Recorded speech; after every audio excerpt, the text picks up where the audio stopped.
Good morning. Hello, everyone. Thank you for being here and online. We're so happy to be in Redondo Beach today. So we will call this meeting of the California Coastal Commission to order, and we will begin with a roll call, please. Commissioner Bochco. Commissioner Calfee. Here. Commissioner Escalante. Here. Commissioner Hart. Here, but this is a problem. Maybe it won't be, but. Commissioner Jackson. Here. Commissioner Kelly. Here.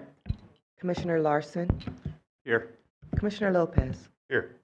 Commissioner Nuttall. Here. Commissioner Preciado. Here. Commissioner Turnbull Sanders. Here.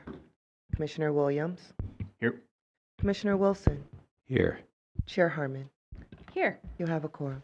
Great. Thank you very much. Now we'll move to the virtual meeting procedures, please. Thank you, Simone.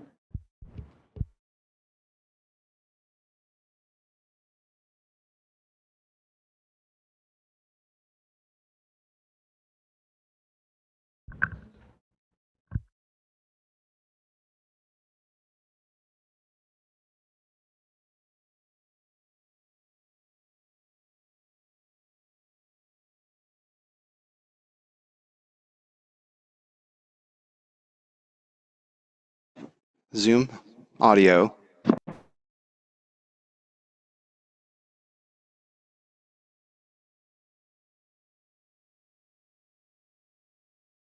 Great. Thank you very much. Simone. Good morning. This Coastal Commission meeting is occurring both in person and through Zoom. This meeting is also being webcast and can be viewed online at cal-span.org. If you have internet access and wish to watch or listen to the meeting only and not speak on an item, we recommend you use the CalSpan website.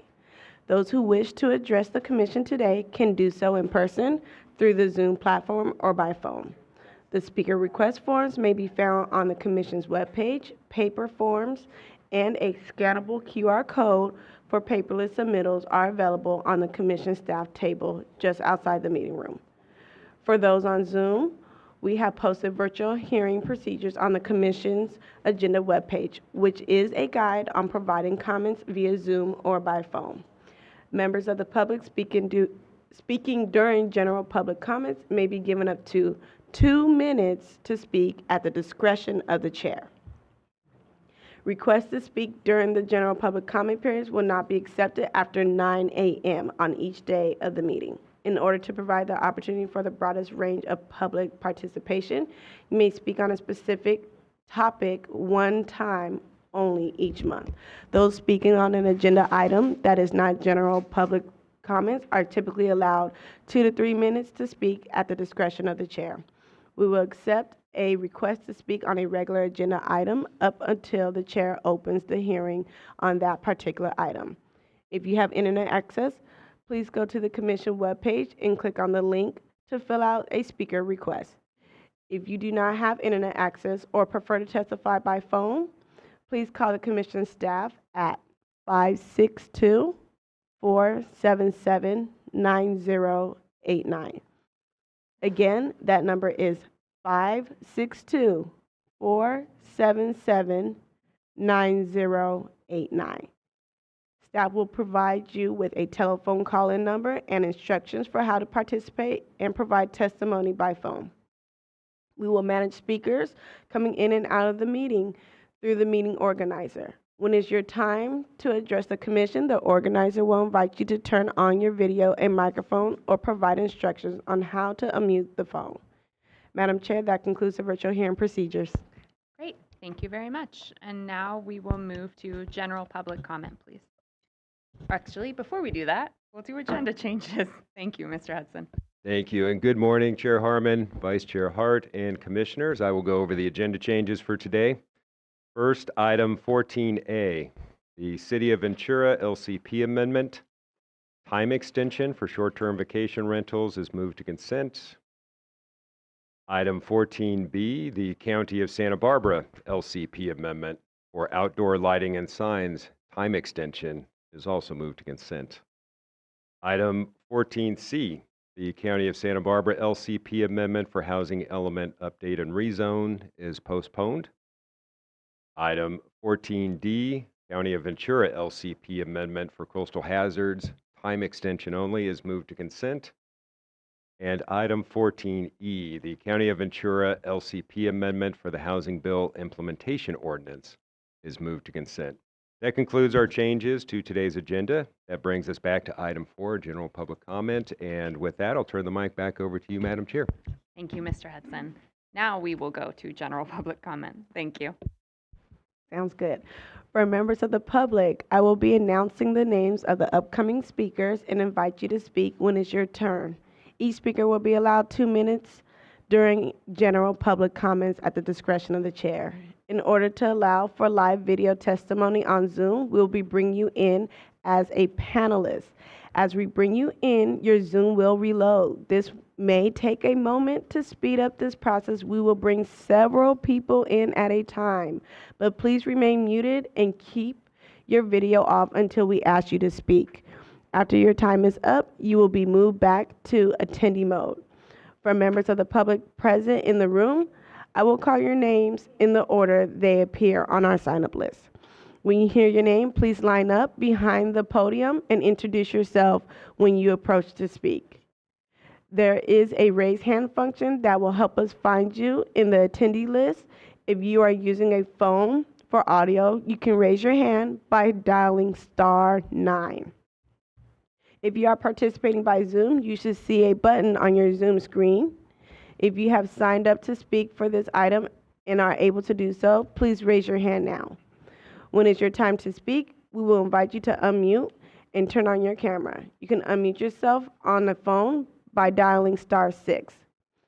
First up, we have the following: Elizabeth Kramer, followed by Cindy Harden, followed by Lydia Ponce. Please come up to the podium.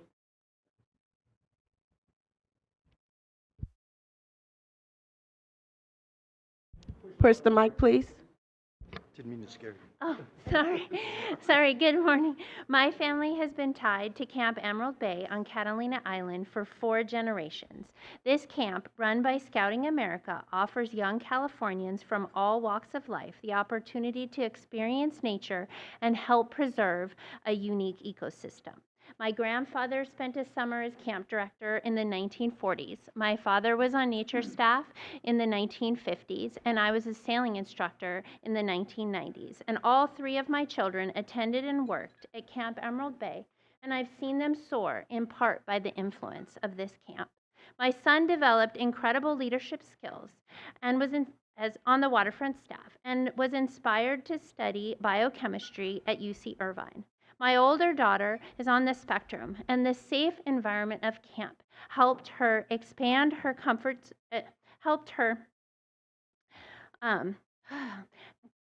expand her confidence and social skills. Those that know her are surprised to see the confident young woman that she is today. My younger daughter, now a senior in high school, has embraced her love of nature and adventure. She also used her time at camp to expand her leadership skills to impact others. Over the past 6 years, I've volunteered on the weekends at Camp Emerald Bay, so I've been able to see how far its impact reaches beyond scouting. The camp welcomes school groups and other nonprofit organizations like the YMCA. It offers disadvantaged youth from across Southern California opportunities they would never have otherwise. All of these youth, whether on staff or campers, gain huge benefits from the opportunities to expand their comfort zones. Whether kayaking for the first time or tackling a challenging origami project, the program opportunities are designed to contribute to their growth into successful and productive members of our community. I would urge the Coastal Commission to do what it can to help the Western Los Angeles County Council of Scouting America preserve and expand access to this incredible resource. Thank you. Thank you. Next is Cindy Harden, followed by Lydia Ponce, followed by Margaret Malloy. Okay. Good morning, Commissioners. Cindy Harden with Los Angeles Audubon and Nature Nexus Institute. I'm always talking about Bayona because I run field trip programs there and public events too. On that note, thank you for finally addressing the drains and capping the unpermitted drains that were installed ages ago, and that problem has been solved thanks to you all. But today I want to talk about One West Bluff, which is a development immediately adjacent to South Area B. The fire marshal mandated that all vegetation within 100 feet of the development be cut down to 3 inches, and this has been going on for over a month. And they have completely decimated that hillside, 100 feet of it that was thriving coastal sage scrub habitat that had been put in as a mandate for the development to go forward some 20 years ago. First of all, fire marshal obviously needs to be enlightened on the benefits of coastal sage scrub habitat and these kinds of mandates. In addition, the clearing it's just soil. It's devastating. California gnatcatcher habitat is there, and that bird has been sighted there. I implore the commission to please make sure, so the damage is done, all that vegetation's gone, that replacement native habitat be installed, and probably through the HOA, which paid for this initial project, under threat of fine from the fire marshal. So a lot of fingers in this pot, so to speak, but education and restoration is so important, especially this is directly adjacent to Bayona. So whatever is happening there clearly affects the habitat of the reserve. Thank you for your time, and I hope that we can see some resolution on this. Thank you, Lydia Ponce, Margaret Malloy, followed by Ali Bean, followed by Ella Bodarsky. I don't think Lydia Ponce is here. I know, but she's not in the room. I'm Margaret Please Malloy. go ahead. Hello, Ms. Turnbull Sanders, you will be dearly missed. Thank you for your service. Thank you for highlighting the importance of environmental justice. I really hope that trailblazers like you have people in their footsteps and will carry this important torch forward. This is a government agency. There are enforcement duties. I take it seriously as a member of the public. Coming before you has forced me to educate myself, as imperfectly as that is, and your staff and you have a responsibility. Public Resources Code Section 30319 requires disclosures of all lobbying representatives by the applicant in advance of any contact on their behalf to the commission, staff, or commissioners. Violations of that are enforced by your enforcement agency. It says it on Google. California Commission is the agency that enforces violations of Public Resources 30319. The code requires applicants for coastal development permits to disclose the names of all compensated individuals communicating with the commission on their behalf prior to that communication. Violation includes immediate denial of the development permits by the commission. That's an enforcement opportunity you have.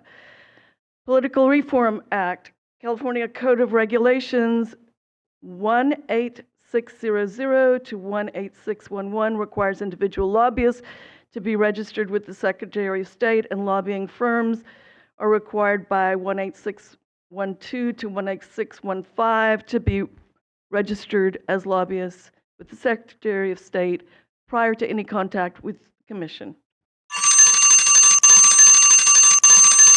Finally, CCR 13200 to 13208 is claims of a vested right. It requires an application to the Commission, a hearing before the Commission, findings.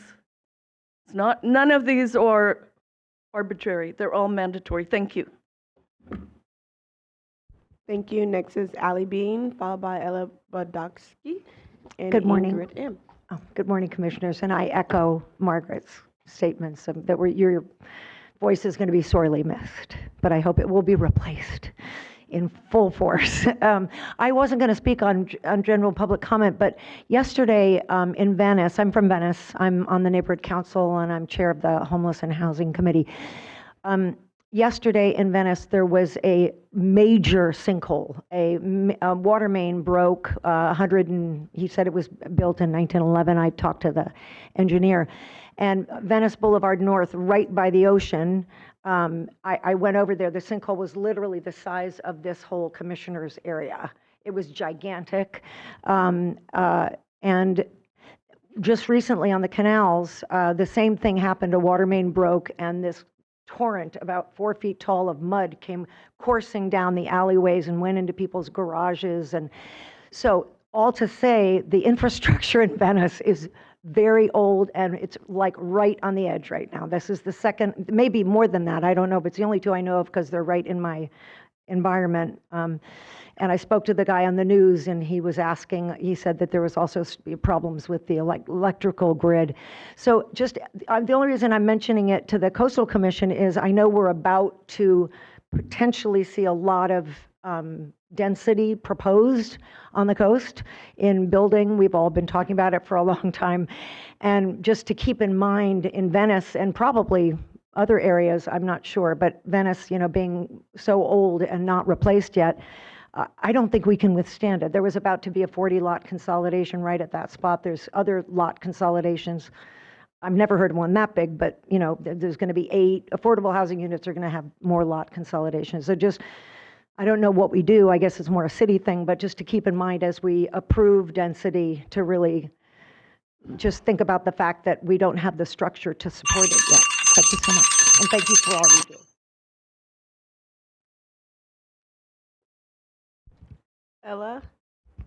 Ella Bodoksky. There she is. Hi, everybody. I'm Ella Bogdansky. I'm a naturalist and outdoor educator at the Ballona Wetlands with Nature Nexus Institute. And I wanted to say thank you, first of all, for investigating the One West Bluff habitat devastation of this coastal sage scrub that is habitat for the federally protected and threatened California gnatcatcher, as Cindy was talking about. It's my hope that that habitat can be restored going forward before invasive weeds grow in that disturbed soil, because as we've seen throughout all of the wetlands there, the invasives are much harder to deal with the longer that they have to establish themselves. So fingers crossed about that. Not far from that area, about a mile away, is Area C of the Ballona Wetlands, and there are also a bunch of invasives there. So my hope is that with the help and support of Fish and Wildlife, we can increase public access to the area so that we can have more stewardship and education going forward. And it is also an area that is potential habitat for the gnatcatcher. It was seen foraging there in 2010 in December. And we are hoping that with a bit of habitat restoration, taking out invasives and allowing for the coastal scrub to thrive there, that the gnatcatcher can find home in that space as well. So thank you for all of your help, and I'll see you soon.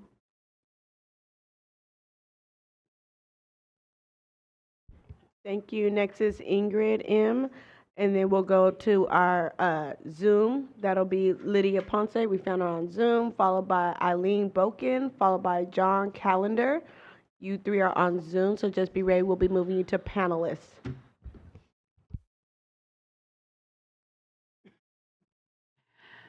I'm completely unprepared. Good morning. First time here, but 38 years in Venice. Very happy renter at a historic property, and I've been an affordable housing advocate for 3 decades plus in Venice, particularly for the area of Oakwood, believe it or not. Looking at me, you may not believe it, but I'm extremely passionate about Oakwood. So the fight continues. It's a very general public comment. Thank you very much. Affordable housing will always be the treasure that we continue to preserve and advocate for in Venice in general, and particularly for very affordable housing, because we have very needy people still in Oakwood, and I'm standing tall for them. Thank you so much for paying attention to that very serious matter.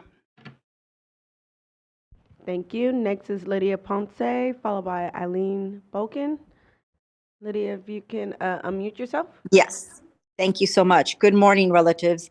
I could not be there this morning. I have a challenge to be at home for for other people to come see property and whatnot. Anyways, I am calling about, and I wrote that I wanted to speak about humanity because since the last time I spoke with the California Coastal Commission, I'm going to say that, you know, the gentle reminder of racial and social justice is the foundation of environmental justice. And what I see over here in Venice is that there is no helping hub mutual aid for the people that are being swept up by ICE. There is no direct services from our council person. And it just lays the truth down right before our very eyes. I can't express this enough. We have calls daily on the West Side. And for the people who actually come to participate in their employment happily, they're being picked up. And, you know, the doubt that someone like myself cast upon the people who were in power, be it the neighborhood council, be it the people on all those committees, they're doing the biddings for Tracy Park. That's all it is. They're not doing the bidding for the people, not only who come here to work construction and or teach or work at the local hospitals and do the things that they do, even as students. It's an easy pick to pick up people at car washes. And, you know, what do we do for the families that are left behind? I don't see anybody doing anything, not the city, not the city councils, not the neighborhood councils. So I'm calling them out and calling them in. Their humanity is performative, and as long as they're not inconvenienced. I'm going to miss Effie greatly. I'm going to miss your voice, Effie, and I'm going to continue to pray for everyone and hope that we can be better relatives. Thank you. Thank you. Next is Eileen Boken, followed by John Callender, followed by Janet Rogers. You guys will be promoted to panelists. Eileen Boken, you're on the phone. Can you unmute yourself, please? I have, thank you. Eileen Boken, Coalition for San Francisco Neighborhoods, speaking on my own behalf. In a written submission to the San Francisco Planning Commission on September 3rd, and in public comment on September 11th at the Planning Commission hearing, I made the following comments, and I quote, "The two so-called family zoning plan ordinances, 250700 and 250701, contain proposed amendments to SS Local Coastal Program. Both ordinances falsely claim consistency with the Coastal Act. Ordinance 250701, page 11, lines 3 through 6 claim consistency with Public Resources Code 30604G, but misquotes PRC 30604G. It eliminates the provision of, quote, protection of existing, end quote, in terms of low and moderate income housing, which de facto makes it inconsistent with the Coastal Act, unquote. On September 19th, in a written response to this comment, the Deputy Director for Citywide Planning replied, and I quote, "We believe the LCP amendments are consistent with the Coastal Act. There is nothing in the LCP amendments that would be contrary to the preservation of existing affordable housing," end quote. Thank you. Thank you. Next is John Callender, followed by Janet Rogers, followed by Adriana Guerrero. John Calendar, if you can unmute yourself. Okay, and I do have slides, and there they are. Great. Thank you for the chance to express my concern about the proposed development at 501 Sandpoint Road in Carpinteria. As I said, my name is John Calendar. I previously served for 15 years as a member of the Carpinteria Planning Commission, and for the past 30 years, I've been part of an ongoing survey of bird populations at the Carpinteria Salt Marsh, which adjoins the project site. That bird survey dates back to the 1970s. I've personally surveyed birds there more than 90 times over the past 30 years. Please go to the next slide. So every survey includes a count of all the birds identified and a map showing where each species was seen. It's a little hard to decipher here, but if you look carefully at this map, you'll see that a small area in the southernmost part of the marsh, where it connects to the ocean by a narrow tidal channel, is where most bird species occur. That area just inside the entrance is by far the richest place in the marsh in terms of bird diversity and abundance. Large flocks of shorebirds, waterfowl, and other species congregate there throughout the year, but especially during migration. Please show my next slide. So that pattern has been consistent in our surveys in the marsh for the past 50 years. The Carpinteria Salt Marsh, like all surviving coastal wetlands in Southern California, is critically important natural habitat. This particular spot in the marsh is by far the most sensitive in terms of environmental impacts, and this is precisely where the proposed project would be sited. I encourage you to reconsider this project's approval and require a full environmental impact report. This project's environmental impacts are likely to be extreme. Thoughtful and appropriate decisions about that development can only be made if decision makers are informed about those impacts, and an EIR is the appropriate way to do that. Thank you. Thank you. Next is Janet Rogers. Janet, if you can unmute yourself. There you go. Okay, I have a presentation, yes. There it is, thank you. I'm Janet Rogers, co-chair of the Embarcadero Coalition. The public trust doctrine is about public trust as well as land and water management. Next slide. The Port of San Diego is changing the visitor serving definition to commercialize the bay. State Lands Commission staff says the Coastal Commission will evaluate the master plan replacement for compliance with the public trust doctrine. Is the public trust doctrine devolving? Next slide. Homes are not allowed on port managed land. Redrawing boundaries so Chula Vista has homes on tidelands doesn't hide the land grab by developers. Next slide. State Lands told the Seaport developer the indoor event center wasn't a coastal related function. Adding an outside balcony should not make it compliant. Next slide. The port creates a new category not in the public trust doctrine. Golf is not coastal related. Coastal enhancing doesn't exist. The new definitions undermine the Coastal Act and the public trust doctrine. Next slide. State Land staff is considering Topgolf on the port because it's part of a larger complex with restaurants and other features. Why would restaurants make Topgolf visitor serving? Next slide. How many restaurants make non-compliant uses suddenly okay? Will casinos be allowed if they're in a bigger complex? Is the public trust doctrine devolving? Next slide. Chula Vista is considering a non-coastal related sports facility anchored by a tennis club with an IMAX and a stadium. Port commissioners' rallying cry is progress over policy. They scoffed at a master plan. Developers are defining the plan. Next slide. The changes affect the whole California coast. Are you opening the floodgates to allow anything? Please save our public access, our coastal environment, and keep the public trust. Thank you. Thank you. Next is Adriana Guerrero, followed by Janice Fieldman, followed by Alice McNally. Adriana Guerrero, if you can unmute yourself.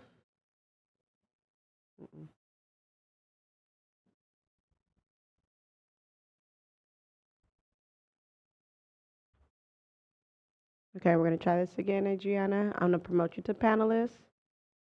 Accept it, please.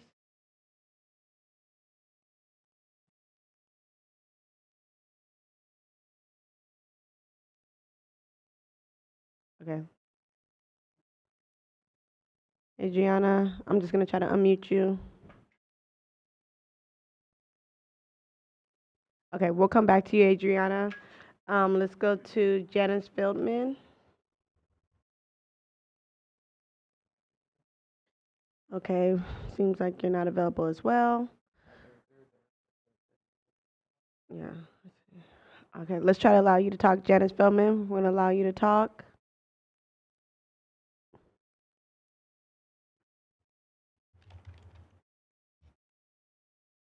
Janice, if you can unmute yourself. All right, moving on. Alice McNally. I'm here. Who's here? Who's here? Janice Feldman is here. What's your name? Okay, Janice, go for it then. Thank you. I should start? Okay. My name is Janice Feldman, and I'm a resident on Sandpoint Road. Thank you for the opportunity to provide public comments on the proposed project of 501 Sandpoint Road.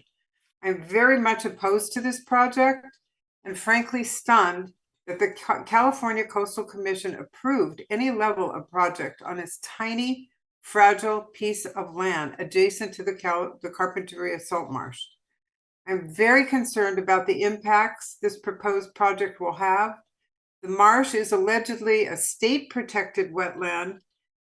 The California State Coastal Commission should not facilitate its development. Keep in mind that 501 is in the middle of a tidal wetland, which floods twice a day. Thank you for the gentleman, John Callender, for putting his presentation forth as well. In 2017, I proposed replacing my current home with a single-family residence. I was held to a 100-foot setback from the emergent wetlands with no variance. I own one of the largest lots on Sandpoint Road, yet I was held to a higher standard. As a result, I was not permitted to build my home. Next slide, please. Why should I have been held to a different standard than the proposed project at 501, which was granted a special condition of a 20-foot setback from the mean high tide mark?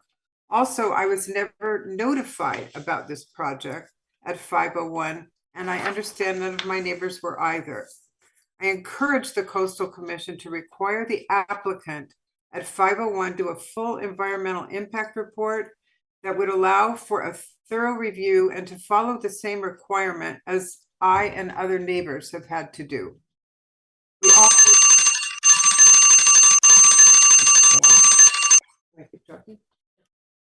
We all need to play by the same rule set and not be influenced by one developer who seems to be receiving unique privileges over the rest of us. Thank you for reconsidering your approval of this inappropriate proposed project at 501 Sandpoint. Okay, thank you, Janice. We're going to try Adriana Guerrero. I see you moved to panelist. I'm going to unmute you. Go ahead and speak if you can. Okay, There we I think go. we're good. Okay, good morning, Chair, Commissioners, staff, and community members. My name is Adriana Guerrero, and I'm the Executive Director of Salted Roots. I'm here today on behalf of the community, of our community, and the Surf Justice Collective, a coalition of California-based nonprofit organizations that advocate for equitable coastal access and connection to the ocean through surfing and nature-based experiences. I want to take this moment to express our deep gratitude for Commissioner Effie Turnbull Sanders on the occasion of her final meeting and to honor her remarkable leadership as the Commission's Environmental Justice Commissioner. Commissioner Turnbull Sanders has been a guiding force in integrating equity, access, and environmental justice into the heart of the Coastal Commission's work. Under her leadership, the Commission adopted its first ever environmental justice policy, affirming that coastal protection is inseparable from access, equity, and the fair treatment of communities of color in California's First Nations. Her impact extends far beyond policy.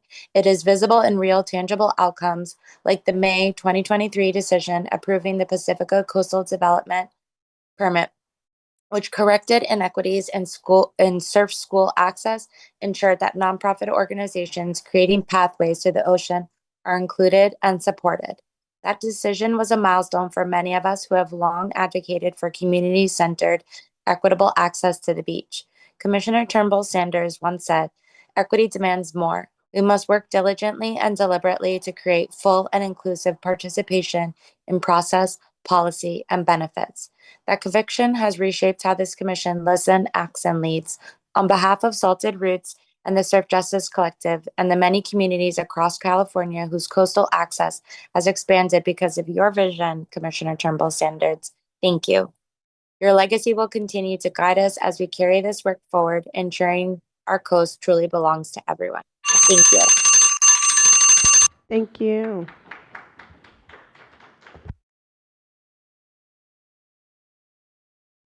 Very nice. Alice McNally, if you can unmute yourself, followed by Lila Renero, followed by Ron Dyer-Voss, followed by Tom Miltner, and then Diana Sandoval. Alice, go ahead and unmute and speak. Good morning, Commissioners. We all know that the 1,800 tons of radioactive waste 108 feet from the surf at San Onofre must be moved to higher ground before it's too late. Surfrider says 70% of our California sandy beaches will be lost by 2100. Kate Hucklebridge has said that you need to do something.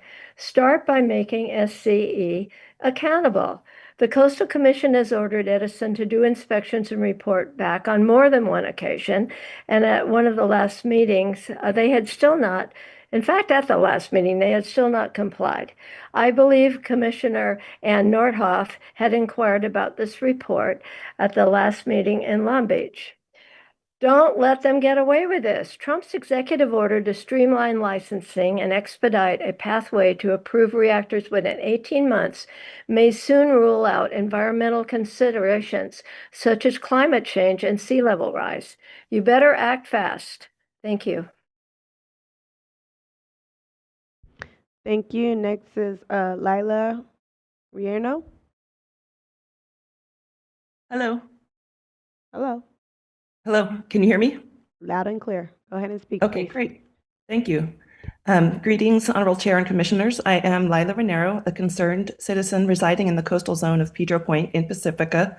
I'm also a founding member of Pacifica Homes Are Not Hotels. Our city recently passed a revised short-term rental ordinance, which has been put in effect in the non-coastal areas of our city and includes key points such as a primary residence requirement for all STR operators, a limit of 1 STR per owner or operator within the city limits, an operating limit of 60 nights per year for unhosted STRs. Our family moved to Pacifica in 2012 because we loved the neighborhood and its family-friendly vibe. In 2019, the house directly uphill and across the street from us was purchased by an out-of-country investors run by a corporation and turned the former residence into a full-time mini hotel. Living downhill right under this STR has been one of the most stressful situations of our lives. During this time, we've had to deal with many safety issues and nuisances, including loud noise, cigarette and marijuana smoke, illegal parking, blocking access for emergency responders, eyesores of overflowing garbage and property neglect, entitled guests throwing debris towards our house, lack of privacy, the list goes on. The owners even hired a lawyer who sent us letters threatening legal action for having called the police to help with enforcement of these issues. Because of the proliferation of STRs in Pacifica, our community has experienced population decline and the loss of families and children in our school systems, loss of funding for services including police, inflation of housing prices and rising rents that shut families out of the market, devastating drops in the value of the homes of residents unfortunate enough to live near unhosted STRs, strain on the infrastructure, the degradation of security and community, and the loss of our neighborhood's character. Witnessing many of our fellow Pacificans' homes east of Highway 1 being restored to full-time residences has been a beautiful thing to see. Now residents in the coastal zone are relying on the California Coastal Commission to help us in supporting this much improved STR ordinance to be implemented ASAP for our side of the town when it comes before you. Thank you for your time and attention to this important issue. Thank you. Next is Ron Dyer-Voss, followed by Diana Sandoval. And I don't see Tom Miltner, so hopefully, Tom, if you're there, please raise your hand. Mr. Ron, go ahead. Hi, my name is Ron Dwyer Voss. I'm a resident of downtown Oceanside in the coastal zone. I'm also the vice chair of Oceanside Housing Commission. Nearly a year ago, our city council, with great community support, passed an inclusionary housing ordinance, raising the percentage of new housing development that needed to be dedicated to affordable units from 10% to 15%. This has been very successful throughout the rest of the city, but we have not been able to implement it in the coastal zone because your commission hasn't approved it yet. We just ask that you try to do this soon. We have hundreds and hundreds of new units of housing being built in the coastal zone. And each time, even as recently as last night, developers and staff and council were confused about what was required or not required. The difference between 10 and 15% is a lot. And it's an environmental justice issue. It affects how many lower income families can live near the coast. It's because it primarily affects our downtown area. It affects how many folks who work in our stores and restaurants can walk to work versus drive and park near the coast. So I know you guys have a lot to do and you do a lot of important work, but I think a year is long enough to wait. And I'd ask that you ask staff to process and approve our inclusionary housing requirement for the coastal zone as soon as possible. Thank you.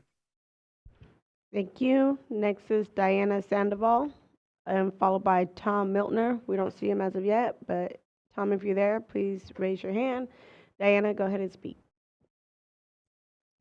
Good morning. I have a presentation as well. Unfortunately, we didn't receive the presentation. Would you still like to speak? Yes, I did submit it this morning for the record. Actually, last night for the record. So good morning, commissioners. I'm Diana Sandoval, a property owner in Santa Barbara County Coastal Zone. I'm here because a new unpermitted hazardous gas line was unlawfully installed on my property and in an Esha Creek to serve an unpermitted structure at 3215 Foothill Road. As you're aware by now from the illegal bridge construction and the unrecorded block public trail, Santa Barbara County has a history of unlawfully exempting this 22-acre property owner, reported to be from a billionaire family, from local and state laws and regulations, including the Coastal Act. On the slide that you cannot see, the photo on the left shows a new unsupported gas line crossing the Esha and Creek with no emergency shut-off valves. The second photo showed a close-up confirming it's a new gas line installation and new development. In another slide, you would see a video in which on August 20th, 2025, Santa Barbara County staff confirms that a new gas line was installed. Furthermore, the county noted in writing that the gas line was not exempt and required permits. Despite that, the county is now strategically attempting to conflate the new hazardous gas line with the new meter installation to claim an exemption. Please do not allow Santa Barbara County and this property owner to backdoor an exemption for the unlawful new gas line via a new meter. The new line and new meter serve a structure with no certificate of occupancy. A new gas line in the Esha is not exempt. Please direct the county to open a violation for the new gas line and require immediate removal or full CDP processing. Thank you. Thank you. And that completes our public speaking. Tom Milter, we didn't see him, so we're going to go ahead and complete it there. Great. Thank you very much, Simone. And I will return to the commission to see any questions. Commissioner Escalante. Thank you, Madam Chair, and appreciate all the public comments, especially all the beautiful wishes, well wishes for our Commissioner Termal Sanders. Ms. Sandoval at the end talking about Santa Barbara County. Since we didn't get to, we didn't see the thing, but it sounded concerning. Yes, I'd be happy to respond. So we did receive that report, and Ms. Sandoval had submitted an appeal request to our office, but we had to reject that appeal request because there was no action by the county regarding any new development on the property in question. We did reach out to the county, and the county requested confirmation from our staff of whether or not replacement of simply the gas meter within the ground well would be exempt, and under the repair and maintenance guidelines and the certified LCP, we concurred with the county that replacement of the gas meter itself would be exempt. The county informed our staff that they didn't believe there was any gas line replacement. So we haven't confirmed that, but that's information from the county staff.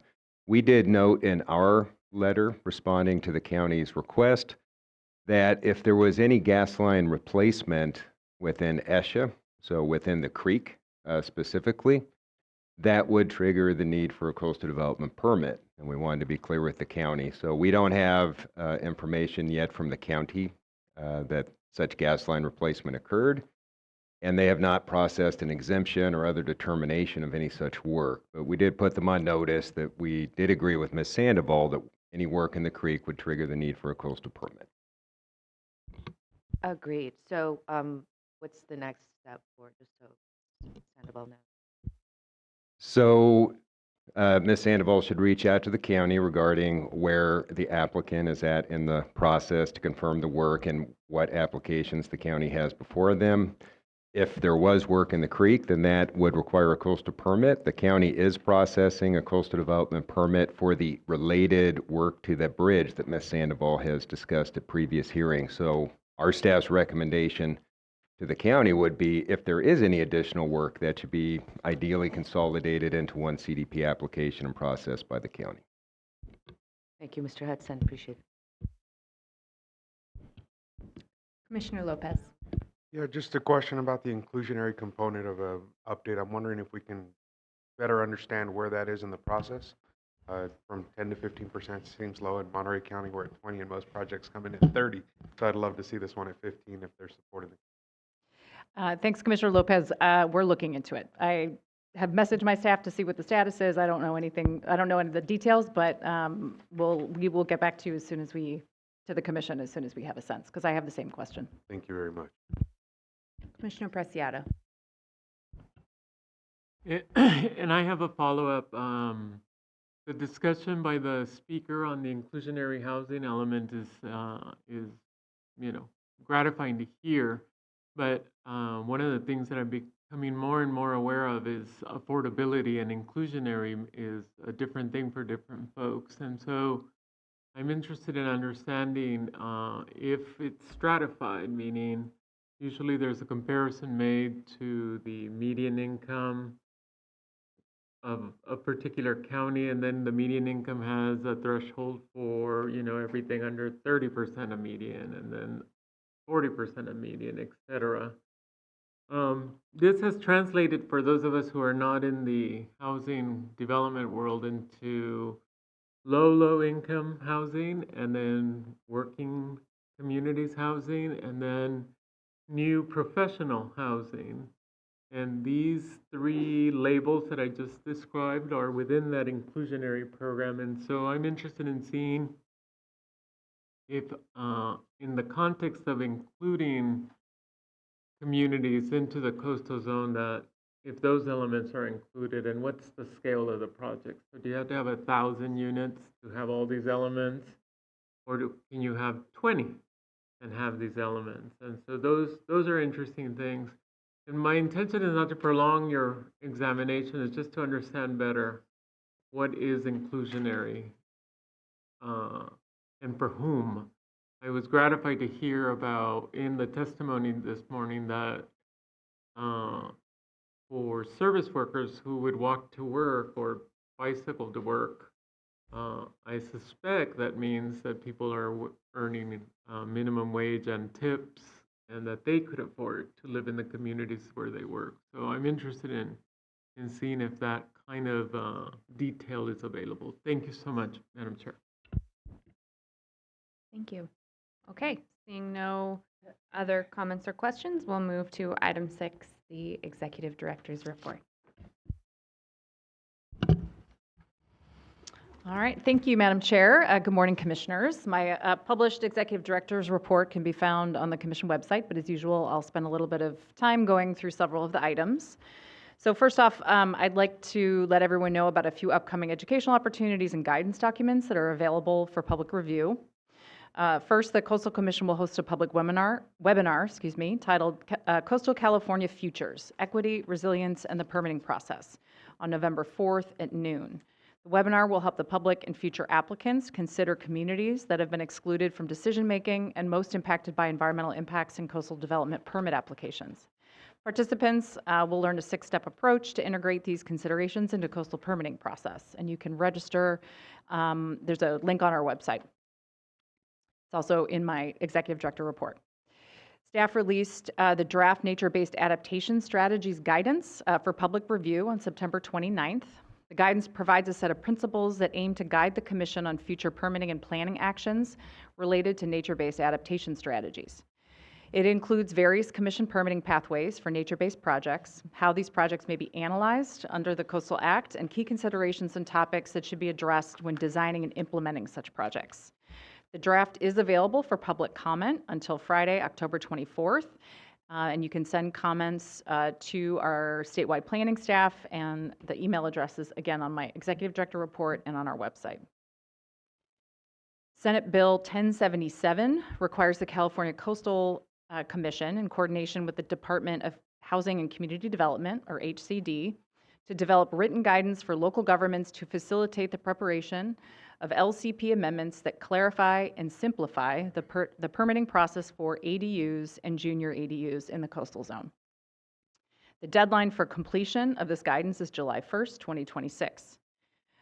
We are working with HCD on developing this guidance and are now soliciting feedback from local governments and members of the public on their experiences with ADU permitting procedures in the coastal zone, including any specific topics that would be helpful to include in the final written guidance. Feedback is encouraged through a public input form that can be found on the Commission's new SB 1077 webpage, or by emailing sb1077adu@coastal.ca.gov. And again, all that contact can be found in the ED report as well as on our website. Thank you.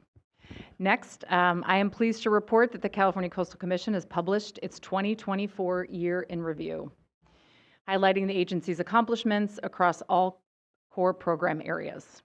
The report showcases our continued commitment to protecting California's coast while advancing responsible development, equity, and climate resilience. Highlights from our year in review include clearing the way for nearly 1,000 new housing units with conditions to address climate and equity concerns, support for low-cost visitor accommodation and improved short-term rental regulations, expanded public access and enforcement actions to protect public access and sensitive habitats. The full report is now available on the highlights section of our homepage, and we really encourage commissioners and the public to review and share it. And we're already working on getting the year in review for 2025 out earlier in the year than we did this year. So we've kind of nailed down our process on getting that report out. But please do take a look. It's a pretty cool report. Next, I'd like to report on a couple of conferences and meetings that staff have engaged in over the past month. A number of Commission staff were able to attend the California chapter of the American Planning Association's annual conference in Monterey last week. This year's theme was Waves of Change, Reconnecting Communities, and sessions focused on topics like housing affordability, climate resilience, equity, and mobility. The Commission statewide coastal resilience coordinator, Kelsey Ducklow, participated on a panel with staff from BCDC and several Bay Area local governments to discuss how the state and local governments are starting to implement SB 272 to advance sea level rise planning. On September 24th, I facilitated a Zoom meeting with several affordable housing developers to get their granular and unvarnished feedback on barriers they experience when pursuing projects in the coastal zone. During the meeting, we heard about the myriad challenges affordable builders face in and out of the coastal zone and brainstormed some ways we could improve our process and communication. I appreciated how thoughtful, candid, and solutions-oriented the conversation was. And I would like to thank Natalie Spivak, from Housing California for collaborating with our staff in Sacramento to assemble such an experienced and accomplished group. We view this as just one important step in an ongoing journey, and I'm committed and excited to build this partnership as we think through how to approach longer-term systematic improvements. Next up, I have a few announcements from our public education program. Saturday, September 20th, was the 41st Annual California Coastal Cleanup Day. As always, the cleanup was a huge undertaking and an even bigger success, highlighted by the first ever treasure hunt, with volunteers finding donated prizes like theme park tickets, baseball game tickets, sporting equipment, and even an e-bike. I got to personally witness one of those cool, they have these gold trash pickers. That was sort of how if you found one of those, that was, you indicated you got a prize. And I got to experience that at the site I was in Oakland. It was pretty cool. You had a whole bunch of little kids that got a huge Yeti cooler. It was pretty funny. They were not excited. Their parents were more excited. Reports are still rolling in from around the state, but initial totals show that over 35,000 volunteers removed more than 275,000 pounds of trash and recyclables from our state's shoreline. Even more exciting, for the first time in its history, cleanups took place in all 58 counties of the state, illustrating that we are all connected to our coast, no matter where we may live. And a special thanks to our public education team and Eben Schwartz for spearheading this event every year. They do an incredible job. Voting Clean and Green Program Manager Vivian Maddock will be interviewed in Spanish on the KBBF Spanish radio program Nuestra Tierra on October 13th to promote the November 2025 Expired Marine Flare Collection event and Expired Marine Flare Management in California. Thanks to Vivian for expanding the reach of this critical water quality program to Spanish radio listeners. I'd like you to save the date for the upcoming California King Tides project statewide. Our next King Tides are occurring on December 4th and 5th, January 2nd and 3rd, and in Southern California and some Northern California locations on November 6th and on December 6th. On these days, the public is invited to safely photograph the highest tides of the year and upload their photos to a community science project that documents current flood risk. Also helps us plan for future sea level rise and creates a living record of changes to our shoreline. You can find location-specific tide information at a link on our website as well as on my ED report, as well as learn how to upload photos and explore the King Tides photo map. If you'd like to plan a local community event, please let us know. Finally, California K-12 students are invited to enter art or poetry with a California coastal theme in the Commission's annual Coastal Art and Poetry Contest. Winners will be selected to receive certificates to art supply or bookstores, tickets to the Aquarium of the Pacific, and have their work exhibited in a year-long traveling exhibit. The contest is open now, and entries are due by January 29th, 2026. Finally, I have a few announcements related to staff. Last month, the Coastal Commission bid farewell to additional summer interns across our teams and units. In our statewide planning unit, Katie Fivey from the University of California in Santa Barbara collaborated closely with the Commission Housing Coordinator, Shahar Amate, to evaluate state housing laws and how those interact with local coastal programs.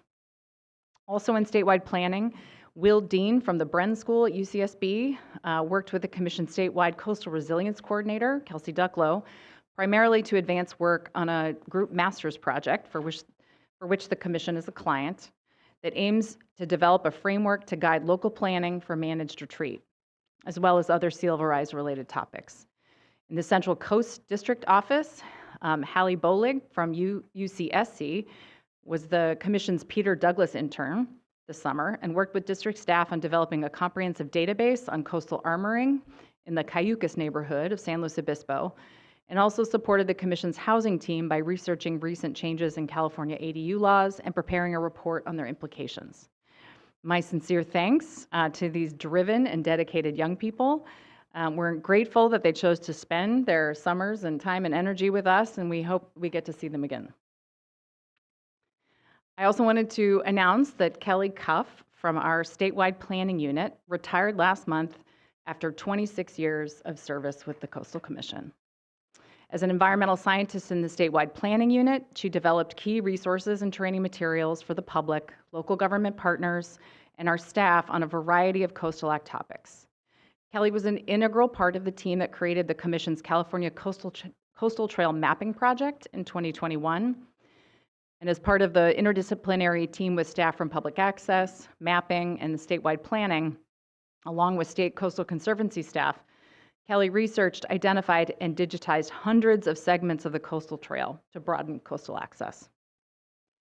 More recently, Kelly coordinated the Commission's Open Space and Conservation Easement Program, working with the State Coastal Conservancy, MRCA, local governments, land trusts, and other entities to secure permanent protection of environmentally sensitive habitat areas, agricultural resources, and scenic viewsheds in the coastal zone. While working at the Coastal Commission, Kelly also kept busy singing in a choir, playing ukulele, and sailing in the Santa Cruz Yacht Club, traveling the world. On a personal note, I have to say that Kelly is one of the kindest and most supportive people we have ever had on staff. She cared deeply about this agency and its mission, and she will be greatly missed. Kelly, we wish you a relaxing and well-deserved retirement. And last, but certainly not least, I would like to take a moment on behalf of staff to extend our sincere gratitude to Commissioner Turnbull Sanders for her dedicated service to our agency and to our state.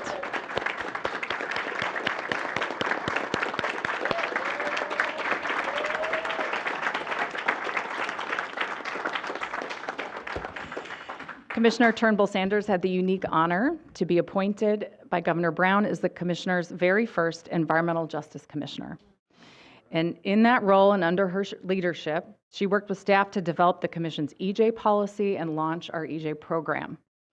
Since then, she has focused our attention on the environmental justice issues surrounding the Commission's decision-making and worked to build out the legal framework for how the Commission considers environmental justice, all with the goal of ensuring that our coast is truly open and accessible to all people. Commissioner Turnbull Sanders, in honor of your tenure in the Commission, we have drafted a proclamation that I'd like to read. So this is a resolution commemorating the California Coastal Commission's first appointed champion for environmental justice, Effie Turnbull Sanders.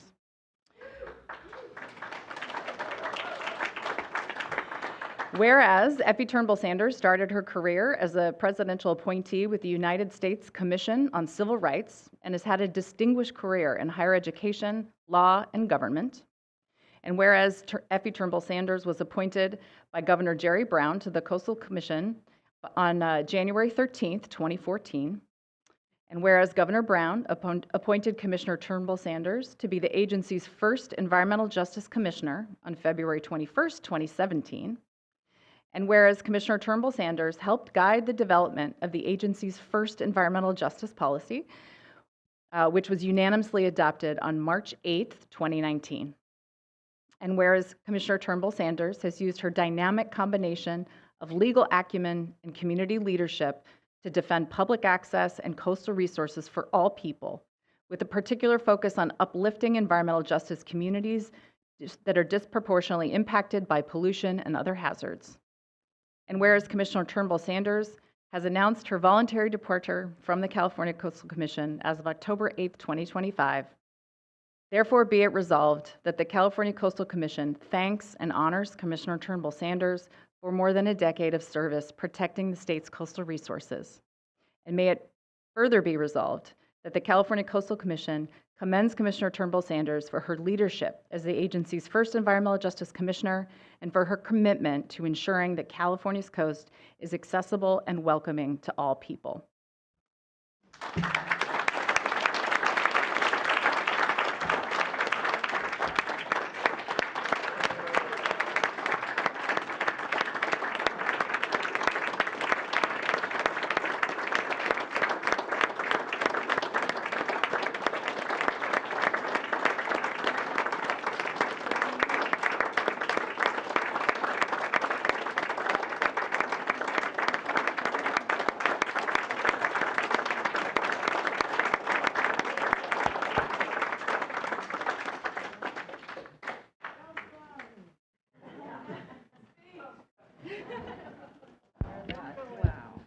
Okay, I think we're going to take this opportunity for all of us to say a few words about Commissioner Turnbull Sanders. I'm going to start just very briefly by saying our whole state owes you a debt of gratitude.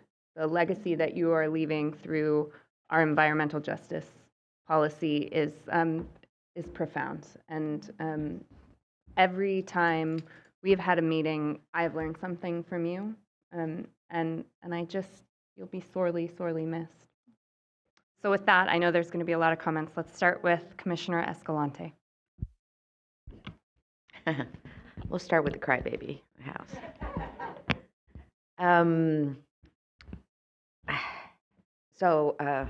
Okay, here we go. See, I tried to write it down so I wouldn't. I stepped on this dais like over 77 years ago, and only then Dana was the chair and Commissioner Turnbull Sanders was the vice chair.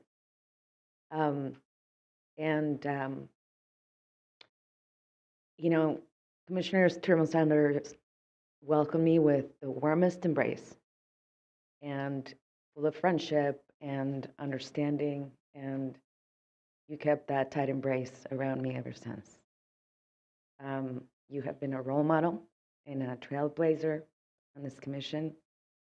Your leadership bringing environmental, racial, social justice to every aspect of this agency. Decisions, our processes, our priorities. From the drafting of the policy to the community outreach to every difficult vote you've had to take to stand for what's right. Your legacy is indelible. And I will proudly honor your work and your moral compass for as long as I'm here and in every aspect of my life hereafter. And because she always said it best, to quote the great Dr. Maya Angelou, my wish for you is that you continue to be who and how you are, to astonish a mean world with your acts of kindness, and if I can add, your wisdom, your courage, your strength, your joy in that light that you bring into this world, your impeccable style. My goodness, Effie, I'm going to miss you so much, but I can't wait for our next adventure. Hermana del alma, my soul sister. I love you, and I thank the universe for your friendship. Thank you.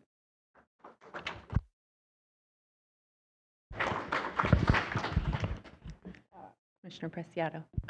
So I don't have as long a trajectory with you as many others here on the commission, but it is important for me that we build on the work that you've started, that many of the commissioners have continued to honor.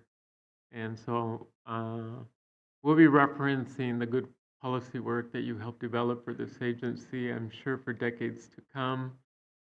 I don't know if I'll get to serve 10 years, but the time that I'll be here will hope to remember the good spirit that you create. Thank you. Effie, we've had a very short time together on this body, but I will say that in my nearly 20 years of doing public work, there's a type of person that I notice nearly immediately, and you are that type of person. And it's the type of person that leads with grace. There's a way to fight, and there's a way to build consensus within the fight. I've seen you do that. And as I did my research on this body, considering putting my name in the hat, your fingerprints were all over the pieces that I saw that I wanted to be a part of and continue to champion. So thank you for what you've done. You've set an amazing platform and bedrock for us to continue to work off of. I'm sad that our time together was so short, but I'm excited for you and all the new adventures that you'll continue to have. So thank you for your work so far and all that I know that you'll do in the future on behalf of all California. Effie, I think you can see the inspiration that you bring with you. Your grace and your, I want to highlight your doggedness. You stick with something and you see it through, and you are very thorough with how you, bring all the pieces together to make a whole. And I will miss you very much. I knew of your work before I joined the commission. I respected the work you'd done when I was at NRDC, and Cruz Reynoso, who was on our board and you had worked with then. So I felt honored to be able to share the dais with you after knowing of your good work before I got here. So I thought last month, actually, in Fort Bragg, I thought when you very pointedly questioned some of the decisions that were in front of us, I thought that you had just brought everything to a great culmination to demonstrate the breadth of what the issues that you bring to this commission, and you've made it a better place, and the Coastal Act is a more just application because of you. So thank you so much, and I hope that we remain friends.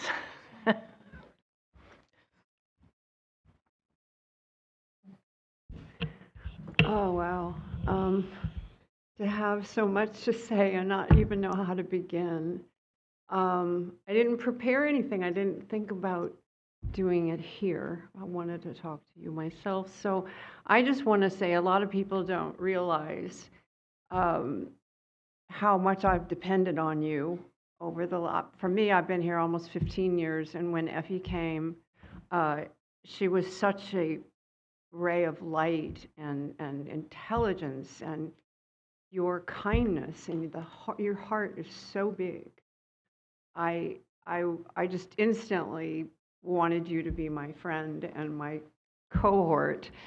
And then when I was chosen to be chair for those years, I refused to do the job without you because I knew I had to have that kind of support. And unfortunately, during that period was when my husband was very ill, and I had to rely on Effie to run loads of meetings that I couldn't make, and you were always superior at doing that job. I think you're irreplaceable. You certainly are in my life. And I don't want to go on and on about this, so I just want you to know that you can't get away from me.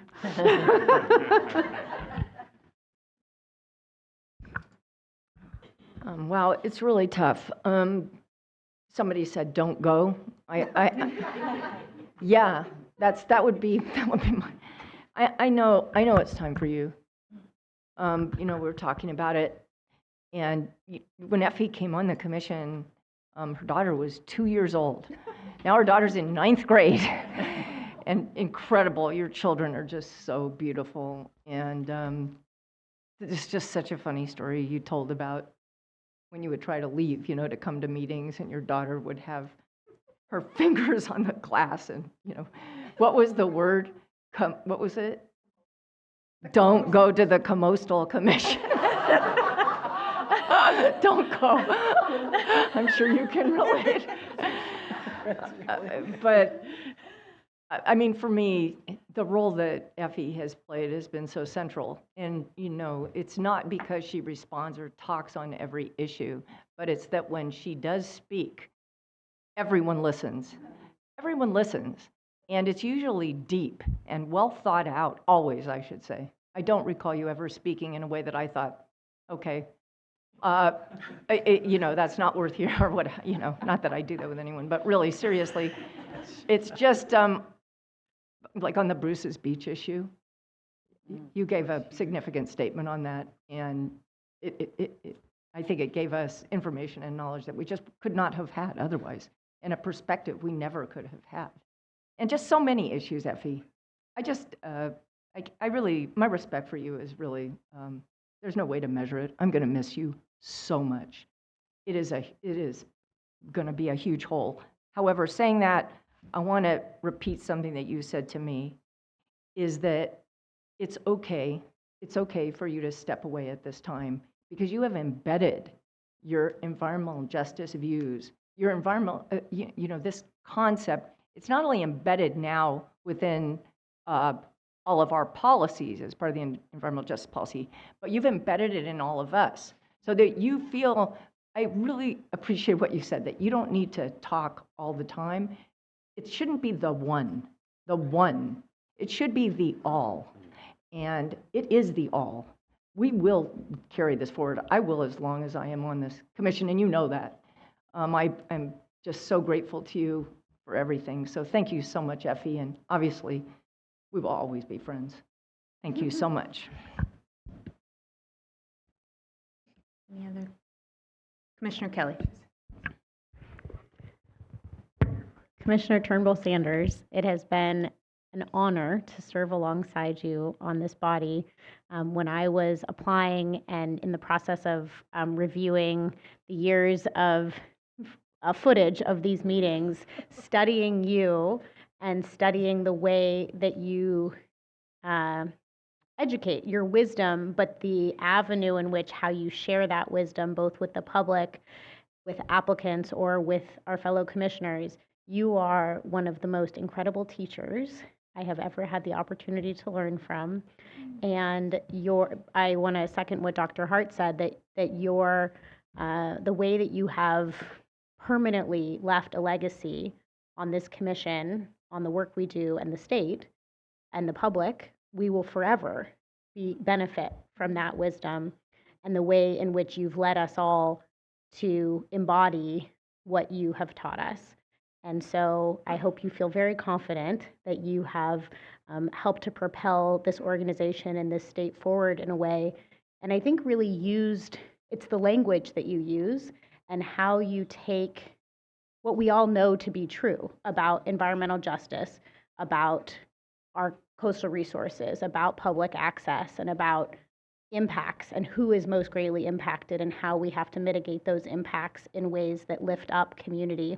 But the way that you say it and how you spell it out so clearly and eloquently is truly a masterful, it is a professional linguistic story that is, we will never have someone who can do what you do, but you know that we are all going to continue to try and to live up to that legacy that you've left for this commission. And I'm so grateful that you are willing to dedicate and donate the amount of time that you have to this body, because we know that you could be doing anything you set your mind to, and so successfully supporting that work. And so whatever the next chapter is, I'm excited, elated for you, and to see what comes next and where else you leave your mark in this world, and to your family and those that you've had to leave to go to the Coastal Commission as a mother my son thinks I'm on the Coast Guard,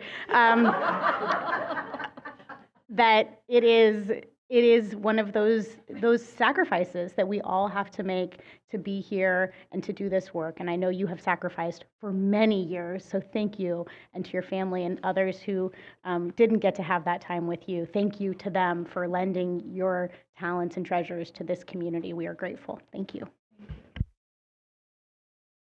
My kids are thrilled that I'm gone for 3 days, so.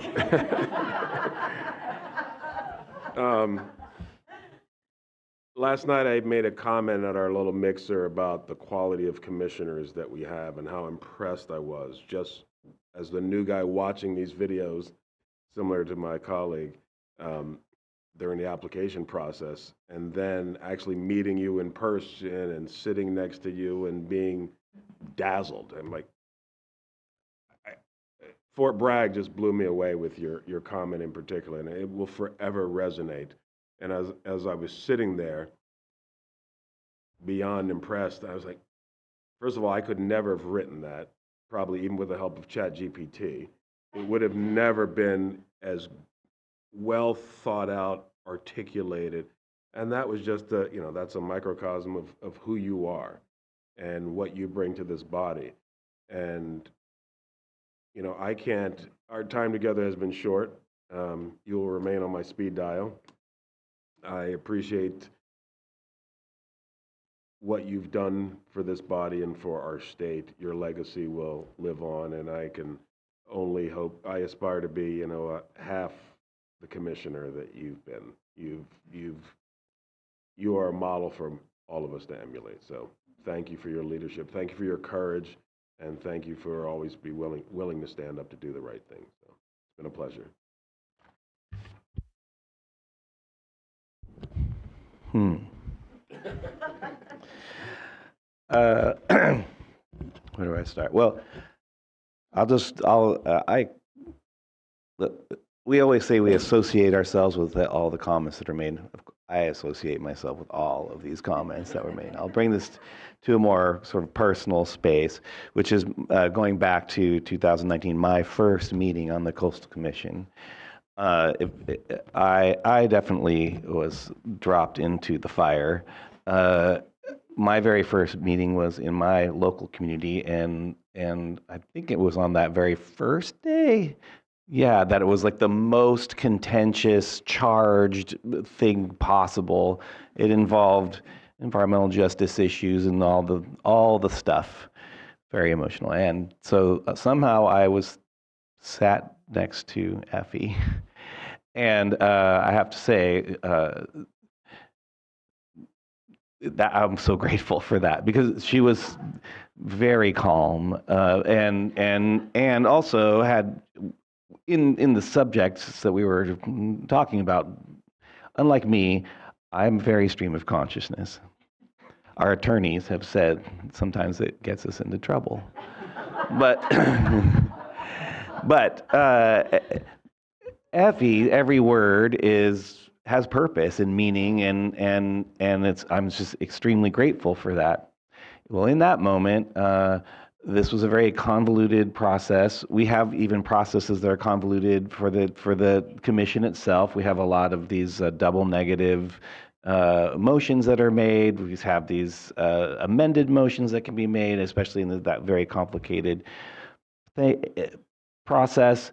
And Effie was next to me, giving me the advice. Okay, so now this is what's going to happen here, and that's going to. And during that time, like half the audience is daggering me with their eyes. A few commissioners were daggering me with their eyes, and I won't say who. And I will say that without Effie sitting next to me through that process. I think that might have been my last meeting. I don't know. Seriously. So just on a personal level, that experience I carry with me all the time. I talk about it with new commissioners often, yeah. So it's indelible in my experience here. Certainly. Effie's example,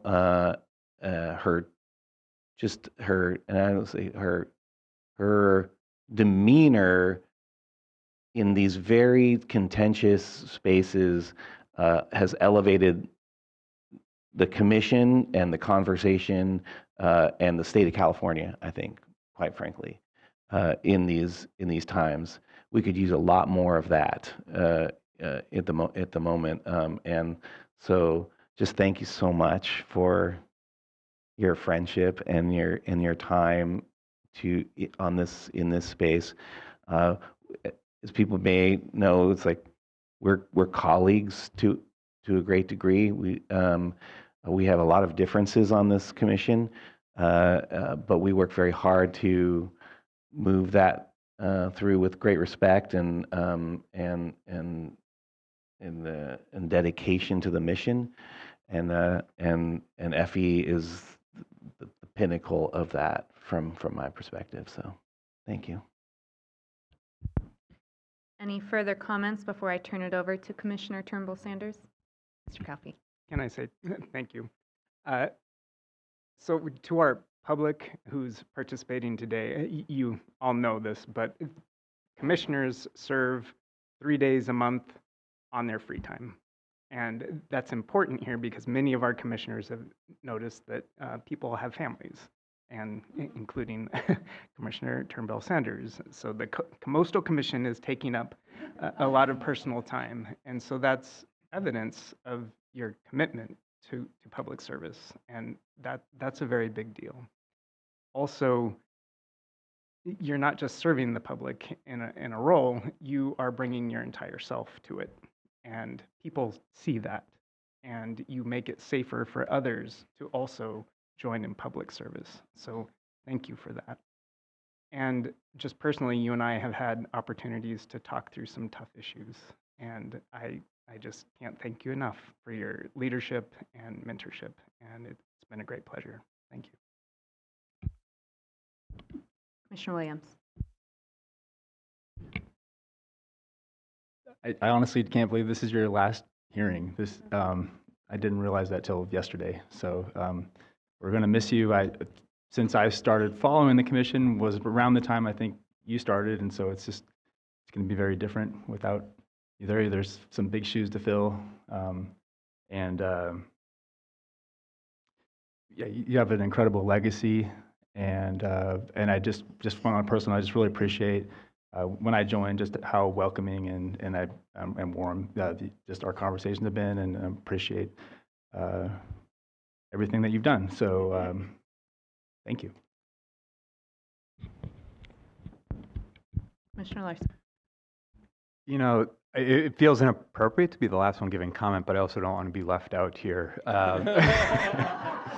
I think part of being on a board is making sure you speak when you're on the board. But, you know, I've been here maybe the shortest time, but our office has been affiliated with this board and on this board for a longer time. So I think this is on behalf of kind of a long line of us from the Lieutenant Governor's office. But, and hopefully, Megan, you'll say some words to close it out so I'm not the last one. But I think it's clearly impossible to do anything other than to associate myself and our office with the comments that have been made. I've seen a lot of people roll off of boards, and I don't recall hearing just such unanimous praise for somebody and the impact that they've had. And so I just clearly the legacy you're leaving is enormous, and it's not just big shoes to fill, but I think it's a foundation that's been laid. So it's something we're building upon, not trying to fill. That's happening here. And so on behalf of our office, myself, thank you. I wish I would have had more time to get to know you, but congratulations. Thank you. And Commissioner Turnbull Sanders, before I turn the floor over to you, we're going to take a public comment.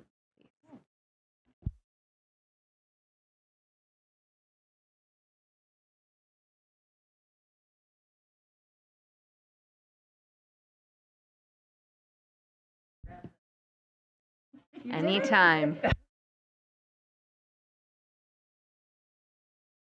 Could you turn the mic on, please? There you go. Okay. I think after today I can call you Effie instead of Commissioner.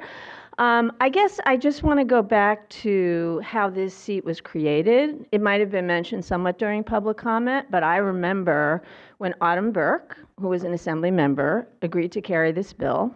It was Robert Garcia of the City Project and Mars Grodines of Azul who really pushed this forward with Commissioner Turnbull Sanders. And it was not a done deal. I mean, it was not an easy path to do because we were changing the Coastal Act in a way it needed to be changed, okay? The commission had to have the ability to take into consideration environmental justice issues. And up until that point, it was not able to do that. Robert Garcia was one of the people, he was the person who first alerted me to what happened at Bruce's Beach. I had lived in Manhattan Beach, and I didn't even know that until he brought it to my attention. And he, fought hard on that issue. So I just kind of that issue didn't get resolved for 100 years. That's a very long time to correct a terrible wrong. And so you're really kind of like the bellwether for this position. I mean, it's a very specific thing, and you mentioned some of the language, but the statute requires the members to live in and work directly with low-income communities of color that are disproportionately impacted by pollution and other environmental justice issues. It's a very serious role. No other commissioner up here has that role or anything, similar. I mean, it's distinct. And the person who takes on that role has to really keep that in mind with everything that they do. So I don't think we could have done any better than to have you be the first and to set the standard for what people have to meet. I've been stunned that you've been able to balance family, your work, which is very hard, and the work you do here. it's almost an impossible job. And I don't think the public, I mean, every commissioner has a big job, and this job is hard. And I've been watching you for a very long time, participating for a very long time. And it's just not easy, but I don't think the public really gets that. But I want to thank you from the bottom of my heart for all the work and time and guidance and wisdom that you've poured in to your work here. And I hope that the next commissioner will meet that standard. But I wish for you also that with all the free time you're going to get, that you have wonderful adventures in the future. So good luck. And there are a lot of other NGOs that may not have known that this was going to be in the executive director's report that I work with, that I know I'm expressing their feelings as well. So thank you. Thank you, Ms. Jordan. Okay. Looks like Mauro Ray, please.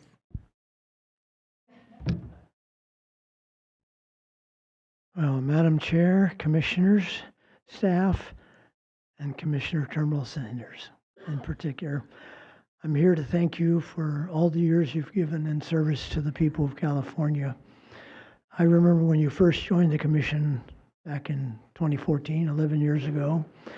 At that time, there was no term being used anywhere called environmental justice.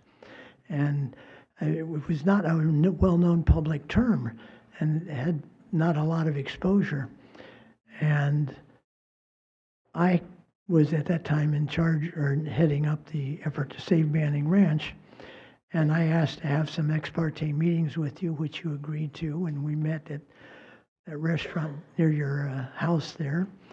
And the second meeting, you asked me a question I'd never heard anybody ask about Banning Ranch or any other project, and that was, are there any communities of color or areas of disadvantaged people near Banning Ranch? And have you considered how that impacts them? That was almost like a revolutionary question in those days.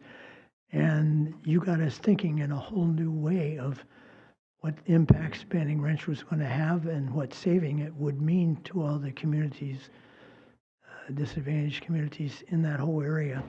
So you changed our way of approaching this. And over the years, you've changed the Commission's way, indeed the state's way of looking at these kind of issues. You have been such a visible force in this, but you have moved mountains so quietly, you know, without creating a big fuss or, you know, bringing down the wrath of the public or anybody else. So the public has so much to thank you for in this state, and I want to thank you on my behalf and on theirs as well. Thank you very much, and congratulations on your new position. Thank you. I hope you feel our gratitude, Commissioner. Would you like to make a few comments? Is anybody allowed? Oh. Wow. Just trying to process all of that. I really am deeply moved by everything that everyone has said. And I feel that back in a very meaningful and reciprocal way. So back at you, everybody who spoke. You know, this has been a wonderful experience to be on this commission for so long. But I think one of the most important things to think about is the acts of public service. And there are so many staff members who have given decades of their lives to serve on the Coastal Commission staff. And I wanted to start by congratulating Kelly Cuff on her retirement and really thank her for her service and appreciating what it takes to be able to help support our mission at the Coastal Commission. I also would like to thank Governors Brown and Governors Newsom for allowing me to serve on the commission for so long. And in particular, our environmental justice, our EJ staff, and our AV staff back there. Thank you for all of your work over the years. And in particular, our executive director, Dr. Hucklebridge, and our prior executive director, Jack Ainsworth, and our current environmental justice staff led by Javier Reyes Padilla and Chino Uzuwihe, and prior staff members Sumi Selvaraj and Nawaki Schwartz and others who helped to develop the environmental justice policy. And it really is what some of the commissioners have mentioned. Environmental justice is all of our responsibilities. It's not just one commissioner. I will take a little issue with the environmental justice policy in that while the legislation was passed to make it more clear, I think even if we didn't have the environmental justice policy, through the provisions under the California Constitution and other laws, we still have the ability as a coastal commission to enforce environmental justice provisions and make that part of our work. And so if anything were ever to happen to the environmental justice policy, remember that. In the meantime, I also would like to thank our local government members who, without their partnership, we wouldn't be able to do that. The staff is doing a great job with getting environmental justice provisions in LCPs, and really appreciate the local jurisdictions for doing that. All of my commissioners and past commissioners and present, thank you for taking up the mantle. As Commissioner Hart had mentioned, we are at a place, I think, where we've integrated much of the work into our staff reports, into the way in which we operate, the way in which we engage. So I'm really confident that work is going to continue.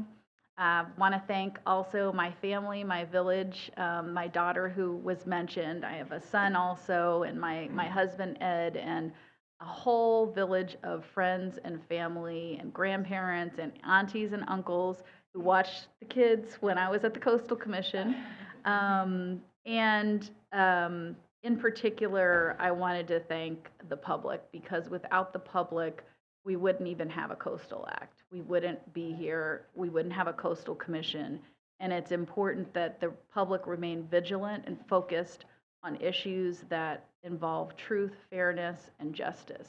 And those are underlying democratic values, no matter what other folks may say. And those are principles that we all own, and we must continue those. I really also appreciated, in particular, Ms. Ponce, Lydia Ponce, and her remarks at the commission. And I appreciated what she said about having an invitation to be better relations, and meaning better relations to both living and inanimate objects along our coast, better relations in terms of how we connect with one another.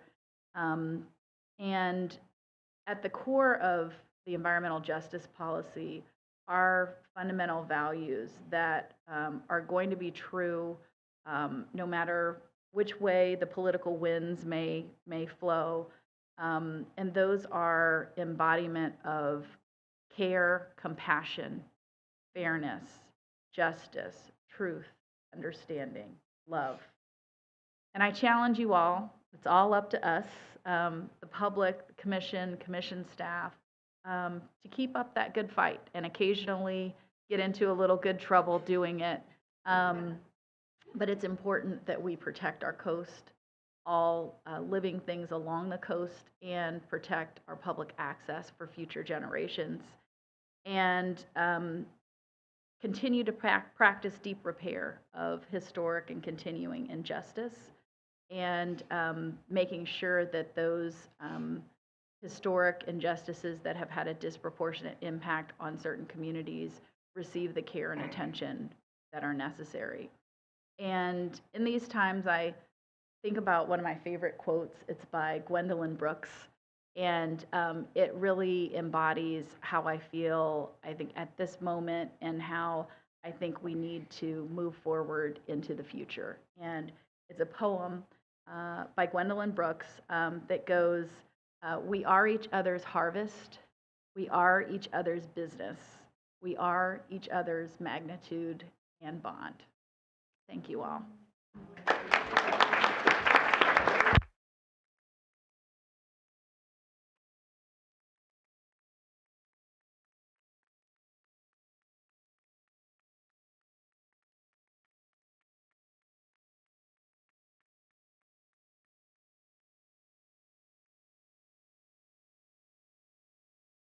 That was beautiful. Thank you. Okay, before we take a break, I'm going to ask if there are any other comments or questions on the Executive Director's report. Vice Chair Hart. Thanks so much, Chair. Yeah, let's just go back to normal business now. It's just no problem. Oh my goodness. Okay, I just wanted to ask, with the nature-based solutions policy, which is fantastic, it's such a great report. Is that going to be coming back to the commission after the public has a chance to weigh in? I believe so. I believe it might be coming in December. In December, okay. Yeah. I'm not positive about that, and I'll check on it, but I think that's what I remember. I'll really look forward to that. And also, particularly, I'd love to know what other state agencies have adopted it, or particularly, I'm always interested in what State Parks is doing. It's so critical to what they're doing along the coast. My understanding is this is a Coastal Commission guidance document, but we've obviously worked with other state agencies extensively on how to think through nature-based solutions. So I'll make sure that that's part of our presentation when we do present it to the commission. That's great. And yes, I'm getting confirmation. We're going to be bringing it to you for adoption in December. In December. Okay, thanks so much. Is it coming? It's coming like from above. Like, do you have one of those earpieces? Pretty close. I also just wanted to really quickly compliment you on the 2024 year in review. I mean, this is exactly the kind of document that we need to promote our work with the legislature, with the governor, and with the public. It's so easy to read. And it really tells the story of how much we've accomplished, how few, I think it was like we rejected one local action. It's just incredible. So I just wanted to compliment you and particularly all of our staff that's involved with that, and I can't wait for the 2025 edition. Thank you. Thanks, Chair. Commissioner Preciado. I just need clarity. Has the Executive Director done item 6D, or is that something we'll work on after the break? 6D, that's coming. Okay, thank you. Okay, seeing no other comments, now it's time for the break and hugs. If we could all come back at 5 minutes after 11, please.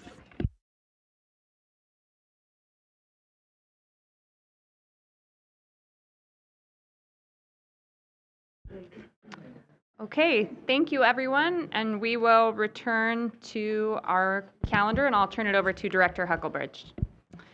Thank you. So the first thing, the next item is 6C, the ledge report, and we would like to trail this item until Friday. This is the last week for the governor to either sign or veto bills from this year's session, and there are still a couple of bills that are of interest to the Coastal Commission that are in play, and so we're going to trail it to kind of give us hopefully the most fulsome report we can get. So we'll bring that back on Friday. And then that brings us to item 6D, which is the discussion of the draft strategic plan. So I have a presentation for this item whenever there's a chance to get that up. And just wanted to start off by letting everybody know how excited I am to bring this item in front of the commission. This today is an informational briefing only. I will present here the overall framework for the plan, describe each of the goals and objectives at a relatively high level, and then really what we're interested in is feedback from the commission, from the public, and opportunities are, for today, and there will be additional opportunities into the future with the plan of bringing it back to the commission for adoption in December. So I really would encourage commissioners and public, if you haven't already, to read through the plan. It's not too long. It's only about 10 pages, which is down from about 45 from the last one. There's a lot more detail in the written version that I won't cover today. And then one final comment, just to remind everybody, it is a draft. There's work to do on the plan. It's not a fully polished document. But it was time to get it out into the public, to get the feedback as we sort of finalize and polish it to bring back to you in December. Next slide, please. So before I jump into the strategic plan, I wanted to ground us in our agency's mission. And I'll read it now. The Commission is committed to protecting and enhancing California's coast and ocean for present and future generations. It does so through careful planning and regulation of environmentally sustainable development, rigorous use of science, strong public participation, education, and effective intergovernmental coordination. So this mission and the Chapter 3 policies of the Coastal Act serve as the North Star for the work of this commission. This has been true since the inception of the agency. However, it's important to note that the world is very different from when the Coastal Act was first adopted. And while the policies in the Chapter 3 policies of the Coastal Act have truly withstood the test of time, the challenges and opportunities that come from implementing those policies have shifted and continue to shift. So the purpose of this strategic plan is to help the Commission meet today's moment and the unique climate we find ourselves in today. Its purpose is to serve as a roadmap to guide the Commission over the next 5 years in our work of protecting public access and coastal resources for generations to come. Next slide, please. So the draft strategy consists of 5 goals. Each goal includes objectives and specific actions to achieve those objectives. The 5 goals are not meant to be inclusive of all of the Commission's responsibilities. Instead, they represent areas of focus for the Commission for the next 5 years. These goals will support us in fulfilling our mission, given the challenges we face. So I'll go through each of the goals here, and then I'll delve into each one in a little bit more detail in the next several slides. The first goal, Goal 1, is to ensure coastal access for all. Goal 2 is to plan for resilient communities. Goal 3 is to improve external communication and engagement. Goal 4 is to protect coastal resources. And Goal 5 is to build and maintain a resilient organization. So now, as I said, I'll kind of delve into what we mean by each of these goals. Next slide, please. So Goal 1 is to ensure coastal access for all. This goal focuses on one of the Commission's most deeply held core values, that our coast is a place that is open and accessible to all people, regardless of background, income, or geography. The objectives under this goal include, first, to plan for 50 years of public coastal access. I guess that one didn't quite plan for sustainable coastal access. So this includes protecting existing access ways by ensuring that vulnerable access ways and beaches are resilient to the effects of climate change. It also includes creating new opportunities for the public to experience the coast. And we'll do this through updating our digital tools and resources, exploring new partnerships, and expanding our approach and tools related to protection of public trust resources. The second objective is to prioritize affordable access, recreation, and overnight accommodation. Under this objective, the Commission will reduce inequitable barriers to coastal access by expanding opportunities that are free or lower cost. Actions under this objective include expanding the California Coastal Trail and really focusing in on lower cost overnight accommodations as a top priority. We'll do this by developing new strategies to expand lower cost overnight opportunities of all kinds and finding ways to connect existing lower cost accommodations with the communities that need them the most. The next objective is to break down barriers to coastal access. This objective gets to the heart of the overarching goal by implementing actions that ensure our coast is truly open and accessible to all people. Under this objective, the Commission will work with California Native American tribes to support co-management and land back efforts while also finding ways to reduce conflicts between public access and protection of tribal resources. We will also grow our whale tail grant program and expand our public education efforts. The final objective under this goal is to enforce the public's right to access the coast. And this objective is really about upholding the integrity of the Commission's regulatory decisions.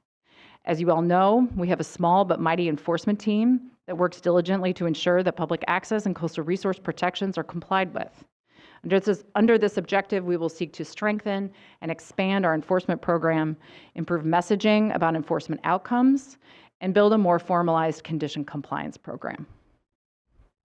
All right, next slide, please. Goal 2 is to plan for resilient communities. This goal addresses the Commission's role in preparing our coastal communities for rising seas and increased effects from climate change. As climate change accelerates, our planning and regulatory frameworks must evolve to meet intensifying threats and ensure that coastal communities and ecosystems are collectively resilient. Under this goal, we have several objectives. The first is to ensure that LCPs address sea level rise and climate change.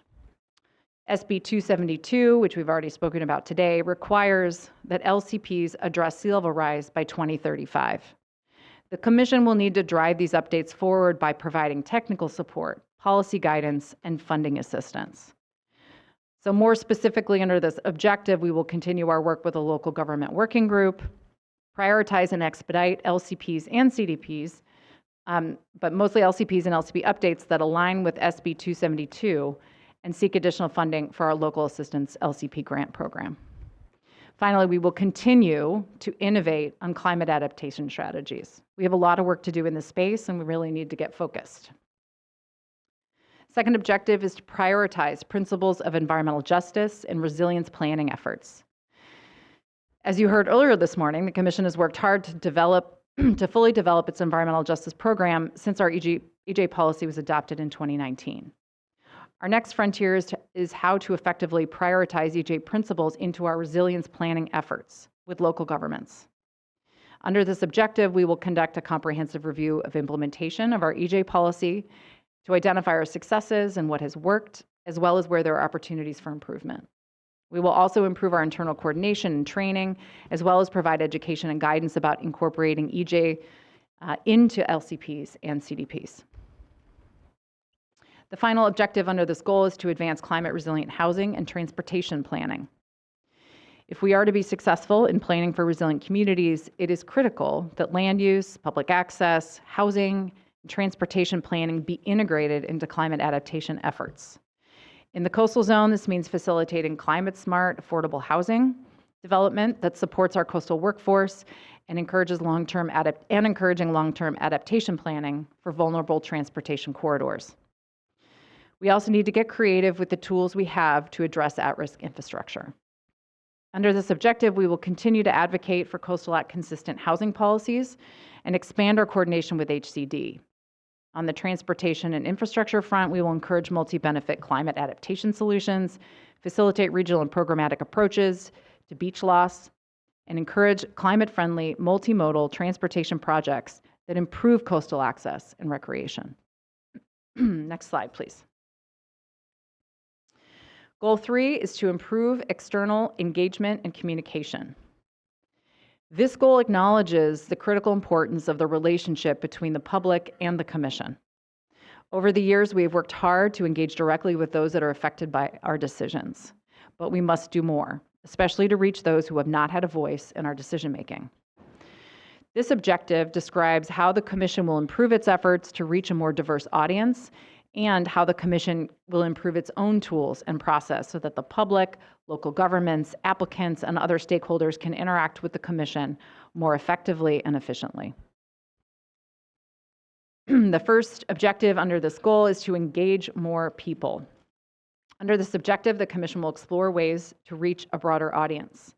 This includes improving our website, strengthening our Spanish language program, and expanding our use of social media. We will also double our efforts to connect with inland communities, including through holding a meeting at least one inland location per year, and working to expand the reach of our public education programs. The second objective under this goal is to improve Commission process and transparency.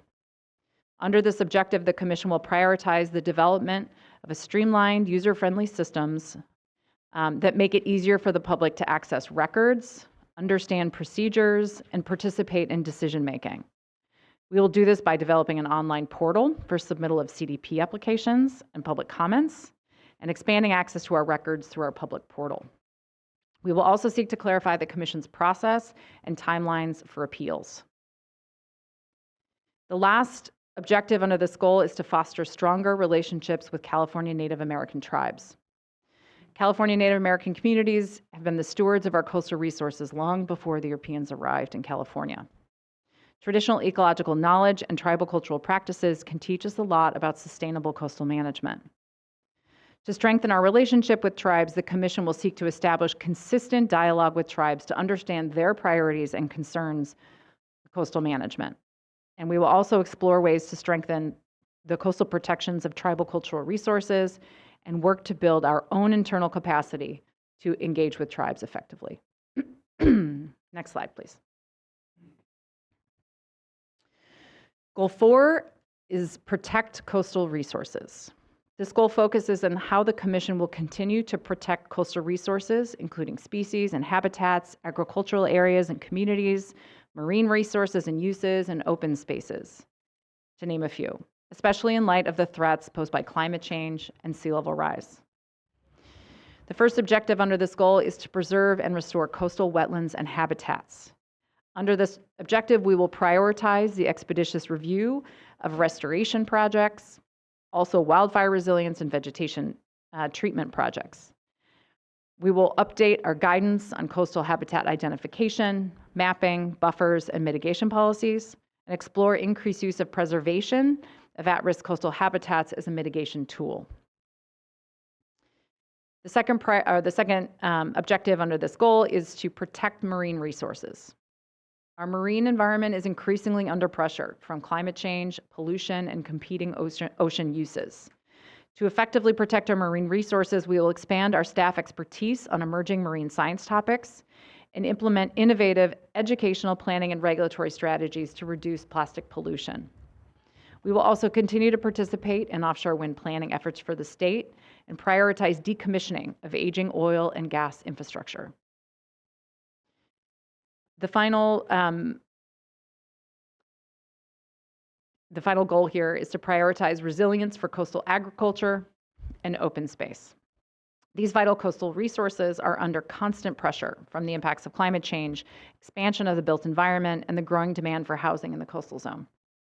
To ensure we are meeting the Coastal Act's mandate to protect ag lands and open space, we will expand our toolbox of agricultural land protection approaches and ensure we understand the vulnerability of agricultural lands and open spaces to climate change.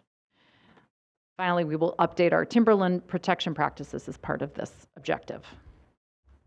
Next slide, please. The last goal, Goal 5, is to build and maintain a resilient organization.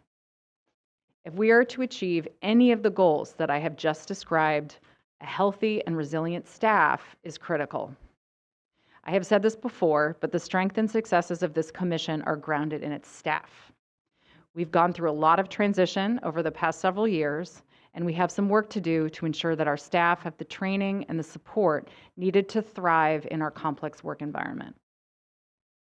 The first objective under this goal is to inspire an organizational culture that is inclusive, curious, solutions-oriented, and adaptable. Our work is increasingly complex, and as a result, we are asking our staff to be knowledgeable on a broader array of topics, and at the same time, the pressure to move faster and to be more efficient is intense.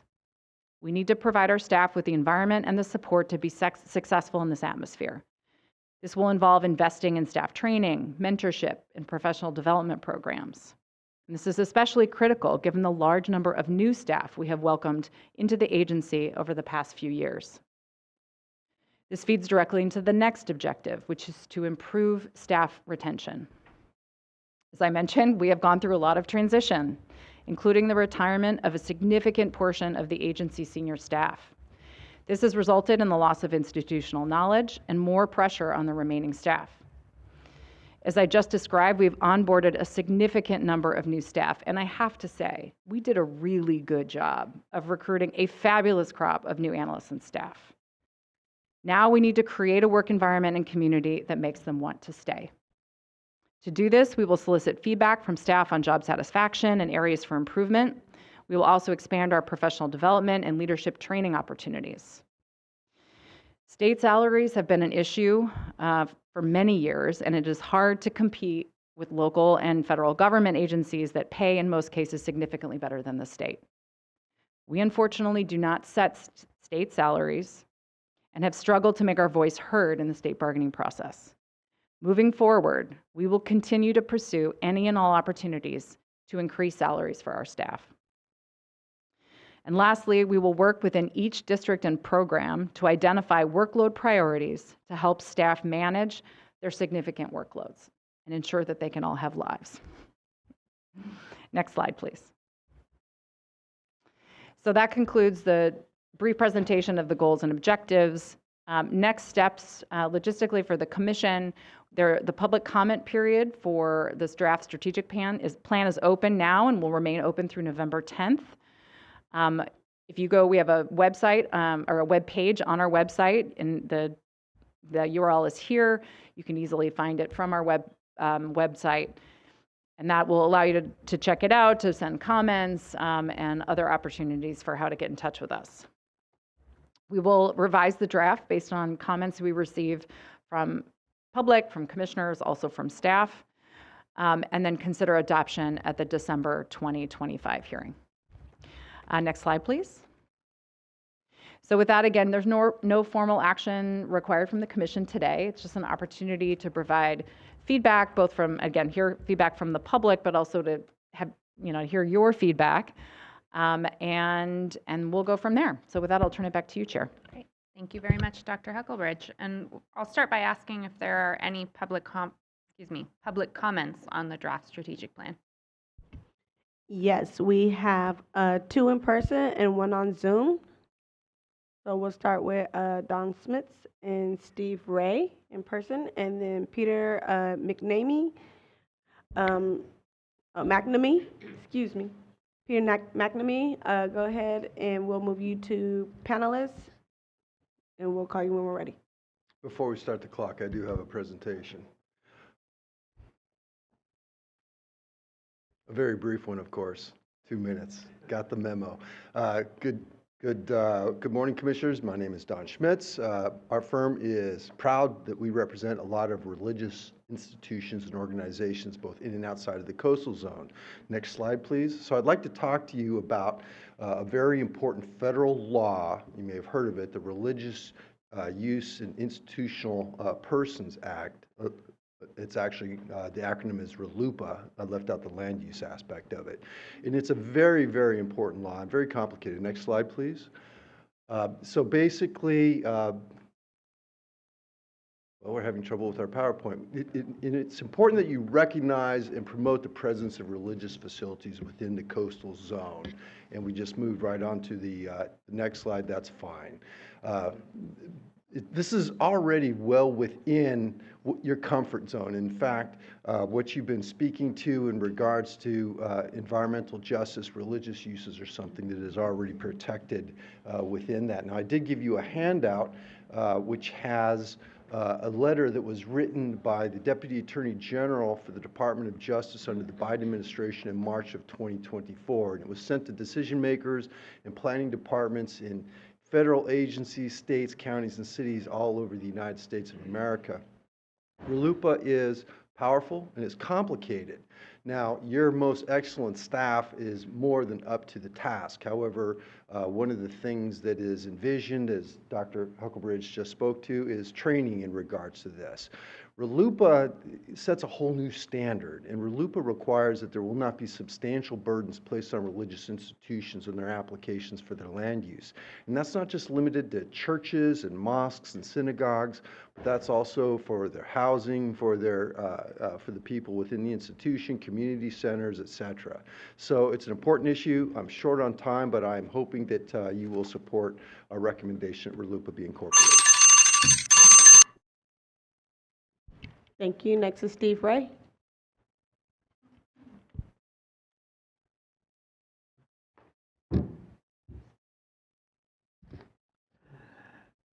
Well, good morning again, Madam Chair, Commissioners, staff, and members of the public. I'm Steve Ray.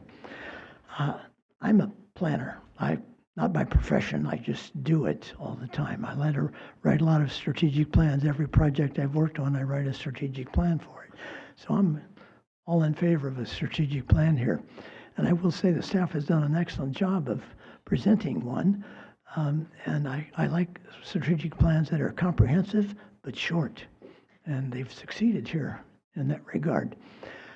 I want to address two specific issues related to the plan. If I had more time, I'd do more comments. But anyway, first of all is enforcement in Goal 1.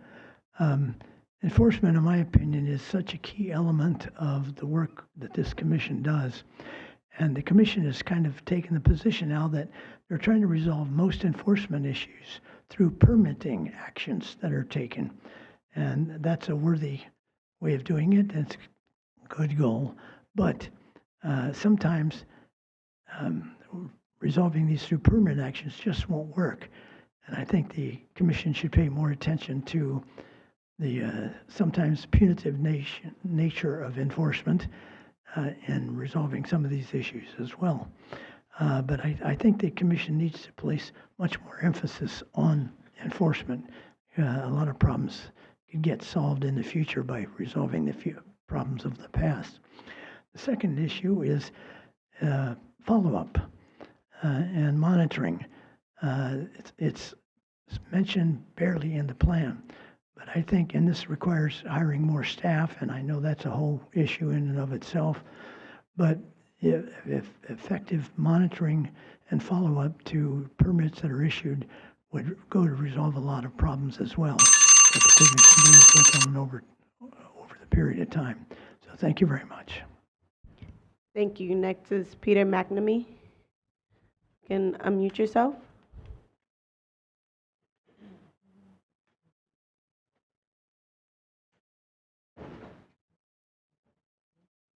Go ahead and unmute, please. Thank you.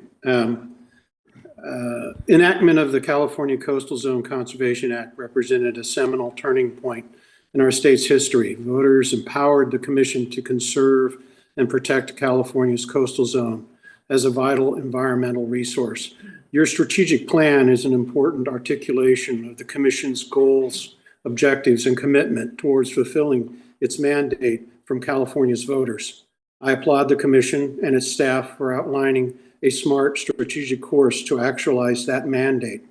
In the past half century, as the implications of climate change have manifested, you've adapted your strategic actions accordingly.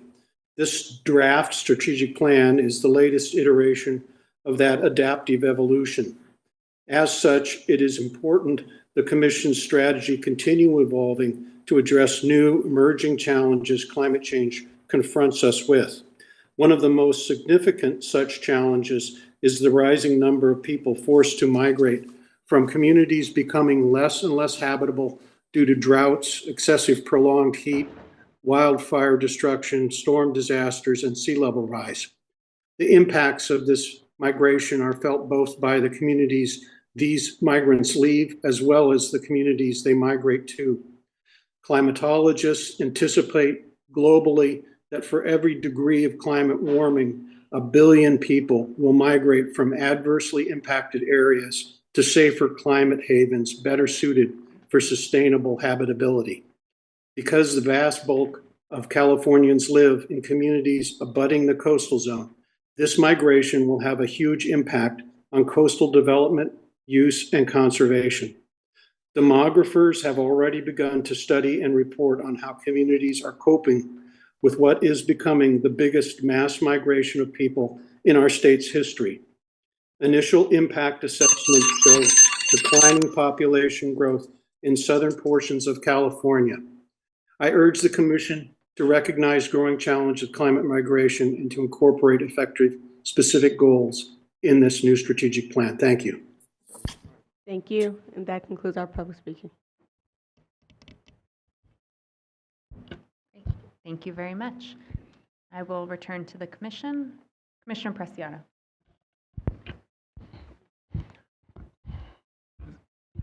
So,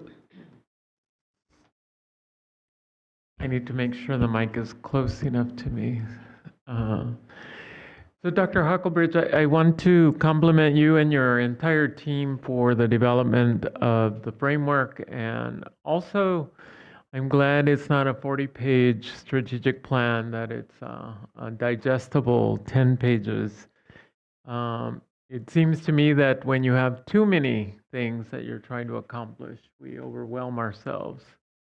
I have a couple of comments related to what I consider one of the primary goals under the first goal, which is this idea of lower cost visitor serving accommodations.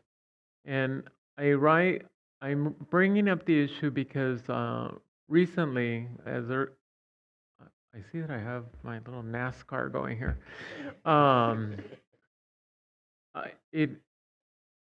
In the city of Chula Vista, in partnership with the Port of San Diego, we recently opened a $1.2 billion convention center hotel.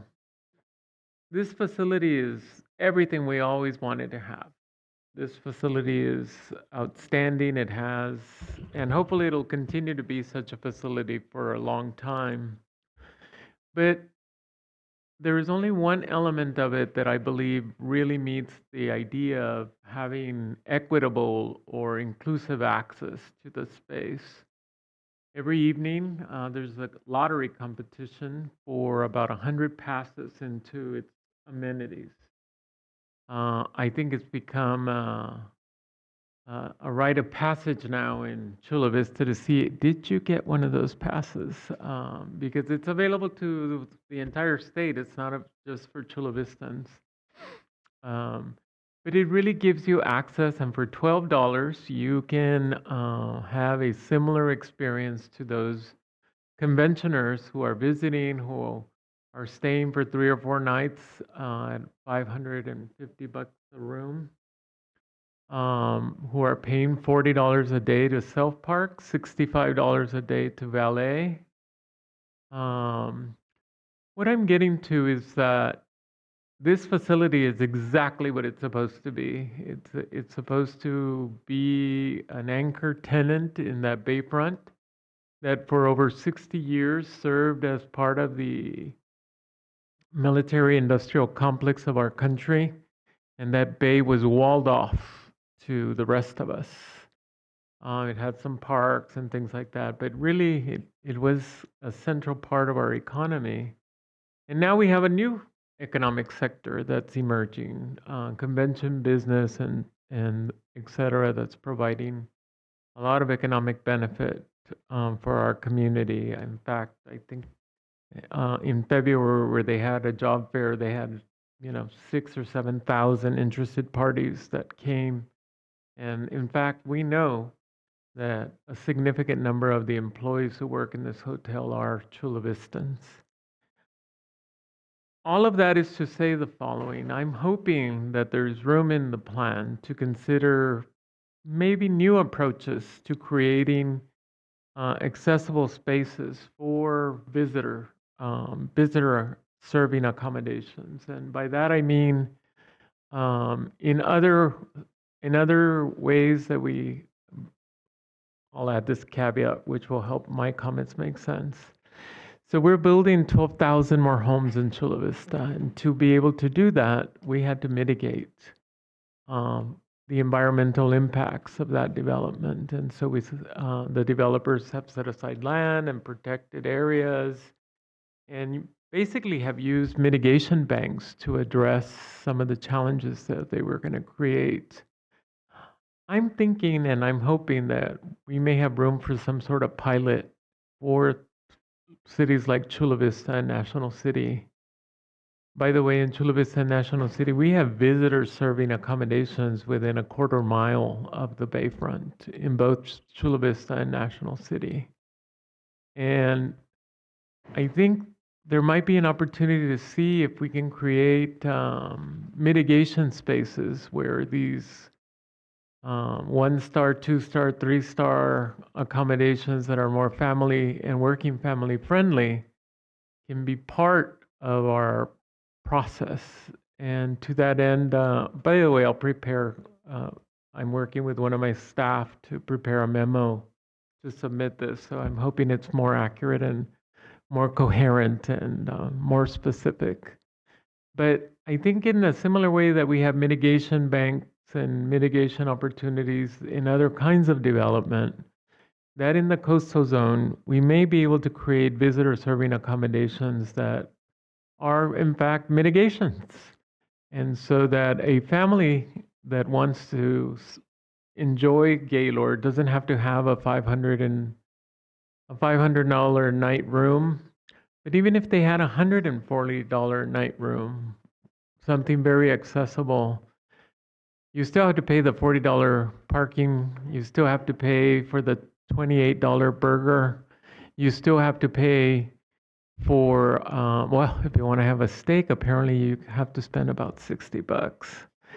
And so what I'm getting to is that we have a goal and we have planning that is underway with many projects all over the state that have this inclusionary component, but I don't know if they've been thought through in the context of what does it really take for a family or a community member to participate in the 5-star hotel or in this case, a 5-star hotel and convention center. And so I'm just proposing that we broaden how we think about this and maybe see if our developers can come up with proposals that create access to the coastal zone, create access with low-cost visitor serving opportunities, but that function like that key thing that Gaylord does, which give access to the community and the general public for a few hours or for a whole day and still allow you to not have to take out a loan to enjoy the facility. Another comment that I wanted to make that's separate from this, but it's related to goal number 4, is if in your planning process we start thinking about what these mitigations to protect our natural resources will cost. And so in mid-August, I sent Dr. Hucklebridge an email. It had an image of the tsunami wall that was built in Japan after the 2011. And that tsunami wall goes on for miles and miles and miles and miles, and it has trees components. And I'm sure it's absolutely wrong in our context, but it seems to me that it is a very significant capital project. And sometimes I see us working on mitigations to bring back or restore an estuary or bring back and restore small chunks of land, but I worry that in 20 or 30 years, the type of infrastructure we'll need to protect against the sea level rise will be more than just restoring an estuary or a salt marsh or something like that, that we'll be needing huge and maybe very consequential, expensive public projects. And I'm just wondering, in that context, if we're preparing for those eventualities and getting the public and our public policymakers and Sacramento ready for those kinds of investments. And lastly, truly lastly, I volunteered. I think we were in the Santa Monica Hills when I encouraged us to form a commission or subcommittee to look at new sources of income that could support the sustainability and the longevity of the commission staff.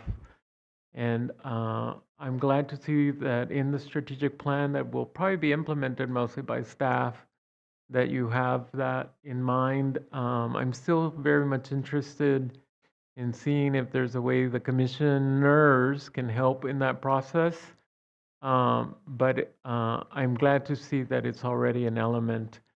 So I will submit a written proposal in the coming weeks, and hopefully it can be incorporated. I even came up with a number where you could include it, but I'll leave that to my letter. Thank you very much. Thank you. And before we move on to the other commissioners, I just want to note this is really just the beginning. We're opening up the public comment process here. There's going to be a lot of opportunity, of course, for the public to comment, but for commissioners ourselves to really dig in and engage. So just bear that in mind as we move forward. It'll be to Commissioner Wilson, then Commissioner Lopez. Thank you, and I appreciate this process, as always. I'll limit my comments, try and be brief here. I did appreciate that there is a reference to workforce housing in the document. I had to find it, and there it was. So I guess a part of this is I'll just take it from the perspective, kind of a more rural perspective. I really do appreciate the preservation element in relation to the agricultural resources and agricultural lands and open space. There certainly is a threat to those from even more recently with, in terms of some of the ADU and STR implications, in that we're getting conflicting land use issues that can occur. And so I think it's important for us to both allow for those things to occur, but in ways that don't conflict. And it's actually not that hard, especially when you have a lot of land. And so I think we need to make sure that we're having policies that are addressing that. I also want to mention in there that while we're talking about agriculture and open space, the word aquaculture only references to offshore aquaculture. The aquaculture, which of course in my district is 80% we produce of the oysters in the state of California, it's not just there. There are innovations around aquaculture up and down the state that I think we need to be thinking about in terms of being flexible with and understanding that, not just from shellfish, but we're also talking about seaweed and other things, and not just in bay or those spaces, but also adjacent landside opportunities for aquaculture, which we're seeing opportunities for. So from that perspective, I kind of feel that's part of the resilience element of this, and that we need to be talking about flexibility in our commercial and industrial zoning areas in terms of being future focused. Oftentimes, a lot of our planning is sort of through the rearview mirror about what the world looked like when and how we operated at those times. As you know, in Humboldt Bay, 900 acres of coastal dependent industrial lands, which is the equivalent of the size of the port of Oakland. And so we've been looking for ways to think about what that really means and how to be innovative. And I would like some reference to that sort of future focus. And also in commercial zones as well, we're seeing changes in our small towns, coastal towns, in terms of understanding mixed use and what it means to have residential principally permitted in the downtowns, in at least second stories and those sorts of things. And so that's important, really around working waterfronts and the innovations around that, and figuring out ways that we can be encouraging and flexible. And oftentimes when I'm in those communities, we're seen as something that is we're stagnating. I mean, in terms of that's an experience that people have that maybe they had 10 years ago and 20 years ago. And I know that we as an institution are much more advanced now than we were then, but we need to maybe sort of encourage that the creativity within those communities.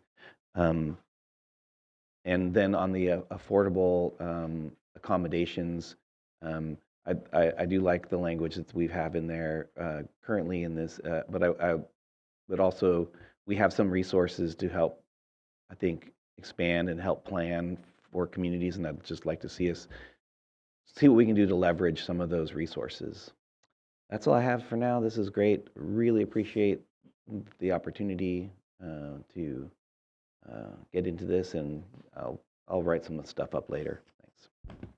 Thank you. Commissioner Lopez. Thank you, Madam Chair. I'll be quick. I just want to lend my support to the concept of allowing access to carne asada over the $60 ribeye steak. Wanted to put that out there, so if we can find a way to do that, I would definitely be appreciative and supportive. And being the broken record that I am, I saw 5 mentions of housing in the document, 4 were in the introduction, 1 elsewhere, specifically focused on the resilience piece of housing.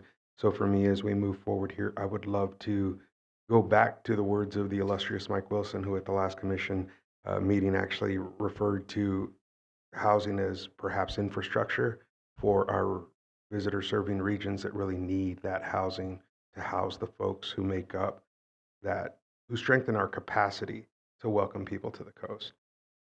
Through the rural lens of Big Sur and the more urbanized version of Monterey and Pacific Grove in my region, we just completed a study through Beacon Analytics of our workforce, and the average ag worker in Monterey County is about 50 years old, but the average person working in hospitality is 31, right? So I think about who's making up that workforce today, and can they afford to live, not even the concept of buying, but just to live in the community that they're serving.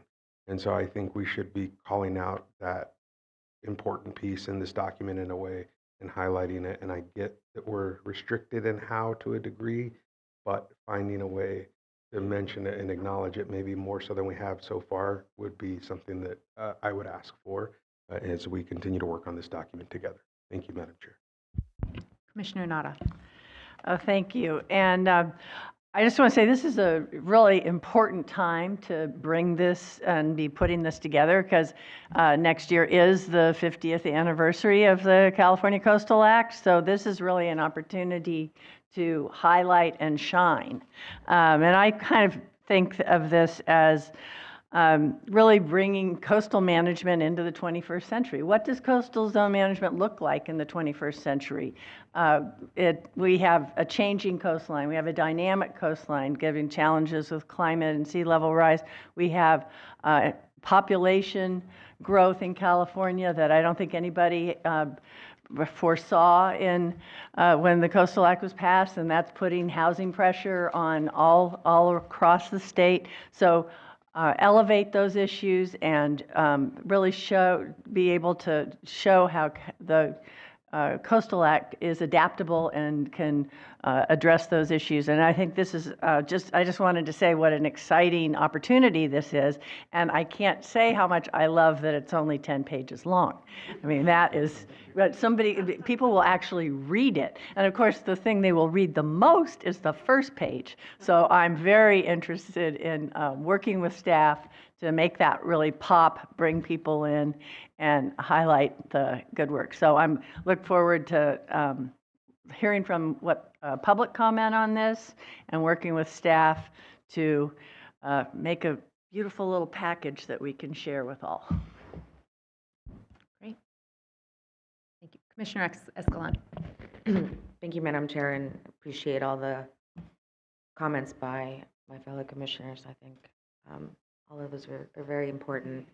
And thanks to our staff. You guys are so fabulous. And our executive director, your leadership, it just, it shines. It comes through the people, We're here for a mission and a purpose, and I can see it in the face of staff.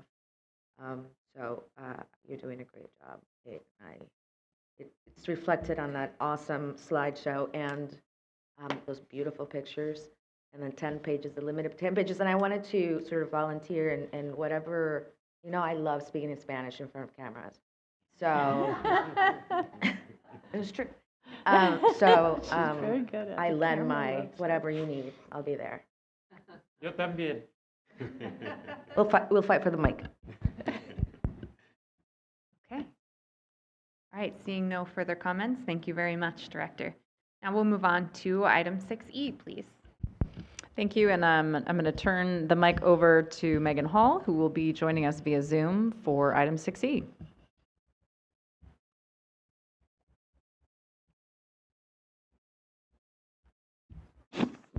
Megan Hall, if you can unmute. Oops, apologies. Hello, everyone. Can you hear me? Yes. Great. All right.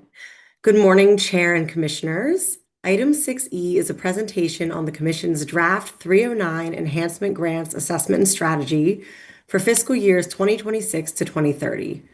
This is a discussion item only and an opportunity for the Commission and the public to provide comments on the draft assessment and strategy. Next slide. First, to provide some context, the Coastal Commission is part of California's federally approved coastal management program under the Coastal Zone Management Act. As one benefit of participating in this voluntary program, states may receive funding annually through the Coastal Zone Enhancement Program, which is detailed in Section 309 of the CZMA, to fund improvements to the program. These improvements generally consist of updates to enforceable policies or policy guidance. Annual coastal enhancement grants are typically around $386,000 per year. Next slide. Some examples of past or ongoing projects that have been funded by Coastal Zone Enhancement Grants include the Public Trust Principles and Action Plan, which was adopted in 2023, updates to the Commission's Sea Level Rise Policy Guidance, which was adopted in November 2024, as well as two products that are in development and will be coming to the Commission soon for adoption: the nature-based adaptation strategies, which we heard about this morning, and the plastic pollution reduction guidance as well. Next slide. So what exactly is the 309 assessment and strategy? So to receive this annual funding to conduct important program improvements, the Commission is required to complete an updated assessment and strategy every 5 years that follows a comprehensive template provided by NOAA. The template has required questions for each phase of the assessment as well as the strategies. Once approved by NOAA, the strategy portion of the document guides the Commission's annual applications for enhancement grant funding. So in this case, the strategy we've developed here will guide work for grant years 2026 to 2030. It's also important to note that there are some bounds on topics that can be addressed through the annual grants and in the assessment and strategy. Section 309 of the CZMA details 9 enhancement areas in which program improvements can be made, and the 9 enhancement areas are shown here on this slide. The first step in the whole document is the assessment, which describes status, trends, and summaries of significant changes in all 9 enhancement areas from the period of 2021 to 2025. It also describes the extent to which challenges and opportunities for program enhancement may exist and identifies high priority program needs. Based on the initial assessment of all 9 enhancement areas and stakeholder input, Commission staff selected 4 enhancement areas to conduct a more detailed, in-depth assessment. Next slide, please. The 4 areas selected are coastal hazards, special area management plans, which in the Commission's terms means LCPs, public access, and wetlands. Next slide. Public and stakeholder input is also a critical source of information for the assessment portion. For this 2026 to 2030 draft, Commission staff leveraged other ongoing outreach efforts to gather information that could support decisions on priority enhancement areas and ultimately strategy development. Some of these efforts include the public engagement associated with updates to the Commission's strategic plan, as well as surveys conducted for the program's CZMA Section 312 evaluation, which was conducted last year. Additionally, staff conducted targeted outreach with several standing Commission working groups and partner groups. This informational item today, as well as the public comment and tribal consultation periods that are open right now, also provide additional opportunities for public participation. Next slide. The completed assessments, incorporating stakeholder feedback, identified key needs, opportunities, and management priorities for the 4 enhancement areas mentioned above. First, the assessments identified coastal hazards and adapting to increasing hazards as a prominent theme across all of the enhancement areas. Additionally, we found that improved guidance to interpret and apply the Coastal Act is needed, both for topics where guidance already exists but may be outdated, and for newly emerging topics where guidance does not yet exist. Finally, the assessments and stakeholder input identified a need for continued training for staff, local governments, and the public on complex and emerging issues related to coastal hazards, community engagement, and more. Using these findings, staff developed 3 strategies. These strategies are also reflected in several of the objectives in the draft 2026 to 2030 strategic plan that we just discussed, aligning these 2 5-year planning documents. Next slide, please. So first, strategy 1, this strategy has the goal of improving statewide resilience of coastal communities and coastal resources through 1 or more new and/or updated policy guidance documents. Specific anticipated outcomes include updates to the Commission's critical infrastructure guidance and updates to the Commission's sea level rise policy guidance toward the end of the 5-year period. Both of these changes would be to ensure guidance is consistent with other state guidance as well as science documents that have been released. Other resources may be developed as well, depending on evolution of priorities. Next slide. Strategy 2 will aim to update outdated components of the Commission's LCP update guide and potentially create new sections of the guide on emerging or high priority topics. Existing sections that will be updated are the coastal hazard section and the timberland section, both of which are currently inconsistent with some other state policies, processes, and rules. The strategy will also include developing and implementing an outreach and training work plan to improve accessibility, understanding, and use of this guidance, as well as other existing Commission guidance by local governments, Commission staff, and the public. Next slide. Finally, strategy 3. The goal of strategy 3 is to update long outdated guidance on analysis of wetland restoration and mitigation projects to reflect current practices, incorporate new scientific developments, and address coastal hazards. Guidance updates are expected to increase transparency and facilitate the process of wetland delineation and wetland project review for staff, applicants, and agency partners. Next slide. To conclude, I will walk through the next steps in the process. The public comment period is open now and will remain open, and written public comments can be submitted via email or by mail through November 16th. And apologies that I did not include the email address here where you can send comments, but it is written in the staff report, and I will try to update it in this presentation to post after as well. Once all comments have been received, Commission staff will review comments, make revisions, and submit the final assessment and strategy to NOAA by the January 30th deadline. Meeting this submission deadline is important to ensure that the Commission is eligible to receive Section 309 funding under the fiscal year 2026 CZMA funding cycle. This concludes my presentation, and I'm happy to answer any questions. Great, thank you very much.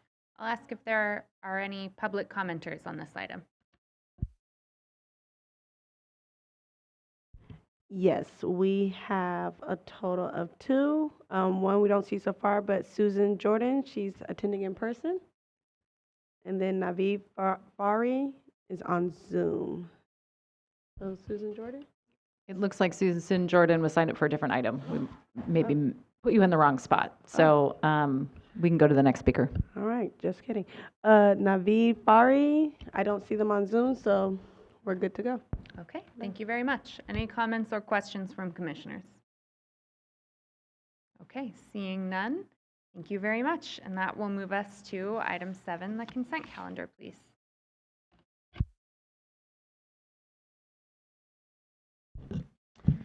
All right, thank you. That is item 7, the consent calendar for all districts on the agenda today.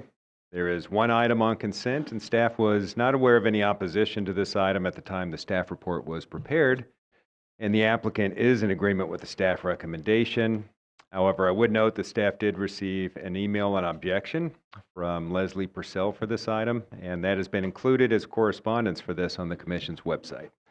That email objects to the reconstruction of a small existing 400 square foot single family residence with a new 3,551 square foot residence with an attached 454 square foot garage, and that project is located along a canal in the Venice area in Los Angeles. The email asserts that the new residence would be too large and, their opinion, reduce permeable yard area and might be subject to liquefaction hazards. These issues were fully addressed in detail in the findings of the staff report and in the addendum for this item. I would note that this project, as noted in the addendum in more detail, complies with the open space and permeable area requirements of the certified Venice land use plan and would include a new planter box stormwater treatment system to increase stormwater infiltration on the site.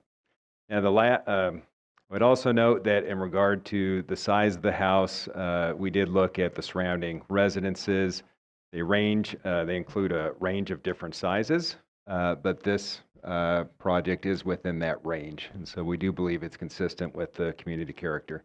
Now, the last issue relating to concerns about liquefaction hazards was addressed in both the staff report and addendum.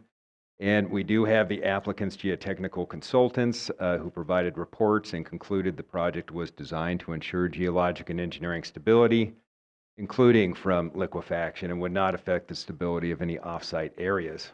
Now, I would further note that this project still requires full engineering and geologic review by the City of Los Angeles Department of Building and Safety, and that would further ensure geologic stability on site. Thus, for these reasons, staff continues to recommend the commission vote and approve this item as part of the consent calendar today. I am available for questions. Thank you very much, Mr. Hudson. Are there any ex partes to report on this matter? Okay, seeing none, are there any members of the public who wish to speak on this item on the consent calendar? Yes, we have 4 speakers signed up. We have 2 in person and 2 on Zoom. In person, we have Adam Dreisen and Austin Peters.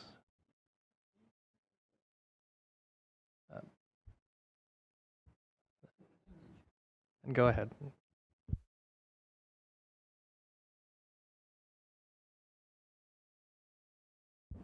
There we go. Thank you, Commissioners, for your consideration today. My name is Austin Peters, the project architect for item 7A, and over the past 2 years, I've worked with great care alongside the community on this project, and feel it will be a great addition to the neighborhood. I'm here in support of the project, and feel the staff report addresses all of the issues that have been brought up. I'd especially like to thank Fernie Tsai and the rest of the coastal staff for all their help, and agree with their recommendations to approve the project. Thank you. Thank you. Adam Dreisen? Okay, I'm not seeing that. Adam is choosing not to speak. Thank you. Okay, thank you. And then on Zoom, we have 2 speakers, Ann Cantrell and Leslie Purcell. Ann Cantrell?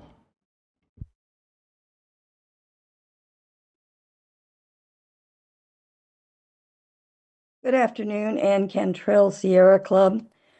This house is going from a 400 square foot home to the largest house on the block.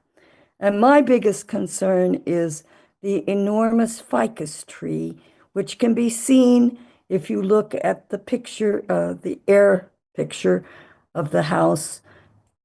The ficus tree takes up a great portion of this lot. I only have information from 2016 about the value of the tree.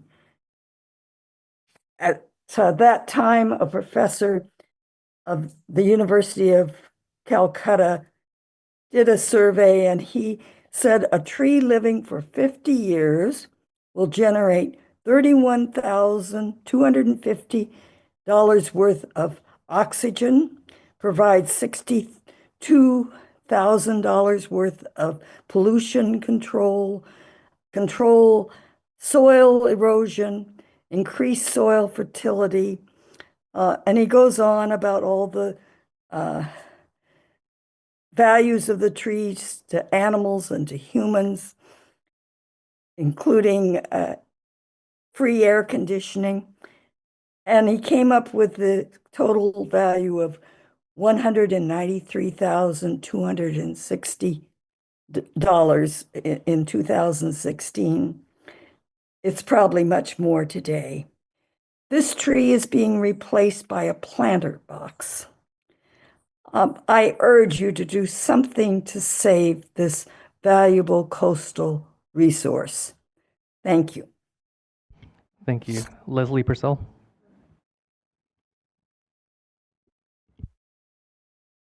Hello, this is Leslie Purcell. Yeah, I'm also concerned about the ficus trees removal. And I realize that the staff did require nesting bird surveys now. I appreciate that, but it cited specifically songbirds and raptor nests. But what about other birds, i.e. like a heron species or other coastal birds that aren't specifically songbirds or raptors? Is there a possibility of requiring some mitigation for removing such a large tree with the value that Ann Cantrell just cited? Planting something elsewhere in the nearby area that would also increase the habitat value in this neighborhood area. I still believe that this is too big of a house. It's significantly larger than most in the area, even though it may only be 66 square feet larger than the next largest. It's still 672 square feet larger than the average three-story residences in the area. And this just increases the size limit then that will be looked at in the future. And we've seen this in beach areas where the smaller houses, even if they're nice houses, they're removed, and these giant, more boxy houses are put on site that then take up all pretty much the space and decreases the views, the air, the water, the habitat in these beach area landscapes. The same in the Venice Canal. So I would appreciate if we could scale this back and find a mitigation if the tree must be removed.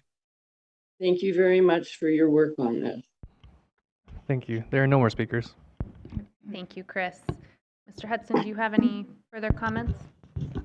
Thank you. I'll just keep it very brief, just to note that the landscaping on the lot that would be removed is landscaping and horticultural species. I believe the tree is a type of ficus or something similar.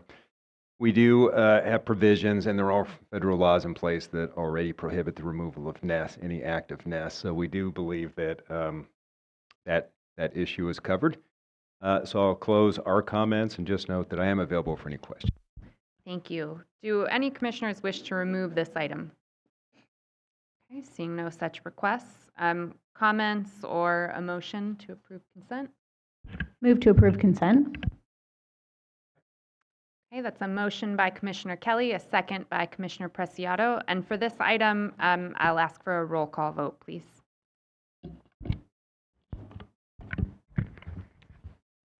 Commissioner Bachko? Yes. Bachko, yes. Commissioner Escalante? Yes. Escalante, yes. Commissioner Hart? Yes. Hart, yes. Commissioner Jackson? Aye. Jackson, yes. Commissioner Kelly? Yes. Kelly, yes. Commissioner Lopez? Yes. Lopez, yes. Commissioner Nadoff? Aye. Nadoff, yes. Commissioner Preciado? Yes. Preciado, yes. Commissioner Turnbull Sanders? Yes. Turnbull Sanders, yes. Commissioner Wilson? For the tree, I vote no. It's the last gasp. Wilson, no. Chair Harmon? Yes. Harmon, yes. The vote is 10 yes, 1 no. Thank you, Ms. Miller. The regular consent calendar is adopted. And now we will move to those consent items that have been removed from the regular calendar, please.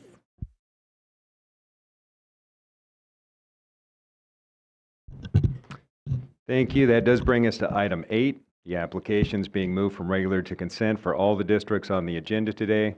As mentioned during the agenda changes this morning, there are 4 items that we're recommending be moved to consent, and those are item 14A, the City of Ventura LCP amendment for short-term vacation rentals, and that is a time extension only. Item 14B, the County of Santa Barbara LCP amendment dealing with outdoor lighting and signs, and again, that is a time extension only. Item 14D, County of Ventura LCP amendment dealing with coastal hazards, also a time extension only. And item 14E, this is the County of Ventura LCP amendment dealing with Housing Bill Implementation Ordinance. And I would like to just very briefly comment regarding that LCP amendment by Ventura County. And note that although we're recommending this item be moved to consent today, it does deal with a number of very important housing policy issues. And our staff did work with the county to address some issues that were part of the original submittal. And those changes, the suggested modifications in the report, were necessary to bring this amendment into conformance with the resource protection policies of the Coastal Act while still facilitating new housing in the coastal zone. Now, this amendment adds new important provisions to the county's LCP dealing with density bonuses to bring their LCP into compliance with state density bonus law. And it also adds new provisions expanding support in locations where transitional and supportive housing and residential care facilities may be located. It adds new, more efficient ways to process those permits. And this amendment and the solutions that we were able to work out with the local government is an example of how your staff continues to work with local governments to expedite new housing projects and LCP amendments in a manner that is also protective of coastal resources. So in that, I'll go ahead and close and just note that staff is not aware of any opposition to the items being moved to consent today, and thus we're recommending the commission vote and approve this item. Staff is available for questions. Great. Thank you, Mr. Hudson. Are there any commissioners with an ex parte to report? Okay, seeing none. Any members of the public who wish to comment on any of these items? Yes, for item 14A, move to consent, we have one speaker, Jim Holtz, here in person. Jim Holtz.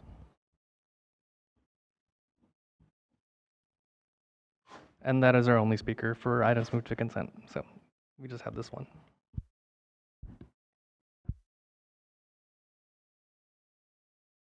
Please Can you just turn on press your the mics. mic button so we can hear you? This is for the record. My name is Jim Holtz. I made the 10-minute walk from my home on the Hermosa Beach Strand right over there.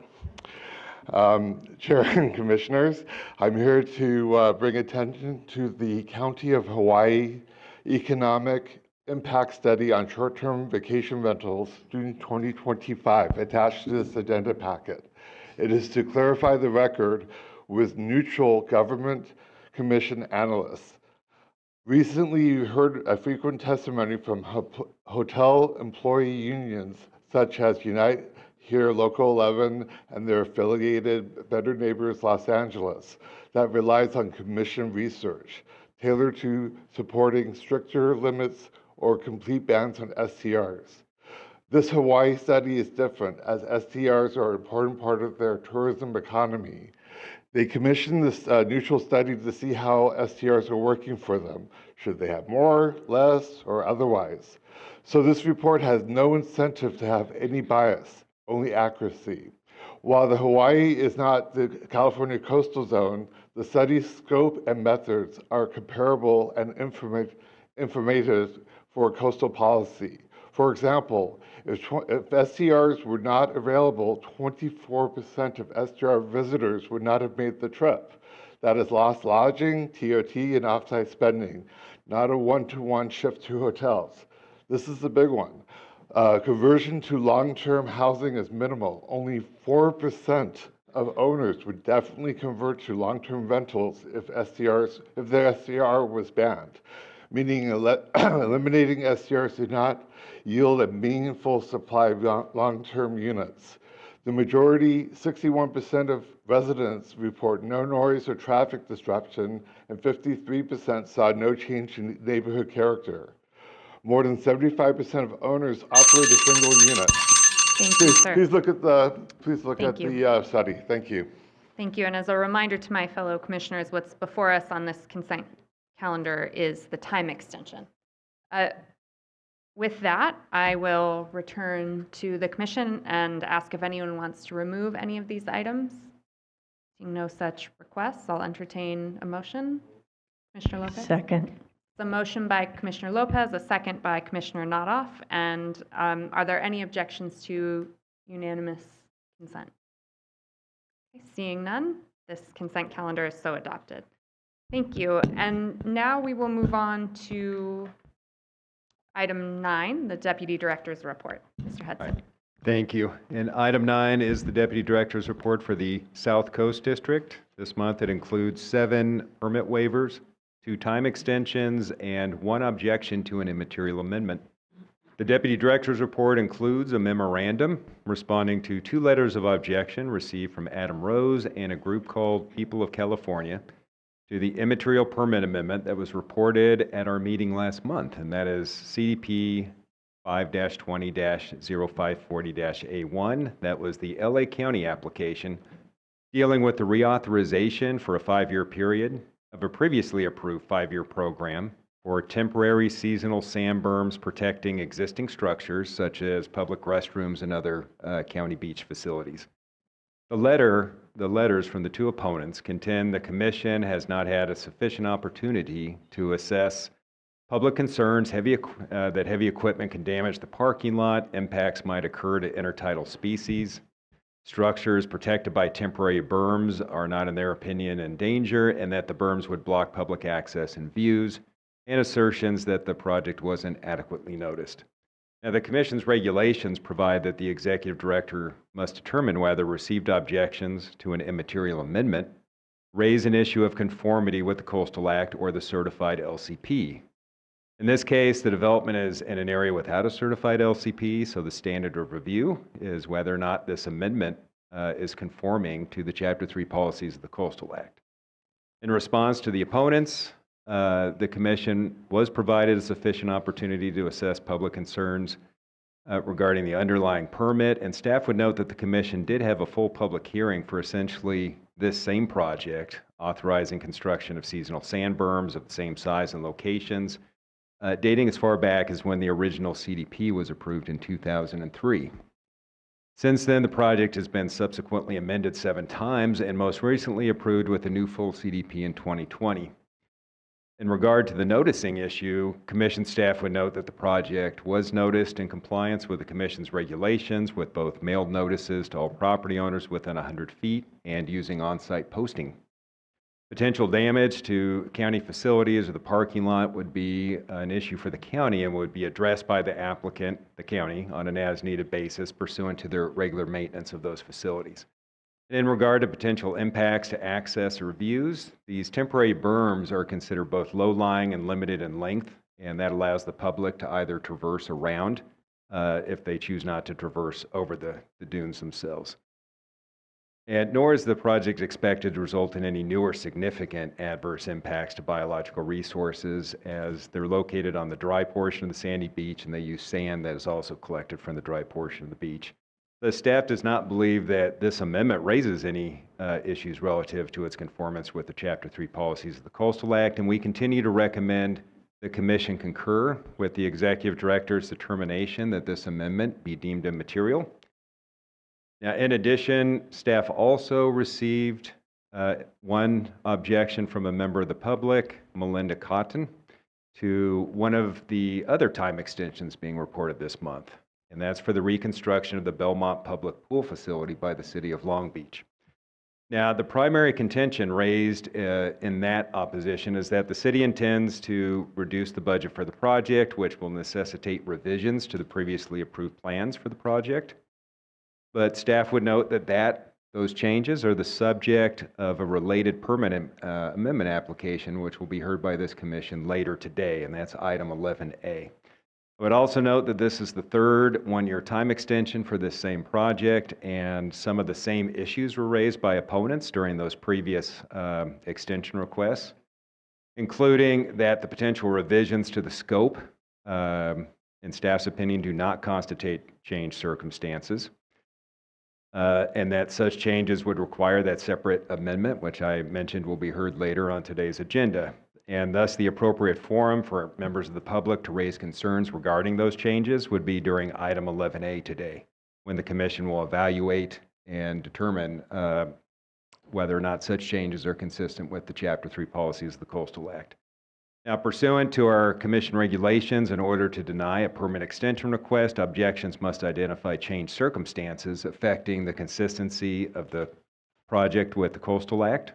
It does not provide an opportunity to rehear the merits of the project, and for these reasons, the Executive Director continues to believe that there are no changed circumstances affecting the previously approved development's consistency with the Coastal Act, and we recommend the immaterial time extension for the Belmont pool be approved.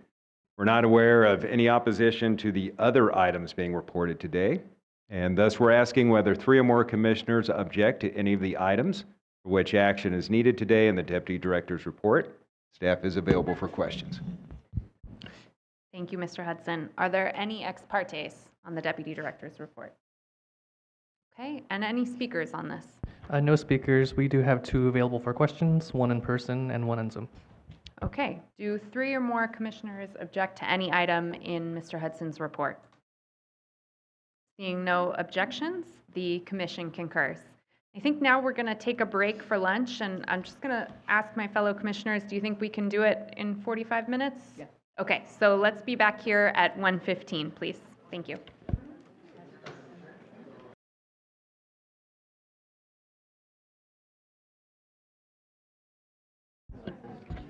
Okay, thank you very much, everyone. I hope you all had a good lunch.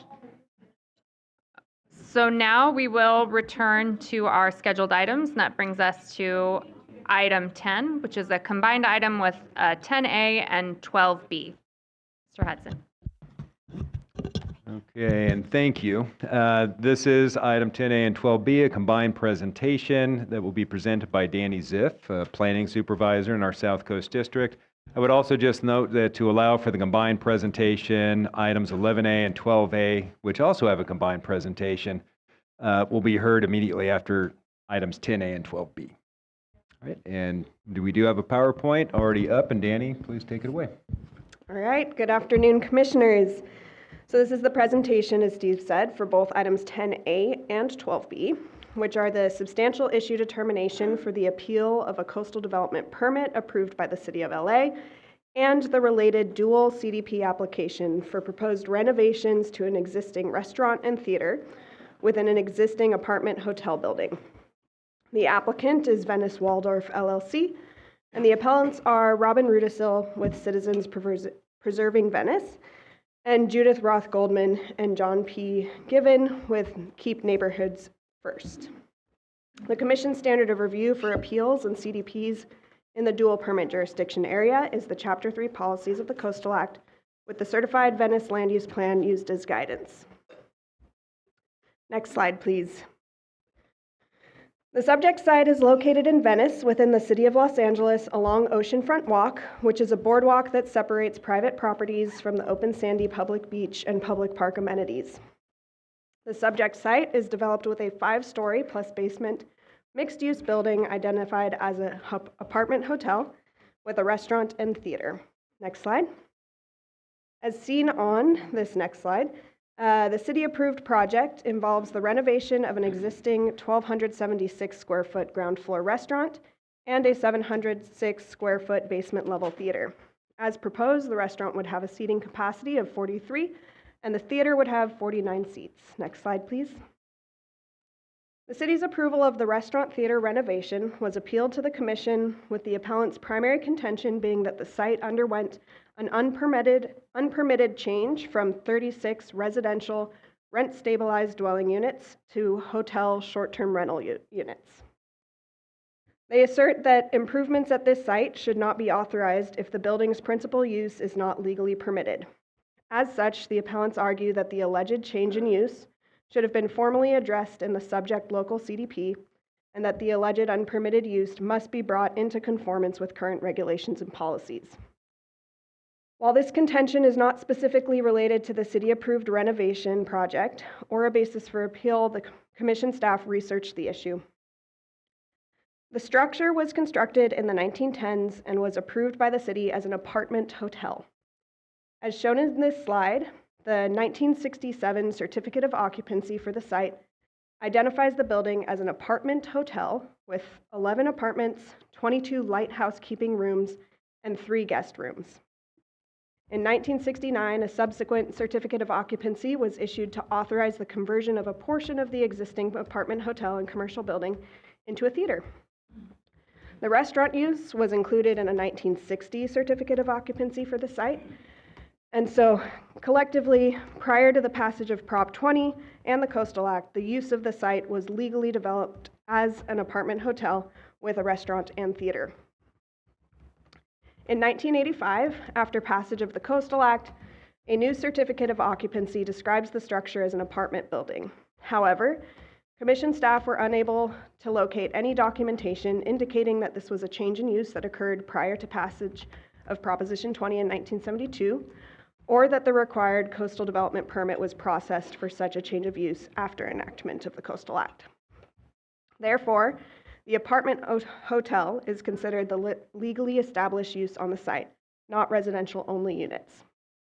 The applicant submitted project plans indicating that the building currently consists of 11 apartments, 22 light housekeeping rooms, and 3 guest rooms consistent with the 1967 Certificate of Occupancy. Accordingly, as no work is proposed to the apartment hotel portion of the building, the scope of the city approval is limited to the renovations of the existing restaurant and theater on site. Thus, as the apartment hotel use is the last verified legal use prior to enactment of Prop 20 and the Coastal Act, the city's decision to keep their review of the project limited to the restaurant and theater renovations was supported by evidence, and no substantial issue is raised by this contention. Next slide, please. The appellants raise additional concerns that are not valid grounds for appeal, as well as Coastal Act concerns that the project would negatively impact the community's character, would reduce public access, wasn't properly conditioned to address coastal hazards, and would not protect existing housing stock. Further, the appellants contend that the project prejudices the ability of the city to prepare an LCP that is in conformity with Chapter 3 of the Coastal Act, and note that the city failed to consider environmental justice and the affordable housing provisions of the Coastal Act. Contentions relating to the loss of housing do not raise substantial issue. Commission staff agree with the city that the scope of the development is limited to restaurant and theater renovations, and there's no evidence demonstrating an unpermitted change of use occurred. While Section 30604H allows the Coastal Commission to consider environmental justice issues, there's no indication that the restaurant and theater renovation would affect RSO units. That said, we take concerns about displacement of environmental justice communities seriously. And although the city's rent stabilization ordinance is not related to the subject project or a standard of review, staff are continuing to monitor and investigate current and past use of the apartment hotel. Regarding community character concerns, as shown on this slide, the LUP designates this site and adjacent properties as community commercial, which is primarily for visitor-serving commercial uses. The renovation of the existing restaurant and theater is consistent with this designation, and the theater supports the artistic character of Venice and is expected to be a visitor destination. With respect to public access, the project, as proposed, does not involve expansion of existing authorized uses or space.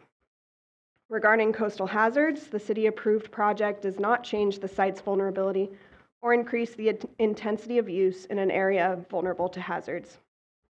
As it relates to lower cost visitor-serving accommodations, the city's omission of findings was appropriate due to the limited scope of the project. Lastly, the city-approved project is limited to the renovation of the theater and restaurant, is consistent with the relevant policies of the certified LUP, and thus will not prejudice the ability of the city to prepare an LCP that is in conformity with Chapter 3 of the Coastal Act. Next slide, please. Therefore, staff recommends the Commission find that the appeal does not raise a substantial issue regarding the city-approved development's consistency with Chapter 3 of the Coastal Act. But before moving on to public comment and the appeal motions, we are going to present the related dual CDP application. Next slide. Since city approval, the applicant proposed replacing windows and doors on the beach-fronting portion of the first floor with bird-safe glass, which is consistent with the biological resource protection policies of Chapter 3. While the project is generally consistent with Chapter 3, a couple potential concerns relate to the full protection of public access, water quality, and improvements from future sea level rise. Thus, Special Condition 3 prohibits the restaurant and theater from using single-use plastics to minimize potential impacts to water quality. Additionally, as the site is vulnerable to flood hazards, Special Condition 5 requires the applicants to assume the risk of developing in a hazardous area.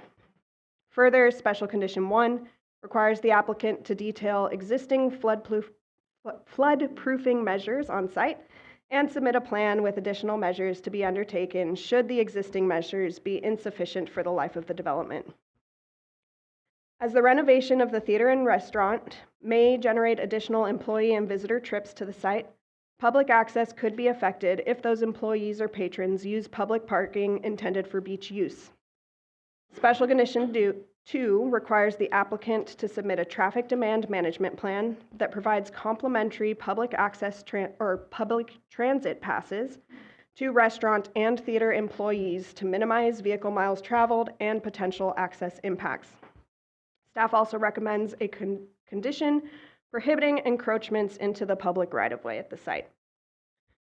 As conditioned, the proposed renovations would be consistent with Chapter 3 of the Coastal Act. Next slide, please. Since publication of the staff report, Commission staff received 5 letters in opposition to the project and approximately 70 letters supporting the project. The applicant also submitted over 200 letters from members of the public in support of the project. There is an addendum that responds to comments. One concern raised was about the Coastal Act's mandatory disclosure requirements. These requirements are not in Chapter 3 and thus are not the standard of review.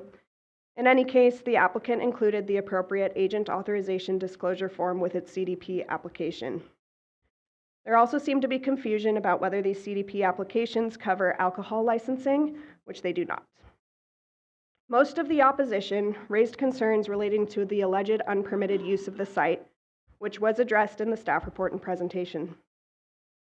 The addendum reiterates that the scope of the project is limited to the renovation of the existing restaurant and theater on site, and that there is no other new development on site that would trigger an action relating to the remainder of the building. In addition, the record of a 1973 building permit application for the site was received yesterday that suggests there were proposed modifications to 2 apartments within an apartment use after passage of Proposition 20.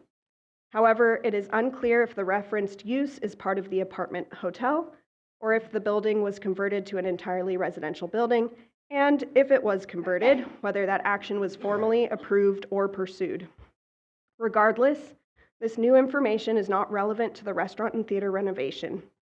That said, Commission staff are continuing to monitor and investigate the current and past use of the apartment hotel, and the Commission reserves full authority to require appropriate actions for any potential violations on the project site. In closing, staff recommends that the Commission first find no substantial issue with regard to the contentions on which the appeal has been filed, and the motion and resolution to complete that action can be found on page 6 of the staff report. Then, staff recommends that the Commission approve the dual CDP application with 5 special conditions. The motion and resolution to complete this action can be found on page 25 of the report. However, if the Commission determines that the appeal does raise a substantial issue, the de novo phase of the hearing will occur at a future Commission hearing, and in that case, Commission staff recommends the Commission continue the dual permit hearing to a future meeting as well. This concludes staff's presentation, and we're available for questions. Thank you very much, Ms. Zip. Are there any ex partes? Commissioner Escalante. Thank you, Madam Chair. On Tuesday, the 7th of October at 2:45 p.m., I had a Zoom meeting, but actually I was only audio for me, for 20 minutes with the appellants, Robin Rudisil and Dr. Judith Goldman. They explained why they believe this project is inaccurately described and should be inspected by an independent party. They insisted that evidence is missing from the public record, including the removal of kitchens, which have been replaced by, I guess, hot plates or some much less than a kitchen, and the building's ongoing operation as a hotel. The piecemealing of this project, restaurant and theater, separate from the intensity of use violations, sets a dangerous precedent that rewards repeat violators and undermines the Coastal Act's housing, community character, and EJ provisions. Thank you. Thank you. Okay, I also had a very brief ex parte in the course of an ex parte about a different matter last night at around 8:40 p.m. via telephone. I spoke with Ann Blemker and Susan McCabe, agent for the applicant, and they indicated very briefly that they are in support of staff recommendations. Okay, with that. Oh, I'm sorry, Madam Chair. I'm sorry. Commissioner Jackson. My apologies. I had a discussion this morning at 7:36 with Robin Rudisil and Allie Bean, and we discussed, they were expressing their concerns about the loss of housing and the open enforcement actions from the city as well as from the state.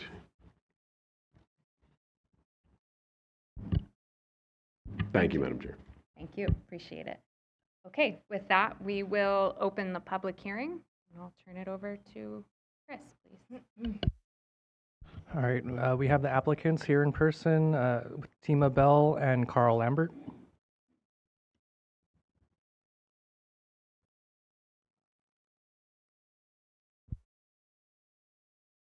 Excuse me, should we begin with the appellant, Louise?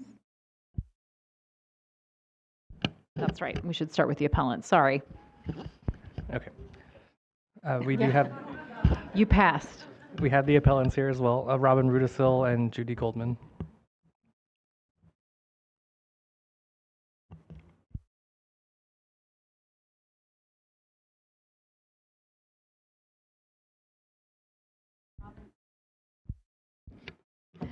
Robin Rudisil, Citizens Preserving Venice. The loss of 36 rent-stabilized homes is not just about the 36 families who were displaced. It's about the erasure of housing for present and future generations, and that cannot be ignored here. We can't make up for this level of housing loss with density bonus projects or any other programs, and this potential violation is still under investigation by both the city and coastal enforcement staffs. Staff relies on a set of plans as evidence that the building's use matches the 1967 certificate of occupancy. But plans aren't substantial evidence for use. You can label the units anything you want on paper. Where's the evidence? In reality, the building is operating as a hotel. Why hasn't staff required proof of long-term rental advertising or rental records to show actual housing use? Are a hot plate, a mini fridge, and a little sink really enough to call a unit housing? Building code requires permanent kitchen facilities, not portable hot plates or cooktops. No piecemealing? There are 6 separate state coastal exemptions that covered all the work to convert to hotel use, including the removal of the kitchens, and now a restaurant and theater. That's classic piecemealing, and your own staff called it that in one of their enforcement letters. We've provided substantial evidence of long-term residential use, permit documents from 1972, 73, 74, and 75 referencing the building as an apartment house, a 1985 certificate of occupancy for apartments, and the rent stabilization ordinance in 1986 confirming all 36 units as housing. This evidence is far stronger than a 1967 C of O.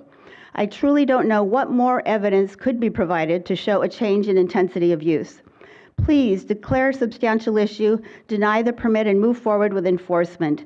At the very least, declare substantial issue and schedule a combined de novo and dual permit hearing to allow full investigation. Judy Goldman.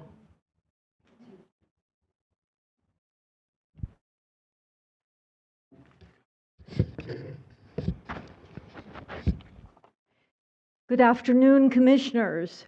I'm Dr. Judith Goldman from Keep Neighborhoods First. This applicant seeks approval only after converting rent-stabilized housing and operating an unpermitted hotel. The pattern is back. Kitchens removed, tenants displaced, community lost, and still advertised as a hotel without a CDP. Today he seeks a restaurant and a theater, as if hotel use was already legal. This is piecemeal approval, prohibited under the Coastal Act. We appreciate the staff addendum confirming this approval does not legalize hotel use or kitchen removals and that housing violations remain enforceable. Yet, granting entitlements risks the opposite signal. He deploys lobbyists, former staff, former lawyers, even former commissioners to push approvals for unpermitted hotels that destroyed RSO housing and are not visitor serving affordable. He opposes RSO protections while profiting from the housing those laws were meant to preserve. In September 2025, the Planning Commission adopted the short-term rental technical amendment, confirming that short-term rentals have never been legal in apartment hotel buildings. But for him, business as usual. Take housing, operate without permits, then seek approval to legitimize violations. Approving entitlements without addressing hotel use gives a repeat violator a free pass and tells the public the profits and insiders outweigh city law, outweigh the Coastal Act, and outweigh displaced residents. Your duty is to protect affordable housing, safeguard Venice's diversity, and uphold environmental justice. Affordable housing is the foundation of that diversity. Once lost, it cannot be replaced. He is asking you to legalize the hotel. Not really. Thank you. He is really asking you to look the other way. Please say no. Protect Venice, protect housing, protect justice, declare a substantial issue.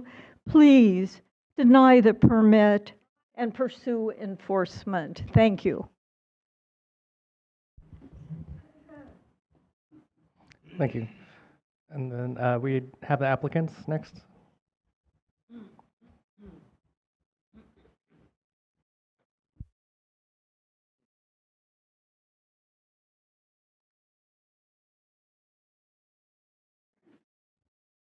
Is it on?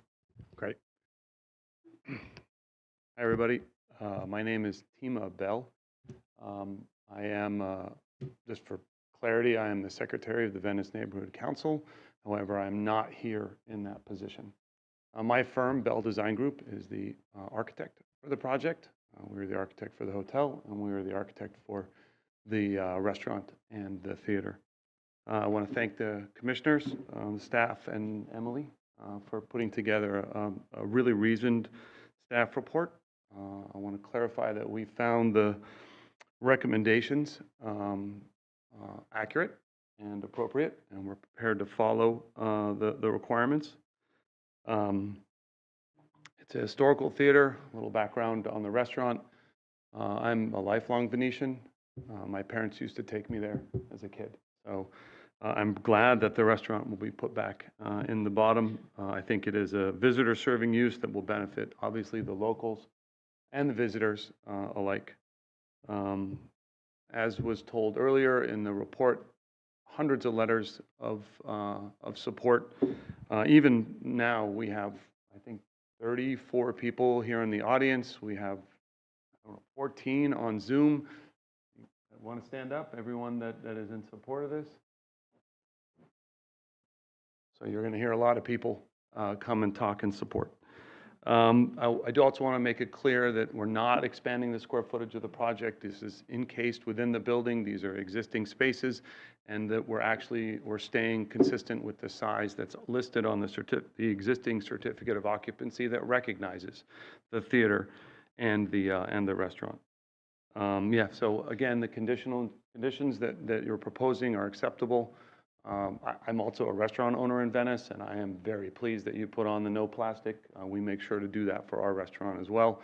So personally, I want to thank you for that. And also, it's not on the table, but I really want to talk about it. I permitted this building. It took a lot of work with a lot of communication. There was no pulling the wool over anyone's eyes as to what we represented, we wanted to be. I want to make that clear from my position as the architect. Okay. If there's any more time, I reserve it for rebuttal or questions if there are any. I have 2 more minutes. I just want to say thank you very much for your time, and thank you for the Sir, staff can you report. give us your name, please? Oh, I'm sorry, Carl Lambert, applicant. And, you know, it was a labor of love to put this building, 110-year-old building, back together. Nothing straight, nothing level, nothing plumb. Great architect and team to put it back together and restore something that really wasn't functioning. Anyway, I do want to say thank you to all the people that have come out to support. This property has been through all of the city agencies, and they've all signed off and approved my use. And so thank you very much, and I do appreciate a positive vote on this. Thank you. Thank you. We'll reserve 1 minute for you. All right, moving on to the general public. We have 33 speakers signed up, 19 in person. We'll start with Ali Bean, David S. Ewing, Margaret Malloy. Ali Bean. Good morning, Commissioners. I'm Ali Bean. I'm speaking today. I'm a board member of Citizens Preserving Venice, but I'm also a three-term member of the Venice Neighborhood Council, and I chair the Housing and Homelessness Committee, which is really why I'm here. This year, we added the word housing to our committee to underscore the dire nature of our affordable housing crisis in Venice right now. We've historically been an incredibly diverse community, racially, culturally, especially economically. 2/3 of our population are renters, and a lot of those renters low income. But the very economic diversity that I'm talking about that makes Venice so unique and draws so many eclectic people here over the years, making us the #2 tourist attraction to Disneyland, has decreased significantly recently, and in great part due to the erosion of our existing affordable housing stock by projects like the Venice V Hotel. I just don't understand why at this time of a housing crisis would it be okay to take away existing affordable housing units. And in the case of this developer, and I mean, I love him, his work is beautiful, but there's been a lot of these buildings, 5 historic apartment hotels on the boardwalk. All of them were proven rent stabilized tenants, which is the fabric of our community, now converted into short-term rentals and hotels, and many of them without first obtaining change of use permits. I'm baffled by how this is happening. I don't understand it. Reflecting the spirit of Commissioner Turnbull Sanders, I'm going to be passionate about this. Please, we want to encourage you, please do follow up on the research of whether this is a legal hotel or not. Our findings are it's always been RSO, and it's the fabric of our community, and it's happening like dominoes in Venice, and we desperately need you as the Coastal Commission to help us keep affordable housing in Venice. Thank you so much, and God bless you, Commissioner Turnbull Sanders. David S. Ewing, Margaret Malloy, and then Daffodil Timsley.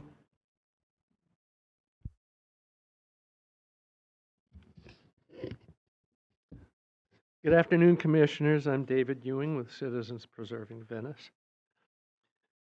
Mr. Lambert's project, at the 2015 hearing on Mr. Lambert's Two Breeze project, Chair Kinsey scolded Lambert and levied a fee of over $100,000 to, quote, send a pretty strong message that these after-the-fact permits don't serve anyone, especially we as a commission, end quote. He also elicited a confession from Lambert that he'd already done the same thing with another building in the dual permit zone. And in that hearing, Steve Hudson committed staff to an investigation of the other Lambert properties. And I would like to ask, was that investigation ever done? Was there ever any report? Piecemealing and after-the-fact permits have been Mr. Lambert's business model for decades now, costing our coastal community over 120 affordable residential units. How many times does this applicant get to say, I'm sorry, before you say, no, sorry's not enough? How many times does it take the commission to recognize a pattern of behavior and respond to it? Why does this applicant deserve a presumption that this time he's not doing what he's always done before? Don't be like Charlie Brown with a football. Thank you. Thank you. Margaret Malloy, Daffodil Tinsley, Ronald Paul Charbonneau.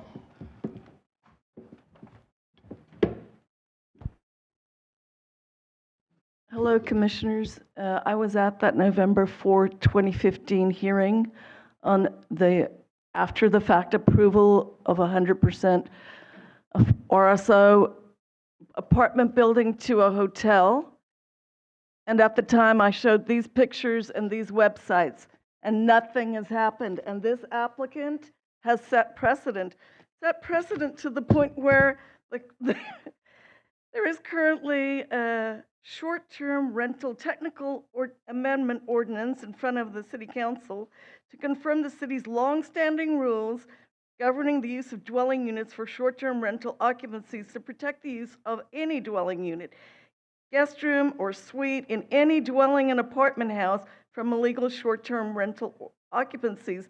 The ordinance responds to the decision in People of the State of California versus Venice Suites LLC. Mr. Lambert. Cumulative impact. Section 30105.5 of the Coastal Act. You must look at the cumulative impact of this one individual and the people he's got with him, all Chamber of Commerce, all people who want this commercial zest in spite of the law. So I'm citing you the laws that mandate that you deny the permit as a matter of law. It is Public Resources Code 30319. The status of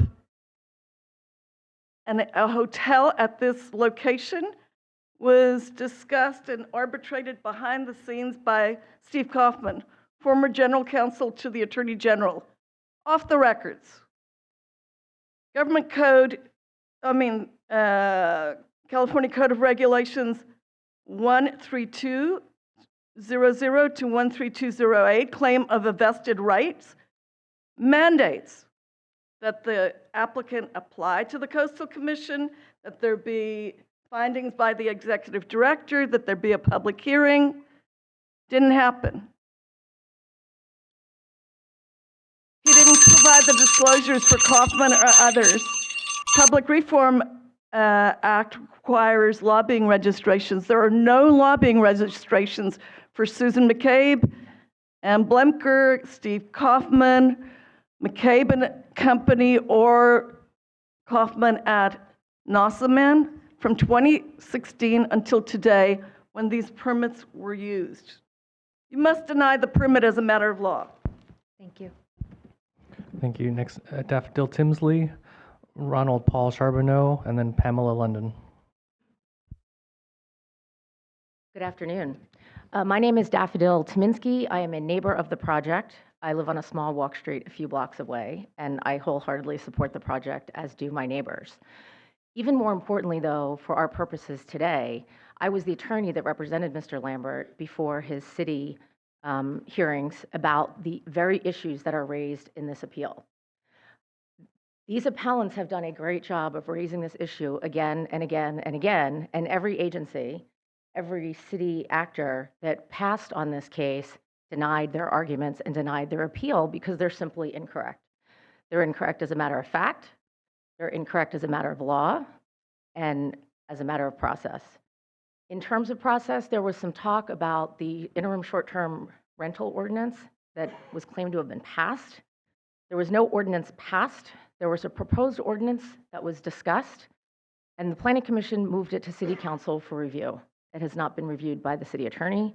It has not been reviewed by higher-ups in planning. So I just want to make that clear. There is nothing out there that should stop this project.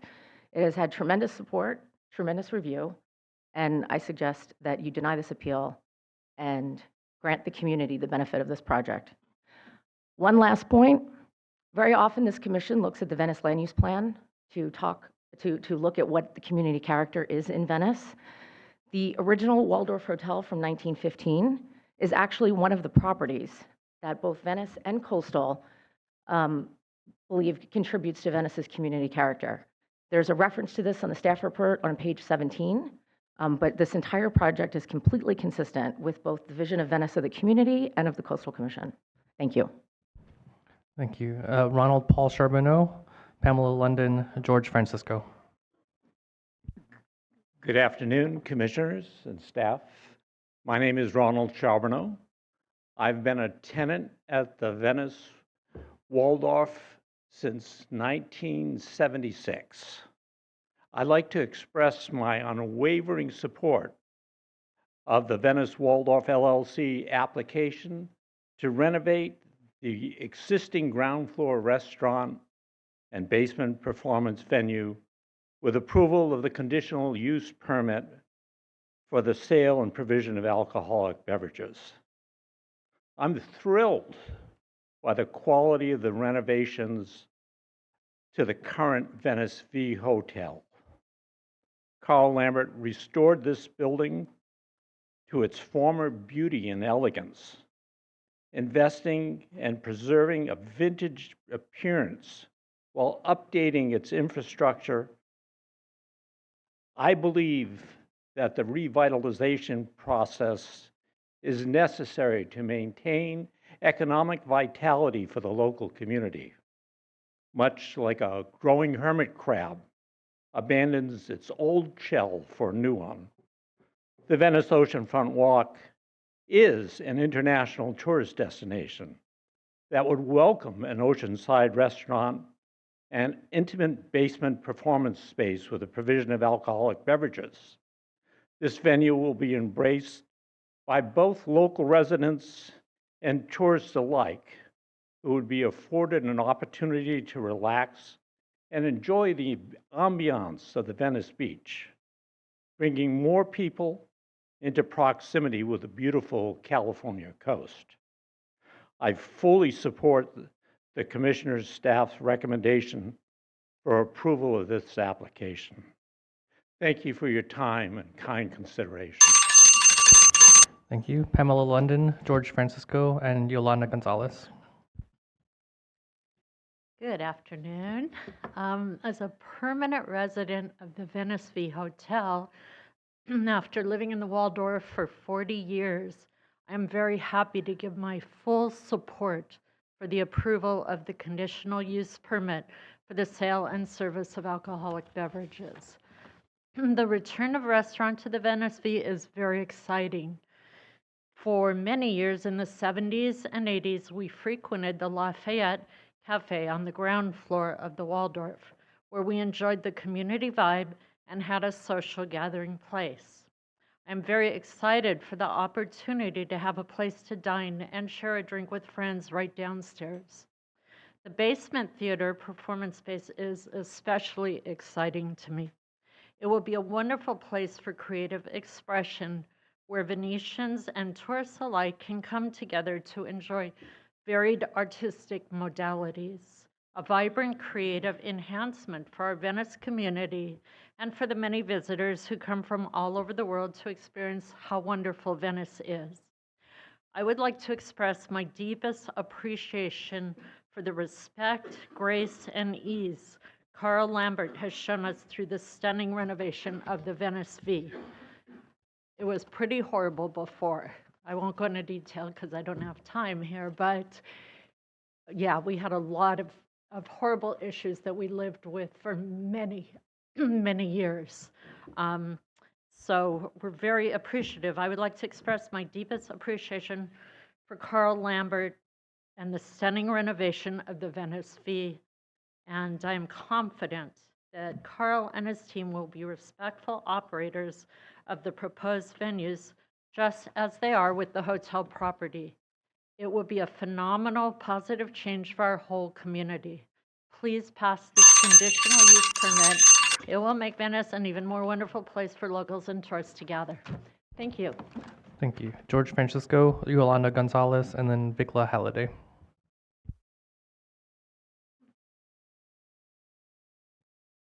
Good afternoon, Commissioners. My name is George Francisco. I am here today on behalf of the WC3, the West Side Council of Chambers of Commerce, representing the entire economy of the West Side of Los Angeles and also the LA County Business Federation. I'm the board chair of the WC3.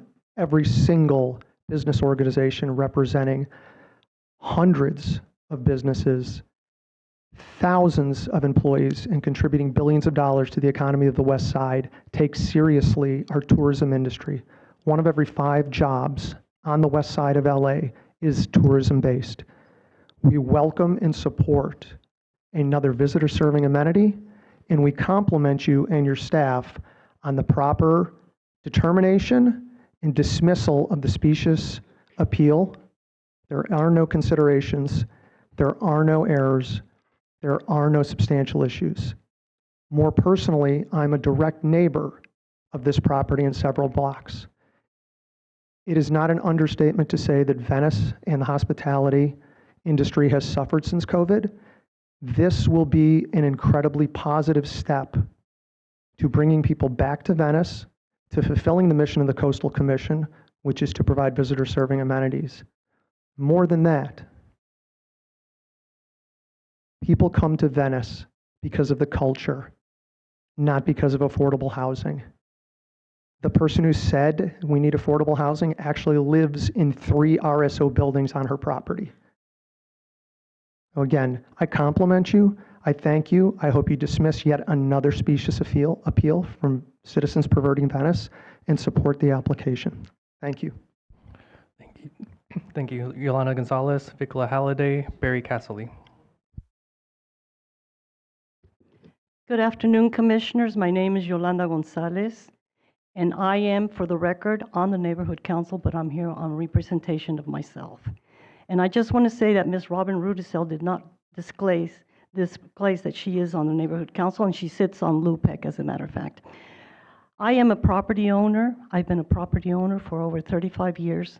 My husband and I have owned affordable and HUD projects. We understand how they have to be financed, how they have to be taken care of, and most important, it's us the obligation to put tenants through to progress. It's not about getting a free ride on affordable housing and just a free ride on subsidized housing.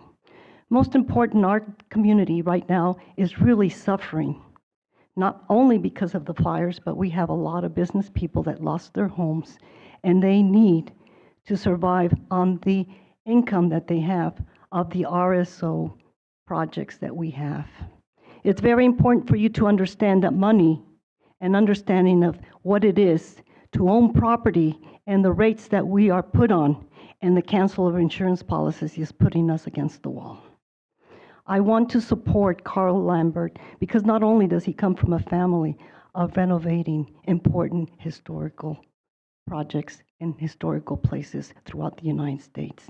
We are losing the best of the best that we have, and we need to keep them. You need to keep us. You need to keep us because we employ.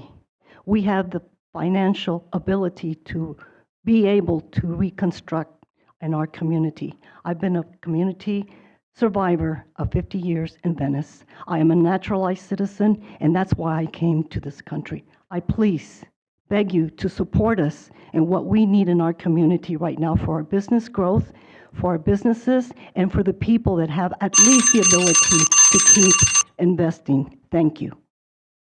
Thank you. Next, Vicla Halliday, Barry Casserly, Nadine Rosales. Hi, I'm Vicki Halliday. I live by the beach.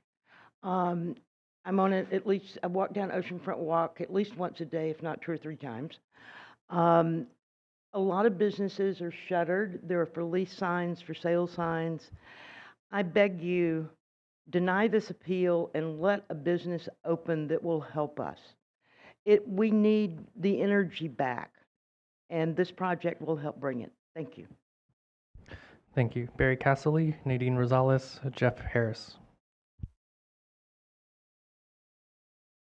Hi, my name is Barry Casserly. I live half a block from this proposed restaurant.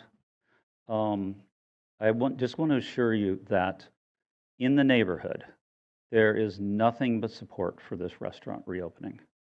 The last speaker's right. The boardwalk is in trouble. We need more, we desperately need more activation, positive activity on the boardwalk. And as neighbors, we want a place in our neighborhood that we can go to.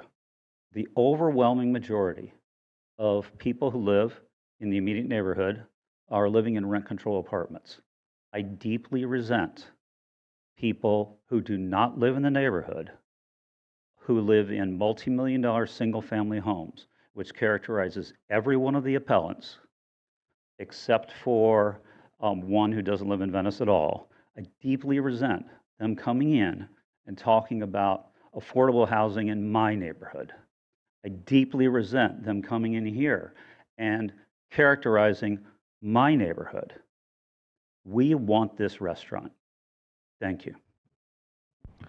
Thank you. Nadine Rosales, Jeff Harris, Ingrid Moeller.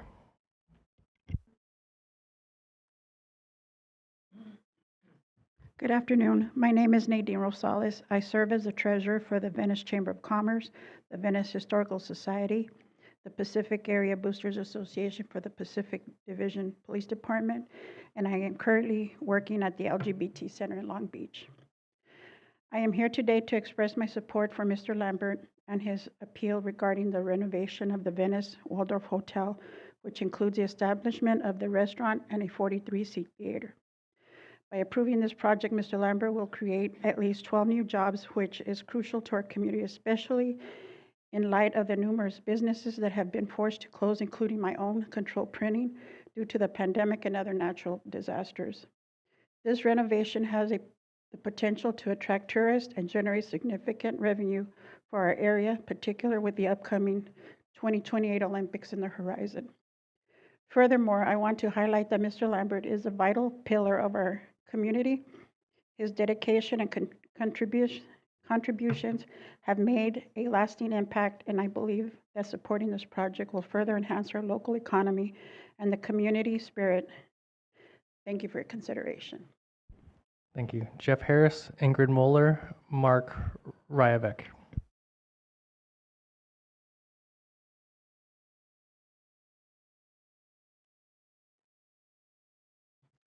Good afternoon, Commissioners, and thank you for your contributions to this hearing, and thank your families for you guys donating your time. I am currently serving as a board member for the Venice Business Improvement District. I joined the district because I'm here obviously as a resident, but I joined the district because I realized that without the help of private industry, the boardwalk would belong to the homeless and the drug crazed and drunken people that come to the boardwalk from all over the world. The locals like Carl Lambert and other civic-minded individuals have to compete with that kind of energy that's out there. So the Venice Chamber of Commerce, they created the business, the art crawl in order to have a nighttime relevance down at the boardwalk.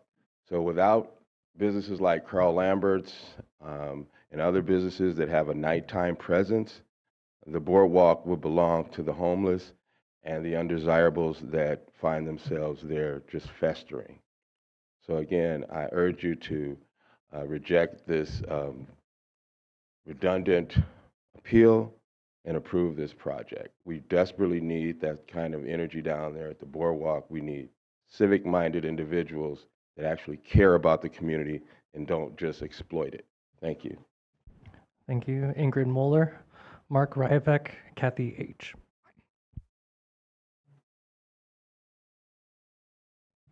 Hello.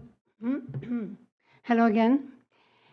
I'm still not prepared, but I would like you to please take note of something that occurred 2 years ago on Venice Boulevard at the Beyond Baroque building. It was an exhibit entitled, "Where Has All the Affordable Housing Gone?" And a former Venice tenant who was Ellised out of her apartment is a filmmaker, and she created an exhibit at Beyond Baroque. So if you go to beyondbaroque.org, please, you will find a link to the exhibit, the stories, the poetry, the art that was connected with where has all the affordable housing gone, and that's the name of the link that you can press on, and it has extremely important information about why the Venice community, especially those that have been there most of their lives.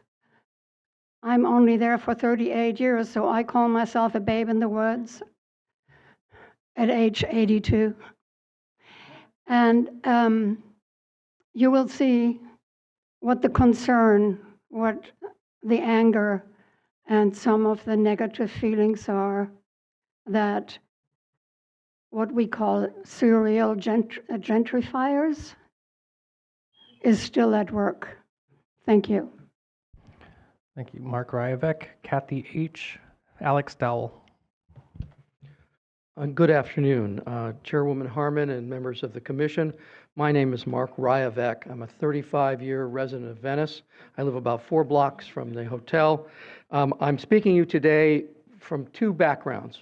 One is as a coastal activist for many, many years, including working with this commission many years ago, and also as an historic preservationist. I have, over the last 35 years, restored a 2,300 square foot home built by Abbott Kinney's senior architect, corner of Rialto and Andalusia. It was built in 1905. So that makes it up 125 years now, or 100. And so I also am speaking, first off, as president of the Venice Stakeholders Association, a nonprofit that was established 15 years ago to work on public safety, historic preservation, landscaping, and beautification projects and parking on behalf of residents. We're a 501c3. I also have a background as the former pro bono lobbyist for No Oil Inc. in its successful effort to ban oil drilling on LA's coast on PCH. The folks who were here earlier from the Palisades will remember my work. I was one of the instigators of Prop O that won voter approval and banned oil drilling on LA's coastline. I was also co-founder of American Oceans Campaign with Ted Danson, and we were the ones that provided the leadership in Washington to ban oil drilling on the entire California coastline.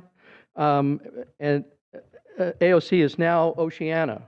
So I have a strong background both in protecting the coast and in historic preservation. And I've worked with your organization both to get the whale's tail finally approved. I organized the press conference that put Baywatch actors with one of your whale's tail. So that's all to say, I think I have a little credibility on this issue, and I just want to remind you, there is nothing about the residential use of this building that is legally before you today. You only have an historic restoration project Thank you, sir. of a restaurant and Thank you, sir. a small theater. Thank you for your time. Thank you. Kathy H., Alex Dowell, Edison Dowell.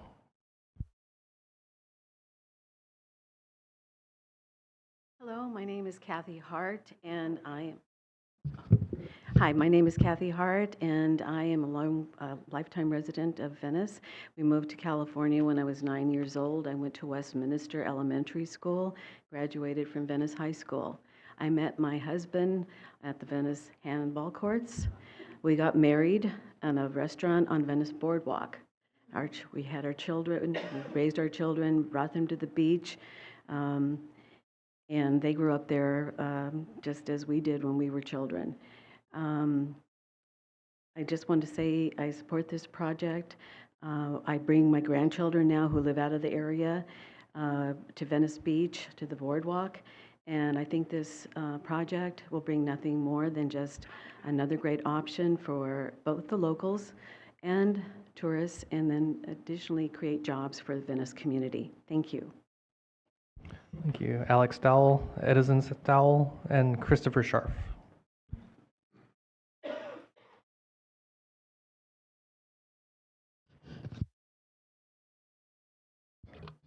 Hello, my name is Alex Stowell. I live on the boardwalk, kind of right by Muscle Beach. I've been in the same building for 23 years. I met my wife at Muscle Beach in 2000, and we started a company selling photo keychains on the boardwalk. I am now the chair of the Venice Tourism Committee for the Chamber of Commerce, and I am the founder and organizer of the Venice Beach Games. I would like to express my support for this project for all the right reasons. It will bring much needed vibrancy, provide jobs. It's going to be good for tourists and the locals. Points that you've heard, but should be reiterated. I do find it rich that the people appealing this live in million-dollar homes in the canals and walk streets, and complain about affordable housing. Thank you. Thank you. Edison Stoll, Christopher Scharf, and then Mitch Silverstein. Those are our last three in-person speakers, and we'll move to Zoom. Hi, everyone. I just want to first say thank you very much for this platform. This is my first time speaking. I'm a little nervous. I'm going to take a little breath here. So I just want to say my name is, again, Edison Stoll. I am the wife of that fine gentleman and his awesome assistant. We've been together for 25 years. We are renters for 25 years. I would love to own a home. I'm working my butt off, and we are working our butt off as a team to try to make that happen. Who knows? Anyways, Venice Art Crawl, I have one of the co-founders of the Venice Art Crawl. It's celebrating its 16 years. We run two local websites, one venicepaparazzi.com, Discover Venice Beach. Venicepaparazzi.com is a big photo album for the West Side. We've covered over about 1,600 events in the last, since 2003. He mentioned we started on the boardwalk with a 2.0 Kodak camera. Now we are doing a lot of photo booths around town on the West Side. Anyways, let's start with a little history of, maybe I should take a breath. How much time do I have? 1 minute, okay. Let's start with a little history of the hotel and of Venice. Founded in 1905 by our Venice founder, Abbot Kinney. That building, Venice View Hotel, is a 1915 Venice landmark. Venice is 120 years old. Its birthday is July 4th, again, 1905, founded. It's a 110-year-old building, which is Venice. My birthday, FYI fun fact, is November 16th. That is Abbot Kinney's birthday. I will be hosting a party. No, I'm just joking. I did ask ChatGPT. My friend calls him Chad. I just started using Chad 2 months ago, and I actually freaking love it. It's incredible. I asked the question, what was Venice, California's founder's vision for our lovely seaside getaway? This is what it said. A cultural resort by the sea, Kinney wanted Venice to be more than a beach town. How much time do I have? Okay. How much? 2 seconds. Oh my God. He envisioned a place of art, education, and recreation, a kind of intellectual playground for Southern California. It was designed as a destination where people could enjoy both entertainment and cultural. Anyways, that being said, let's keep art alive, and that's what this theater and this art and restaurant is going to do. Thank you so much for this time. Thank you. Christopher Scharf.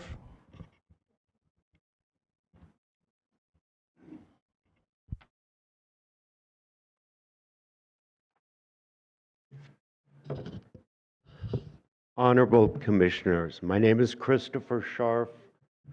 I'm a longtime Venice property owner and have been involved in Venice for my life. I urge you to reject the appeal before you, move forward with the conditional use permit for the sale of alcohol at the Venice V Hotel. The investment in the hotel and the theater is vital to the community. I have a 58-unit apartment building a few doors down. This will help us recover from the pandemic and the fire. Thank you.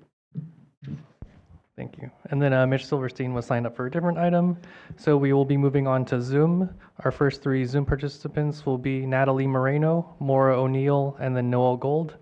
A reminder to Zoom participants that as we promote you in as panelists to speak, please keep your videos and mics off until we ask you to speak. Thank you. So Natalie Moreno, Maura O'Neill, and then Noel Gold.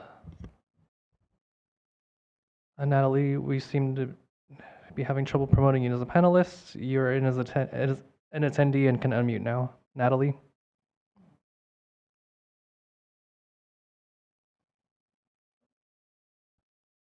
Okay, I'm not seeing any movement from Natalie. Next will be Maura O'Neill, and then Noel Gold, followed by Max Bean. Maura O'Neill.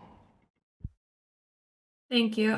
Good afternoon, commissioners. My name is Maura O'Neill. I'm a policy analyst for Better Neighbors LA, a coalition of hosts, tenants, housing activists, and community members. In the coastal zone, we try to advocate for regulating short-term rentals to balance coastal access and long-term housing.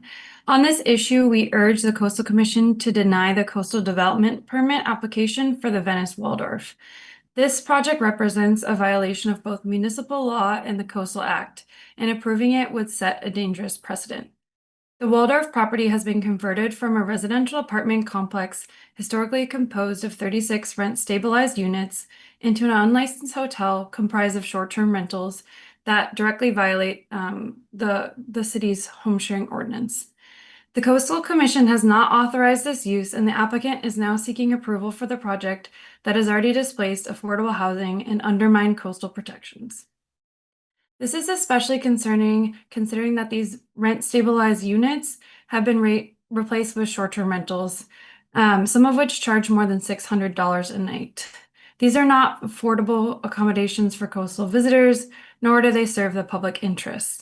By approving this permit, the Commission will reward breaking Coastal Act regulations and encourage future illegal conversion of scarce residential housing.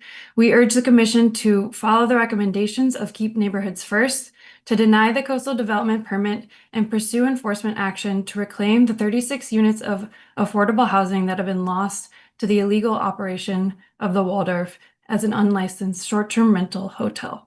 Thank you for your time today. Thank you. Next, Noel Gold, Max Bean, and then Taylor Sheridan. Noel Gold.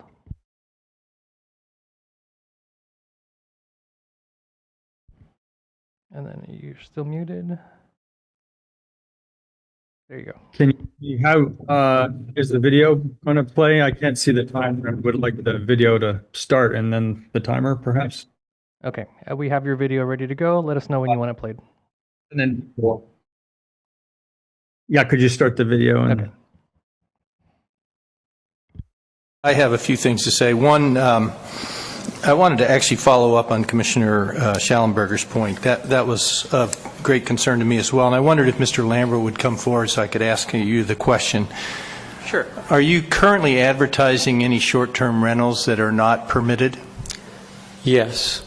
I'm in the process on the original building that I bought in the 90s, and it was in you touched something and Actually, fall thank off. you. I just really needed to know the answer to that question.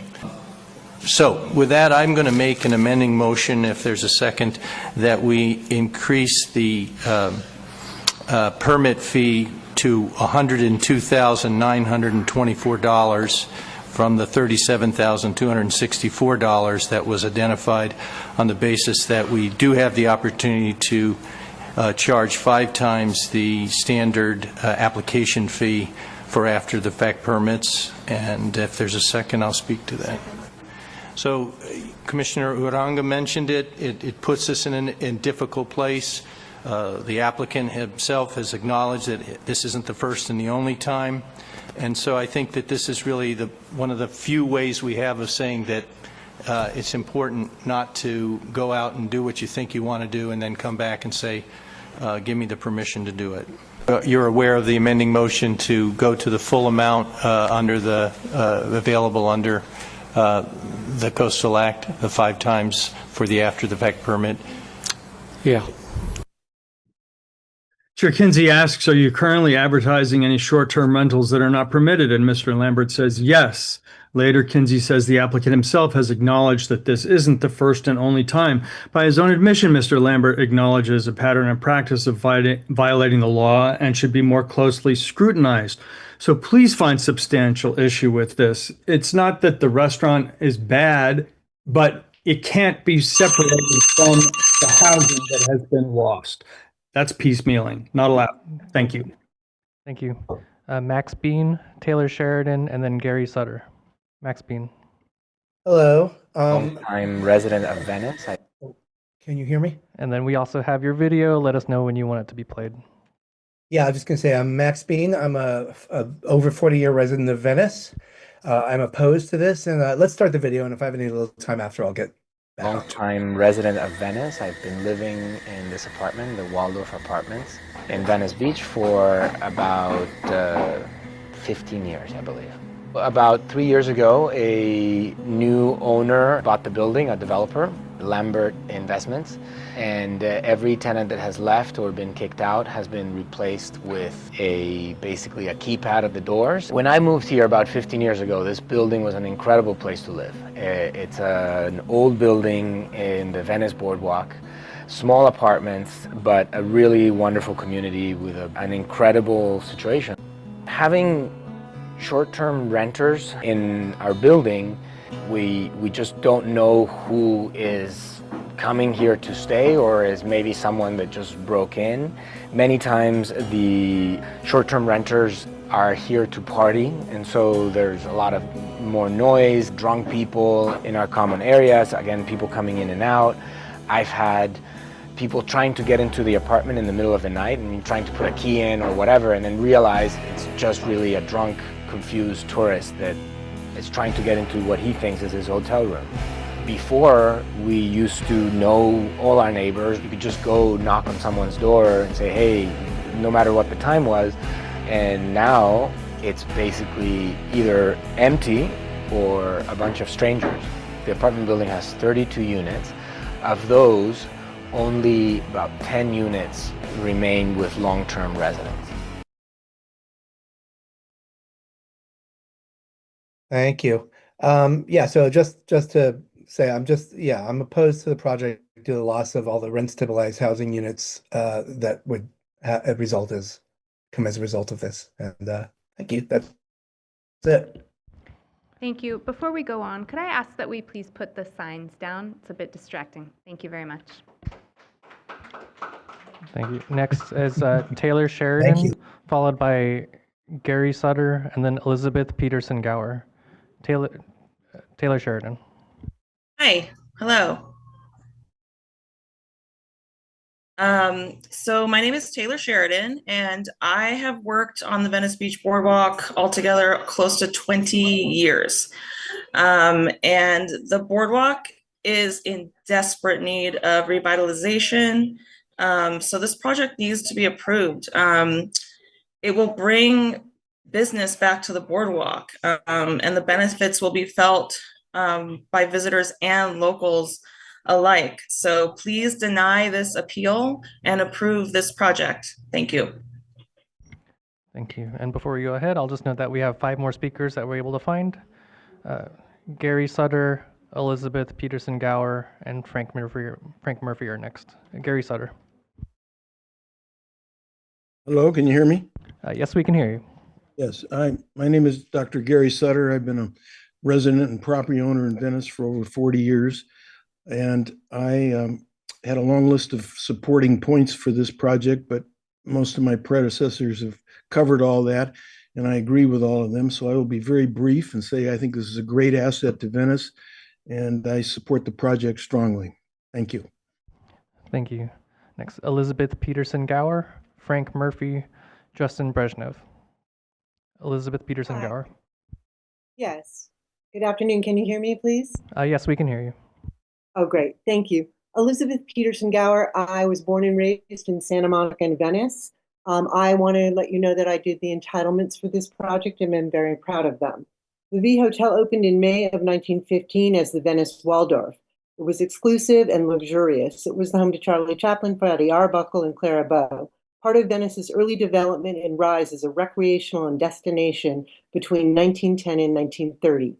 Today, Venice is on the boulevard is still one of the largest tourist attractions in the world, actually. And I wanted to let you know that the extensive renovations were aimed at saving and protecting this building, which included structural upgrades, adding an electrical vault, and replumbing the entire building. Thus, the savings and protection the building allowed this beloved building to continue its legacy in the past, present, and future. The property has gone through the extensive renovations aimed at saving and protecting the building, which includes the structural upgrades and everything that I just mentioned. It's very, very important that this building survive and thrive as part of the legacy and history of Venice and the boardwalk. The approval that was requested for the CUP for alcohol sales and service will enhance the ground floor of the historic property by making it a way for a vibrant restaurant and a theater, bring back the property's historic ambience and character, reestablish the historic basement theater, use developing new talent in many mediums, and allowing the use for the community in special events. The preservation of this building was over $10 million. The new square footage is not being added to the subject property. The CUP requires fully compliant with the Venice Coastal Zone Specific Plan, the Venice Coastal Land Use Plan, and the Los Angeles Municipal Code.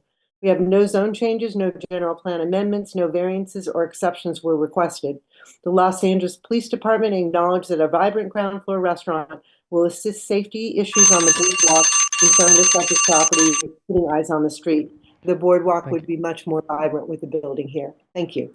Thank you. Next, Frank Murphy, Justin Brezhnev, and then Dom Farroni. Frank Murphy. Thank you. Frank Murphy. I'm a resident and participant in Venice for the past 50 years. The intent of this appeal is meant to frustrate opportunities in Venice, denying employment and neighborhood businesses. Meaningful appeals are instrumental to public input, not these types of issue shopping appeals meant to frustrate solutions. This abuse of the appeal process gives a bad name to meaningful constructive uses. The staff should be supported and this appeal ignored. Thank you. Thank you. Next is Justin Brezhnev. I see that you're on a phone. You should be able to unmute now. Greetings, folks. Thank you so much to the California Coastal Commission for your diligence and for allowing me to speak. My name is Justin Brezhnev. I was formerly on the Venice Neighborhood Council. I'm currently on the board of the Venice Chamber. I'm the founder of Venice LDA, Legal Document Assistance. I'm also the founder, secretary, and treasurer of the Law Office Study Foundation, and also the founder and executive director of Hacker Fund. We serve 60,000 students each year all across the coast, California. All of these organizations, Venice LDA, Law Office Study Foundation, Hacker Fund, were born in Venice. We serve the Venice community, and specifically, I oftentimes am the voice for the youth. And it looks like based on this committee hearing, I might be that voice again. And so when I was in neighborhood council, I was the youngest member. And my goal was to tirelessly bring innovation and youth-powered civic engagement to the boardwalk. Carl has always been a representative of the youth and getting the boardwalk to be a safe place. Since COVID, youth have been avoiding the boardwalk due to the safety issues that arise when the sun goes down. The restaurants and the theater will bring safety back to the boardwalk. And hopefully our organization will be there to ensure that our youth continue to inspire and educate those that come to Venice as tourists what art really is. And so we're undeniably supporting this development, specifically for the restaurants and theater for our community. Thank you so much. Thank you. Dom Farroni.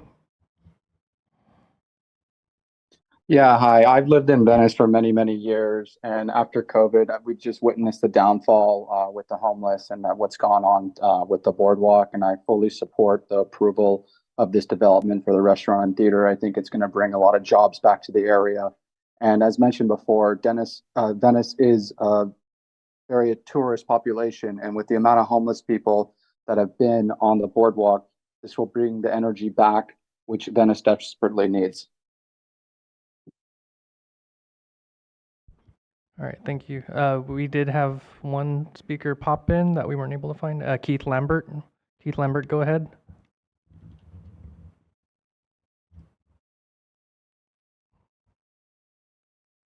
Keith, you're in as a panelist. You should be able to unmute. Thank you. I'd like to speak in favor of this project. The land use does not conflict with the area or the community. I have clients and friends who are musicians who've been nearby and have performed in that theater below, and getting this back online to where it can be a part of this musical and vibrant community is really a very big part of why Venice Beach is such a beautiful spot for artists of all types. So I'd really like to see this part that you're considering today approved. So thank you very much. Thank you. And then our last three speakers that we weren't able to find, Antonio Taylor, Tim Bonefeld, Christina Kraus. If I've called your name, please raise your hand. Antonio Taylor, Tim Bonefeld, and Christina Kraus. All right, I'm seeing no hands raised. Madam Chair. Great, thank you very much. And I will return to the applicant who has 1 minute reserved. If you'd like to take it now. Okay, thank you very much. With that, we will close the public hearing and I'll return to Ms. Ziff. Thank you. All right. So first, we just want to thank all of the speakers for sharing their passion about Venice. You know, it's designated a special coastal community for a reason.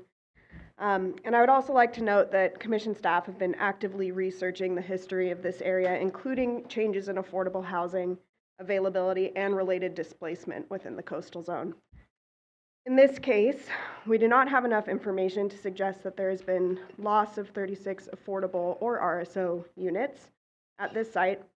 And while it's not the subject of the local action and dual CDP application before the Commission, we will continue looking into it, as social diversity is an important component of the community character that makes Venice a visitor-serving destination. There was a question raised about whether there's been an investigation into this issue in the past. And I just want to note our enforcement staff looked into this in 2017, but based on the information available, it was determined at the time that the building has consistently been a mix of apartment and hotel uses. Again, we will continue to evaluate alleged violations as new information becomes available. In any case, our determination was based on the last known legal use of the site, which is apartment hotel. There is no request before the city or the Commission for a new or after the fact change to the underlying use of the building, and no such request is anticipated. The subject development affects less than 10% of the building and is limited to the renovation of the existing restaurant and theater. With that, I'll pass it off to Steve. And with that, Danny actually said it all. So I am just going to just wrap it up and also thank the speakers, all the speakers today, for their participation. And although our staff is recommending no substantial issue with the appeal and approval of the dual CDP, it's not because we don't agree with the concerns and the frustrations that we heard today. Of course, we do. The loss of affordable housing in all our communities is of utmost importance. And as Danny had said, we'll continue to enforce violations, investigate matters, but we don't believe that this project is the correct forum to address that problem today for the reasons that Danny just mentioned. So with that, I'm going to close the staff comment and turn the mic back over to the Commission. Thank you, Mr. Hudson. And I will just reiterate, I guess, for the third time that the apart hotel is really not before us today, so I would encourage commissioners to keep that in mind with their comments and questions. First, Commissioner Bochco. Hi, just very briefly, I have just a small question. And I do understand that we're just looking at a theater and a hotel, but since the staff report was fairly detailed, I felt that it was important for you to decide whether or not the permitted use of that hotel could affect our decision about the renovation of the theater and the restaurant. Is that correct? Sure. Just to respond, we did evaluate that question. We're not able to reach toward resolution of even potential violations unless there's an integral connection between the violation and the development before us. In this case, we don't feel that there is that connection, that the restaurant and the basement theater are discrete and separate uses, and thus there's no after-the-fact component to this application before us today. Well, that's interesting. I didn't gather that from the report, so thank you. I really appreciate that. So then my question is irrelevant, but I'd like to know, is this an affordable hotel? I mean, the rates? We do not have any rates, rate information available to But us. it doesn't matter, right? Okay, thank you.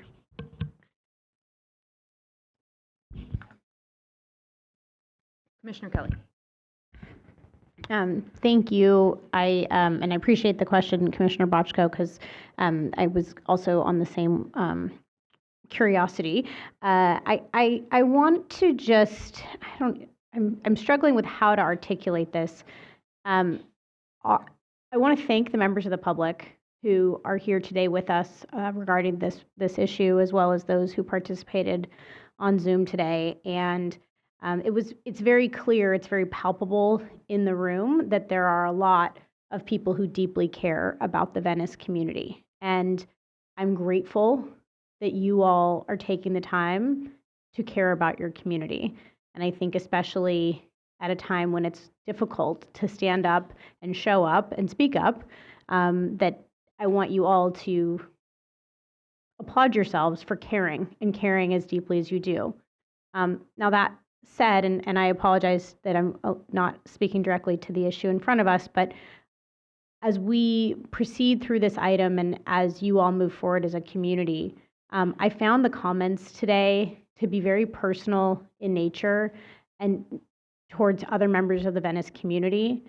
And I just want to say that you all, we work for you all, but that you all are a community, and finding common ground and the ability to move forward together is critically important because we need you all as residents and supporters in our community and as people who love the coast collectively. And I know that this is maybe falling on deaf ears, but I just want you to know that we deeply appreciate your passion, and moving forward and moving through this project, this will not be the last time that you all will have to work together in community to solve the great challenges that are in front of us that we are facing as a state. And so I just want to thank you for caring deeply, but also know that it seems that there needs to be some collective healing, hopefully, that can come forward out of this. And I hope that as these projects and as your community continue, Los Angeles is in a time of crisis. There's been a lot of things that have transpired and will continue to transpire, and Venice is a key component of that. And we're seeing a lot of the challenges around housing and homelessness and crime and poverty exacerbated on the streets in our communities. And these things were raised today, and we don't agree on common solutions for how do you solve these really inextricably linked problems that we are all facing at a variety of scales in our community, but we see it. It's a very real and visible challenge in Venice. And I don't want the community to think that we are minimizing how difficult those challenges are to solve, and that one project is going to be the make it or break it point in that. But I want you to know that we see the frustration and the anger and the community concern, and figuring out a way that we can help support you all in solving that is critically important. I just want to thank staff for helping us kind of navigate through this relatively tricky project, given the complexities of the different components of it and the history of it, and then specifically, like, what is before us today regarding the substantial issue question. So I appreciate how thorough the report was, and I think I'll just leave my comments there, but thank you. Thank you, Commissioner Kelly, and I will just, Wait. Oh, sorry, Commissioner Wilson. Sorry. Well, I know you like to go, you're supposed to go last, so. Just a couple things. I had just a technical question, which was in the hotel description, there is a room called Lighthouse Keeping Unit. What does that mean? Yes, so I think at the time that this ordinance was passed, a lighthouse keeping room is any guest room which is designated and used as a bedroom for the cooking and preparing of food in conformance with the provisions of a lot of local code section numbers for the purposes of applying the lot area and automobile parking space requirements from the various zones. Each lighthouse keeping room shall be considered as a separate guest room. For the purposes of cooking and cleaning? Okay. Yes. I've just never seen that term before, and I was really confused by whether it was for staff. It was like staff housing. Is it? So this is all uncertified local codes, and so we Okay. don't really have background into understanding the Interesting. exact intent. And just to add, I would note that we have asked the city for these clarifications, and the city has not been able to provide greater clarification than what the language of the statute itself Old-timey provides. language. Exactly. Okay, from a time before. My second comment is I want to associate myself with the comment from Commissioner Kelly. Personal comments I just have to say, us as decision makers in our roles, both at local level and at this level, so it never helps your case to make personal comments about folks on the other side of an opinion, whatever that may be, from the perspective. I feel like it just doesn't help. Doesn't matter what it is. It's just my advice for people in the future in terms of that. The last thing I want to say is both of the things being advocated for here today are things we want to see. One is that what is being advocated for, and this is in no particular order, is for affordable housing and limits on the replacement of housing by short-term rentals in general. That we grapple with that, and we understand that issue viscerally. And even some of us in our own neighborhoods have seen it, we feel it, we understand, we know what that is, and have experienced it, not just in our neighborhoods, but in the shortage of housing our kids are running into in various locations, our own staff on the commission. I want to say that that's real, and so I think you can advocate for that, and at the same time advocate for the understanding that we need in so many communities right now, economic development, really, really important, and the vitalness of having these businesses in these areas, in these commercial areas. My small town is suffering. Small towns and main streets in all over America are suffering right now. Don't let. And what I'm saying is that we know that that's happening. There may be some folks saying that's not happening, but that is really happening, and so. I think that's a real thing, and so those two things can exist in the same place and in the same building, and so I think from my perspective, while I feel very strongly for the content and the expression around housing and its issue in Venice very explicitly, and I encourage our staff to really look at this hard, and I know that they will, because again, they also feel it and understand it. I think that the case that they make in terms of how those two things are separate in this is valid.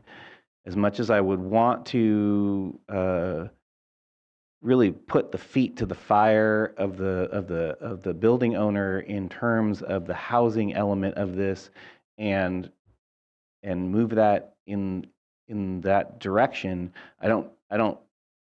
the nexus isn't quite strong enough for me, and I think that you guys have made the case. So separating that out, I think from my perspective, I really want to encourage us to move forward with the revitalization of this community from an economic perspective and a cultural perspective moving forward.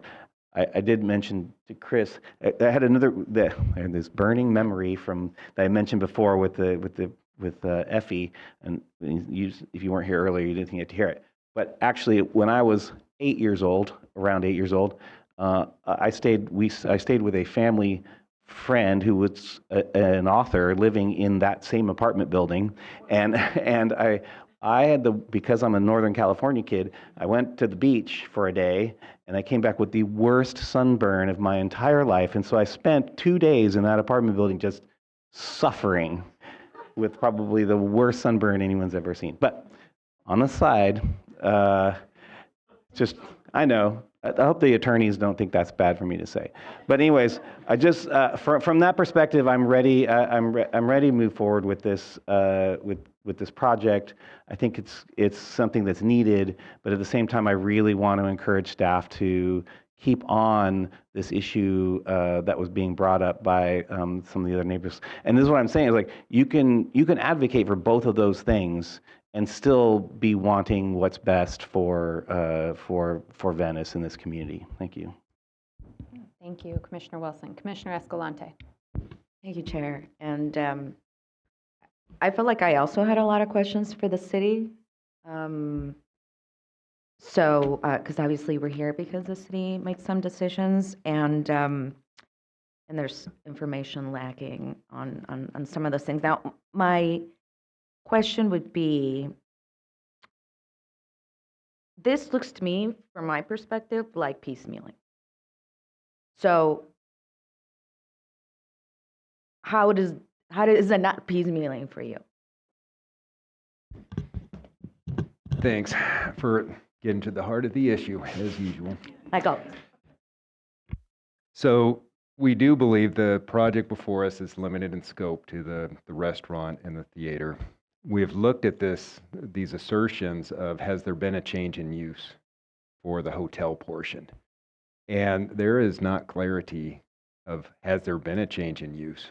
That'd be the first question. Has there been any change in use? It was approved by the city in the 1910s as an apartment hotel.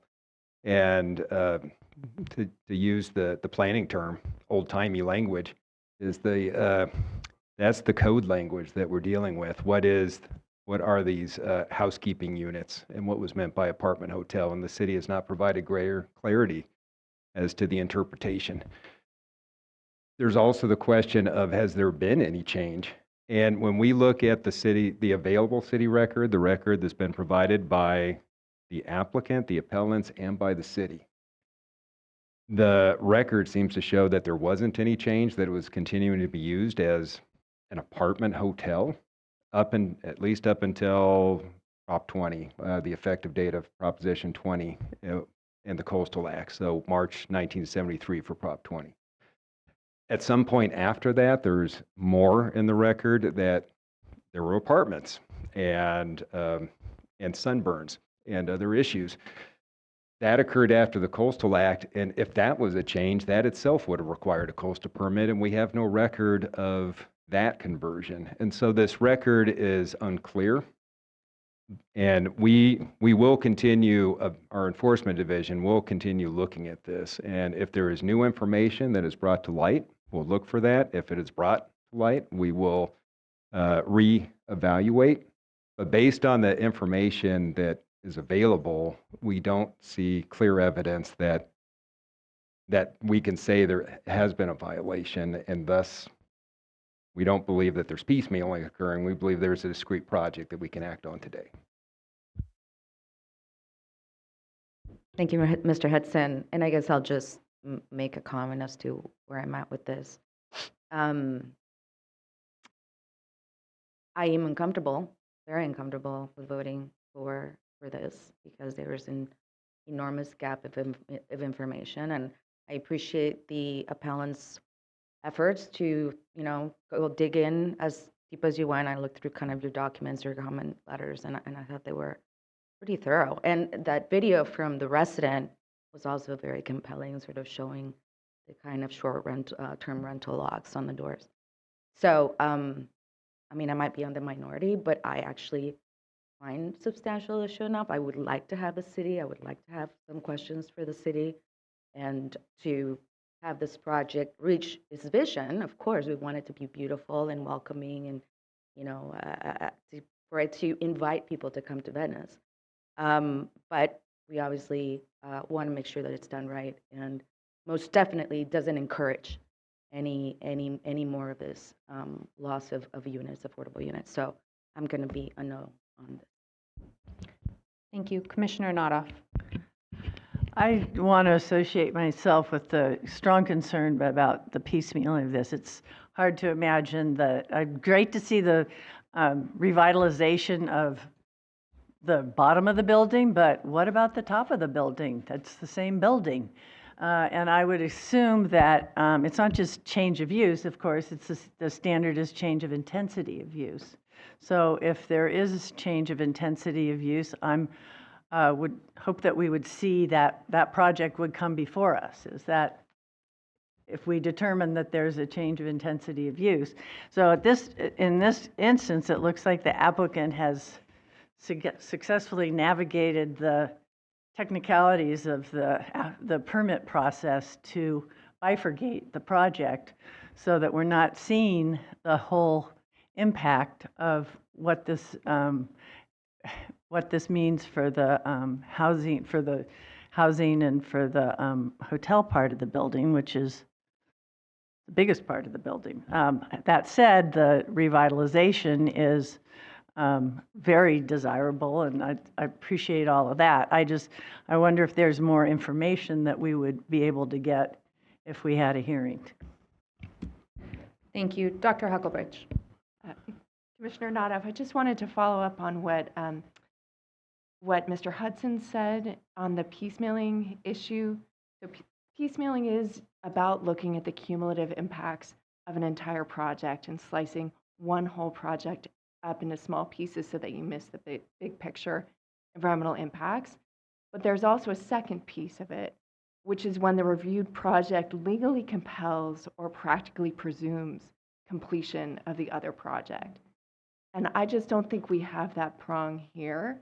What we have is one discrete project on a restaurant, and there's a lot of noise about what's happening at the hotel or apartment, but that is really distinct. And so I understand your concerns, but from a sort of legal, quote unquote, piecemealing, I just don't think that's here today.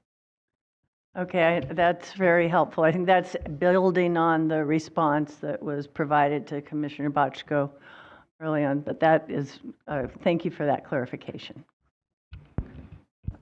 Okay, great.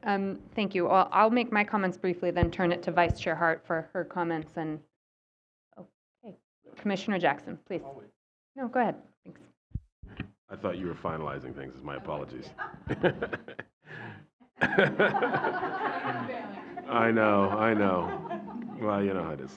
My apologies. I just wanted to add to the concerns of my colleagues.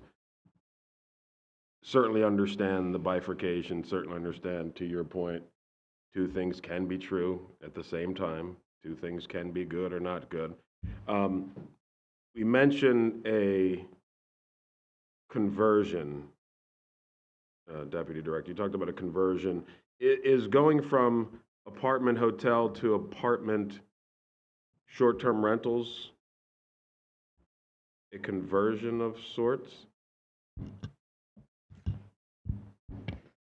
I would say we haven't seen the term short-term rental in any of the documents that we've reviewed, and we've gone beyond the city documents and done our own independent analysis. But it is somewhat unclear what uses fall under apartment and what uses fall under hotel. And the reason that came to light is from the video of the previous meeting where the building owner admitted to converting some of these apartment/hotel rooms into short-term rentals. And that was obviously his frustration with the increase of the permitting fees. Just want to clarify that was a different building and a different project. I'm not sure if that was clear. It was another project that the same applicant pursued, but it was a completely separate building. Okay. Was that also, just for my own edification, was that also an apartment hotel? I believe so. Trying to remember because that was a few years ago, but it was a similar type of building it also had a history. But in that one, we had a permit application before us for the conversion of use from whatever it was before to its final use. And I believe it may have had that storied history as well, but that was a CDP application for a conversion of use that was understood and evaluated. Okay, I appreciate that clarification. Thank you.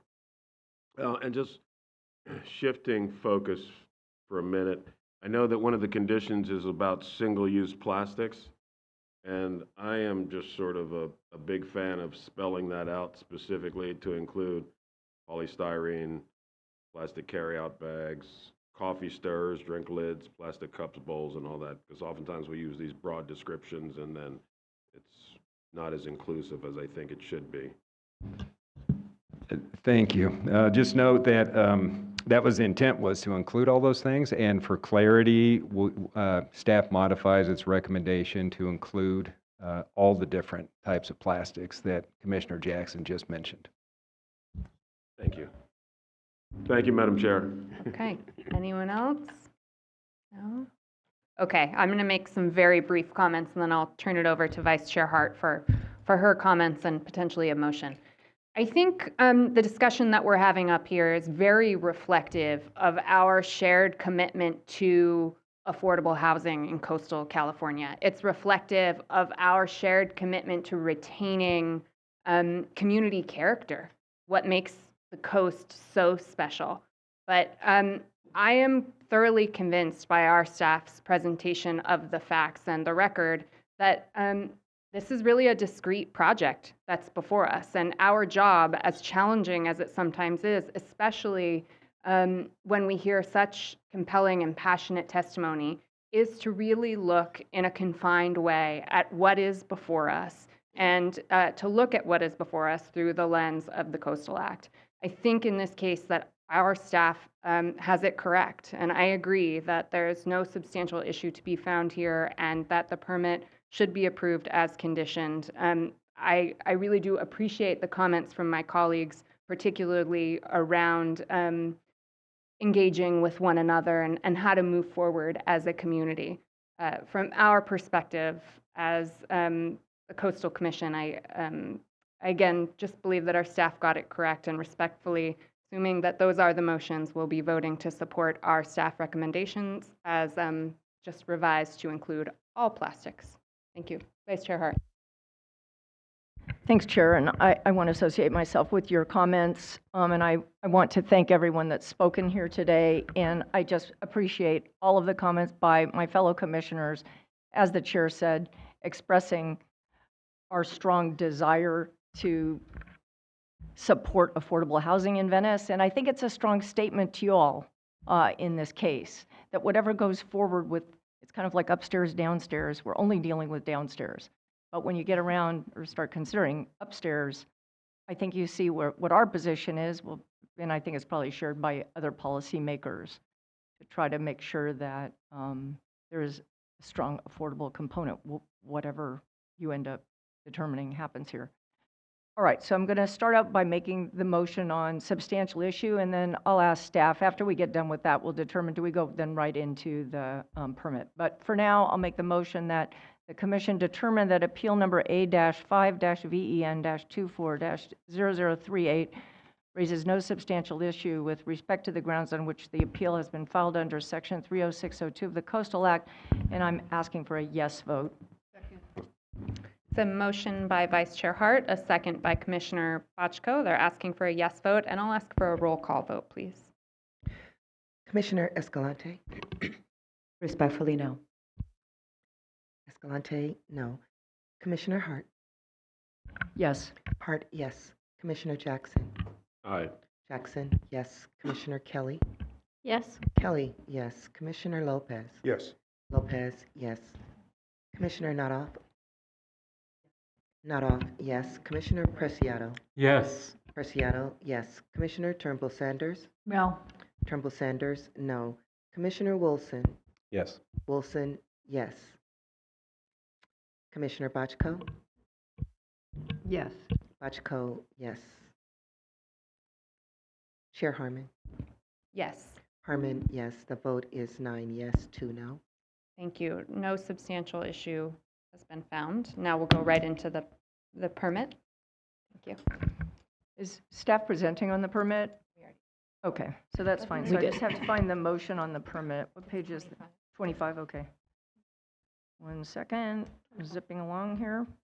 Okay, I move that the commission approve coastal development permit number 5-24-0883 pursuant to the staff recommendation. I'm asking for a yes vote. I do have a brief comment after the second. Second. I just want to say that putting aside a lot of the issues that were raised, I'm really excited about what you guys are doing here, and I'm grateful. And I think a lot of the community is grateful, and I think it will be a real asset. So thank you for your investing in Venice, because I think it's really needed now. Thanks, Chair. Thank you. That's a motion by Vice Chair Hart, a second by Commissioner Bochco. They're asking for a yes vote, and I ask for a roll call vote, please. Commissioner Hart. Yes. Hart, yes. Commissioner Jackson. Aye. Jackson, yes. Commissioner Kelly. Yes. Kelly, yes. Commissioner Lopez. Yes. Lopez, yes. Commissioner Nadoff. Aye. Nadoff, yes. Commissioner Preciado. Yes. Preciado, yes. Commissioner Turnbull Sanders. No.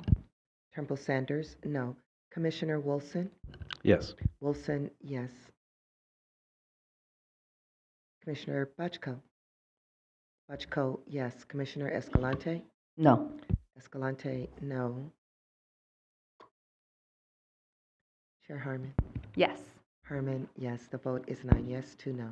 Thank you very much. The permit is approved. Thank you, everyone. Okay, Madam Chair, can I ask, while we're still sort of in this, and I don't know if this is allowed or not, but can we give additional direction given today's conversation, asking staff to go back and further engage with the city to get clarification long-term about how they define these projects for us to receive a report at some point in the next quarter?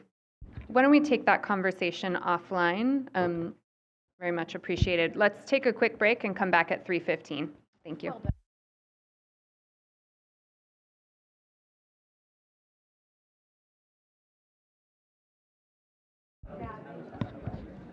Okay. Thank you, everyone. We'll have our staff return. Okay, and now we will move to item 11A, which has a combined hearing with 12A, I believe. Okay, Mr. Palm or Mr. Hudson.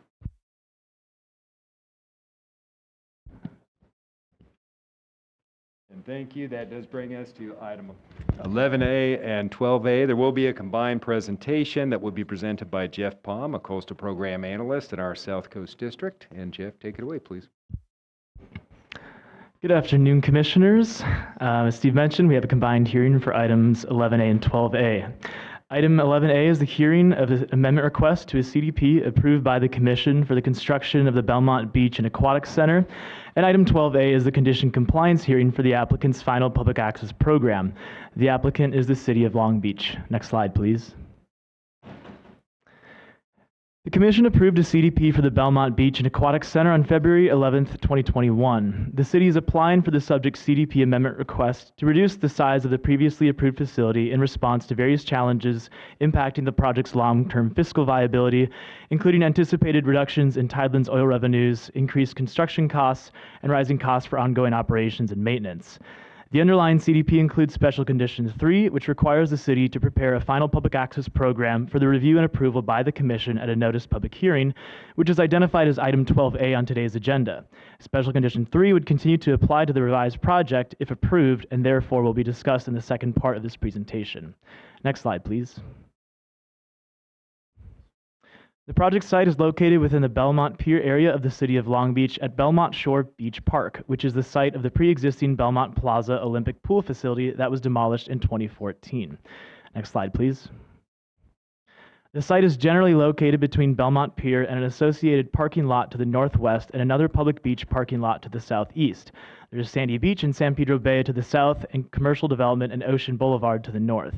The precise amended project site boundary is 4.1 acres, which represent a 1.7 acre reduction from the project site boundary approved in 2021. Next slide, please.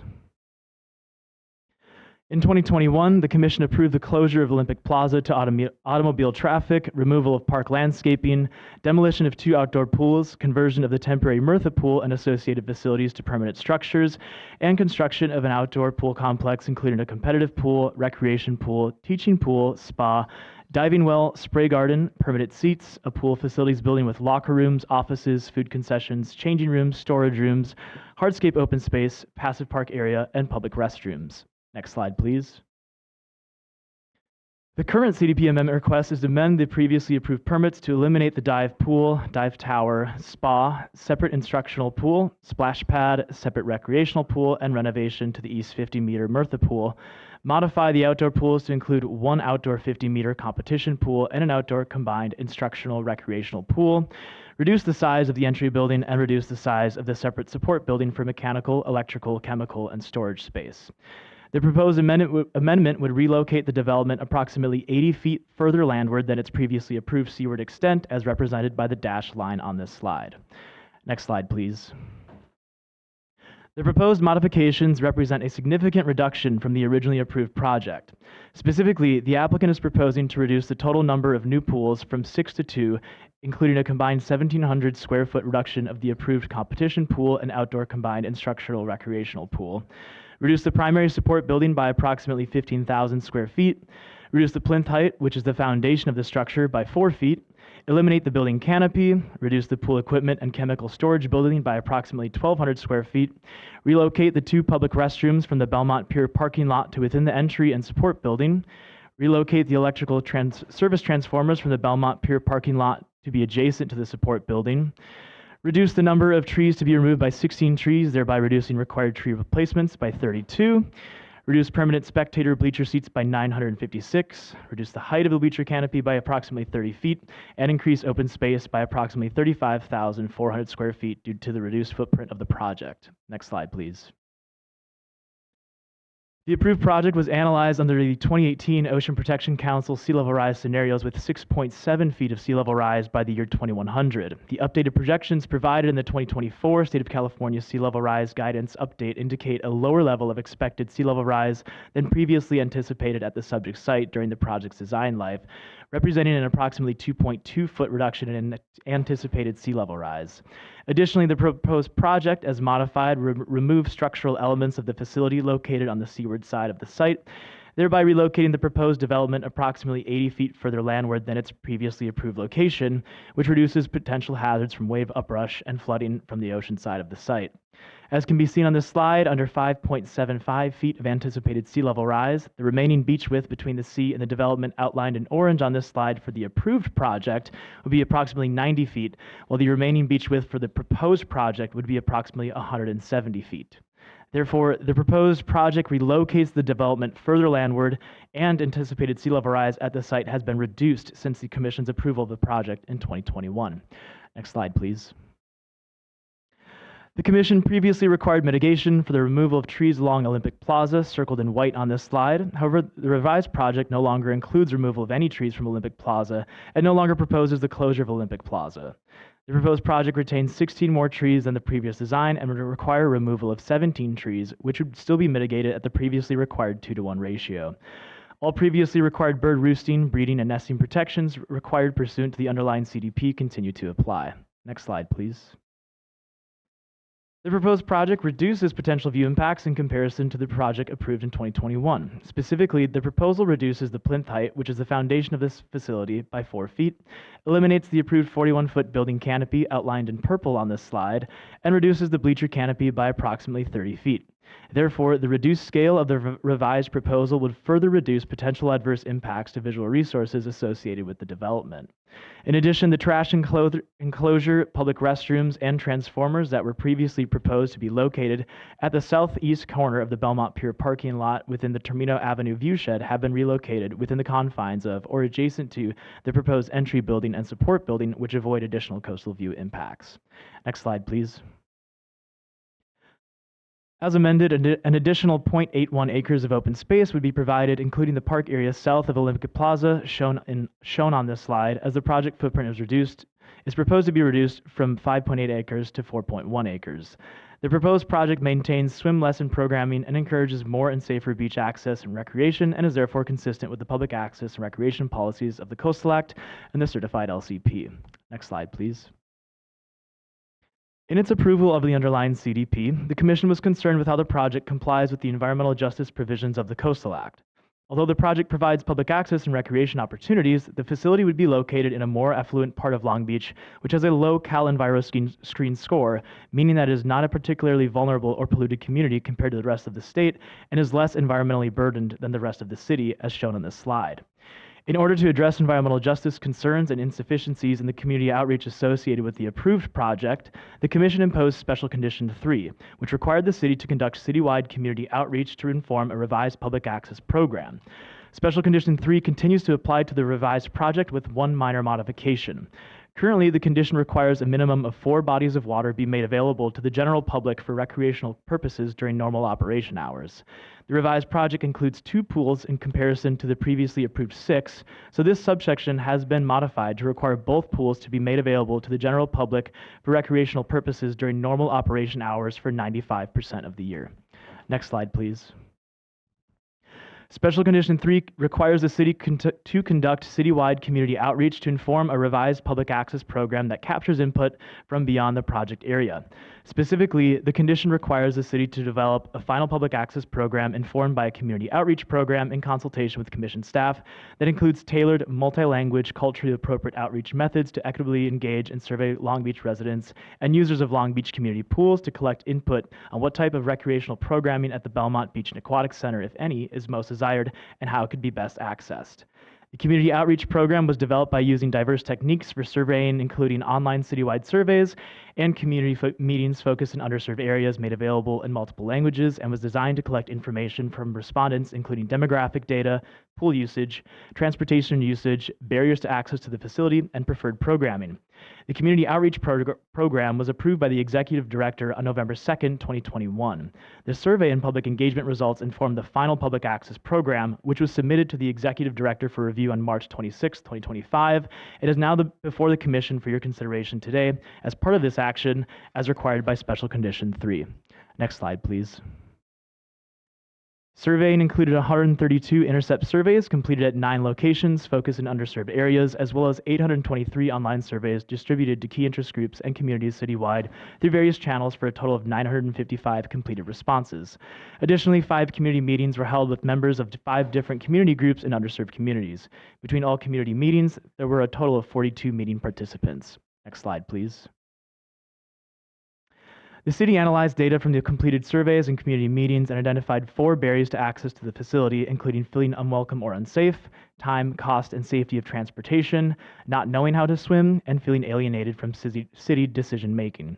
In contrast, the report found factors that attract people to pools include cleanliness, sanitation, and amenities, extended opening hours, transportation and parking availability, reasonable cost of entry, cultural sensitivity, multilingual services and staff friendliness, and swimming lessons and programming. Next slide, please. Based on the findings from the survey results and community meetings, the final public access program includes the following recommendations for equitable programming and public access at the facility: after-school learn-to-swim programs, weekend programs, a summer day camp program, an LA84 subsidy program, dive-in movies at the pool, partnerships with schools, churches, and/or other civics organizations in underserved areas, access for senior citizens, and targeted marketing and outreach in underserved areas.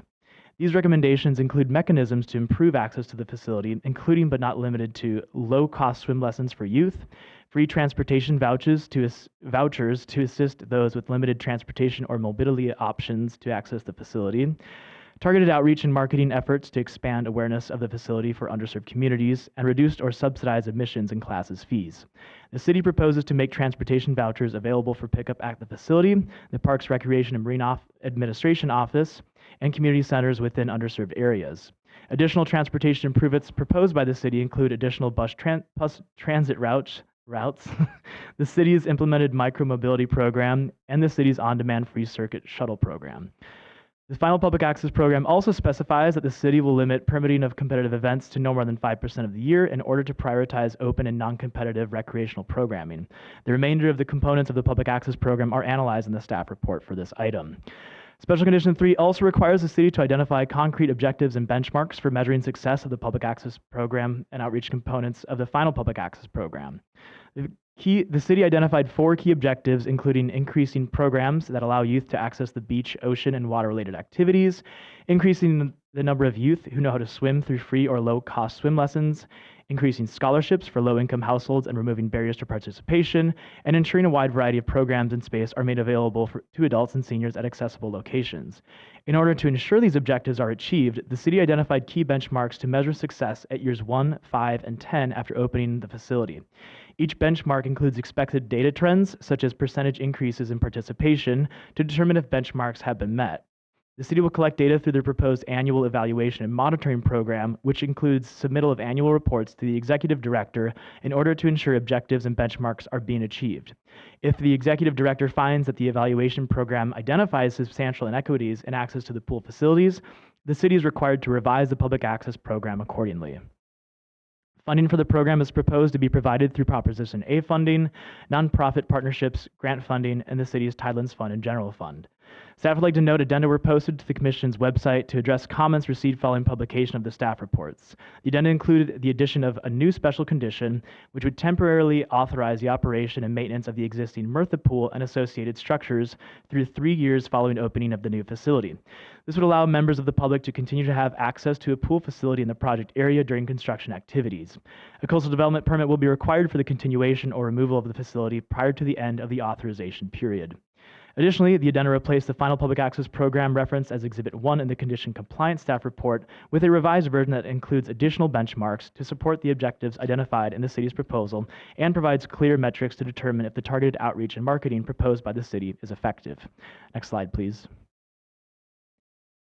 In closing, staff believes the proposed amendment request, as conditioned, is consistent with both of the policies of the city's certified LCP and the Chapter 3 policies of the Coastal Act, and that the final public access program that was prepared by the city satisfies the requirements of Special Condition 3 of the underlying CDP as amended.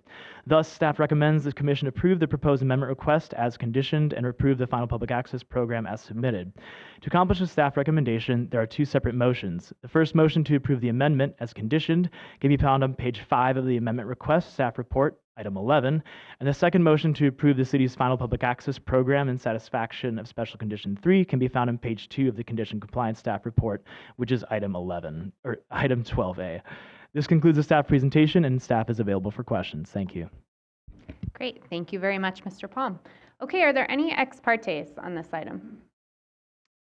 Seeing none, we will open the public hearing, and I'll turn it over to Chris. All right, we have the applicant in person, Charlene Angsuko.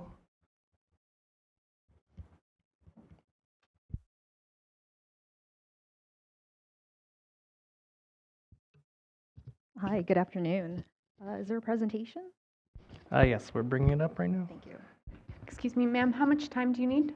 Roughly 7 minutes, 7.5. We're running a little bit long. Can you do it in 5? I will try. Great. Yes. Thank you very much. Okay. So, next slide, please. So, good afternoon. My name is Charlene Angsuko.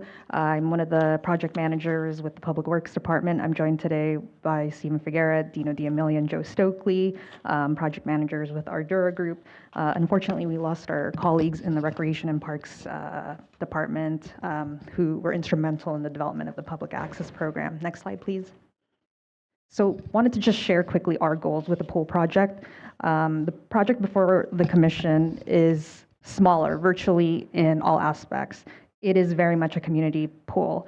It is owned and operated by our award-winning community recreation services team, and together our departments aim to build an inspiring aquatics complex that provides access to most aquatic opportunities, as you see listed here. The department does a phenomenal job of creating opportunities for residents of all ages, genders, incomes, and abilities through their recreational programs and classes, which promote wellness, health, and foster social connections. For reference, the city and the Parks Department has 2,600 programs across the city to build community and learn valuable life skills. We want to make these pools and facilities accessible, fun, and memorable for everyone, and we want to align the Commission's goals with our own strategic plans that we've adopted. Next slide, please. Won't spend too much time on this slide. Next slide. So zooming in, this community facility is proposed to have a 50-meter pool, which features a movable bulkhead with 4 springboards. This element of the project offers an opportunity for flexible programming, including swim lessons, lap swimming, water exercises, so that's deep and deep swim, open swim, and on occasion competitive events, which are capped at no more than 5% per year. The city also proposes to include shade structures and seating, bleachers for guests, parents, and caretakers. Next slide, please. The adjacent instructional pool offers opportunities for swim lessons, water exercise, shallow depth, therapy, and other learning opportunities. For novice and new swimmers, the instructional pool and recreational pool offer opportunities for continued learning, skills development, and serves as a foundation for more progressively advanced swim opportunities and lessons. The city's Park and Rec Department offers swim lessons where a child can start as early as 9 months with their parent and progress through 6 distinct levels of swim instruction, level 1 through 6, and learn how to swim. These programs are offered to build basic life skills, build confidence in and around pools, and ultimately build confidence to partake in other variety of water activities, perhaps swim in our oceans, enjoy our inflatable water playgrounds, and so forth. Next slide. The Parks Recreation Services team offers several programs that cater to seniors, such as water exercise, shallow water or deep water swim, for instance, senior swim, and discounted admissions. Water exercises for seniors, which in Long Beach is considered 50 years and older, are actually free. This is just some of the low-cost and affordable programming provided citywide at the temporary facility, at this future facility, at MacArthur, or at MLK Pool and Silverado Pool as well. Next slide. We're really, really excited for the proposed recreational pool, which provides children of all ages access to a variety of play types and equipment, including sensory play, exploratory play, interactive play. This family-friendly amenity offers affordable, low-cost activities at Belmont, introduces youth water recreation and water play. The city offers free rec swim to youth currently, those ages 17 and under, and that's existing and will be future practices. Next slide, please. The recreation pool will feature a zero-depth entry with a central activity tower featuring fun spray grounds, splash zones, and interactive water play elements. Next slide. This alternative view shows the circular vortex play area in the rec pool as well. Next slide. And this is the view, or what will be the view from Olympic Plaza of the main building, which features a lot of the support amenities, including multitude and women's and men's locker rooms of various sizes, and family changing rooms, gender neutral restrooms, gender neutral changing rooms. Sorry, I'm losing my breath. Next slide.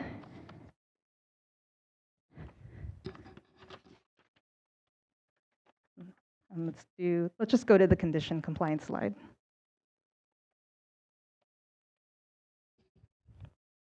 Thank you. So the project before the commission is a community pool, aims to build an inspiring aquatics complex that provides access to most aquatic opportunities. The city proposed 8 recommendations, including low cost and affordable recreation, after school learn to swim lessons, day camps, and weekend programs. The recommendations also include marketing materials, educational programs, subsidies, and partnerships to provide opportunities and resources to those with the greatest needs or greatest barriers to access.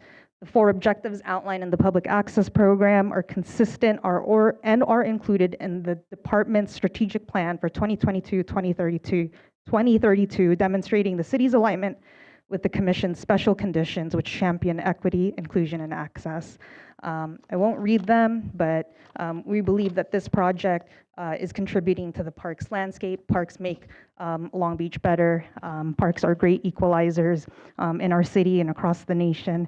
And we just want to thank commission staff for their hard work and effort and diligence and timely review on all the materials, and just their graciousness and just professionalism. So thank you, Jeff. Thank you, Danny. And I'm out of breath, but I'll take questions when I can catch it. Thank you. Excellently done. Thank you very much. Okay, thank you. Thank you. We do have Christina Dugan, Long Beach Council member, on Zoom. And Christina, you can go ahead.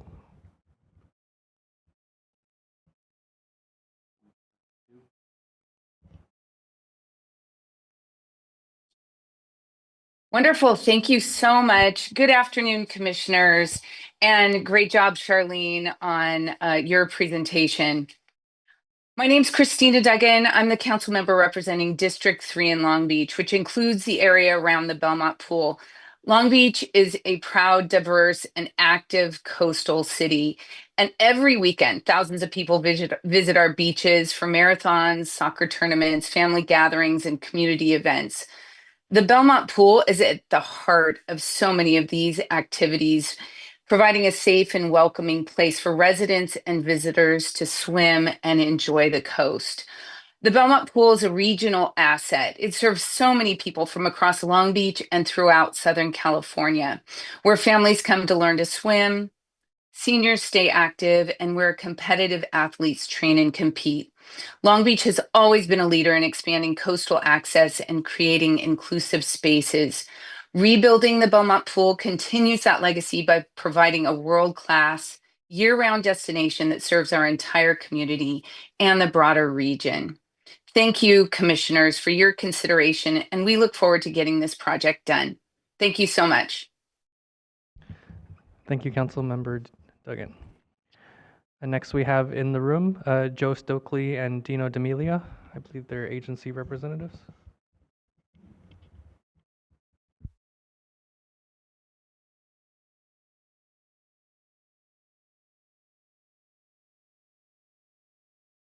Could you turn the mic on, sir? Press the button at the bottom. Good afternoon, Dino D'Amelia. I'm the city's consultant project manager for the project, just generally in support of the item and for approval. And I'd like to cede any additional time to back to the city if needed. Thanks. Thank you. Joe Stokely.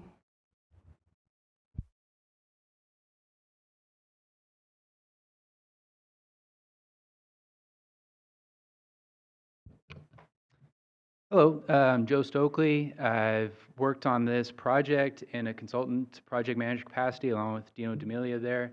I had started working on this project in 2014, actually, in very conceptual design and demolition of the old facility, and actually getting temporary restroom trailers set up for the Murtha pool that's on site now.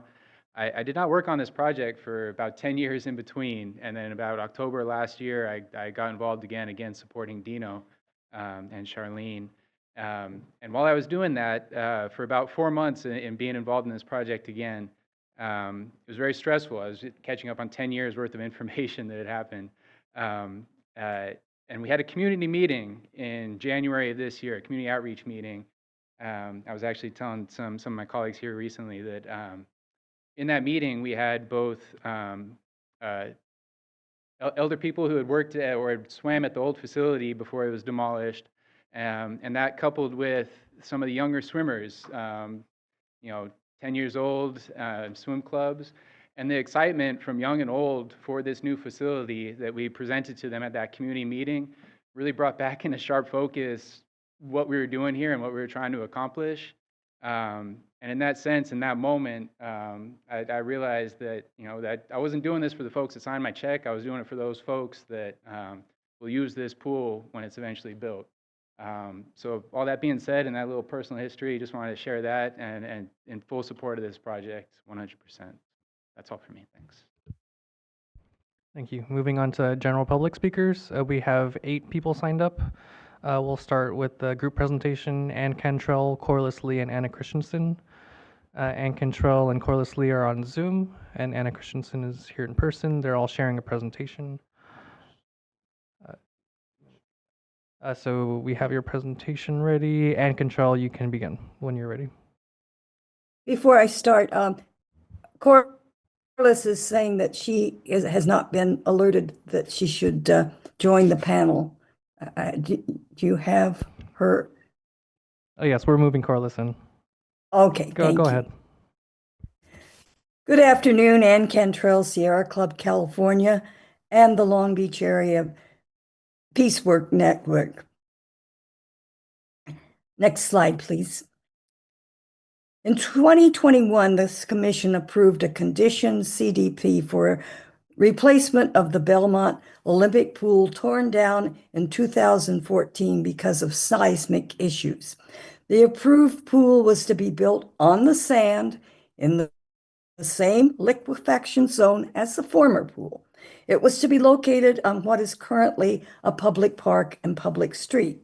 The pool was to have a plastic bubble roof, movable floor, diving tower, seating for 1,500 spectators, and other amenities. It exceeded coastal development height limits and would create a seawall barrier. This plan was estimated to cost well over $100 million. Next slide. In 2023, the Long Beach City Council approved a cheaper pool design. The roof was removed along with the diving tower and all the public seating. This plan contained 6 pools and was more kid-friendly with a splash zone, zip line climbing rocks. Because the diving tower was now outside, spas were added for the competing divers and swimmers. This plan required the destruction of the public park and closing of a public street containing 40 parking spaces. Open-air pools limit year-round and nighttime use, especially for youth, elders, and disabled. No roof or wall means higher heating costs and pools full of blowing sand, bird poop, and trash. Next slide, please. And Corliss Lee will continue. Corliss, you keep declining being moved to a panelist. You should be able to unmute as an attendee now, and that should work. Corliss, go ahead and unmute. Unmute. There you go. We can hear you. Okay, I'm Corliss Lee from Long Beach Sierra Club. Today you are being asked to approve a third further reduced plan. This current plan retains most of Olympic Plaza Park and all of Olympic Plaza Drive, has only 2 outside pools and bleacher seating for 900 spectators. Gone are the kid-friendly areas and one of the large pools. The remaining instructional recreational pool is quite a bit smaller than the competitive pool. It will be very difficult to hold beginning swim classes, adult exercise classes, and recreational swim in the smaller pool, half of which is for wading only. The Olympic competitive pool can be used by the public at certain times, but at the depths of 6 foot 10 inches to 12 feet, is suitable only for strong swimmers and competition. The lockers for the competitive pool have 16 showers, while the recreational lockers have 4 showers. In 2014, the Coastal Commission told the city that any replacement pool must serve the public, not just those who want it for competitive swimming, diving, water polo, and other sports. The proposed pools are not being built for toddlers, youth, non-swimmers, elderly, or disabled. Only strong swimmers and competitors will be able to use the competitive pool, while everyone else will be crammed into the small kiddie pool or be waiting in line in the locker room for a shower. Next slide.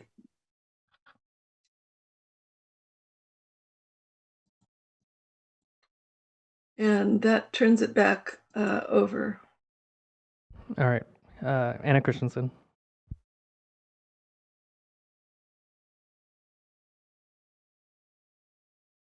Can you turn on the microphone for us? Thank you. It's at the base. Okay. Change circumstances since CDP approval violate Coastal Commission environmental justice policies. Less accessible by marginalized residents and visitors. Elimination of indoor pools and community room reduces year-round and nighttime use. Greatest impact will be on disadvantaged residents, workers, and visitors who live at a distance and use public transportation. 50-meter recreational pool reduced by 2/3 and mostly converted to a wading pool, severely limiting exercise opportunities for standing exercise anyway, swimming classes, and recreational swimming for beginners. 50-meter competitive pool for strong swimmers, team sports, and competition only.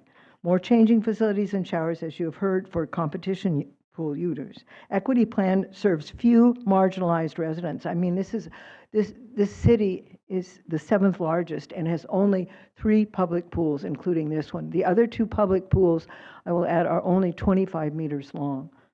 Primarily offers free and discounted lessons, admission, and bus passes for specific groups by individual request. Equity plan was rejected by historically marginalized communities due to distance, location, and perception that they are not welcome in this wealthy white area. Facility may be open to recreational users, but use is not equitable. The recreational pool is far too small. The community competition pool limits access, not to team practicing, by the way, by hours. Not coastal dependent, not sustainable. To ensure equitable and safe coastal access, the city must maintain, and the Coastal Commission is required to maintain existing coastal facilities and services, prepare for coastal flooding and management retreat, and decommission offshore oil wells. Current and projected Tidelands monies cannot do so. In fact, the city complains that to the state now that its existing Tidelands monies will not hold up even now. So please do not fund this project. Thank you. Thank you. We have 4 more speakers. We have Gordana Cager, followed by Kevin Shibata, Adam Chama, and then Taj Hansen. Gordana Cager.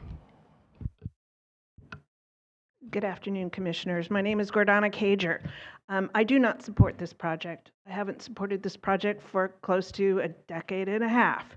We've been here a long time in front of Coastal Commission, but it started at the City Planning Commission as well as our City Council, and I was there at every meeting.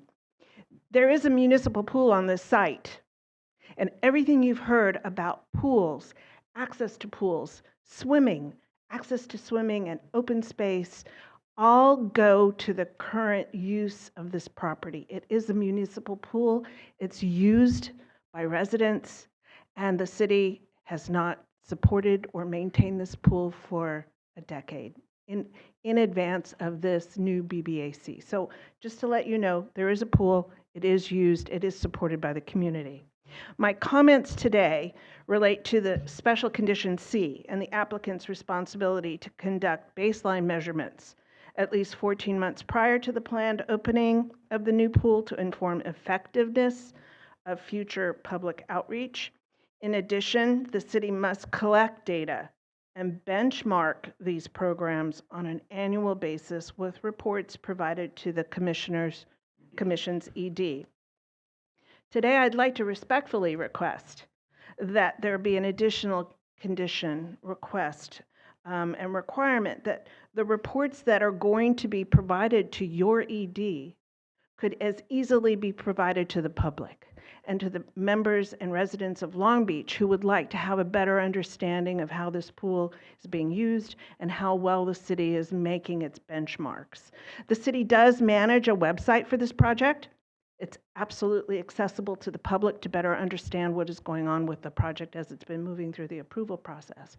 So I would respectfully request that the applicant be requested to provide the same information that will be going to your ED for members of the public. Thank you. Thank you. Kevin Shibata, Adam Chama, and then Taj Hansen. Hi, my name is Kevin Shibata. I'm with HUD, the executive architects on the project. And I just wanted to let the community know that even though the project's getting smaller, it's going to be an exceptional project. We know it replaces the beloved OM Plaza pool that was demolished. The project was designed to pay homage to that project in its form, its rectilinear form, the precast walls, the exposed framework, and then the sail roof was a response to the comments by the community to have something more marine-like for the users. So I think it'll be an exceptional project. I hope you put it forward. Thank you. Adam Chama.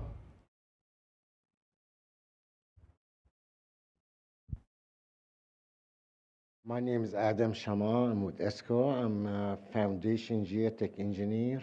We've been working on this project since 2014. I know how hard the city has been working on this job. It's been a lot of effort, a lot of work, and I'm so happy to see it getting close to be finished. I think it's going to be a very important project for the city and for the people of Long Beach and the surrounding area. Thank you so much.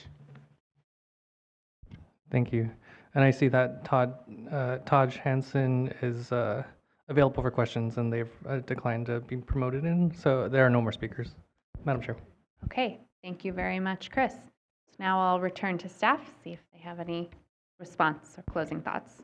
Yeah, thank you, Chair. I just have a few brief comments, and then I'll turn to my colleagues to see if there's any additional comments. First, I just wanted to note in regards to the public access program, you did heard some comments noting that the revised facility essentially could not support the programming proposed through the public access program. I just want to emphasize that public access program was created based on the revised proposal. And so the city has determined that the programming that they're proposing through the final public access program would be able to occur at the revised facility with the two pools that are before you today through the amended proposal. Additionally, you heard some comments regarding there being an existing pool at this location. I believe that was in reference to the temporary Mirtha pool. I want to emphasize that that is in fact a temporary pool and not a permanent structure or facility. The previous and underlying approval would currently, without the amended proposal, renovate that a temporary facility into a permanent structure.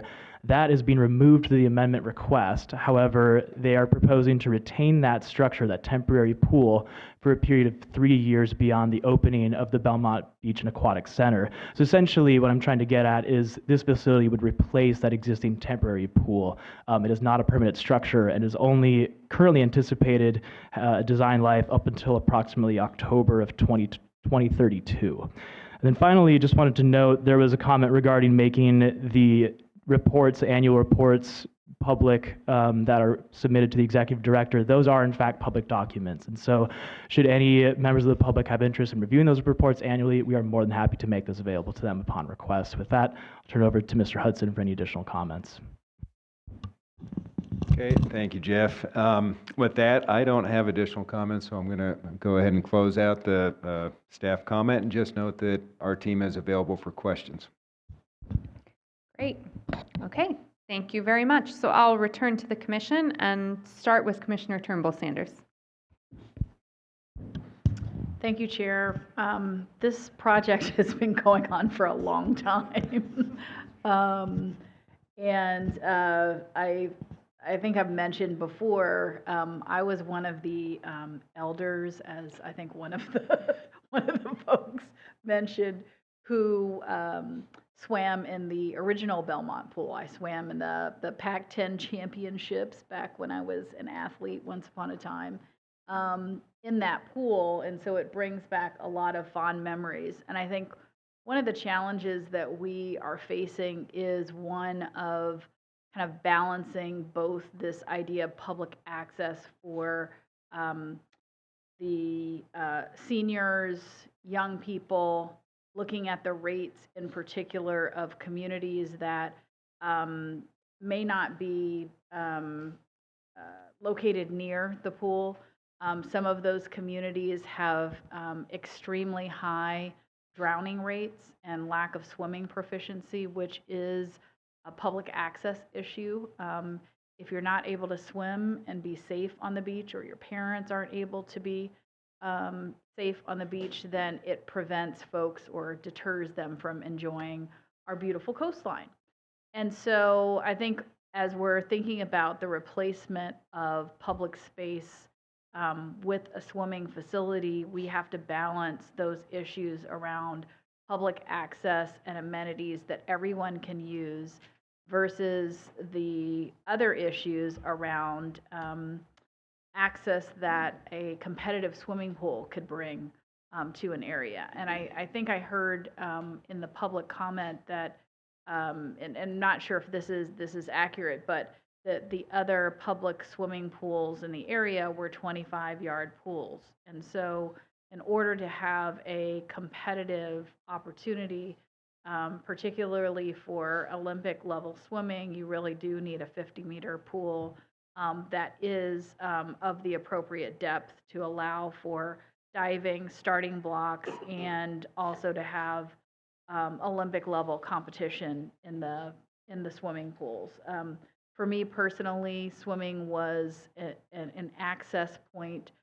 It enabled me to enjoy a scholarship and come across the country to swim. And I think that that also provides potential opportunities for young people in competitive sport. And with the Olympics currently approaching, I think that's also something that we have to consider. So it's, I'm a little bit torn between this issue of public access for communities where we need to have greater swimming proficiency, greater recreational opportunities, particularly to replace the view shed, the access, and the public amenities that were displaced by the pool. And so I do think that I wanted to take a little bit of a deeper dive on the programs that were being provided by the city. And there was made mention of programs, including those Learn to Swim programs, swimming proficiency, water safety, those kinds of things. But in the city of Los Angeles, for example, there are a number of Learn to Swim programs at some of the local public pools. And those swimming programs are so oversubscribed. I went one time to try and get my kids signed up. They didn't follow in their mom's footsteps and took up other sports. But I tried to get my kids signed up, and the ladies from the neighborhood beat me to the punch, and they're literally waiting outside at 5 a.m. And makes me choke up. So, needless to say, I didn't sign up for the swimming lessons, but they literally had, you know, their blankets out on the sidewalk. They had like milk and cereal bowls and little children, and they're camped out, and they're, you know, really hustling to try and make sure that their kids get the things that they need. And so I guess what I didn't see from the presentation was a more detailed look at what were the actual programs and whether, you know, we saw the survey results, which unfortunately was a pretty small sampling, just a few hundred respondents. So that part was a little bit disappointing.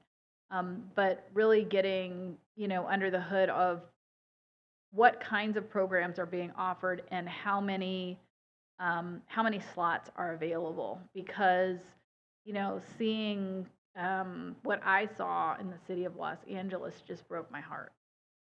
And I think in order to have a meaningful public access, you have to have programming that will actually serve a substantial portion of the population in a meaningful way.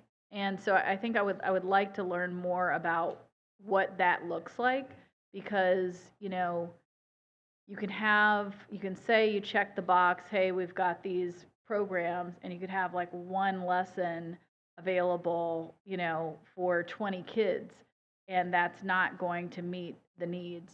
The second piece that I had mentioned years ago was the pathway for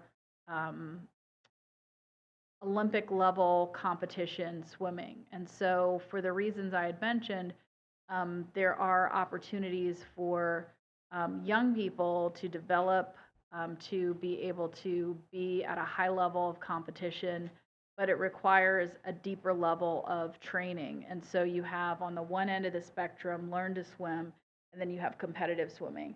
And what I did not see was any programming that was specifically targeted towards not only getting young people the skill that they need to learn how to be proficient, but to really thrive and raise to the level of competition where they may be eligible for a scholarship in college, or they may be able to take the lessons they learn from a high level of competitive swimming, which requires, you know, anybody who's done competitive swimming on a high level knows you have before school, after school practice, you got to have transportation there, you got to have the right kind of nutrition. There's a lot that goes into that. So, you know, I don't mean to go on for too long, but those are my concerns, is kind of like the devil's in the details.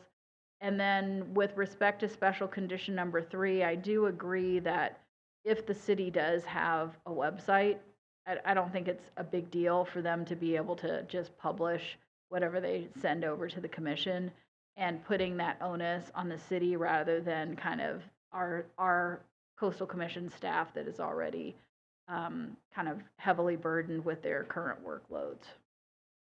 That's all I got.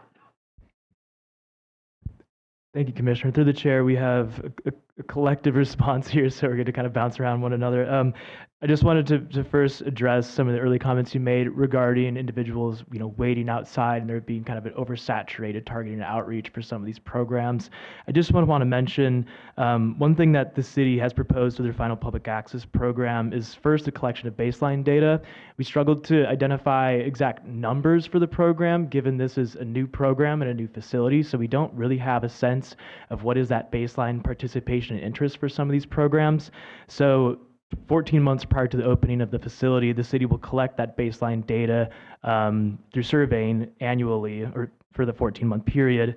And that'll provide the city with some of those baseline numbers that they can then compare against at years 1, 5, and 10, and for the life of the development. And one thing I wanted to mention is in terms of, the amount of interest in these programs, one thing the city will be tracking is participation, but as well as the number of individuals waitlisted for those programs. And so that would provide us some sort of a metric to determine if there is a need for additional programming or if we need to revise the targeted marketing and outreach based on what we're seeing in terms of participation and waitlist. And then I also would just mention that I think we're happy to include in our recommendation that the city include publication of the annual reports on their website. With that, I'm going to turn over to our staff to provide some additional comments on your questions regarding what type of programming is provided. Yes, regarding your comments way back then when I was a younger planner, I think we heard you and the city heard you. Some of the programming that they are planning to include is through LA 84, which is a nonprofit that really focuses on the Olympic level training for many sports, but for this project in particular for swimming. So we did think that was covered. We included the transit subsidies because I remember that being important as well. And so we do think that's covered, but if the city has anything to add. Maybe we can hear from the city if the staff is concluded through the chair with their remarks, because I think there's an issue of, particularly if this area is not in close proximity to neighborhoods in need, then the transportation issue is a huge one. And it really doesn't take a genius to know that people will want to have swimming lessons. I don't think you really even need a survey to necessarily, and if you only got 100 respondents, it means that maybe the way in which the survey was conducted did not do what I had recommended years ago, which was to go through trusted, third-party validators who would be kind of directly working with the community community who have touch points with them. And so I just, I don't think there'll ever be a case where, you have whatever the city can offer in terms of swimming lessons, as long as there's sufficient, I think, transportation and other supports. I don't think you're going to have a problem filling those classes. The problem will be just on the outreach, and the outreach has to be robust, and it has to be done with kind of the community organizer framework. And I'm sure that the city of Long Beach has a number of staff that have that kind of expertise, knowing some of the folks who are on city council, including our former commissioner who's no longer on city council, to be able to do that. So maybe if through the chair, if we could bring back up the city if they're still here, city representative for the city of Long Beach. Please. Good afternoon. So in terms of just general aquatics programming within the city, because this project is focused on Belmont Pool, we've been talking about Belmont Pool, but we're fortunate enough to have two other pools, both which are in disadvantaged communities. So there is often a preference to go to their home pools for these services, and the programs are the same at all facilities. So they all have after-school learn-to-swim programs. They all have general where you sign up through the catalog. Unfortunately, our manager for recreation programs had to leave for another commitment, but she indicated there are no challenges right now with waitlist. They add programs if they do end up having waitlist. You asked for some quantities, and just for, it's on page 20, it might be on a different page number because I think this is an older report, but the after-school learn-to-swim programs actually are catered and are operated out of parks in our priority population zones. So these are kids that essentially take classes after school at their pools of choice to receive essentially 8 weeks of swim classes after school. So we serve over 800 families throughout the city of Long Beach. We actually have 140 after-school group swim classes. So those are some of the numbers for the after-school Learn to Swim program, which again, it's targeted and held and affiliated with the parks in our North, Central, and West Long Beach communities. You had another question, but The other question was regarding the Olympic level training, and our staff had indicated there was some sort of collaboration with the LA84 Foundation, which I'm very familiar with. There wasn't really a lot of detail about that, so I think while there may be other programs around the city for elite competition swimming, it's necessary to be in, a higher level of facility. So just curious about what are the pathways for competition level swimming for the pool. yeah, so as Danny mentioned, LA84 is one of the programs that historically has been within the city, but it comes and goes depending on funding. We hope with the approach of the Olympics and the energy that event and multiple events brings, that will actually help generate interest in swim. We understand the opportunities, and I think you mentioned for yourself, scholarships, the ability to, access certain facilities, schools, universities. So it is very important for the city to have essentially a public free version of that. It is in the program. I'm not the most proficient with it since I'm kind of newer to the recreation side. I'm actually in public works and my colleagues left.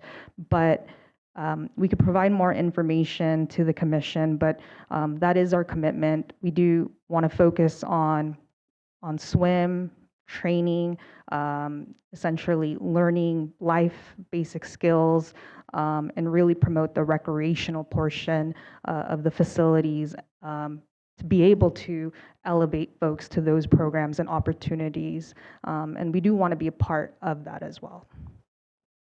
Thank you. I guess through the chair, just, it seems like there is not sufficient, the detail is not satisfactory for me in terms of what's actually being offered, either on the kind of basics, learn to swim, survival skills, or on the competition side. And so I don't want to vote against this project necessarily. And so I don't know if there's a way in which there could be a condition that staff could think creatively about where we could have a little bit more meat on the bones with more substantial certainty about the programs that are going to be offered, particularly in light of all of the public lands that are being used, the blockage of access, the replacement of former facilities. I think it's a very serious and substantial concern. I'm just not sure what vehicle to do that in without holding up the project. So through the chair, what you have in front of you today are two separate items. One is the permit amendment that deals with the change in the size of the pools and the project, and the other is a condition compliance, in which the commission will consider accepting the public access program. So they're actually two separate actions today, and so I'd love to see if other commissioners are interested, and we can figure out how to handle that condition compliance element based on the comments you provided.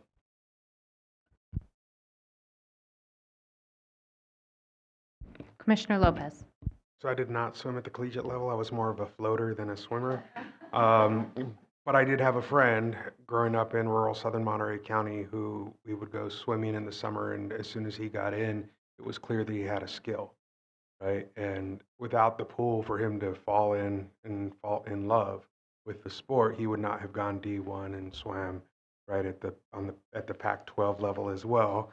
And so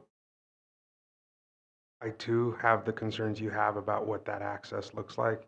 And I just also want to share from sort of a local government perspective right now, things are tough. They're really tough for local governments to commit to say we will do X, Y, Z, given the financial shifts at the federal level. And right, all those pieces are impacting us. We're trying to make the puzzle work while the puzzle shifts almost hourly, it feels like. And so I agree, I want to work with you to structure some conditions there that allow us to put the meat on the bones to better understand what sort of impact we're helping to bring to the table. And like you, I want to make sure the project doesn't get lost in that shuffle, because even if it's just the opportunity for a child to get their feet wet and jump in and fall in love with the sport and realize I'm actually good at this and give them that self-confidence to take on the world, I want to make sure that happens too. So thank you. Commissioner Preciado.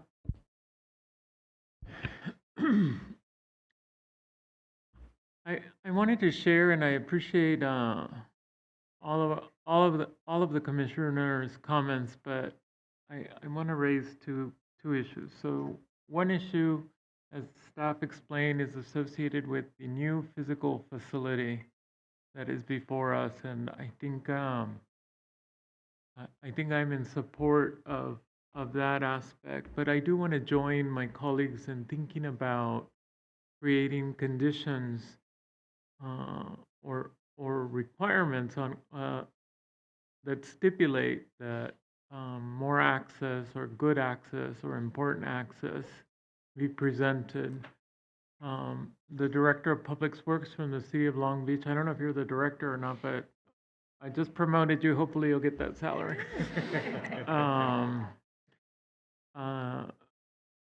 And given that it is the City of Long Beach and that it also has aquatic activities that are on the beach, on the ocean, on the bay, I'm just wondering if we can just condition a report back in 6 months or right before they open, as they indicated in the project, that they report back on access to and availability of facilities throughout the city that include access to private and others. I know just scanning the website while I was listening to the other commissioners, there seems to be Martin Luther King Jr. middle school, or even a high school that has access to pools.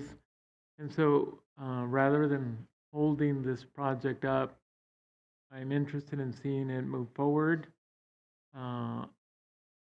And secondly, I am interested in joining my colleagues in requesting that a creative condition be placed on access to and availability of aquatic resources for the community, particularly for communities that have been impacted with lack of resources in general. Thank you. Thank you. Commissioner Wilson. Thanks. I just had a question about the lighting. So I know it seems so germane or so lame, but just wanted to, I saw in here that the condition is that it's dark sky compliant, but I did see a comment that was written in about the height of the light fixtures, and so I was just wondering if you could just address that. And then Yeah. I'll have a point after that as well. Thanks. Yeah, absolutely. So there were some comments regarding the height of the proposed light poles, asserting that they exceeded height restrictions in that particular area. Just wanted to note that there was an LCP amendment that was actually approved. I don't have the date in front of me right now. It was certified by the commission that extended the height pole allowance in this particular area, which is for specifically the project site, up to a height of 60 feet, and the proposed height poles are 58 feet. So the poles do, satisfy that local height restriction, as was certified by the commission through that LCP amendment. Well, then I would just ask that there may be a conflict between that height and being dark sky compliant. And so if there is, and a lighting plan is required as part of this, so I would just ask that you guys make sure that whatever height that is, that it's still dark sky compliant, because there can be a conflict between those two provisions. Does that make sense? Yes, through the chair, absolutely. That is part of special condition 2, requiring a final lighting plan. So the lighting plan that is before you is not the final approved lighting plan. Okay. And then just a comment, which is like, I live in a town of 17,000 and I have a community pool. It's, I don't know, a few blocks from my house. It's just these conversations that make me very appreciative of the access that my community has. As a person who pays my annual fee to go to this thing, I'm like even more excited about paying that money and accessing that, because we have one of these 25-yard pools and for 17,000 people. I can imagine for the size of the city of Long Beach only having 2 currently, and then maybe not likely to have another one. I just that's really a big deal. And I will say drownings are going up right now. So the rate of deaths of drownings going post-pandemic is on the rise. And so it's really something that we should, and it's one of the leading causes of death for kids. And so from my perspective, and as you know, the demographics play into that in terms of like who is more at risk of that, or in populations that don't tend to swim or get lessons and those sorts of things. And so for me, it's really important. I think that this is something that needs to be addressed. And in many of these preventative things, we don't, all the people who don't drown, we don't see that. They're all alive and walking around. So what I'm getting at is like, it's like the true benefits of this are sometimes things we don't even see or notice.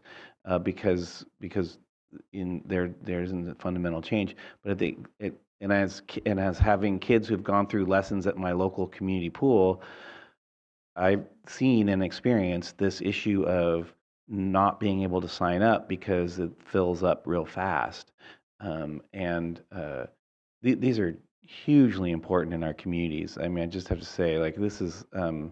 It's not just a opportunity to swim competitively, which I think is really, really important, but it is really a fundamental public safety issue. And then just having people be more comfortable being in and around water, as Commissioner Turnbull Sanders said, about like even having parents feeling more comfortable having kids being in their being around these resources is just really important. So I am fully in support of the commissioner's arc in this, and whatever we can work out would be great. Thanks. Thank you. Commissioner Jackson. Thank you, Madam Chair. Thank you to everybody who spoke today. I come from a part of LA County that is pool poor, beach rich. And I'm certainly a little jealous of the fact that you guys are building a pool and we don't have the pool access that you guys will enjoy. So I'm in favor of the project. I think it's fantastic. The more pools, the merrier. Staff question through the chair. I understand the competition pool and then the outdoor instructional recreational pool. Can you, and I probably just missed this in the staff report, can you describe I understand what a competition pool is. The instructional recreational pool, I understand I have the 0 entry access, which is great for comfort of kids getting used to it. What's the instructional portion of the pool and how big is that? Yeah, if you'd like as well, I believe the city may have additional context to provide you with. The instructional element of the pool provides essentially, in staff's understanding, a smaller version of the competitive pool. It's not as deep. And in competitive swim events, for example, that area is used for warm up and cool down. That's about as much information as I have. If you'd like to ask the city to come up and provide additional information, they're certainly familiar with the dimensions and the exact usage of the pools. Through the chair, if that's okay. If the city rep doesn't mind coming up. I think we have unfortunately distracted the city rep. I'm sorry. Sorry, if you wouldn't mind, I think there were some questions about the sizes of the Olympic pool versus the recreational pool, instructional pool.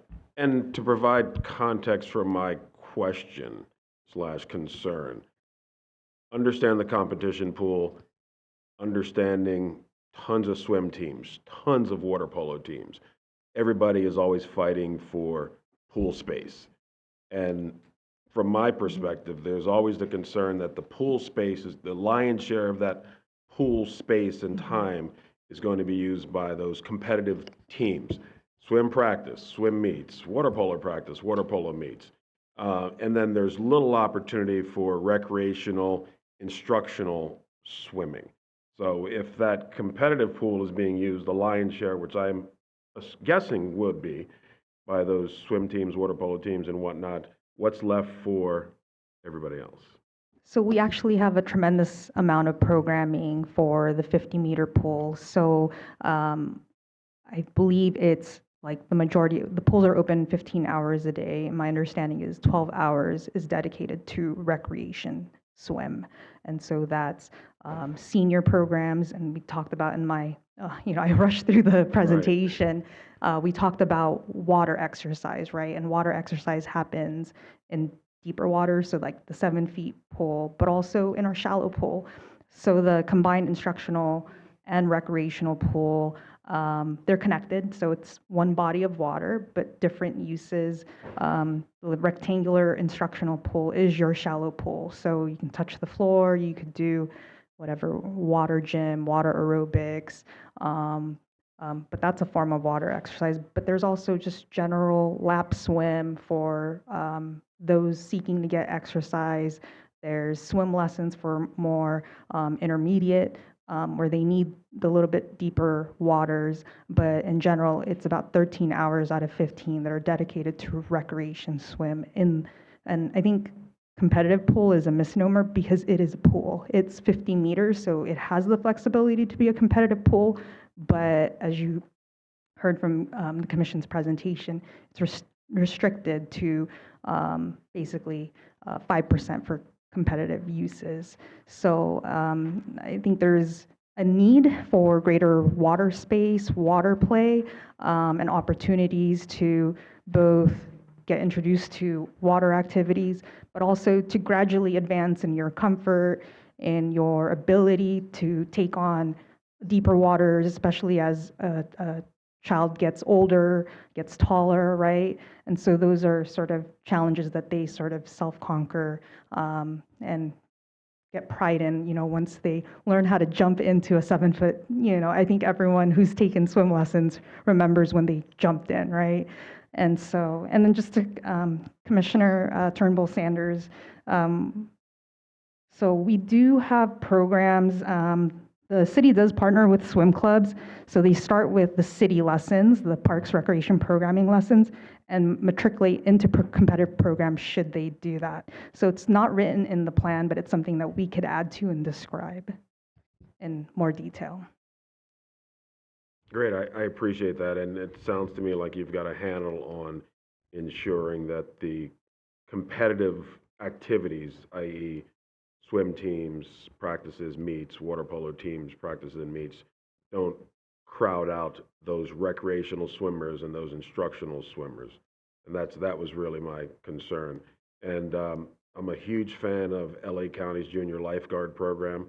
I'm sure you have a similar program in Long Beach, and to the extent that your part of your program includes that introduction, because the junior lifeguard program is unbelievable. 2-3 years of that, and you can trust your 10-year-old to go to the beach by him or herself. It's that good of a program. And one of the focuses in LA County is to get those folks who don't live on the coast to learn to swim, to get comfortable, and then compete and try out for the junior guards program. So I hope that in your, the many competitive, competing interests for the pool, that you can try to incorporate that junior guard program, because from our perspective in LA County, it's something that we need to get more people We do now, yes. from the inner cities and who don't live on the coast to the beaches and get comfortable. So thank you for that. We do. Thank you. Great, thank you. So I'll send it back to our staff, Dr. Huckelbridge or Mr. Hudson. Thanks. I'd like to turn it over to Javier Pedro-Reyes to respond a little bit to some of the questions that have been raised. Thank you, Kate. And thank you for those thoughtful questions and comments. So just 3 things we'd like to clarify, that we want to just make sure that it's clear. So first, that only 5% of the time will the pool be used for competitive swimming.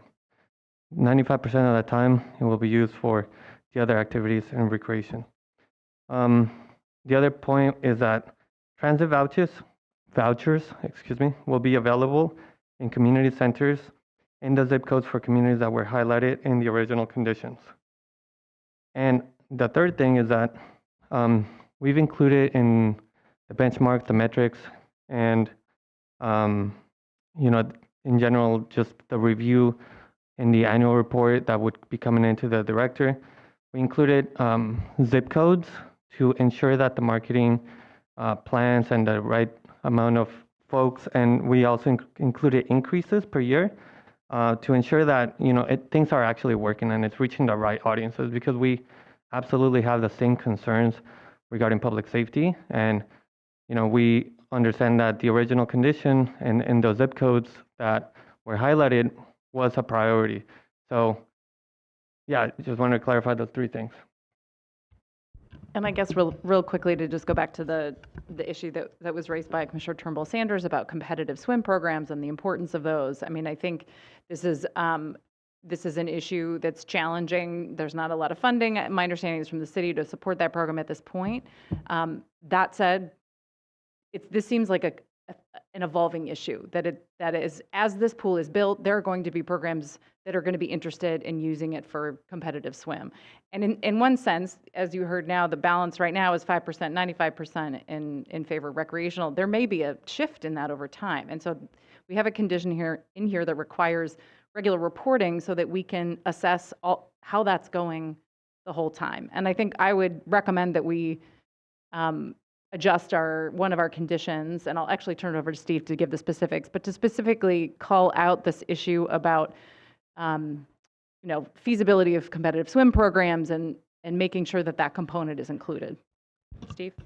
Thank you, Kate. And so if the commission decides to proceed with the approval of the condition compliance today, we would like to modify our staff recommendation to make a slight revision to special condition 3 to require continued evaluation of improvements, ways to improve instructional programs to foster both basic and competitive level swimming. And the idea is, as Kate said, we will continue to receive these annual monitoring reports, though those are subject to review and approval by the executive director, and those reports come to us for the life of the development. So this monitoring program will never be finished. This is going to be an ongoing project that we will continue working on. Thank you. Okay, seeing no other comments, I'll turn it back to Commissioner Turnbull Sanders, please. Thank you, Chair. I would like to move that Commission approve the final public access program attached to the staff recommendation as Exhibit 1 of the staff report as compliant with special condition number, am I on the right motion? Yeah, special condition number 3 of coastal development permit numbers A-5-LOB-17-0032 and A-5-LOB-20-0033 5-007 and 5-18-0788 as amended, and I recommend a yes vote. And thank you for that. I must break in, and we do need to do the amendment, which is the first item first, because this one, as you just got through that whole thing, Commissioner Turnbull Sanders, it modifies the permit the special condition that is included. I apologize that we Okay, didn't make guide that me. clear. Guide me. What do we need to do? So it's the item The 5, I go to 11A, 5 first. item 11A, and it's on, I believe, page 5. Am I reading this right? Okay, maybe I'm on the wrong page. All right, Chair's gonna help me out here. All right. Let's hope. This one is on page 5. Okay.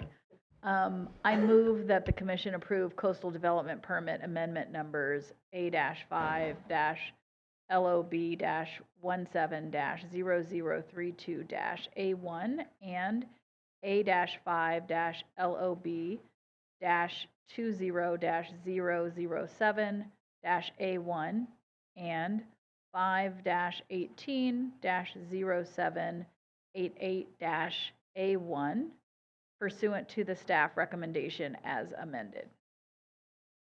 And I am requesting a yes vote. Second that. Okay, we have a motion by Commissioner Turnbull Sanders and a second by Commissioner Jackson. Do any commissioners object to unanimous yes vote? Okay, seeing no objections, the motion passes, and we'll now go to the second motion. Second motion was on. Can I ask one question before we hear the Please. motion? So just in terms of the conditions, I just want to be clear, one thing that I was interested in seeing is the zip code data that was mentioned from staff. I see that those zip codes have been outlined with the priority ones, aligning with my research. And my question is, in the data that we're getting back, will we know which zip codes program participants came from, and will that be sent back to us? It's a little unclear in how it's, that was my clarifying question. Yes, we have included zip code data for program participation in order to track attendance geographically as well. Okay. And that'll be something that'll be included in the annual reporting. Perfect, only because it kind of read like it was just the outreach. So again, more than outreach, I want the participation side. So thank you. With that clarification, I'm good. Thank you. Thank you. Commissioner Turnbull Sanders. Great, thank you. I move that commission approve the final public access program attached to the staff recommendation as Exhibit 1 of the staff report and as compliant with special condition number 3 of coastal development permit numbers A-5-LOB-17-0032 and A-5-LOB-20-0007 and 5-18-0788 as amended by the staff recommendation. Second. And requesting a yes vote. Yeah. Thank you. That's a motion by Commissioner Turnbull Sanders, a second by Commissioner Lopez. Are there any objections to a unanimous yes vote? Seeing none, the motion passes. Thank you very much. Okay, I'm going to suggest we take a brief break. If we could all be back here at 4:55, please. Thank you.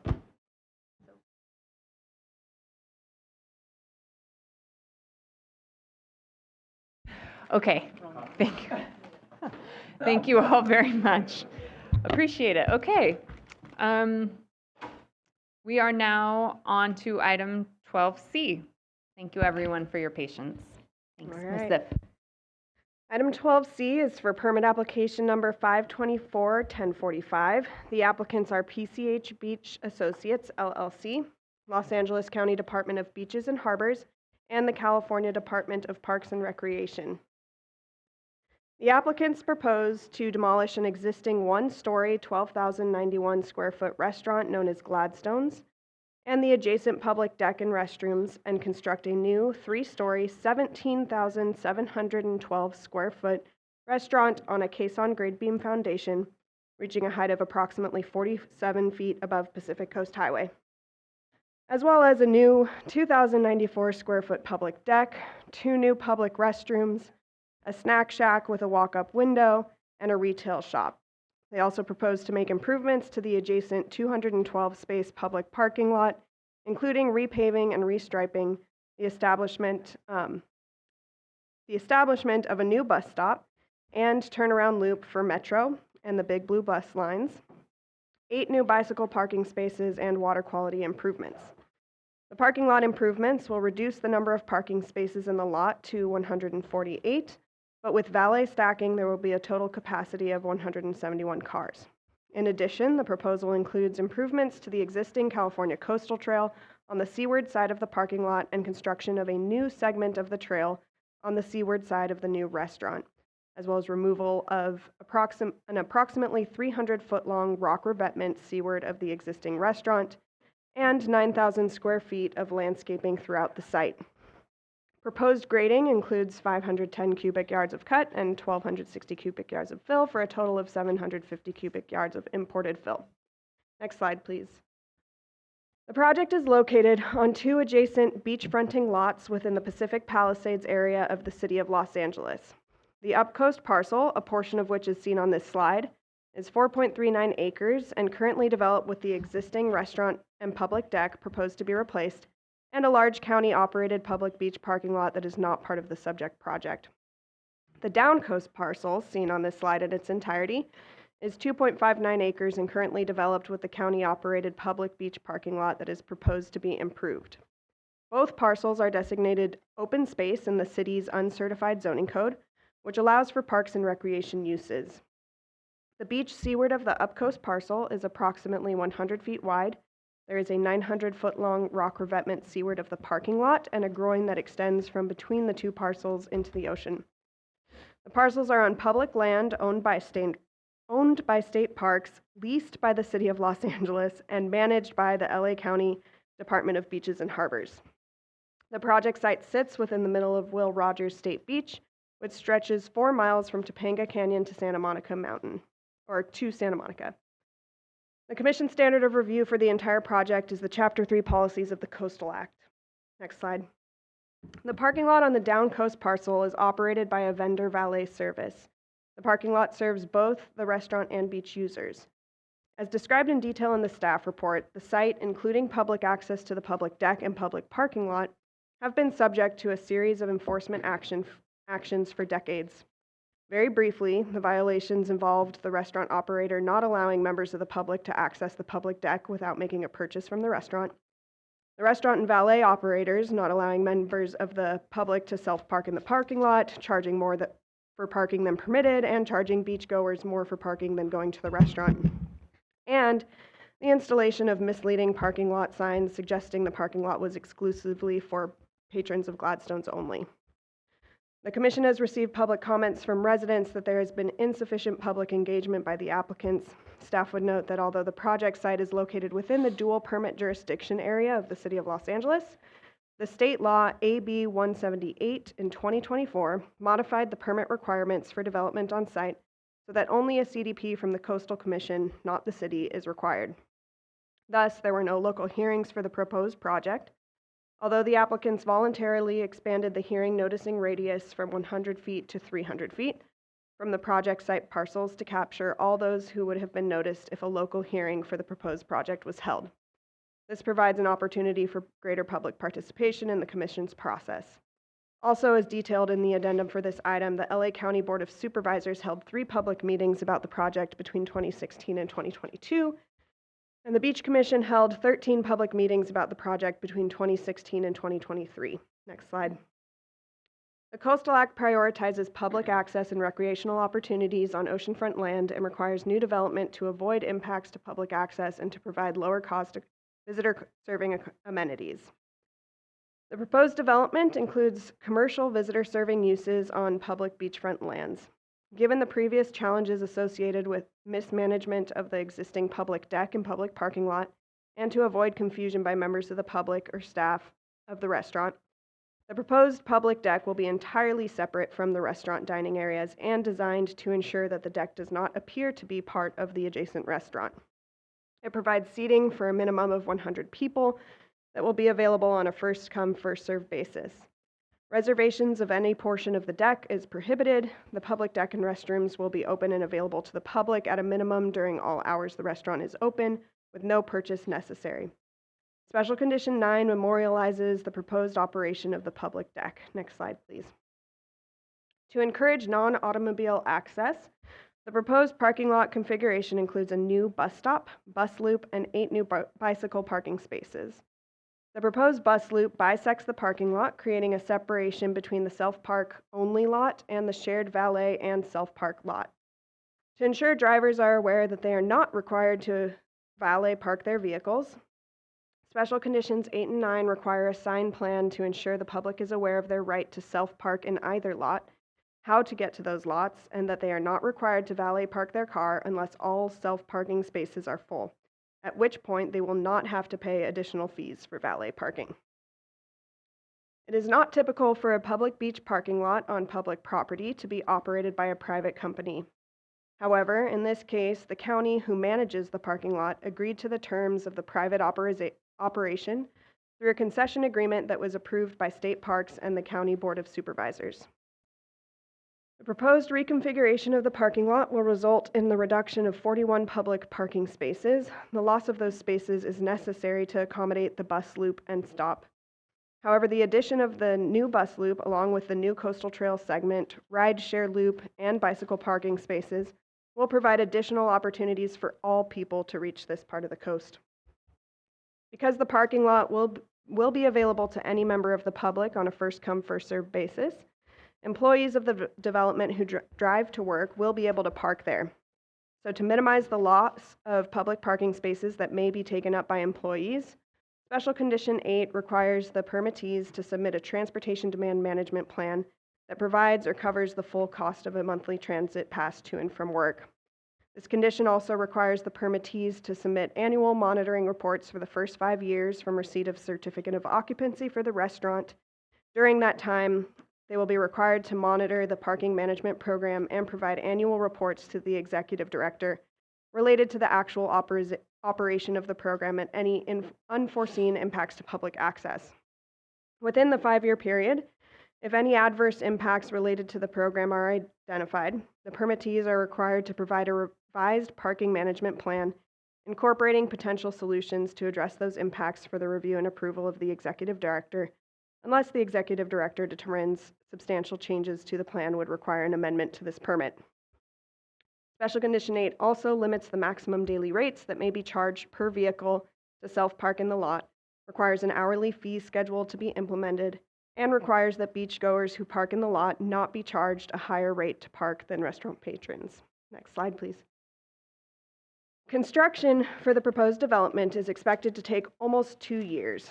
As seen on this slide, a portion of the existing down coast parking lot will be available for public parking during construction activities, except for about 3 months during the very end of construction, when the entire parking lot will be closed for final improvements to that lot. The existing public parking lot on the up-close lot is not a part of this project and will remain available to the public throughout all construction activities. Construction of the proposed restaurant will require the use of a large crane for approximately 300 days. Thus, Special Condition 7 requires the applicants to submit a public access management plan that provides how public access around the site will be allowed when feasible and limited as necessary for public safety. During those times when access is not available across the site, signage shall be required informing the public of alternative nearby beach access locations and parking, as well as to provide details related to how members of the public will be able to pass and repass seaward during all construction activities. Next slide. In regard to visual resources, the proposed development will replace the existing 1-story restaurant with a larger 3-story restaurant. As seen on this slide, while there will be an increase, and actually, sorry, I need to correct that. So it's a 2-story restaurant with a elevator access at the top. So as seen on this slide, while there will be an increase in the bulk and height, the proposed development will not result in any significant or adverse changes to visual quality of the area or public view impacts to and along the coast as viewed from PCH, the beach, or other public viewing areas. In regard to coastal hazards, The Commission's updated guidance estimates approximately 2.9 to 4.6 feet of predicted sea level rise by the year 2100 for the project site. The main flooding hazard at the project site would come from waves, which can break and run up the beach, reaching much higher elevations. As such, the project site is located in a hazardous area, and the development or portions thereof may need to be removed in the future. Thus, Special Condition 18 requires the permittees to remove all or portions of the development approved by the CDP if ordered to do so by a government agency. Additional conditions to address hazards are required, including Special Condition 17, which puts the applicants on notice that the proposed development is not entitled to future shoreline protective devices and prohibits future seaward encroachment of development authorized herein. Special Condition 14 informs applicants of the potentially ambulatory nature of their seaward property boundary, and that this property may move with sea level rise. Special Condition 16 additionally requires applicants to assume the risks associated with development in hazardous areas and waives the commission of any liability associated with the development. In addition, the site is mapped within the limits of a tsunami hazard area. The applicants propose to address this hazard through an evacuation plan consistent with how tsunami risk is managed statewide. Special Condition 9 requires the applicants to submit a final signage plan to ensure evacuation signs are placed throughout the project site. In addition, to ensure geologic and engineering stability, Special Condition 1 requires submittal of final plans approved by the Los Angeles County Department of Building and Safety. Although there is no sensitive habitat on site, existing palm trees proposed to be removed constitute potential nesting habitat for shorebirds given their close proximity to the water. Special Condition 10 requires nesting bird surveys to be conducted to ensure impacts to nesting and roosting birds are avoided, prohibits the removal of active nests, requires any nesting trees removed to be replaced at a 1-to-1 ratio, requires the applicants to follow a prescribed avian and grunion monitoring and avoidance plan, and requires all windows, reflective surfaces, and glass to consist of bird-safe materials and for those to be maintained for the life of the development. Special Condition 7 requires that construction work take place only during daylight hours and limits any necessary nighttime lighting in a manner that protects coastal resources. Special Condition 6 requires the applicants to submit a lighting plan that complies with dark sky requirements and avoids or minimizes light spillover onto the beach and adjacent bluff habitat. In addition, to reduce the risk of marine debris, Special Condition 11 limits the use of single plastic foodware and requires the applicants to submit a plan for recycling, trash, and waste reduction. Next slide, please. Lastly, next slide whenever you're ready. There is an addendum for this item that addresses letters of opposition and concerns raised by members of the public on October 3rd. Actually, it's going to be the slide after this. Generally, the concerns raised have to do with the loss of public parking, coastal hazards, visual impacts, lack of Caltrans approved traffic study, and the addition of a bus stop in this location, as well as lack of public participation. These have all been thoroughly discussed in the staff report, the addendum, and again in the presentation. Very briefly, the loss of public parking will be mitigated through the addition of the bus stop, parking passes for employees, and rideshare drop-off. Coastal hazards, including flooding and wave uprush, are addressed through the design features such as a raised foundation system and special conditions which prohibit shoreline protection in the future and require removal of the development if ordered to do so. No work within the Caltrans right-of-way is being proposed, thus a Caltrans approved traffic study was not required.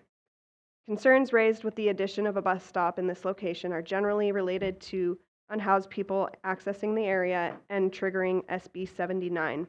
The applicants insist that SB 79 would not be triggered by the addition of the bus stop and that the potential for unhoused people to access the coast in this location does not raise any Coastal Act concerns. The addendum also makes updates to the staff report, including updates to Special Condition 1 to correct the date of the project plans, and that the beach crane would be operational on Saturdays but not Sundays. Modifications to Special 8 clarify valet operation and monitoring plan expectations. Modifications to Special Condition 9 require a public parking sign at the entrance of the parking lot, allow for the installation of one additional restaurant sign, and clarifies hours of operation for the public deck are 6 a.m. until either the parking lot or restaurant closes, whichever is later. And a modification to Special Condition 19, which requires as-built plans to be submitted to the Commission within 90 days of completion instead of 30 days. Findings in the staff report are also updated to reflect the changes to the special conditions and to clarify that the beach crane will be in use for 300 days, not 200 days. In closing, staff believes that the proposed project as conditioned conforms with the Chapter 3 policies of the Coastal Act. Thus, staff is recommending that the Commission approve the project subject to the special conditions beginning on page 6 of the staff report. The motion and resolution to accomplish this can be found on page 5 of the staff report. All right, and thank you. Before we conclude, staff does have one correction to the staff report that wasn't in the addendum, just to clarify that the number of resulting parking spaces is 141 and not 148 as stated in the staff report. So 141 is the correct number of parking spaces. So with that, that concludes our staff presentation, and we'll just note that we're available for questions. Great, thank you very much. I will turn to the Commission and ask if there are any ex partes to report. Commissioner Lopez. Yeah, thank you, Madam Chair. I'll share that I did have a meeting with two of my staff members present, both Priscilla Ramos and Monica Hale, and also on that meeting were Ann Blemker, Gary Jones, Amy Caves, Tom Tellefson, and Susan McCabe on this project. It was ahead of additional negotiations with staff, but we talked about concerns around the parking conditions, specifically sign pollution, and talked about the structural fixes to some of the concerns at that time. But again, everything that was discussed today clarifies all those issues. Thank you. Great. Commissioner Jackson. Thank you, Madam Chair. I had a Zoom conversation yesterday with Amy Caves, Tom Tellefson, Susan McCabe, and Ann Blemker with the same concerns or issues that my colleague just raised, the parking and everything else that was enumerated. And we also talked about bicycle parking with the increase in EVs that are more people are using electric vehicles and a potential need for increased parking to accommodate those. Thank you, Madam Chair. Thank you. I also had an ex parte last night at 8:30 p.m. very briefly with Susan McCabe and Ann Blemker on behalf of the applicant. They indicated that they are in agreement with staff recommendation, and the bulk of our conversation revolved around the positive interactions with staff, and that it was a very productive experience with specific kudos to you, Mr. Hudson, for your really thorough work on this project. Okay. With that, we will open the public hearing, and I will turn to Chris. All right, thank you. We do have the applicants here. Amy Caves with the LA County Beaches and Harbors, Supervisor Lindsay Horvath, Wolfgang Puck, Frank Gary, and Thomas Tellefson.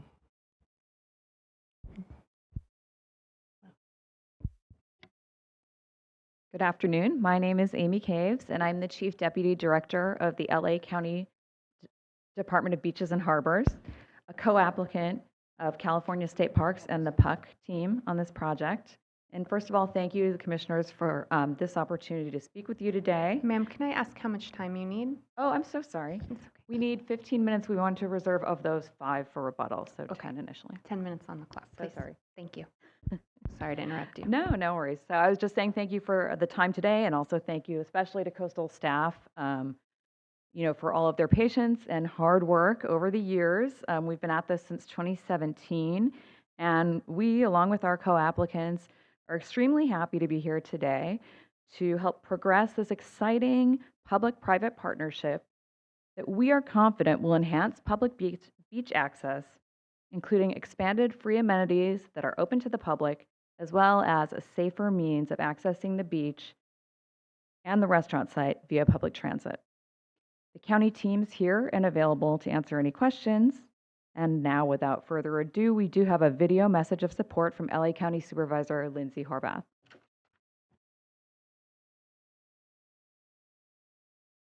And we're bringing it up. We pause the time. Hello, There I'm we go. Lindsay Horvath, Supervisor for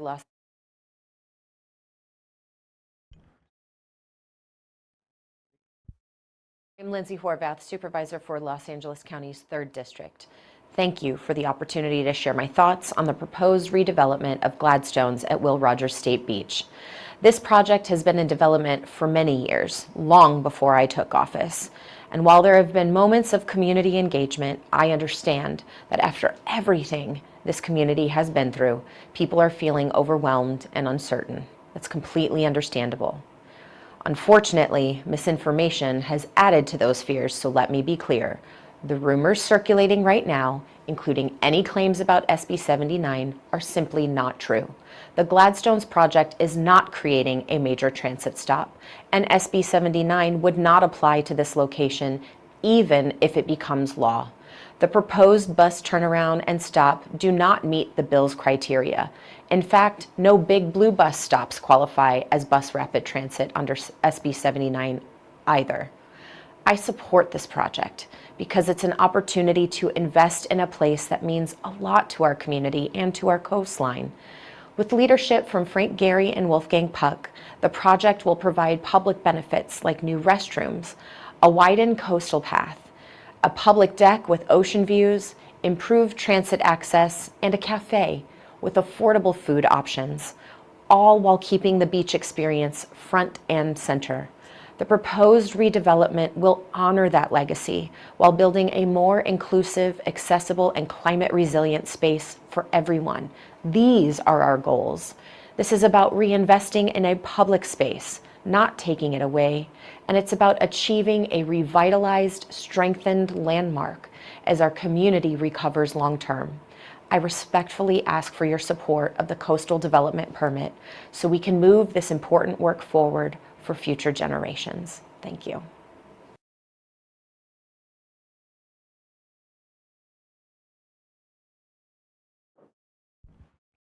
Thank you. Next on our list, we had Wolfgang Puck.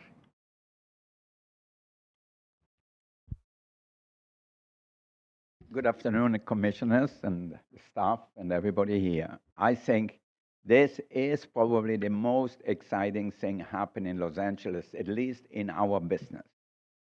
I would have never imagined to partner with Frank Gehry to build a building and open a restaurant on PCH.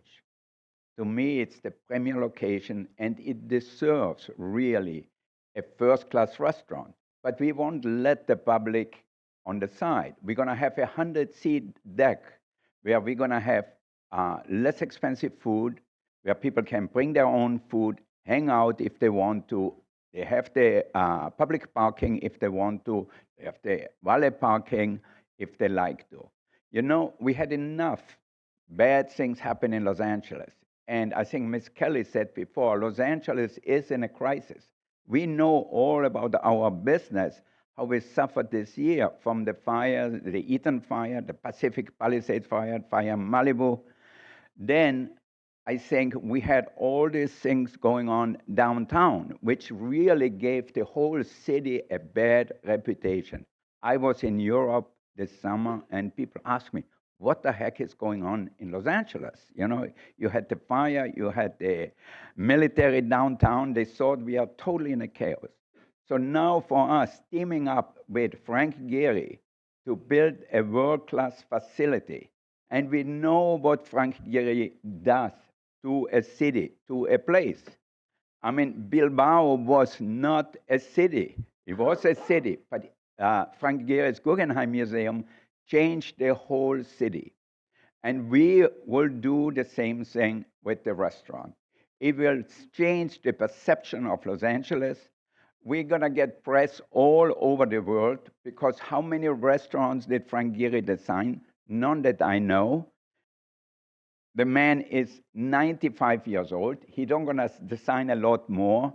So for me, it's probably the most exciting thing to work with Frank Gehry and build this amazing restaurant on the beach. And you know, restaurants are really the center of the community. And I always said, if we want the community to be interested in us, we have to be interested in the community. Years ago, in 1982, I started a program for Meals on Wheels. We raised millions for people who don't have food. We started a program for the Cancer Society for the same amount of time. We did a big project in Las Vegas for Alzheimer's. My mother had Alzheimer's, so with Larry Rubo, we started this big program and raised hundreds of millions to build a thing. And by the way, Frank Gehry built the building downtown Las Vegas. Even next Sunday, we are having a big fundraiser for No Kids Hungry. So we are really interested to serve the community, be a big part of the community. And my wife, Galila, who is my partner, and Tom Tellefson, we talked about that for the longest time.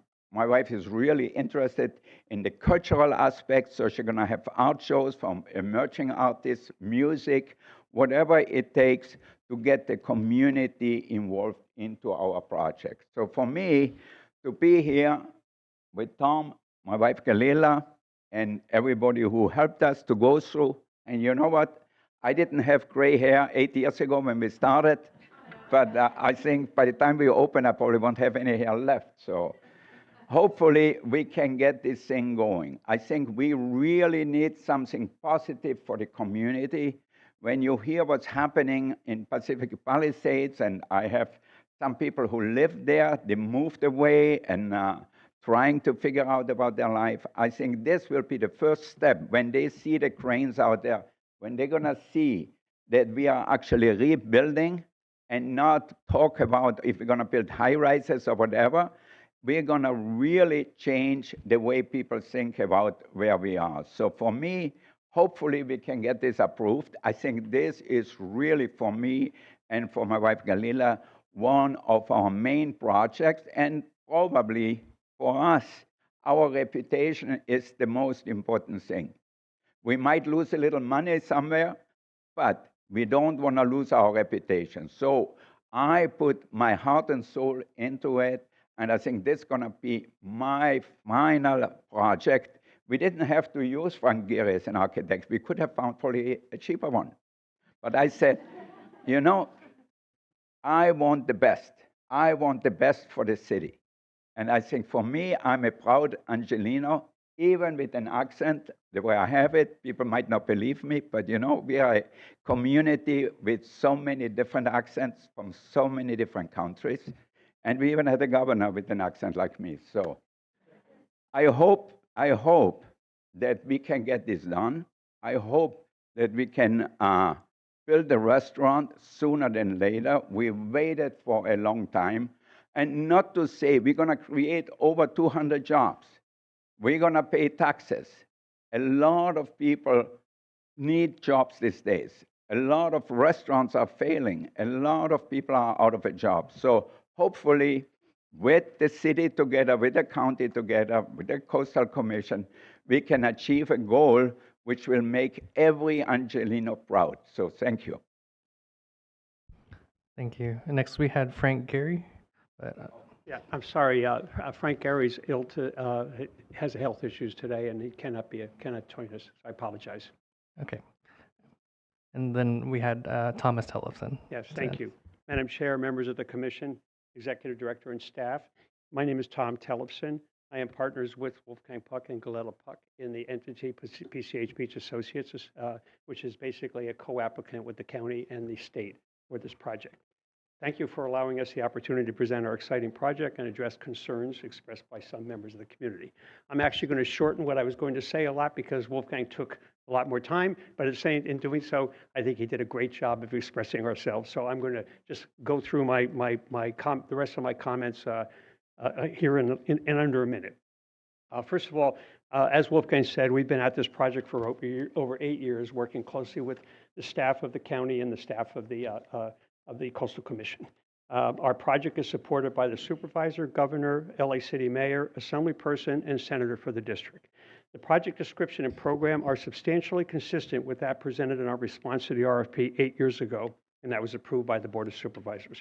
So we want you to understand we have not made any significant changes. We are consistent with what we said before. The inclusion of Frank Gehry, who, as you know, cannot be here today, and Wolfgang Puck in the project will result in the replacement of a tired and, yes, eyesore property with a magnificently designed and operated new project with something for everyone that maximizes and delivers the public benefits and amenities, is intended to be enjoyed by the local community visitors to Los Angeles and every demographic of the greater Los Angeles area. To clarify the comments that have been circulating on the building size and comparisons, and to note something that wasn't yet noted by the staff, the current Gladstone's restaurant is 19,991 square feet. The square footage does include not only the 12,091 square feet building area that was mentioned to you in the staff report, but it also includes a 7,900 square foot existing deck that is serving both the public and the restaurant. So the total restaurant area in operation is 19,991 square feet. By comparison, our restaurant building area and patio devoted only to the restaurant is 17,712 square feet. That's 2,200 square feet less than the existing building. Separately, apart from that, the current restaurant seats 707 people. Ours seats 472 people. Therefore, a reduction of 235 seats. I had a presentation I was going to show you, but I'm not going to take that time right now. I just want to tell you, thank you very much for giving us the opportunity here. I want to thank the staff for working with us, and we're looking forward to this project becoming a reality after all this time. Thank you. Thank you. And we are reserving your time left for rebuttal. Moving on to local government, we have Santa Monica Big Blue Bus representative, Alfredo Torales. And please give us a second as you're being moved in.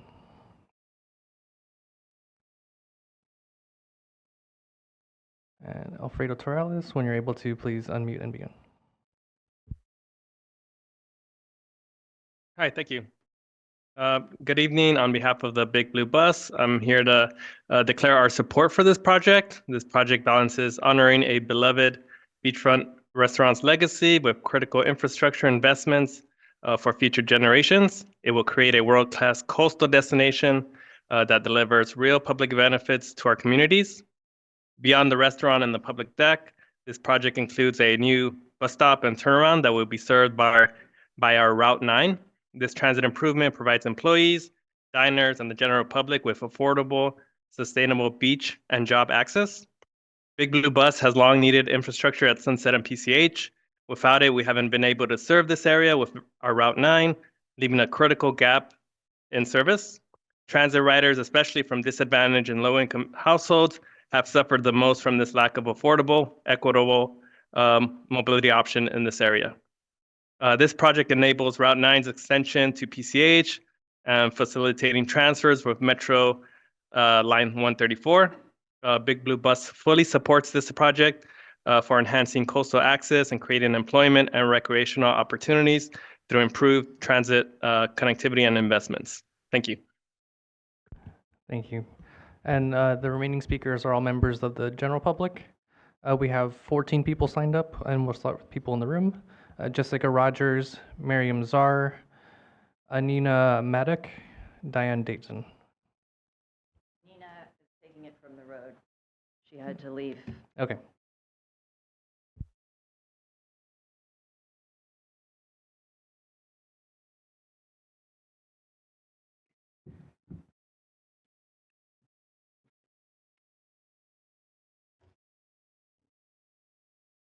Can I start?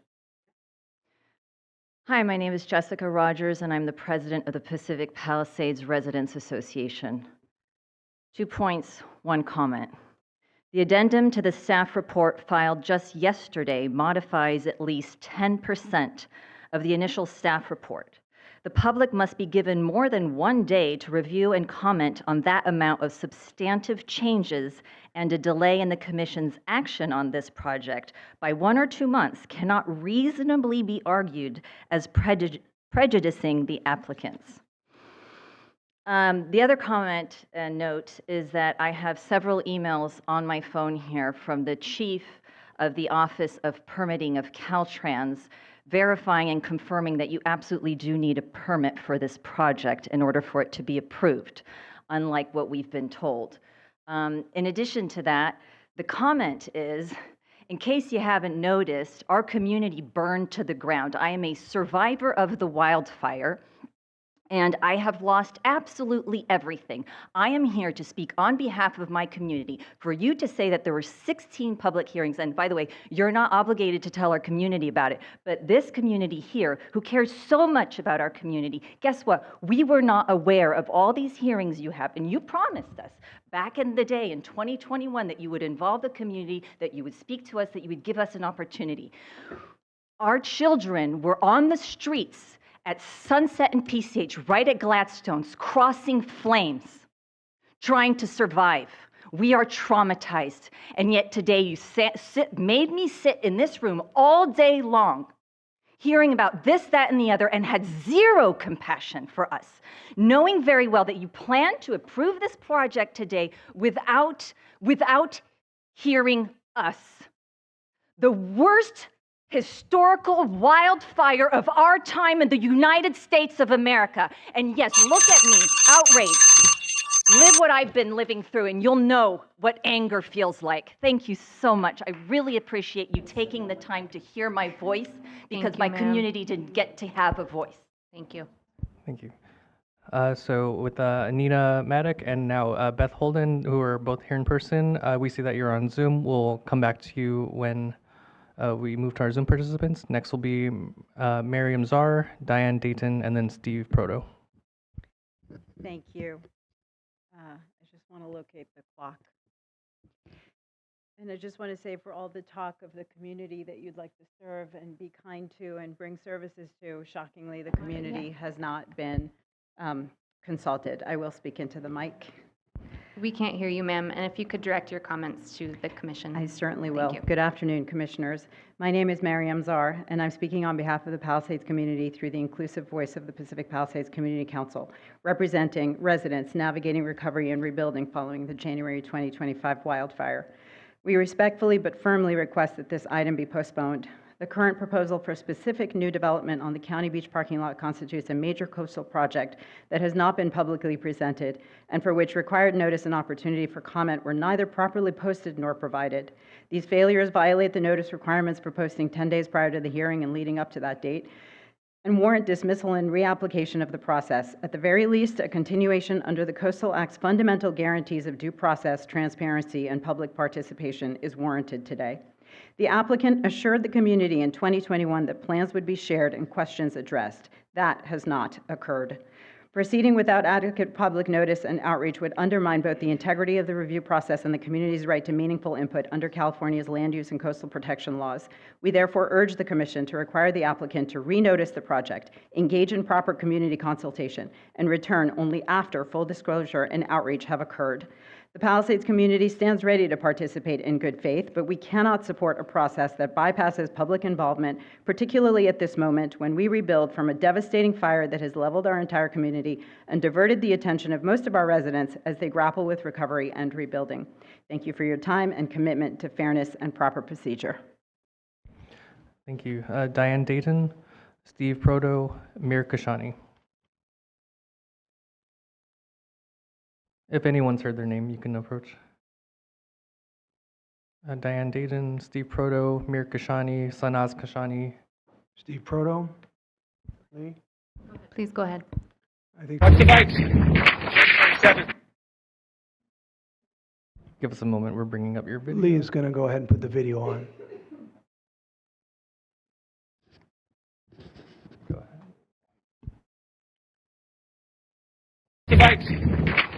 7, January 7th, 2025. We are walking, evacuating on foot, PCH Bull Rogers Beach. You can see what's behind us. Super scoopers all over. We're doing okay. We're doing okay. So that was January 7th. On Palisades Drive, my wife was coming down to try to pick up my daughter. At Sunset and PCH, it was all blocked up, that whole artery. She had to park her car off the side of the road, and she had to get on foot. I was lucky enough to get to Marquez School with my car coming up from Santa Monica and picked up my daughter, where all the kids were crying, "We don't want to die." We got on Sunset and we headed down towards PCH. It was all gridlocked. We had to throw our car off the side of the road and walk 5 miles into Santa Monica. I guess my question is, would you please reconsider this item if there is any way, shape, or form a bus stop or loop is interpreted as a TOD, a transit destination point, which would then enact SB 79, which would create a lot more density to the area, where we have this artery of Sunset and PCH, which we couldn't go down. We had to get on foot. So you could only imagine in another evacuation what would happen if we had more density in the area. I'm not saying don't approve it right now. I'm just saying maybe postpone it. Give us at least, some more information about this so this doesn't create more of a problem than what we had.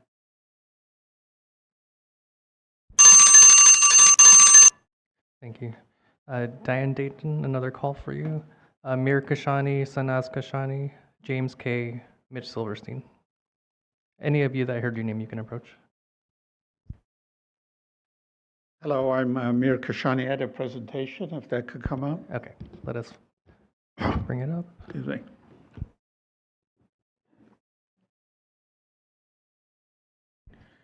Hello, I'm Saeed Kashani, and my family used to live in the Palisades until our house burned down. Actually, within about a half mile of the Gladstone's location. I believe that the application as presented does not comply with the Coastal Act because it has a significant reduction of public space.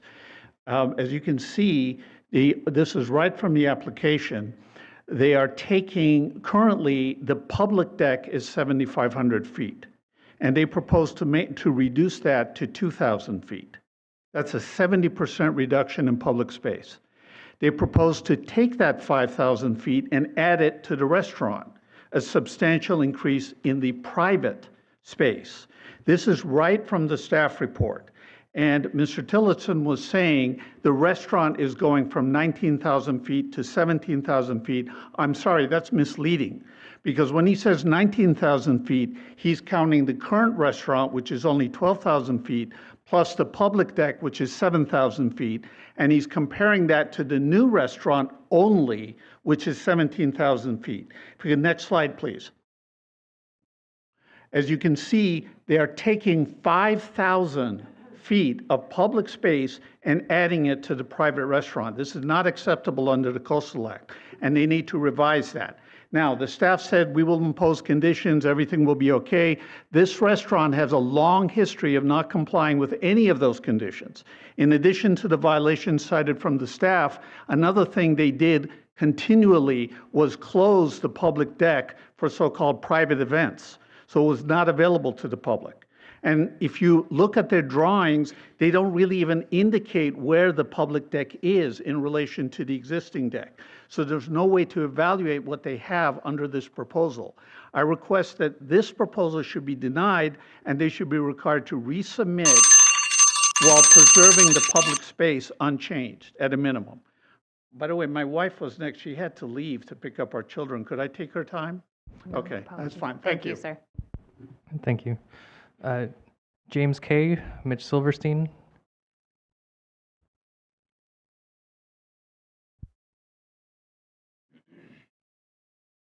All right. Good afternoon, Commissioners. Mitch Silverstein, California Policy Senior Coordinator for Surfrider Foundation. Surfrider questions the wisdom of dedicating public space to such a large, mostly private development in front of a narrow beach during a time of accelerating sea level rise. That said, we appreciate the Commission's strong special conditions for coastal hazards and sea level rise, which disallows future shoreline armoring and instead requires removal of any parts of the development that may become unsafe due to coastal hazards. Even if armoring were to eventually slip through via an emergency CDP, these conditions severely constrain the applicant's ability to keep such beach-destroying armoring there long-term, as long as the Commission sticks to its guns. That said, the biggest concern from our LA chapter members is the loss of 64 public parking stalls. While the addition of bus service and a bus turnaround may mitigate car dependency and GHG emissions, further analysis is needed on whether the proposed bus service can be added without such a significant decrease in parking. As the staff report states, bus service isn't a viable option for many beachgoers, including those coming from further inland where adequate connectivity may not exist, and also as well as surfers and other ocean users whose equipment is unsuitable for bus travel. This parking lot also serves Sunset Point, which is a very popular surf spot in LA, and reduction in parking spaces will result in less access for members of the public who want to surf there. We do support the proposed 5-year parking management program to analyze these impacts and respond to them after the fact, but we'd also like to see more research and discussion up front to prevent reduced access. One omission, I'm glad to see that the Big Blue Bus representative is here and the applicants, is that the staff report didn't really provide you or the public a lot of any quantifiable details as to, even though the bus turnaround is going to be installed, is there going to be an increase in service, and by how much, and how can we compare that to the loss in parking? So I would really encourage you to ask those questions here today to the applicants and the Big Blue Bus. I know LA Metro already has a line 134 that stops right there. So I heard that that Big Blue wants to extend Route 9, but we just want to know how much, how often, and what those increases are going to be, and can they even be more increased in the future? Thank you. Thank you. James K.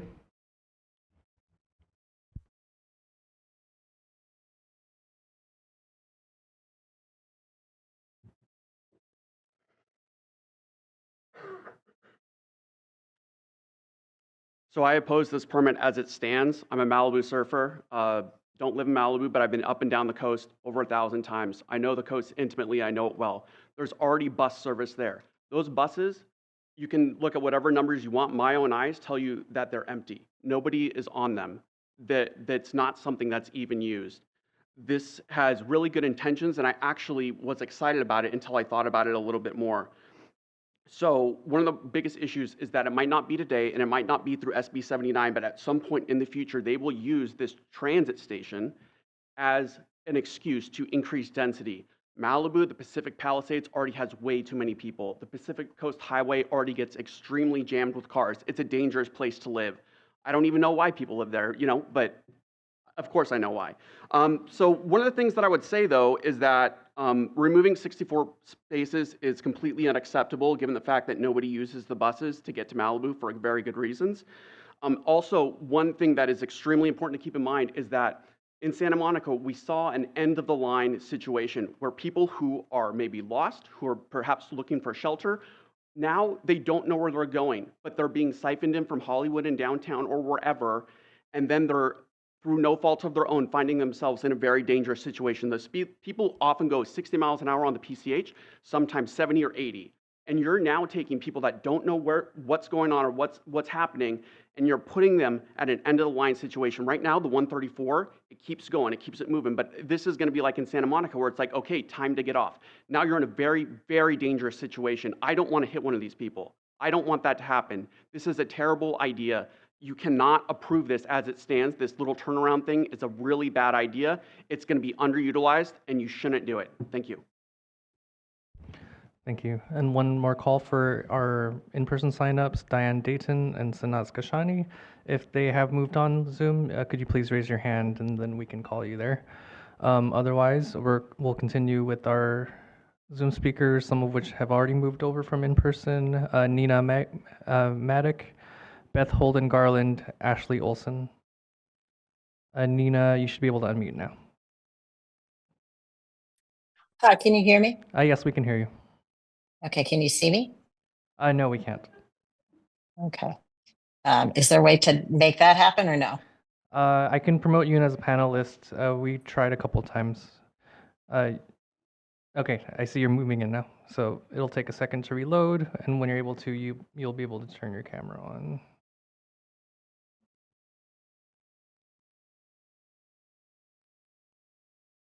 Okay, can you hear and see me? Yes. Okay. My name is Nina Maddock, and I've lived in Pacific Palisades for 25 years. I also intimately know Wolfgang Puck, as my sister, Gina DQ Moy, was his closing chef at Spago Hollywood. Hi, Wolfgang. My 10-year-old son attends Calvary Christian School, just a mile from this proposed development at Palisades Drive and Sunset Boulevard. At 11:02 on January 7th, while driving south on the 405, I received a message that the school was evacuating due to the fire. For the next hour and a half, I tried to reach my son, inching west along Sunset, but traffic was impassable. I never made it.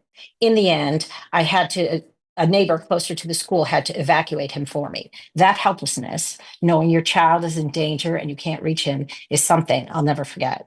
It's from that lived reality that I ask you to please reconsider permitting a transportation station at this development. Despite, two major things have changed as this project began. The January 7th fire, which proved how limited our evacuation routes are, and the passage of SB 79, which according to the Los Angeles Times allows 9-story buildings next to a transit stop, 7 stories within a quarter mile, and 6 within a half mile, overriding local zoning. The September 24th notice Coastal Commission notice refers to a, quote, public transportation station, and the plans submitted by the developer show multiple bus stops, dedicated bus ingress and egress, and a large offloading area. The characterization is echoed repeatedly in Assembly Member Jackie Irwin's October 3rd letter, calling it a, quote, expansive public transit station. In a letter from Metro COO describing a, quote, new public transportation passenger facility, and in an exhibit to the 10-3 ex parte communication between Commissioner Lopez, the developer, project expediters, and LA Parks and Rec. The documentation before you also shows intent to connect 3 bus routes, all of which are or soon will be considered, quote, dedicated. By defining it as a transportation station and connecting dedicated bus routes, this project would trigger SB 79, instantly upzoning not only this site, but every bus stop along Sunset and the Palisades corridor across Metro lines 602, 134, and Big Blue Bus Line 9. That's 19 stops where density could Thank you, increase ma'am. Please dramatically finish your with thoughts. no additional roads, no new evacuation routes, and no realistic way to move thousands of residents in an emergency. The staff Thank you. addendum dismisses these concerns Thank you. as insignificant, but for those. Thank you. Next is Beth Holden Garland and Ashley Olson, Wade Major. Beth, go ahead. Hi, hello. I was there at 8:45 this morning. I waited till 4 p.m., so I'm on my cell now. But thank you for taking my comment. My name is Beth Holden Garland. I serve on the executive committee of the Pacific Palisades Community Council. We are a very engaged and close-knit community. Our community was absolutely devastated on January 7th. We are still reeling. My son was in the Sunset Palisades Drive mess, and he still has severe PTSD. We are still reeling with insurance issues and whether we can build back, and we're all in a tailspin. My neighbor's son worked at Gladstone's, and we'd see him when we picked up food, and my neighbor was there till 10:30 p.m. at night with a garden hose until it ran out, and then he left, and all of our homes went down. So Mr. Tellefson came to our PPCC meeting on June 24, 2021. I remember because I'm a Gladstone's fan, and I'm also a Wolfgang Puck fan, but I thought it was really interesting that we're going to put a very high-end restaurant at this kind of casual spot. Anyway, he said he was going to come back and inform us of updates. He never came back. I've been at every PPCC meeting. You can look at our website and look at our minutes. He never came back, and he never gave us any information of all these new developments. He also said he was going to be speaking with Caltrans, and from what I've heard, that has still not happened. There was no public participation, and there was no posting. There was no tagging us, so we knew that these discussions were being had. No one was made us aware, and we are very, very hyper-aware, well-read community. The Palisades has been hit hard. We're devastated. If you go up there and look, it looks like a nuclear bomb went off. So to have a construction project at the bottom of the hill, and we have to maybe vie and compete for construction workers so we can put this restaurant up, it's not fair. We need more public engagement, which we were shortchanged on. So please, please reconsider and make the public engagement happen. Thank you. Next is Ashley Olson, Wade Major, and then I'll start calling names again that we haven't been able to find on Zoom. Ashley Olson. Good evening, commissioners. My name is Ashley Olson, and today I'm here to firmly oppose the approval of this application in its current form. While we understand this project has probably been in development for years, things have drastically changed, and this is not the time to have another construction project when the entire coastline in this area is going to be under construction. I was there on January 7th, and I stood on the PCH in this very location watching people scramble as the fire closed in. Now imagine that scene with a valet operation, keys being located, cars shuffled, and people trying to get to safety. This is not a hypothetical situation for our community. It's our lived reality. The project record does not include comprehensive evacuation or hazardous analysis for wildfire, landslide, tsunami. Community groups and the neighborhood organizations have repeatedly asked for a full evacuation hazard study. We respect the Coastal Commission's goal of access to the coast, but not at the expense of safety and emergency. Please postpone today's action and require that at a minimum, a robust evaluation and evacuation hazard study has been done, and that Caltrans and the Department of Public Transportation is involved and reviewed traffic and circulation analysis. This is about whether people can safely escape the next disaster. Our lives depend on getting this right, and I'm confident that if you had been on the PCH that day in this very location during the Palisades fire, the experience and the gravity of terror our community experienced would dramatically alter your perspective and ultimately your vote for this application. Thank you. Thank you. Next is Wade Major.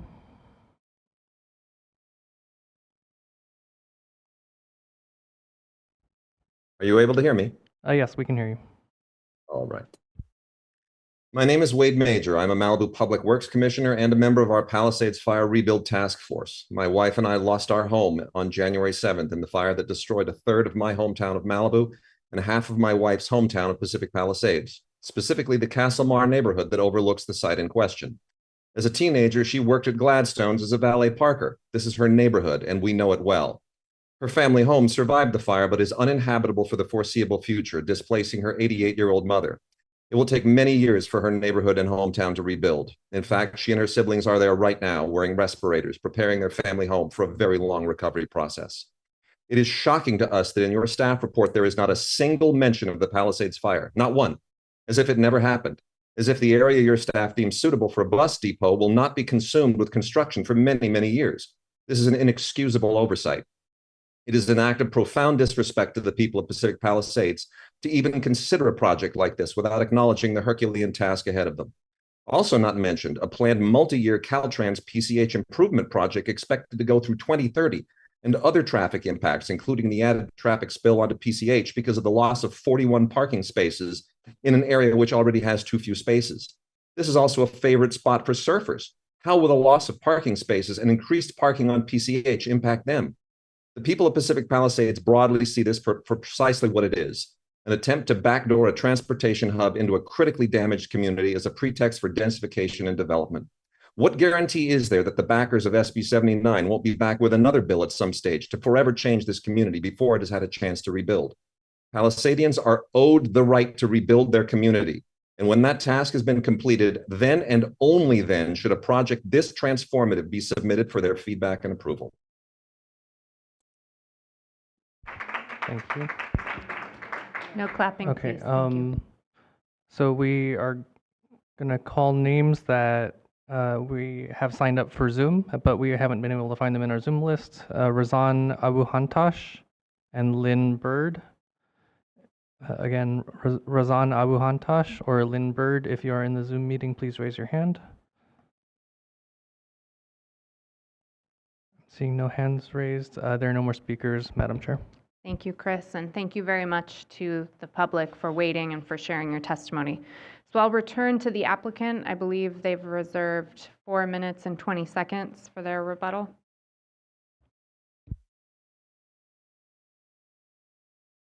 Sign? Oh, thank you, Commissioners.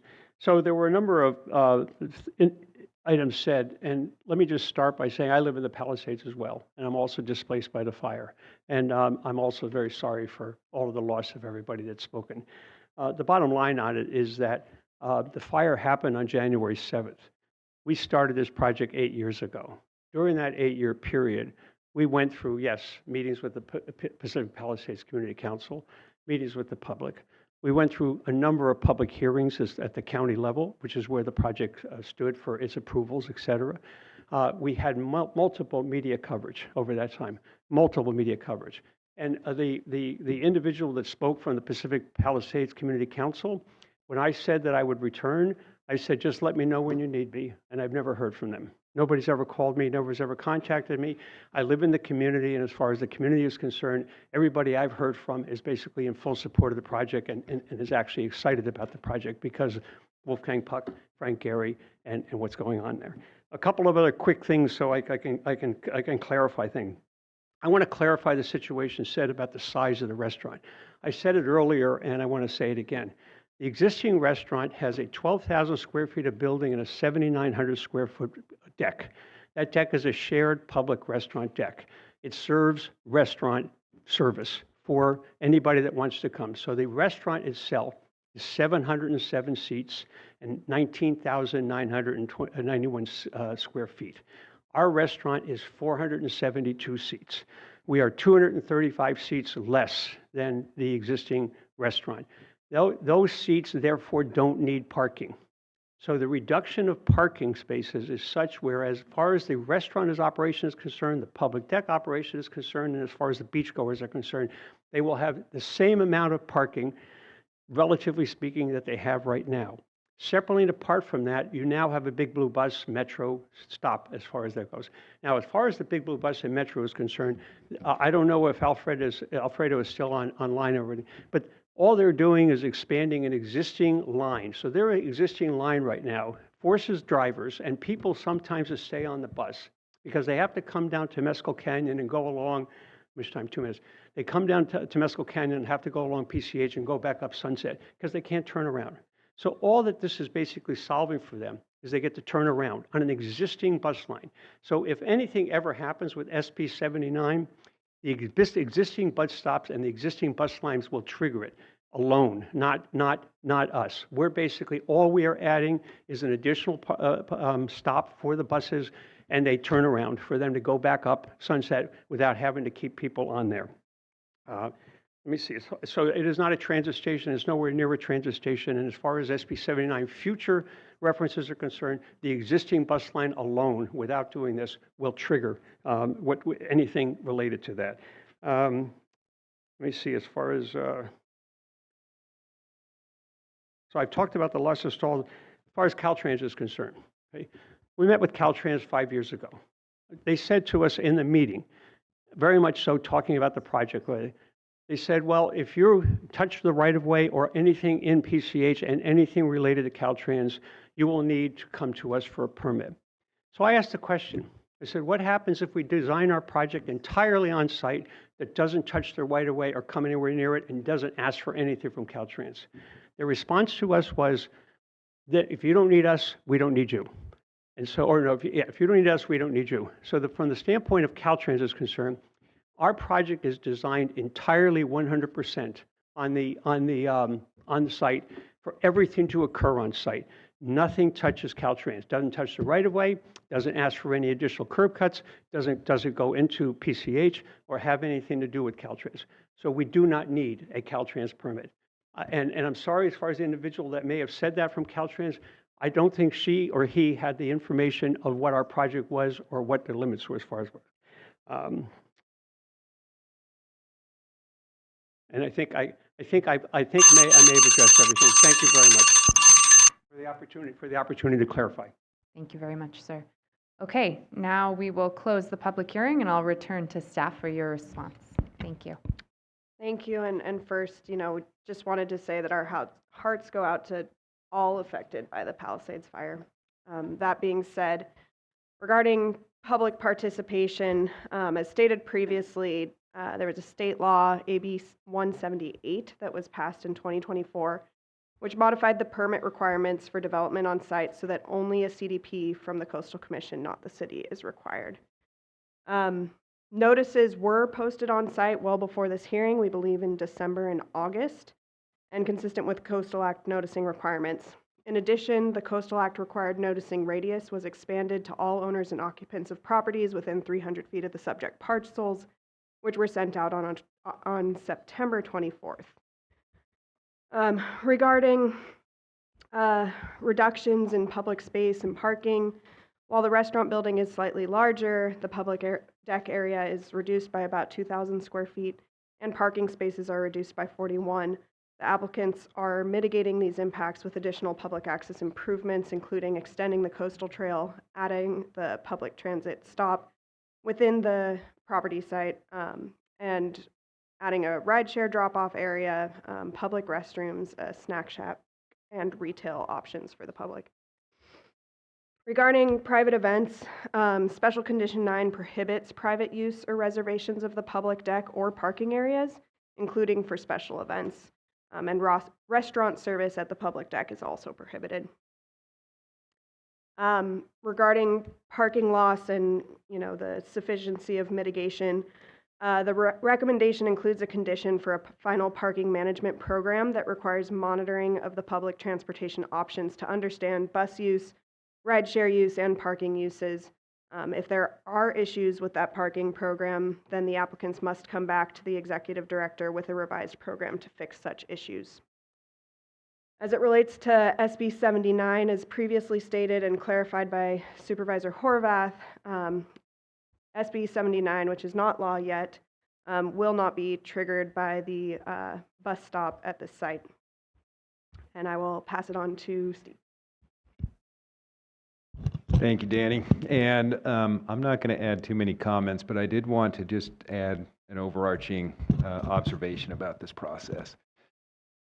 And the applicant had mentioned, of course, that they've been working on this for about 8 years, and I remember when they first began those informal discussions. Of course, we've only had the application, I believe, since December, and so we're processing this as efficiently as possible.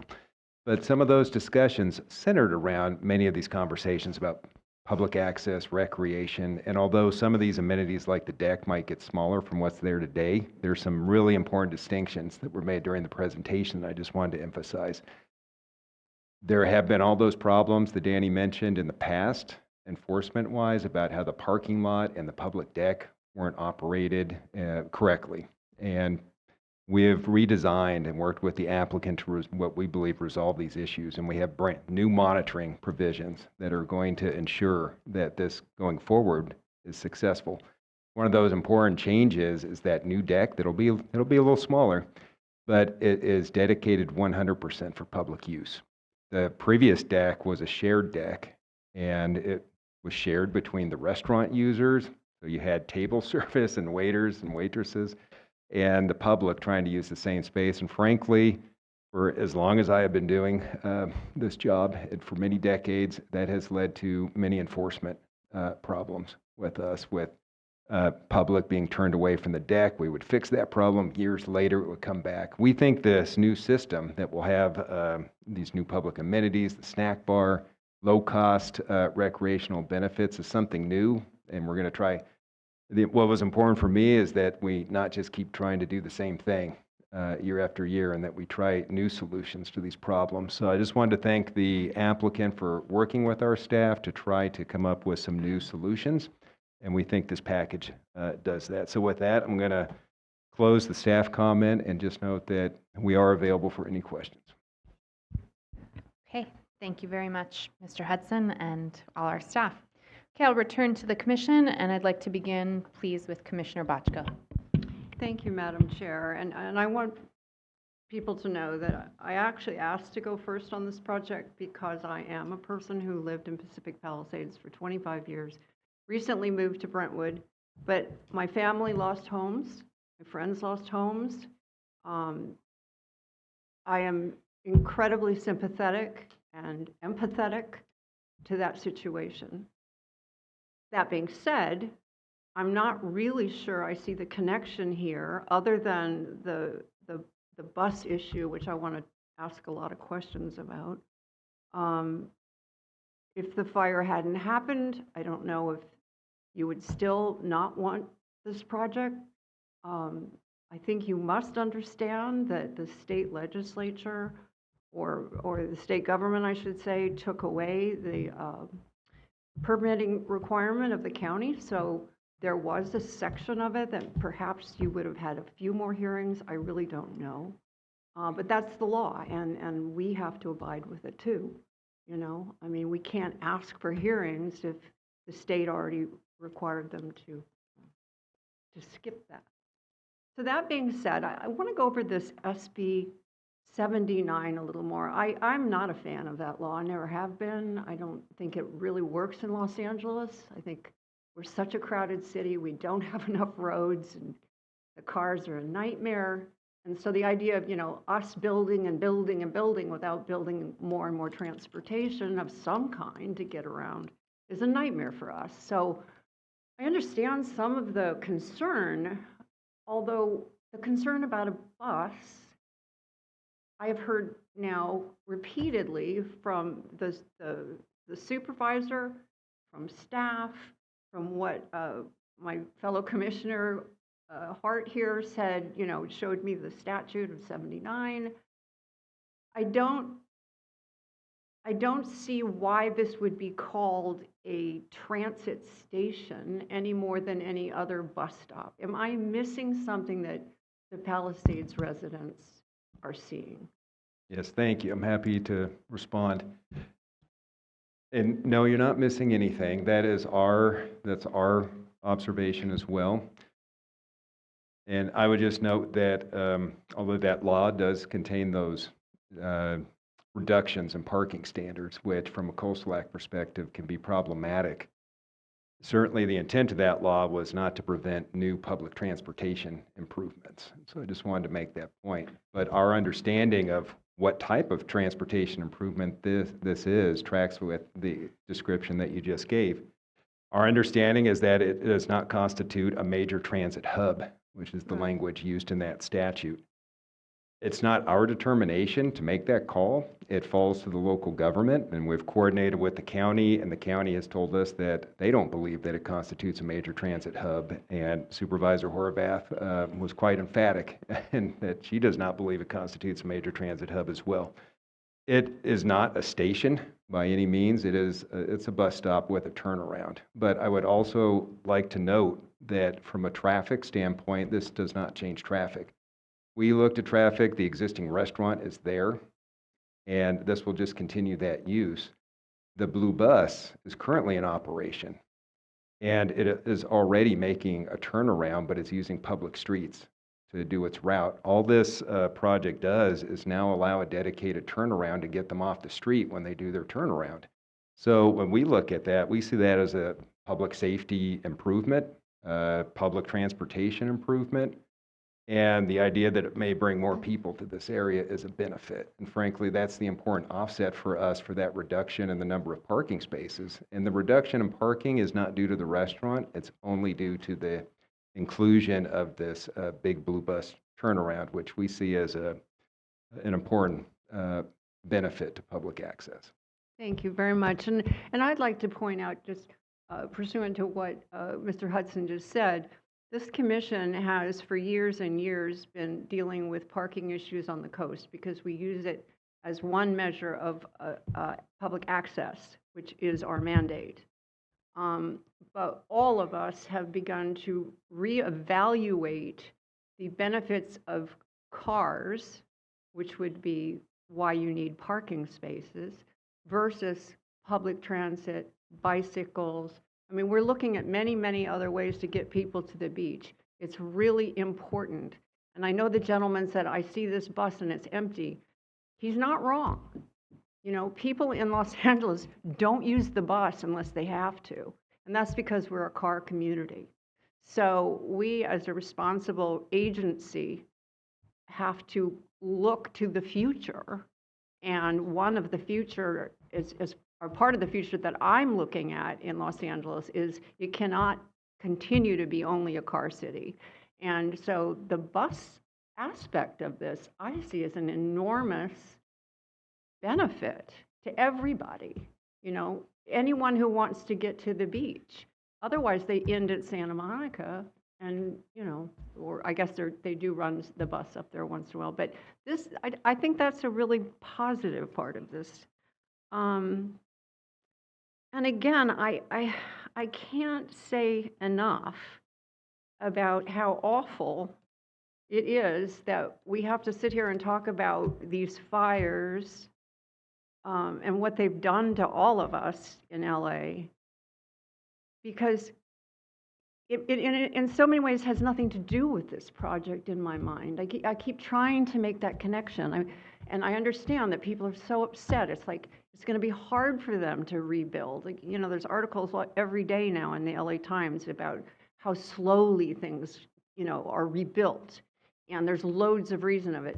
By the way, in this case, not us. We were taken out of the process, so don't worry about us.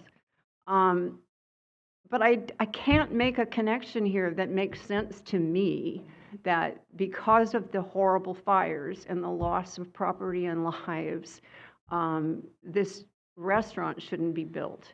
So that always brings us back to the only issues I've seen, which is parking, which I've covered, and more hearings, which are not required by law because the state changed the law. So I must support this project on what I've heard today, and I truly hope that it ends up being what I believe it will be, which is a very positive asset for our community. And I think it's wonderful. We have two great artists that are involved, but that's not the reason I'm approving this. It's because looking at the facts and looking at the law, I think it's a good project, and I think staff did a very good job. Thank you.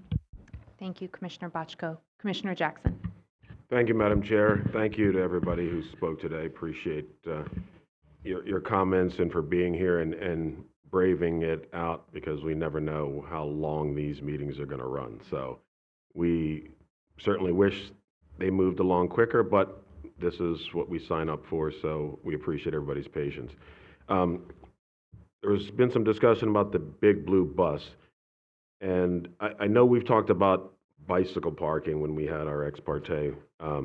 We talked about bicycle parking, and I hope that that is a consideration as you move forward with your parking management. But with regard to the big blue bus, my concern is, you know, Ray Jackson with his beach chairs and cooler and his two snotty-nosed kids and a wife who's bugging him about not moving fast enough wants to go to the beach. So I don't want to drive because I love public transportation. You know, where is that blue bus going to pick me up, and how am I going to schlep all my stuff? Because, you know, when we approved the Laguna Beach parking management program, they had a designated shuttle that ran folks from point A's, B's, C, and D to parking. That was at a somewhat of a distance. So that was a great way to ameliorate the loss of those spots. But here, I don't see, and maybe I just missed it, but I don't see where am I going to pick this bus up from? So I'm not schlepping my stuff a half a mile to a big blue bus stop. Yeah, through the chair, the bus pickup and drop-off location is actually the closest point to the beach access point on site. So it's immediately adjacent, if not within the public trail, and the beach access point is right there. So if I'm driving in, I don't want to drive all the way to the beach. I want to take where's the bus going to, I guess I don't understand, where's the bus going to pick me up when I park my car, or if I just want to take the big blue bus to get to the beach? Where's my pickup spot?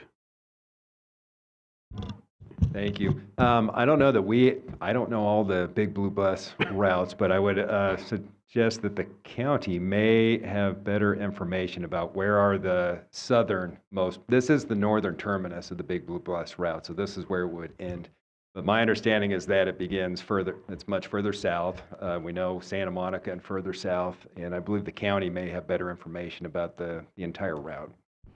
I appreciate that. And as we look at the parking management piece to this, I think that's a component that definitely needs to be considered, because if I don't have a place to either readily access the big blue bus stop or a place that's relatively close that I can get on the big blue bus with all my stuff, then the big blue bus is not going to be used very much, right? And we all agree public transportation is great. My colleague mentioned it. We want fewer cars driving around looking for parking spaces, but we have to do, you know, the Laguna Beach model is a good model, I think, for cities and counties to look at in terms of you park here, there's a 99% chance you're going to find parking. We will get you to these stops moving forward. So I throw that out for your consideration as you figure out the parking management piece. Commissioner Jackson, Okay. would you like to hear from the applicant? Yes, ma'am, if that's okay. I can see them gesticulating wildly. All right. There's also the representative from the Big Blue Bus is available. Oh, all right, great. I think that's an important consideration, so I appreciate that.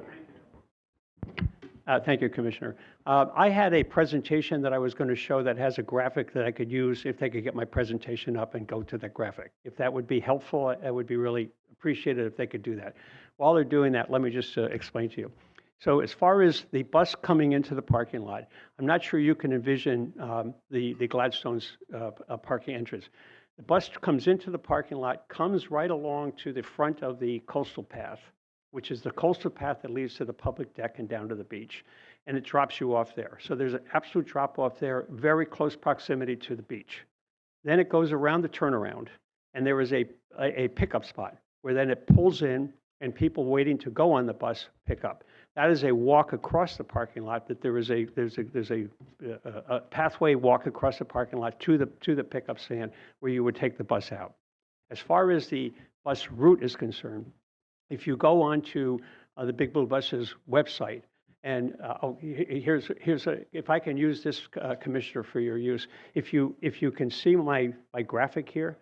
And if I can interrupt. Oh, I'm sorry. I get the parking lot configuration, Okay. drop off and pick up. Okay, got it. I'm just concerned about where No, I appreciate get that. on with my kids and. Then I'm sorry, I appreciate that. No, that's all right. I appreciate the. So if you go onto the Big Blue Bus website, and we certainly can supply it for you as well, you will see an existing route for the route that comes down in this area. I think it was called Route 9A or Route 9, but I can get that information for you. But there's an existing route of bus stops all the way along.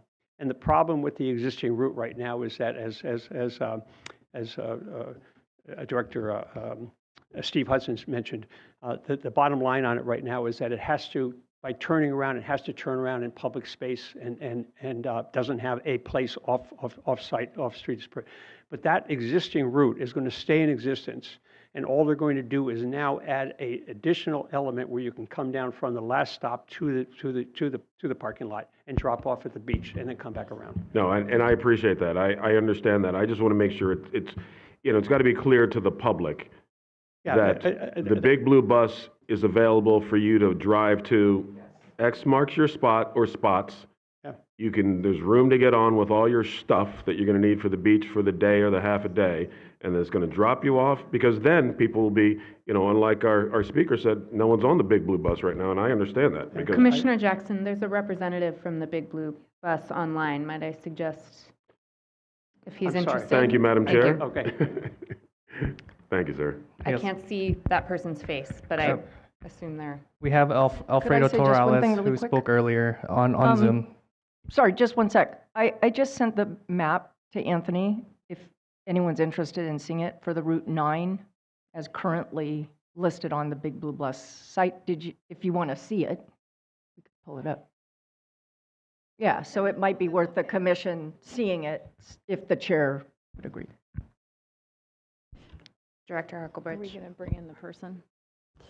I have a couple of comments. I don't know if we're going to bring in is the person from the Big Blue Bus available to speak? Yes, he's been waiting. Okay.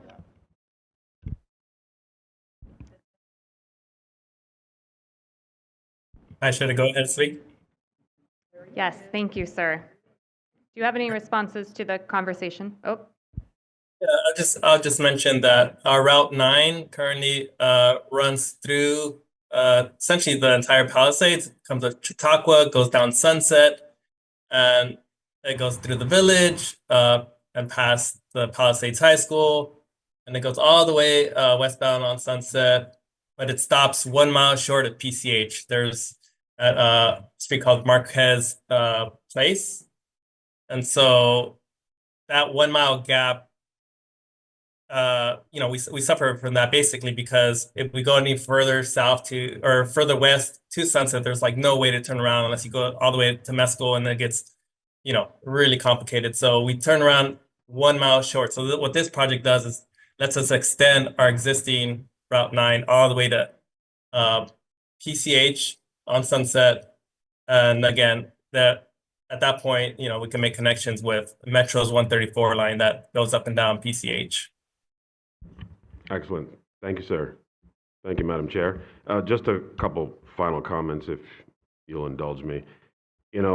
Approving projects is more than just moving plans forward. It's about showing the community that we can get things done. This project reflects considerable time between the applicant, the staff, the city, the county, and our hearts certainly break as we recognize with deep empathy the devastating and life-altering impact those fires have had on so many lives and communities. This area will be under construction for years and years to come. And we certainly carry that awareness with compassion and respect for those who will be rebuilding for years. But as each completed project, it will demonstrate progress, create momentum, and when people see results, it inspires confidence and energy for what's next. Success will help breed success. And as Supervisor Horvath mentioned, this is an area that is in desperate need of positive things to happen. So, thank you, Madam Chair. Thank you. We'll move to Vice Chair Hart, please. Thanks. So I just want to focus on SB 79 for a second, and I want to confirm that, first of all, SB 79 has not been signed by the governor at this time. That's correct. Okay, is it before the governor? I believe it is on his And desk. when is the expiration? Do you have any idea of the? I believe Friday is the last day. Sunday is the last day Okay. for signatures. And we'll be doing our ledger report on Friday. And if that is in there, we'll make sure to report it if All it's right. been signed or vetoed by that time.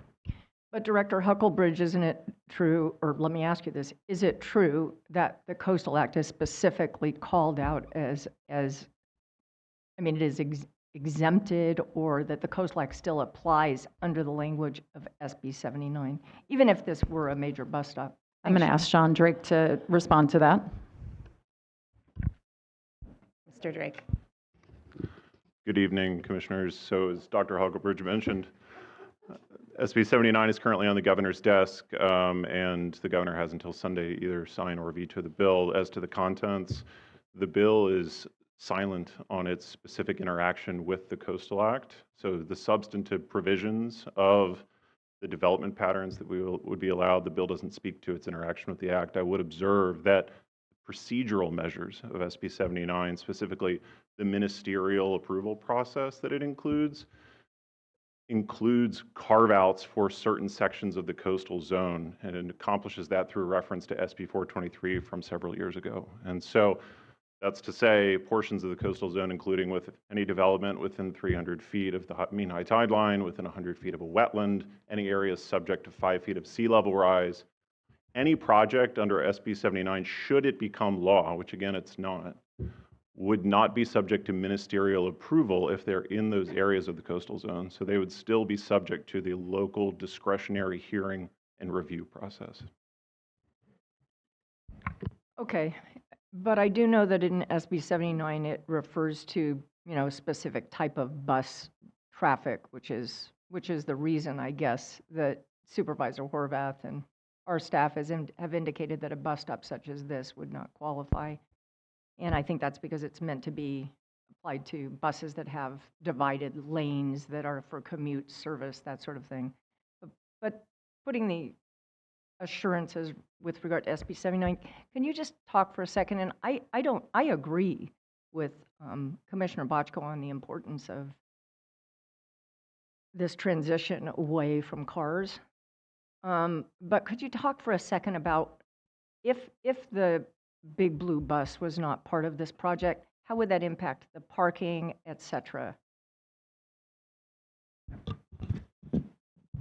Sure. It would have very few, well, that's really the only change. Without the Big Blue bus, the there would have been more space in the parking lot. We would have maintained approximately 41 additional spaces that previously existed. And so there would have been more cars, less bus.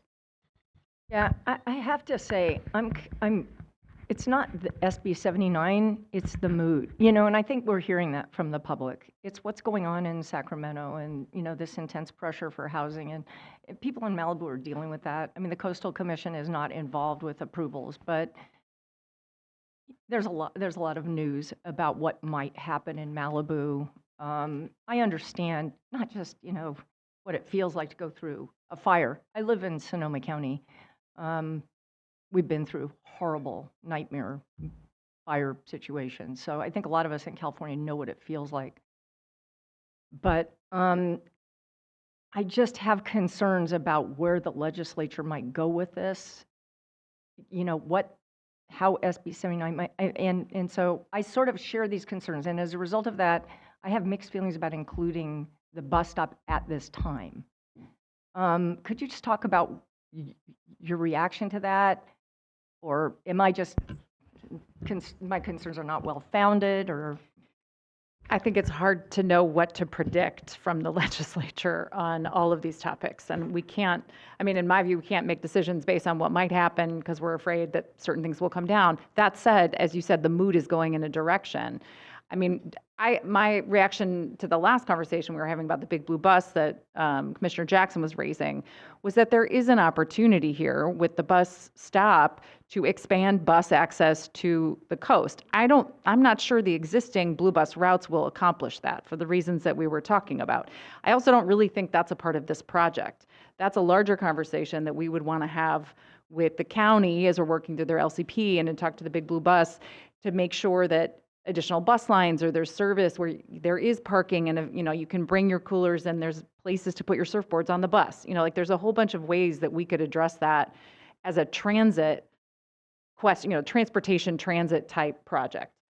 So I think it is better to be thinking in that direction and trying to be, think about how to positively use those types of transit. The fact of the matter is we are going in that direction, and we have to figure that out on the coast. How do we use transit to get people to the beach? And that's the thing we're going to have to be grappling with, regardless of this project, regardless of other projects into the future. So I guess I think adding the bus turnaround, whether, again, it's for this one route, but I think having the stop there and having that option could be really beneficial for public access in the future. Don't necessarily think it's there now, but that could be something that we're working with. One recommendation that, based on the conversation, I didn't have a chance, but that we have a requirement on one of our special conditions that the applicant advertise their public deck on their website. Yep. This is a public access amenity. We want to add. I would like to change our staff recommendation to include an additional element that they advertise that they're on the blue bus line, so that folks that, that if you're coming in, to the restaurant, you're looking it up, can you at least know that that's an option. Again, it's small at this point, but I think it will hopefully increase transit, and we need to, and then we need to work with the county and work with the blue bus to try to expand that use. But that's not really in the scope of this project. Thanks, Kate. I guess for me, I just am trying to take in what the public was saying, and they seem to be, besides continuing to have extreme PTSD, which is completely understandable and I can totally relate to, but they seem to be fixated on this transit by having this transit stop, it creates this potential for a lot of development in an area that they are very concerned, given, the fire and the traffic and everything else. I'm just curious, and I don't even know how the rest of the commission feels about this, but would there be a way to, rather than requiring the big blue bus turnaround at this time, to put that, engage in a public process around where the transit stop should be there, how it could work? Instead of including it in this project right now. And I could be alone on this anyway, So those are my comments. Could I ask staff a clarifying question about this point? And that is that, Sean, you said that SB 423 carve-outs would apply in the coastal zone. So 5-foot sea level rise near the beach. And that sounds like the location of this project. It's right on the sand. So what do you think? Is this location of this project, would it not come under the provisions of SB 79? Were SB 79 to be signed? I think from what I heard, all indications are it will be signed into law, so we should probably plan accordingly. So just to clarify my comments from before, the exclusion areas that are incorporated into SB 79 through the reference to SB 423, Right. those apply to what the permitting process would be at the local level for such a project.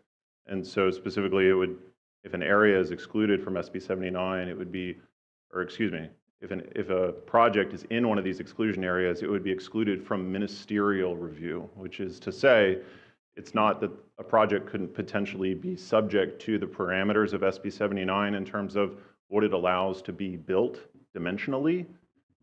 But what it does mean is that that project would need to go through, if it's in an excluded area, the local hearing and permitting process. Oh, it would be discretionary. But in this case, because there has been special interest legislation that excludes the local jurisdiction from review, it's not going to get that. So let me pick that apart through the discretion of the chair, just for as a point of clarification for the commission. AB 178, the budget trailer bill that staff described, pertains specifically to the redevelopment on this site in front of you, this Gladstone's site. What we're discussing is what Commissioner Nodoff is asking about is what would be the permitting process for housing in the surrounding vicinity that could be potentially subject to SB 79. And so that's where it becomes relevant whether potentially proposed housing in the future in the vicinity surrounding the site is in an excluded area or not. That would determine whether that housing would go through a discretionary review process or whether it would be ministerially reviewed. I know that there's concerns as rebuilding in this area with density. I believe that Mayor Bass and Governor Newsom have already issued some relief, some special rules on SB4 and density for the Palisades area. So I think that I'm hearing that the state and the local leaders hear the concern about the application of state housing law to this area. So I think it's very unfortunate that the local hearing process, I mean, that's one of the things that makes the coastal permitting process work the way it does is the partnership with the local jurisdictions. And in this case, that wasn't allowed to play out. So I understand how the local residents don't feel heard. And I think it's, so that now it's all here. And we hear you. But I think that based on the policies of Chapter 3 and the Coastal Act, see that there have been amenities and the staff has worked hard to, help us move away from just cars in the coastal zone. So I see that, I think there's some protections that have been built in here. And that makes me more comfortable, although I'm very uncomfortable with the process and the lack of the local hearings. Thank you. Commissioner Wilson and then Commissioner Escalante. Thank you. In the interest of time, I'm going to put aside all my discussion around process, housing, and even my empathy towards the folks in Pacific Palisades around fires. Although I feel very heavily. My specific question is actually around access in terms of bike access. And the reason I bring this up is because I'm in a community where we just opened a trail between, a Class 1 trail between two cities. And we're seeing the impacts of that now. And even there's a restaurant at the end of it in my town that has seen an increase in its sales and traffic because of that. And it's a 6-mile trail, or maybe more actually, between those two cities. This is 4 miles from Santa Monica Pier to this location, and only the last half mile is not a Class 1 trail. And I could tell you for sure, a development of this magnitude and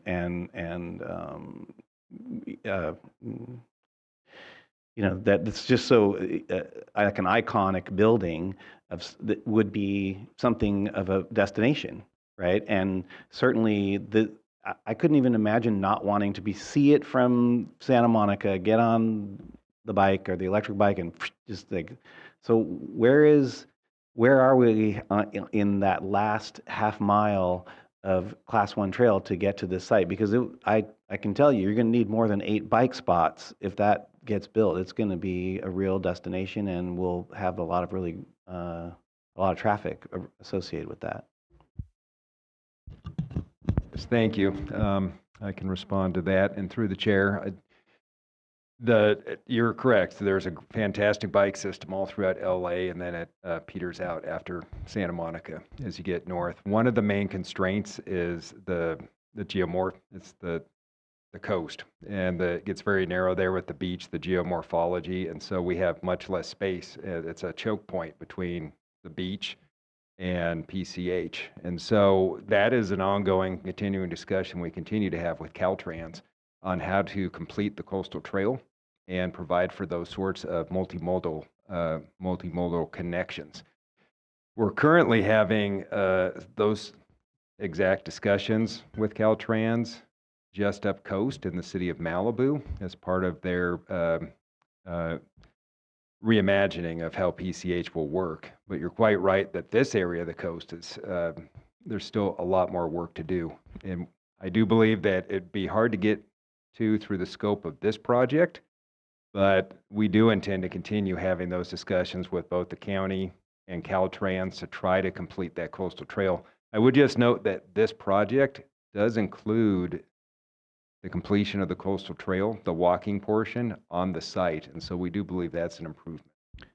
And I will say, I mean, there is a Class 1 trail. I mean, that goes 3.5 miles. It really is within a half mile of this location. It's pretty close. So, Caltrans. I couldn't even imagine how much actually more business this place would get. I mean, and giving a destination and what you would see in terms of access. I just hoping that the applicant in the future is really working with Caltrans to at least support and see the benefit of that last half mile to get to that place. I mean, when we were completing the last 4 miles of our trail around Humboldt Bay, I mean, we kept the final 4, the final 4, the final 4. We're getting to that place. I mean, you guys are kind of the final 0.4, right? And in this space, I just really see that would be pretty important. I know I can't do anything today about it necessarily, but I just wanted to make sure that we've got this in our sights as part of the access.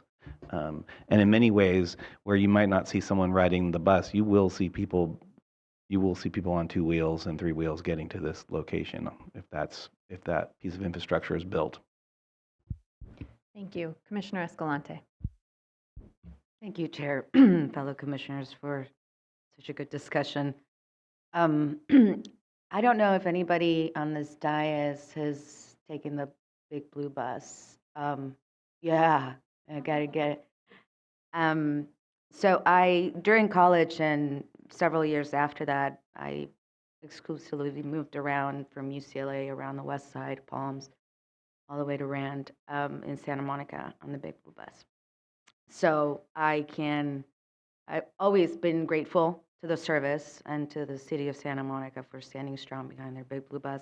And I would hope that they do use this opportunity, and they're very good at signage, Big Blue Bus in Santa Monica, so that they can sort of use this opportunity to both with advertisements in the buses, but also on their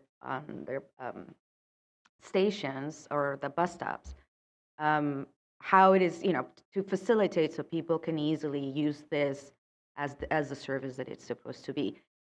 Route 9 goes through downtown Santa Monica on 4th Street, where most of the public lots are. So, if it were me, I would be driving in on the 10, park my car in one of those lots on 4th Street, and take the 9 all the way down to Gladstone's, which I've never been in my life, by the way. I think part of it, the parking always kind of scared me, so I'll be taking the bus to check it out. And I do appreciate the, expanded public access. I think that is actually quite wonderful, and I'm a huge fan of the buses, so I would vote for the bus to stay. Thank you very much. Commissioner Preciado, then Commissioner Lopez. I just wanted to join my colleague in supporting the inclusion of the bus service. I was Googling how to get Ray Jackson from Hermosa Beach to this, and it is possible. You could also just drive to Santa Monica and then get on the blue bus, but that's another option. To the project, I asked staff through text, because I tried to avoid raising my hand.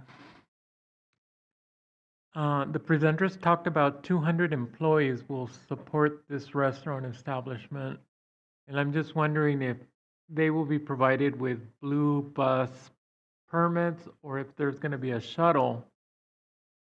And I'm thinking of all those parking spaces, and if it was already addressed and I missed it, I apologize.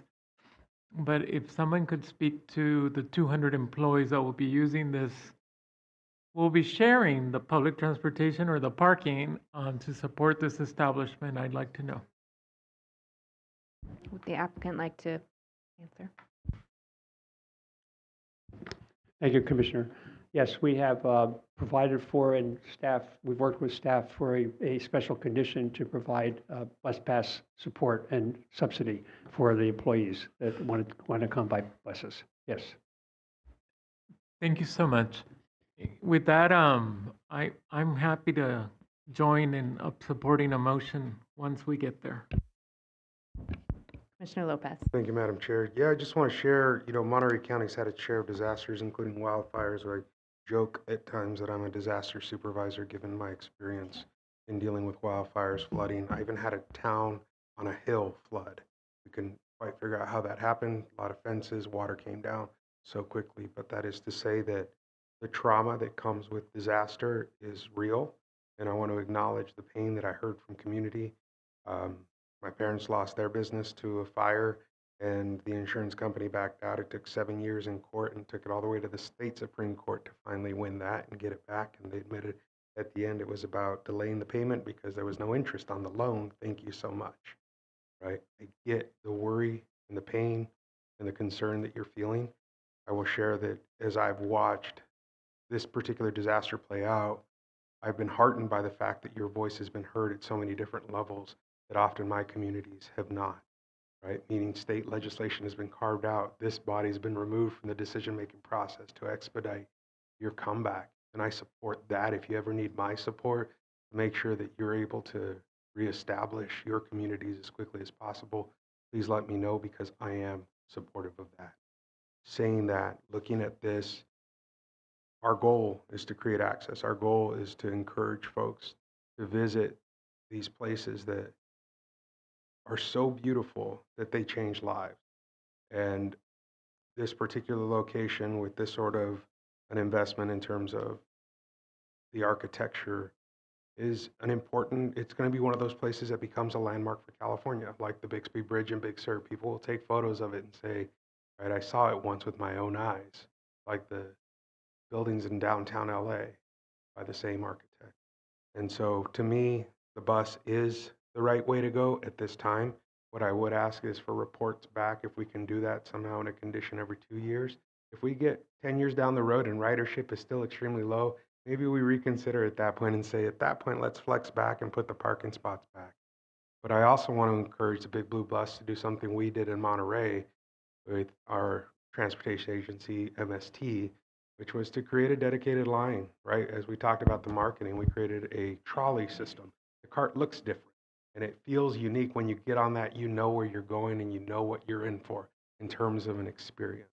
And so making sure that we encourage folks to acknowledge a wrapped bus or whatever it may be. In our instance, it's a trolley and a unique, right, EV that pulls folks around in that form. And it's a different open air experience. And that sort of thing can help offset a location like this and draw folks into it.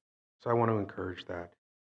Given what we've heard, based on the legislation as it's been set up, based on the addressed questions from both local elected officials and state elected officials, and it's rare, as we heard, that you get an alignment and agreement between them to say that is not the intent of these pieces. I'm okay supporting this today, but I do want to be clear that I hear the community's concerns and reiterate my support for them as they look to reestablish themselves. Thank you, Madam. Commissioner Kelly.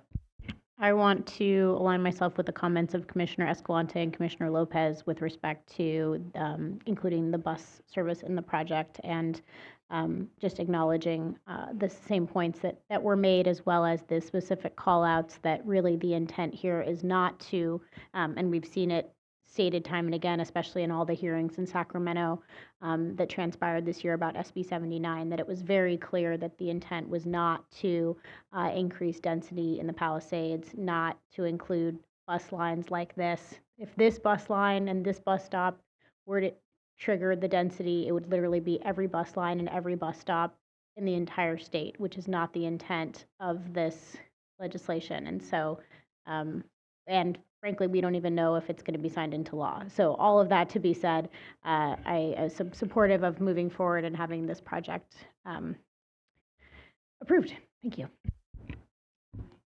Thank you very much. Okay, I'll make my very brief comments. I just want to say that I do share the concern that Vice Chair Hart articulated around just a really fast-moving and changing regulatory landscape. But I was also, I think, swayed appropriately by the comment by our executive director that we really can't base our decision-making on what may come and what we think could possibly be at some unknowable point in the future. With all that said, I did want to acknowledge that and acknowledge the concerns that we heard in the testimony today and from the residents. With all that said, I also join with my colleagues in acknowledging that there's a lot that's really exciting about this project, and very much looking forward to joining my colleagues on the bus to visit it. So with that, I will turn it to Commissioner Bochco for the motion. See you on the bus. Yes. So I'm going to make the motion. I move that the commission approve coastal development permit number 5/24/1045 pursuant to the staff recommendation. I'm asking for a yes vote. And I'll second. Thank you. That's a motion by Commissioner Bochco, a second by Vice Chair Hart. Are there any commissioners who object to a Commissioner Lopez? I'm not objecting, just wondering, I did make the recommendation we get data back on ridership there at the turnaround. Is that already included or something we can? Yes, thank you. And through the chair, I'll respond to that. So we do have that requirement in our special condition. It requires annual monitoring, including bus ridership, number of people exiting at the stop, or as much information as it's possible to get from that big blue bus. After 5 years, this condition, this monitoring, continues for the life of the development, but it will transition to once every 5 years. But this will go out over for potentially many decades. Thank you. And could I just say for the record that it was SB 9 that the state has given some special consideration to the Palisades, not SB 4. Duly noted. Thank you. So we have a motion by Commissioner Bochco, a second by Vice Chair Hart. Are there any objections to a unanimous yes vote? Seeing no objections, the motion is approved. Congratulations. Thank you. Okay, we're going to Yes, we got to keep playing through. We Chugging have, right I along. believe it's about 3 more items. So we're going to do our best to be brief as possible, and move us along.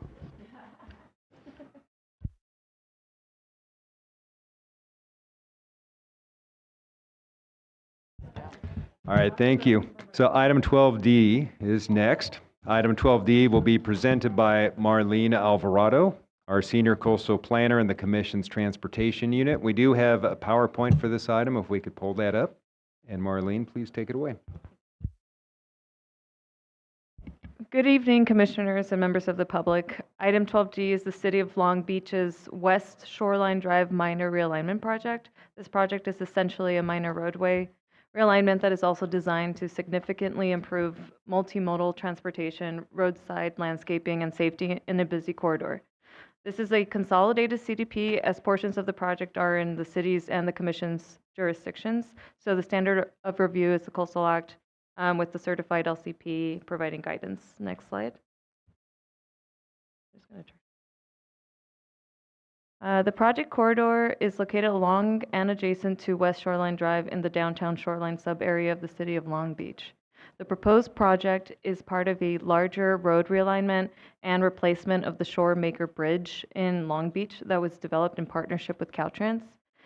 Though this particular segment is the only portion that falls within the coastal zone. This slide shows the larger project with the segment before you circled in maroon on the left side of the image. Next slide, please. Here on slide 3 is a more specific bird's eye view of the project before you today, beginning at the northwestern end just south of Ocean Boulevard and continuing southeast to Queens Way. Next slide, please. Specifically, the proposal includes construction of new 2,500-foot-long shared-use protected bike and pedestrian pathway along the north side of West Shoreline Drive. Additionally, it includes a new 750-foot-long shared-use path along the south side of Seaside Way. Additional project elements include upgrades to the existing 900-foot-long bike path on the west side of Golden Shore, as well as several critical pedestrian and infrastructure enhancements, including ADA-compliant ramps, new and upgraded street lighting, stormwater drainage improvements, updated signage, and pavement markings, and other associated improvements. Next slide. Here's another street view perspective of the existing roadway. The roadway will be slightly narrowed as part of the redesign, but will continue to maintain 2 11-foot wide travel lanes in each direction. Importantly, no parking will be lost and no impacts to public coastal visual resources are expected. Next slide, please. The project area is a densely built urban environment, primarily surrounded by residential, light industrial, and commercial land use. There are no environmentally sensitive habitat areas here, and no impact on any special status species is expected. That said, due to the realignment and new pathway construction, the project involves removal of about 21 non-native trees. To compensate as part of their overall greening and beautification here, the city proposes to plant 522 new trees, including 278 native trees, as well as 44 non-invasive trees. Of the native trees, about 200 will be desert willow and 84 will be California sycamores. Next slide, please. Actually, one slide back. Well, anyway. Commission staff reached out to the local Sierra Club regarding the project, and these groups have requested changes to the tree list. Staff have been working with the city and public correspondence to devise a tree plan that is most appropriate here given the various issues. This includes reducing the number of tree removal from the original proposal of 65 to only 21, all of which are non-native, and generally updating the species palette to ensure compatibility with coastal conditions and protect coastal resources. To minimize bioimpacts, especially given the site's proximity to the river, LA River, and the ocean, city proposes to avoid tree removal or trimming during the bird nesting seasons, and overall the tree removal and planting approach aligns with the city's tree removal and trimming policy, which this commission approved in a prior CDP. So special condition 2 requires the submittal of a final revised landscaping plan to ensure that only non-invasive and salt-tolerant species are used, along with a monitoring program to ensure long-term success. I would also note that there is an addendum for this item. The addendum addresses public correspondence received after the staff report was issued and outlines corresponding revisions to the staff report. This correspondence is available online on the agenda. In response to public comments requesting further revisions to the proposed tree planting palette, commission staff have consulted with the city and Dr. Engel, the commission's senior ecologist. Dr. Engel reviewed the species suggested by the correspondence, including eucalyptus and myroporum, and determined that some of these species are considered invasive and therefore inappropriate for use in the coastal environment. The final revised planting palette will avoid the use of invasive species and consists primarily of native and non-invasive trees and shrubs that are appropriate for the project site. Also, while correspondence raised issues that the proposed species may not tolerate the site's saline soil conditions, Dr. Engel has confirmed that the selected native species are moderately salt tolerant and suitable for the local coastal environment, particularly with the use of irrigation. As noted, Special Condition 2 does require the final revised plans, and these plans must incorporate tree and shrub species that are well adapted to site conditions, avoid the use of invasives, and remain consistent with coastal act policies. And as I mentioned previously, an ongoing monitoring requirement. Next slide, please. In closing, we believe this project as condition is consistent with the Chapter 3 policies of the Coastal Act and the certified LCP, and we're recommending approval of this project to provide safer and enhanced public coastal access that will bring much needed multimodal transportation improvements, beautification, and safety upgrades. The motion to implement this recommendation is found on page 4 of the staff report, and this concludes our presentation. We're available for any questions. Great, thank you very much. Are there any ex partes to report? No ex partes. Okay, we'll open the public hearing. Turn it over to Chris. Okay, we have with the applicant, Tracy Gleason and Ed Kuzi. They're both available for questions. And then for public comment, we have Ann Cantrell and Anna Christensen.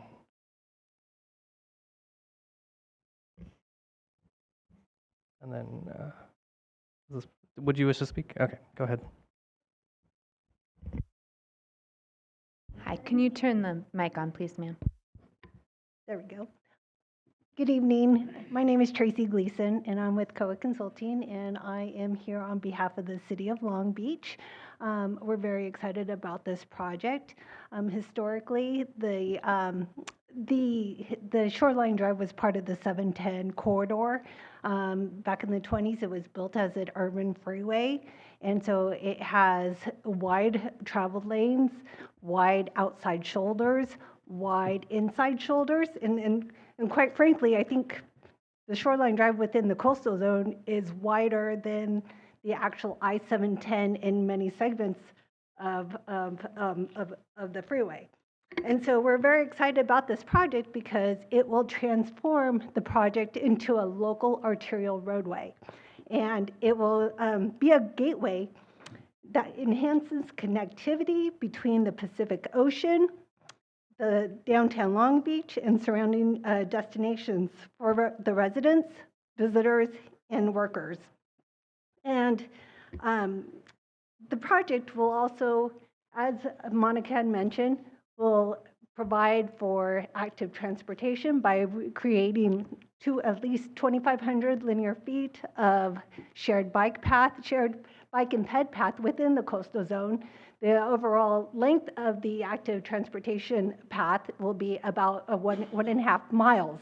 And also, about 2.2 acres of impervious roadway will be transformed into pervious surface. And so that creates opportunity for urban greening within the coastal zone. And we plan to plant about over 500 trees just within the coastal zone itself. So we're very excited about this project. And the transformation of this project will really rectify what has happened in the past. And we're very excited. And we thank you for this opportunity. And we hope you approve this project. All right. Thank you. So Anna Christensen, followed by Ann Cantrell.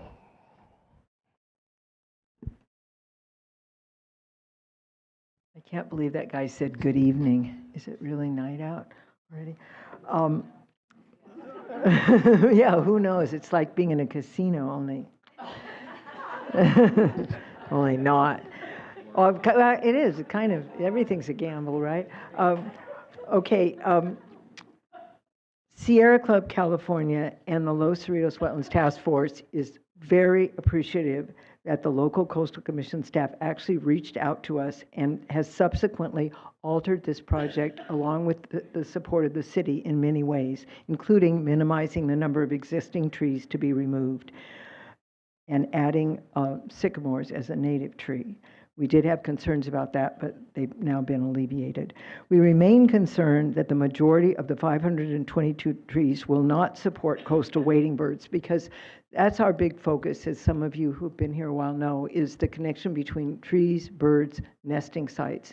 And we're losing coastal bird nesting sites. And that doesn't seem to have been solved by this. We question the tree species selected. We still don't think the city promised to plant 278 native trees. Now, the desert willow trees, well, they're desert trees and they don't support coastal bird nesting. They're not strong enough.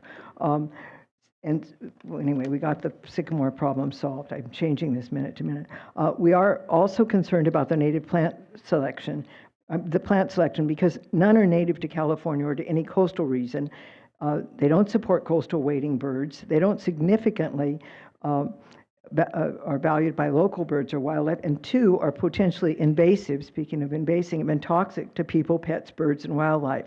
We did offer multiple suggestions, not just the invasive, terrible eucalyptus trees, but others, and we're hoping that the city will consider those as it moves forward and not be limited to the non-natives and non-coastal plants. The Coastal Act mandates that development be balanced with the need to protect coastal resources. We think that includes birds.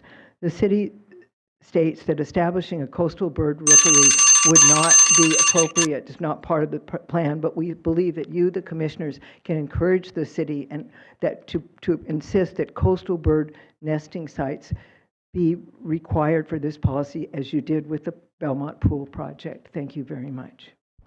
Thank you. Ann Cantrell, who is on Zoom. Go ahead. Good evening, Ann Cantrell, Sierra Club, California, and the Los Cerritos Wetlands. The cumulative impact of ongoing erasure of local coastal wading bird nesting sites must be a consideration when approving this CDP. The removal and over-trimming of public trees continues to be a major factor in the decline of local coastal bird populations. Due to the over-trimming and loss of Washingtonian robusta palms used as nesting sites by local great blue herons, the Coastal Commission has found these palms to be a significant coastal resource. Special events, including fireworks shows, massive concerts, and festivals and other outdoor events on beaches and public parks in our local coastal zone, will continue to negatively impact the ability of the coastal bird populations to survive here. Another threat to birds, bees, butterflies, and other pollinators is the overuse of herbicides in city parks and medians. Although the city banned the use of Roundup in 2018, they spray herbicides containing glyphosate, ammonium, like Cheetah Pro, and SureGuard. We ask that only organic herbicides containing citrus soap or vinegar be used, and that bees be relocated by local beekeepers, not killed with wasp freeze, as was done last year over 40 times in our parks. We also urge you to change the 5-year monitoring plan to an annual monitoring plan with the same performance standards. Thank you. We have no more speakers, Madam Chair. Okay, thank you very much. And with that, we'll close the public hearing, and I'll ask if our staff would like to make any final comments. We would just like to note that we do think this is a good project overall, and it does provide the enhancement and multimodal transportation improvements that, we need in the city. So we do support the project overall. I would just note, just some comments made, that the city did reduce the number, just repeat that the city did reduce the removal that they were originally proposing for trees at the site, and that effort was to maintain 37 palm trees closer to the river, which we know do provide nesting, and that was to allow for any new trees to sort of establish and mature in the interim. And so I did want to just highlight that. And then also just wanted to reiterate that the city is proposing over 500 trees, and more than half of those will be native. And Dr. Engel, does agree, and that the California sycamores, because they are tolerant to the salt, and we know that they do support marine birds, should provide additional nesting habitat for local marine birds. And she's available for questions. And thank you, Marlene. I'd just like to add too, I appreciated Ms. Cantrell and Ms. Christensen's comments, and just wanted to note that our staff reached out to them as known interested parties early in the process, and we were able to work in several of their suggestions, working with the city of Long Beach, which we appreciated all that coordination. There's, as they mentioned, there's still a couple disagreements, but we don't agree with all those requested changes, including the tree palette that was suggested. The list that was provided to us by the speakers included some invasive species, but we do believe that the planting palette proposed, including about half of those 600 or so trees, will be native. The others will be appropriate for the area, will provide nesting habitat, are appropriate for this slightly salty soil. So we recommend that the project continue to be approved as recommended. Thank you. That concludes our comments. Great, thank you very much. I'm happy to make a motion. Please. I move that the commission approve coastal development permit number 5-25-0393 pursuant to the staff recommendation. I recommend a yes vote. I did appreciate the comments from the public, but I think this is a good project. And I actually want the public to do more encouragement and keep on it. Thank you. Second? Ooh, wow, I love it. Okay, that was a motion by Commissioner Wilson, a second by Commissioner Preciado. Are there any objections to a unanimous yes vote? Seeing no objections, the motion passes. Thank you. Okay, now we'll move on to item 13, the Deputy Director's report for the South Central Coast District. All right, thank you. That does bring us to item 13, the South Central Coast District Deputy Director's report this month. We have two waivers, one immaterial amendment, one permit extension, and there's one objection to a previously reported time extension.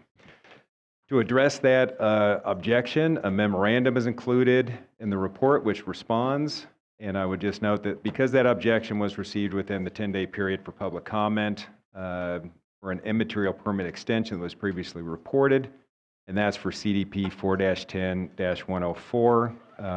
We're reporting back this month. That project was for a new single-family residence in the Santa Monica Mountains area of Los Angeles County by EKO Substance 3 LLC. The primary contention raised by the opponent, who's a neighboring property owner, is that the applicant does not have a valid easement to access the property pursuant to a judgment. Commission staff agrees that the judgment is clear. However, following that ruling, the applicant filed a motion for a new trial, and thus, until there's a new final resolution of that litigation, it would be premature to determine changed circumstances that might affect the project's conformity with the Coastal Act. The opponent also asserts that habitat on site should be reevaluated and that recent wildfire activity may constitute changed circumstances. However, both of these issues were already evaluated as part of the Commission's original approval of the CDP, and fire in the Santa Monica Mountains, unfortunately, is not a new issue. And the entire site was determined to be sensitive habitat, and thus we don't believe that any changed circumstances would be raised by these arguments. And thus, pursuant to Section 13169 of the Commission's regulations, in order to deny an extension request, there must be identified changed circumstances, which we do not believe is the case here. I would note, and thus we continue to recommend that this immaterial time extension be approved. In regard to the other items being reported today, we're not aware of any opposition to those items, and thus we're asking whether 3 or more commissioners object to any of the items within the Deputy Director's report. I am available for questions. Thank you, Mr. Hudson. Are there any ex partes? None. Are there any public speakers in the report? I know we had Gabriel from EKO Substance, but I am not seeing them, and they are. Oh, you're here. If you wish to speak, go ahead. Sorry.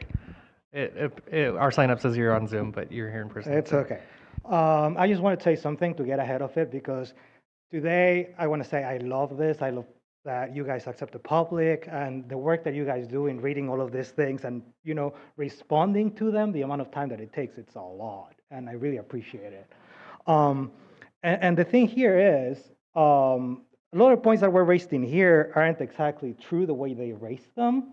There's currently an appeal, but also what I want to state today, that's the most important thing of it all, is that they have 6 attorneys on this matter, and not one of them has said that we don't have prescriptive easement rights. And I know that the commission knows the value of prescriptive rights. Not only that, but there's also the potential for an equitable easement. None of those things have been judged in at all, because Mike Casava only recently told us about the easement situation. The second he told us about that, we've been working with the court system to try and resolve it. So I'm only saying that because there's no point in more letters being made, me coming here, you guys having to write letters back. And then, I mean, I heard so many passionate people here that actually deserve your time. To me, this is like, sadly, like a waste of everyone's time. I mean, it's true. And that's to me, that's the worst way to use this type of space. But anyway, I just wanted to say, we are more than glad to come back here when all of this legal situation, this civil matter is resolved. We're more than glad to come here, sit down, and discuss whatever we need to discuss. Thank you. Thank you. And thank you for being here all day. No more speakers. Okay, great. Thank you very much. I echo that. Thank you for waiting. Do 3 or more commissioners object to any item in the Deputy Director's report? Seeing no objection, the commission concurs. Okay, and we will now go on to item 15A, please. All right, thank you. And item 15A will be presented via Zoom by Sam Fearer, a coastal program analyst in our South Central Coast District. We do have a PowerPoint, if we could pull that up, please. And Sam, please take it away. Thank you, Steve. Good evening, Commissioners. The next item on the agenda is item 15A, which is the substantial issue hearing for an appeal of a coastal development permit approved by the City of Carpinteria for the decommissioning and removal of onshore oil and gas processing infrastructure and remediation of impacted soils at the Carpinteria Oil and Gas Processing Facility. The applicant for the subject CDP is the Chevron West Coast Decommissioning Program, and the appellant is Frank Redondo. Next slide, please. As shown on this slide, the subject site is located on a coastal bluff in Carpinteria. Oil and gas processing equipment was initially constructed at the site in the 1950s, with additional infrastructure added to support increased operations in the decades following. Oil and gas production at the facility was terminated at the site in 2017. The site also has an earlier history of use by Native Americans, which predates oil development within the region, and the site contains mapped cultural resources. The approved project will include demolition and removal of the onshore portions of the facility, including all existing facility structures, and complete remediation of impacted soils. Following remedial excavation, the site will be graded to match existing contours and planted with native vegetation. A CDP for the removal of pipeline bundles from the beach, intertidal, and offshore portions of the facility was approved by the Commission in September 2025 through CDP number 925-0205. The appellant contends that the city's final environmental impact, next slide, please. Thank you. The appellant contends that the city's final environmental impact report, or FEIR, has not demonstrated that the approved project is consistent with the cultural resource protection policies and provisions of the Certified Local Coastal Program, or LCP. Although the appellant does not allege that the project itself will result in impacts to tribal cultural resources, they assert that the city's FEIR, 1, does not sufficiently analyze alternatives that would avoid or minimize impacts to tribal cultural resources, 2, mischaracterizes proposed mitigation measures, 3, fails to provide mitigation measures sufficient to avoid or reduce impacts to tribal cultural resources to a less than significant level, and 4, demonstrates selection preference for the Native American monitor required to oversee ground disturbance activities throughout the project.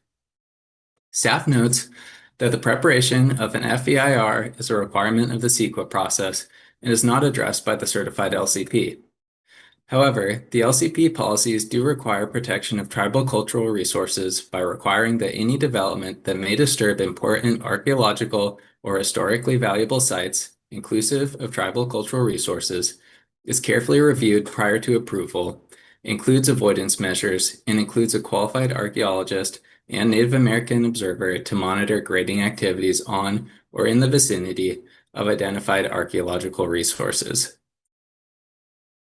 With regard to the appellant's assertions regarding alternatives, the approved project was selected by the city as the environmentally preferred project alternative, following thorough evaluation of several project alternatives. Additionally, the approved project includes multiple avoidance measures sufficient to protect cultural resources, including data recovery for the relevant archaeological sites, mapping to determine where specific resources may exist, and the avoidance of exclusion zones to ensure that identified tribal cultural resources will be preserved in place to the greatest extent feasible. The appellant also asserts that the city's staff report did not accurately represent tribal consultation required through the CEQA process as specified through Assembly Bill 52, and that the project demonstrates selection preference for the Native American monitor required to oversee ground disturbance activities throughout the project. Tribal consultation required through AB 52 is a CEQA requirement that exists outside of the purview of the LCP and the Coastal Act, and therefore does not constitute valid grounds for appeal.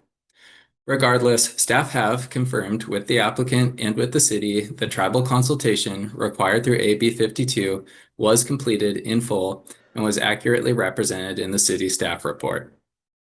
Additionally, the city has confirmed that a Native American monitor, as required through project approval, has not yet been selected for the project, and furthermore, the future selection of the Native American monitor will be performed in consultation with and at the approval of all tribes that were contacted through the AB 52 process, and staff does not believe that the city's action raises substantial issue with any provision of the certified LCP. In summary, the city's record includes extensive factual evidence and legal support for the city's findings that the project is consistent with the relevant policies of the certified LCP and that the project would not adversely impact tribal cultural resources protected by the LCP. Therefore, staff recommends that the Commission find that the appeal does not raise a substantial issue with respect to the grounds on which it was filed. The motion for no substantial issue can be found on page 6 of the staff report. There is an addendum for this item that includes letters of support from the city and from the applicant and includes a minor correction to local processing dates. No letters of opposition were received. This concludes staff's presentation. Staff is available for questions. Okay, thank you very much. Are there any ex partes? Okay, hearing none, we'll open the public hearing. I will turn it over to Chris. Okay, we have with the applicant Mark Corda Nahabedian here in person. Good evening. My name is Mark Corte Nahabedian, and I work at Chevron in the West Coast Decommissioning Project. Thank you for the opportunity to address the Commission and for facilitating this important public process. On behalf of Chevron, I would like to thank the Commission, staff, and SAM, the City of Carpinteria, the Planning Commission, and the many agencies, scientists, engineers, and members of our community for their contributions to the development of the final environmental impact report for the decommissioning and remediation of the Carpinteria facility. We understand the Coastal Commission has received this appeal, and the appeal is based on issues related to cultural resources. As the staff report and Sam's presentation details, these claims are not supported, and the FEIR analysis and the suite of cultural resource mitigation measures are comprehensive and fully satisfy the requirements of the local coastal plan. Similarly, both the Carpinteria Planning Commission and City Council unanimously voted to deny the appellant's appeal and uphold the project approvals, finding that cultural resource mitigation measures were sufficient. We concur with the recommendations of Coastal Commission staff and accordingly respectfully request that the Coastal Commission find that no substantial issue has been raised. Chevron has been working with tribal leadership and communities since 2022 on the decommission and remediation of this facility, and has engaged with tribes and tribal community members in a variety of formats, including listening sessions, site tours, one-on-one conversations, training opportunities, and community and leadership roundtables to share information about the project, to learn about tribal priorities associated with decommissioning, and inform activities at the site. Complementing the city's AB 52 consultation process, we have been working iteratively with tribal leadership identified from the NAHC, Native American Heritage Commission list, the Santa Ynez Band of Chumash Indians, the Coastal Band of the Chumash Nation, Barbareño Ventureño Band of Mission Indians, and the Barbareño Band of the Chumash Indians, known collectively as the Advising Tribes.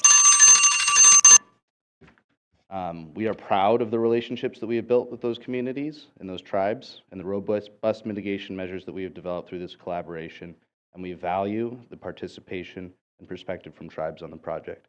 Thank you. Thank you very much. Thank you. Next, we had Eleanor Fishburne, representative for the Barbareño Band of Chumash Indians, but we unfortunately aren't seeing them in the Zoom meeting. Eleanor Fishburne, if you're in the meeting, please raise your hand. And then after that, we had a public agency representative, Luis Perez. I'm not seeing Eleanor Fishburne, so Luis, go ahead. Yes, Madam Chair, Commissioners, good evening. Luis Perez, representing the City of Carpinteria. The city submitted a comment letter to your commission dated October 2nd, which is part of your record. The city approved the proposal by Chevron to decommission, remove onshore oil and gas infrastructure, and remediate contaminated material from this area at the Carpinteria facility. The project is a beneficial project that will result in the removal and cleanup of unused infrastructure and restoration and revegetation of the site. Coincidentally, that's consistent with your new goals and objectives. The city has consulted with tribes and developed cultural resources mitigation measures to avoid and mitigate cultural resources impacts to less than significant. Those measures are consistent with the city's certified LCP and the Coastal Act, and the city supports staff recommendation that the appeal does not raise any substantial issue with respect to the city's certified LCP. I know that Cody Sargent from the City Attorney's Office is also available for questions, and we're also available for any questions you might have. Thank you. Also note that Mindy Fogg from Carpinteria is also available for questions. And then we do have one last speaker, Cody Sargent. Go ahead. I'm from the City Attorney's Office with City Carpinteria, just here available for questions. Thank you. Thank you. We have no other speakers. Great, thank you very much. And I'm looking at Mr. Hudson. Do you have anything you want to say? No comment. Great, love it. Thank I'm you ready to very make a motion. much. All right, so we'll bring it back to the commission. Commissioner Wilson. I'll just make the motion, and I think that the correspondence speaks for itself. So I move that the commission determine that appeal number A-4-CPN-25-0025 raises no substantial issue with respect to the grounds on which the appeal has been filed under Section 30603 of the Coastal Act. I recommend a yes vote. Second. Okay, that's a motion by Commissioner Wilson, a second by Vice Chair Hart. Any opposition to a unanimous yes vote? Seeing none, no substantial issue has been found. Thank you. And now we'll go to our final item of the day. Item 16A, please. Thank you. And 16A will also be presented by Sam Fearer. If we could pull up the PowerPoint, and Sam, please take it away.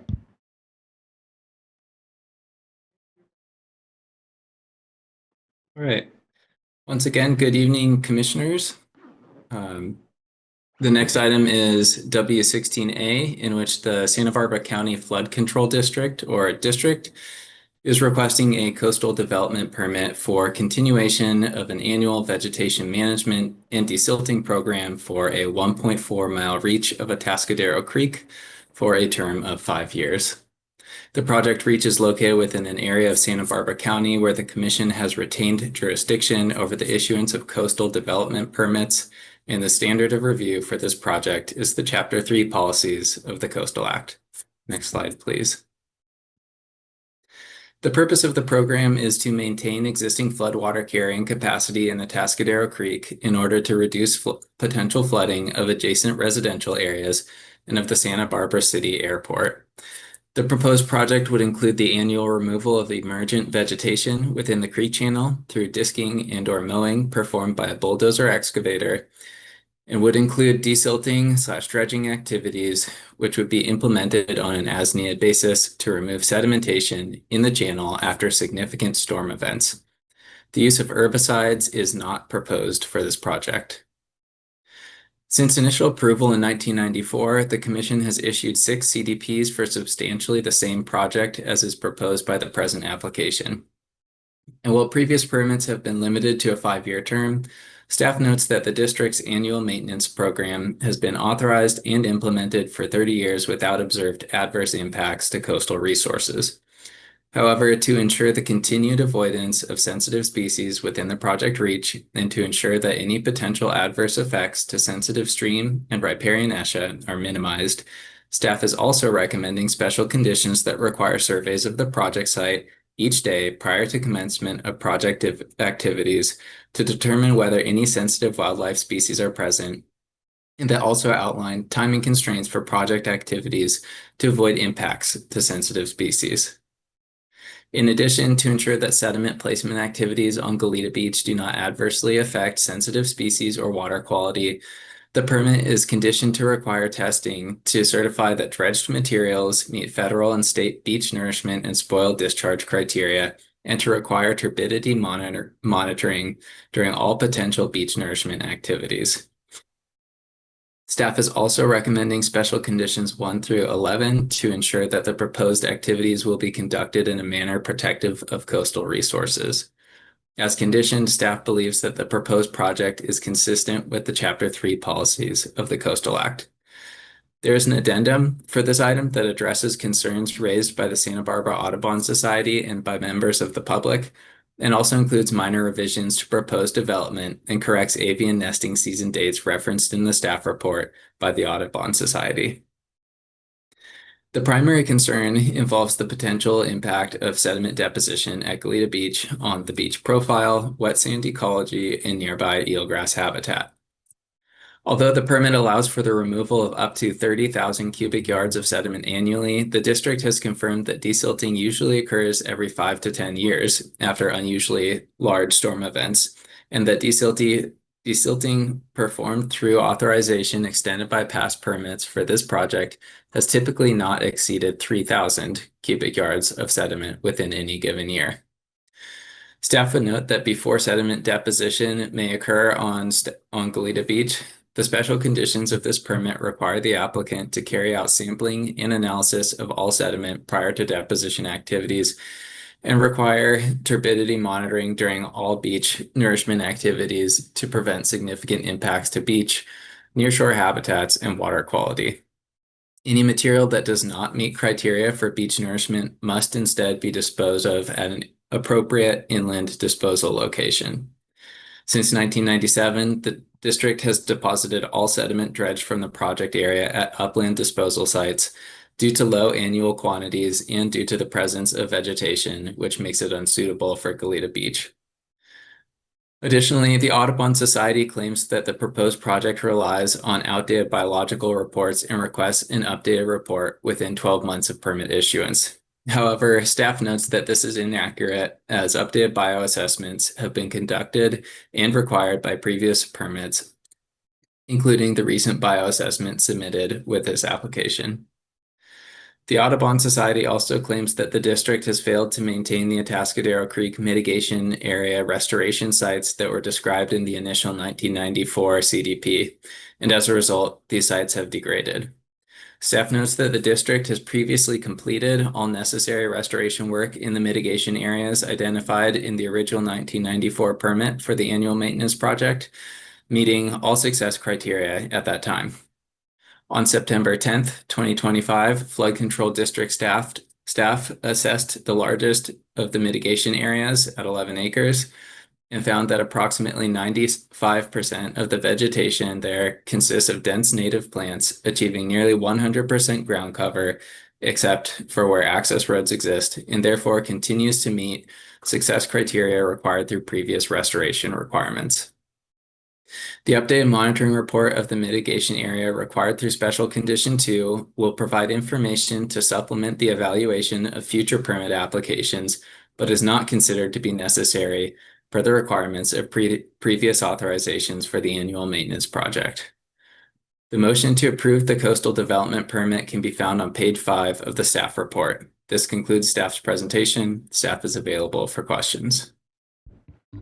Thank you very much. Okay, are there any ex partes? I have one ex parte. Last night at 8:20 p.m. for about 10 minutes, I spoke via phone to Mark Chitillo, who was speaking to me on behalf of the Santa Barbara Audubon Society. We spoke about 3 main issues, all of which are documented in the letter he submitted, primarily the baseline biological resources survey, the timeline for assessing the habitat restoration, and the independence of the biological monitor and biologist. Those were the issues, and our conversation was substantially the same as is included in his letter. Thank you. Okay, now we'll open the public hearing, and I will turn it over to Chris. All right. We have Heather Moyne and Seth Shank with the County of Santa Barbara available for questions. They're both here on Zoom. And then our 2 speakers are Mark Chitillo and Jessica Altstadt. So first will be Mark Chitillo. Give us a moment.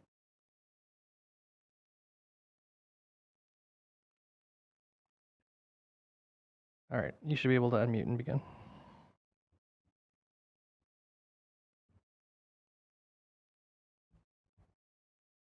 Mark? Okay, there you go. I am ready. Okay, I figured out. Good evening, members of the commission. This is Mark Chitillo from the law office of Mark Chitillo on behalf of the Santa Barbara Audubon Society. I didn't think this was going to take all day, but here we are. Thanks for giving us a chance to raise our concerns. As articulated in our letter, we have 4 or 5 major significant concerns.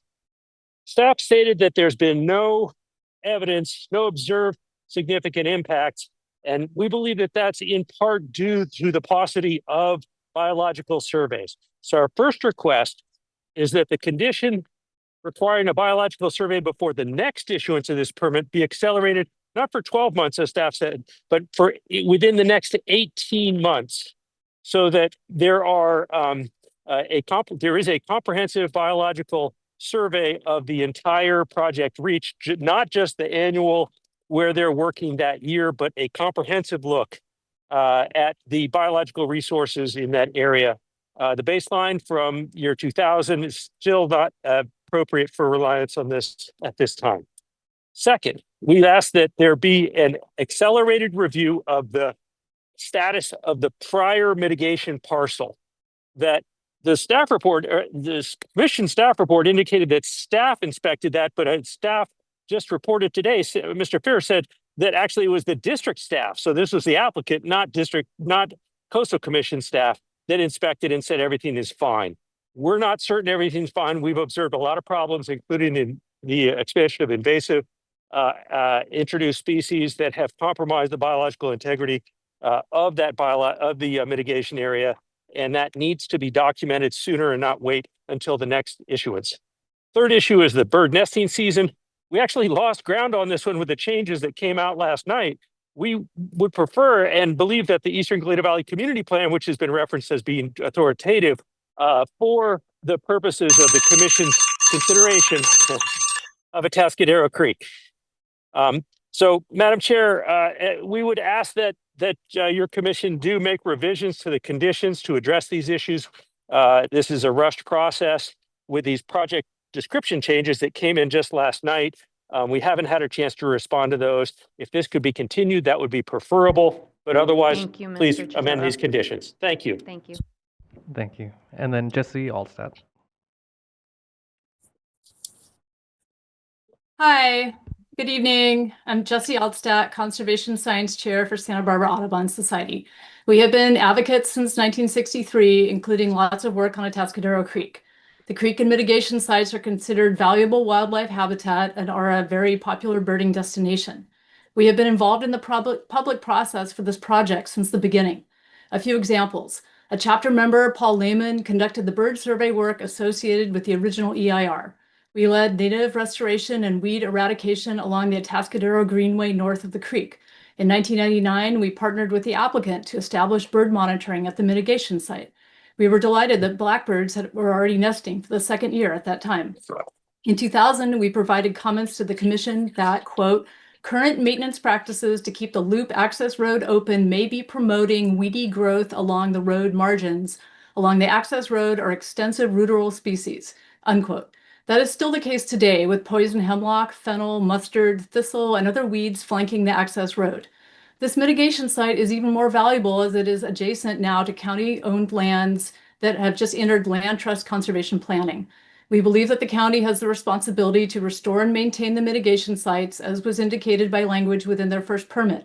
Restore and maintain. Since the last permit renewal, I have witnessed new invaders like periwinkle and tamarisk.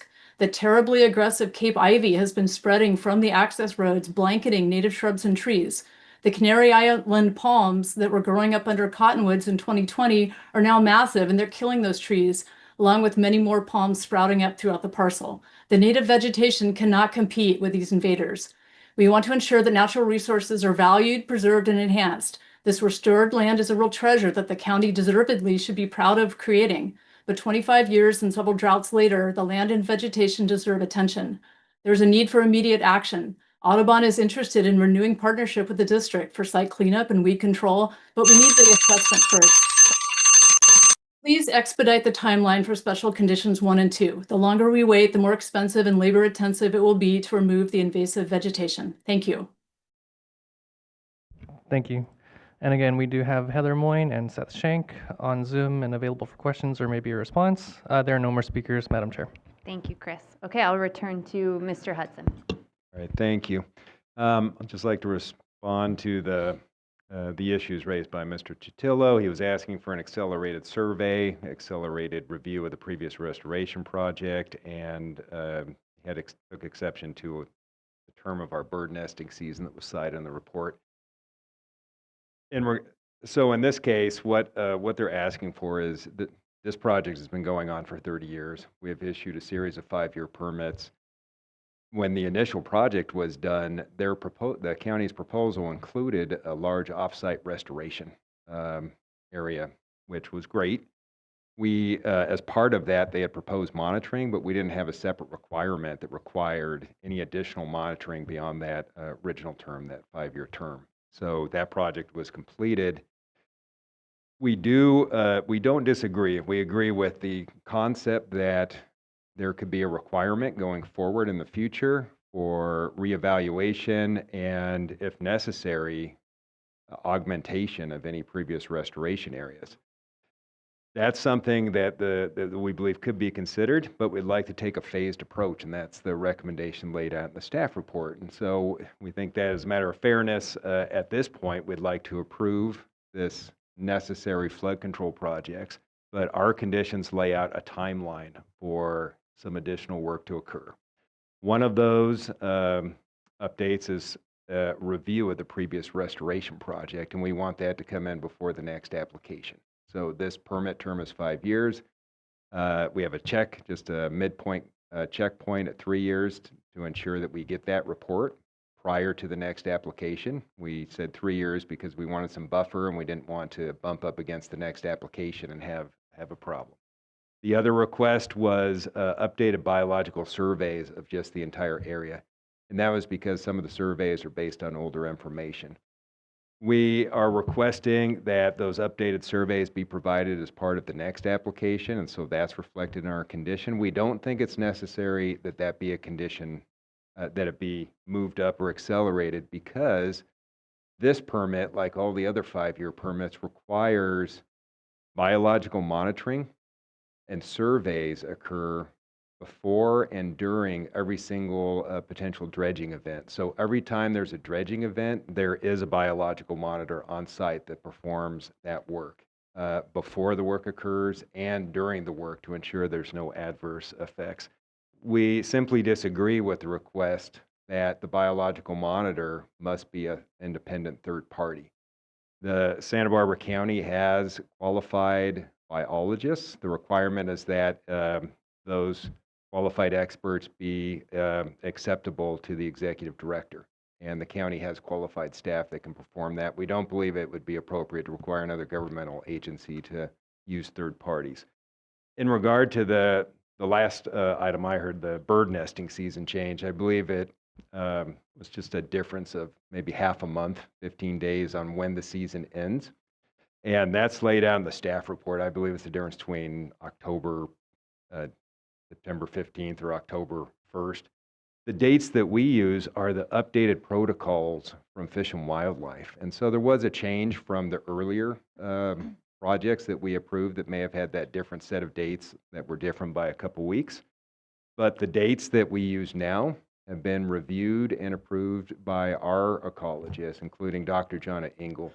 And I'll just note that we believe it's important to continue using the same protocols developed by Fish and Wildlife and that Dr. Engel believes are appropriate. And of course, Dr. Engel is available on Zoom right now if there are any additional questions. So with that, I'll close staff comment and just note that we do recommend this phased approach to get agreeing with the problems that were raised by the concerned parties, but noting that this phased approach will allow us to resolve those issues over the course of this term of this permit, so that we'll have updated information at the time that the next permit application comes through the door. Thank you. Thank you, Mr. Hudson. I have one very brief question. And I'm sorry, I'm so tired I can't find the reference that I'm thinking of, so just tell me I'm off base if that's the case. I think that I read somewhere that there's going to be different machinery used moving forward, and I'm concerned about the impacts of, I think it's now an excavator and it used to not be, or something. Do you know what I'm talking about, and can you allay my concerns here? Yes, I would never say you're off base.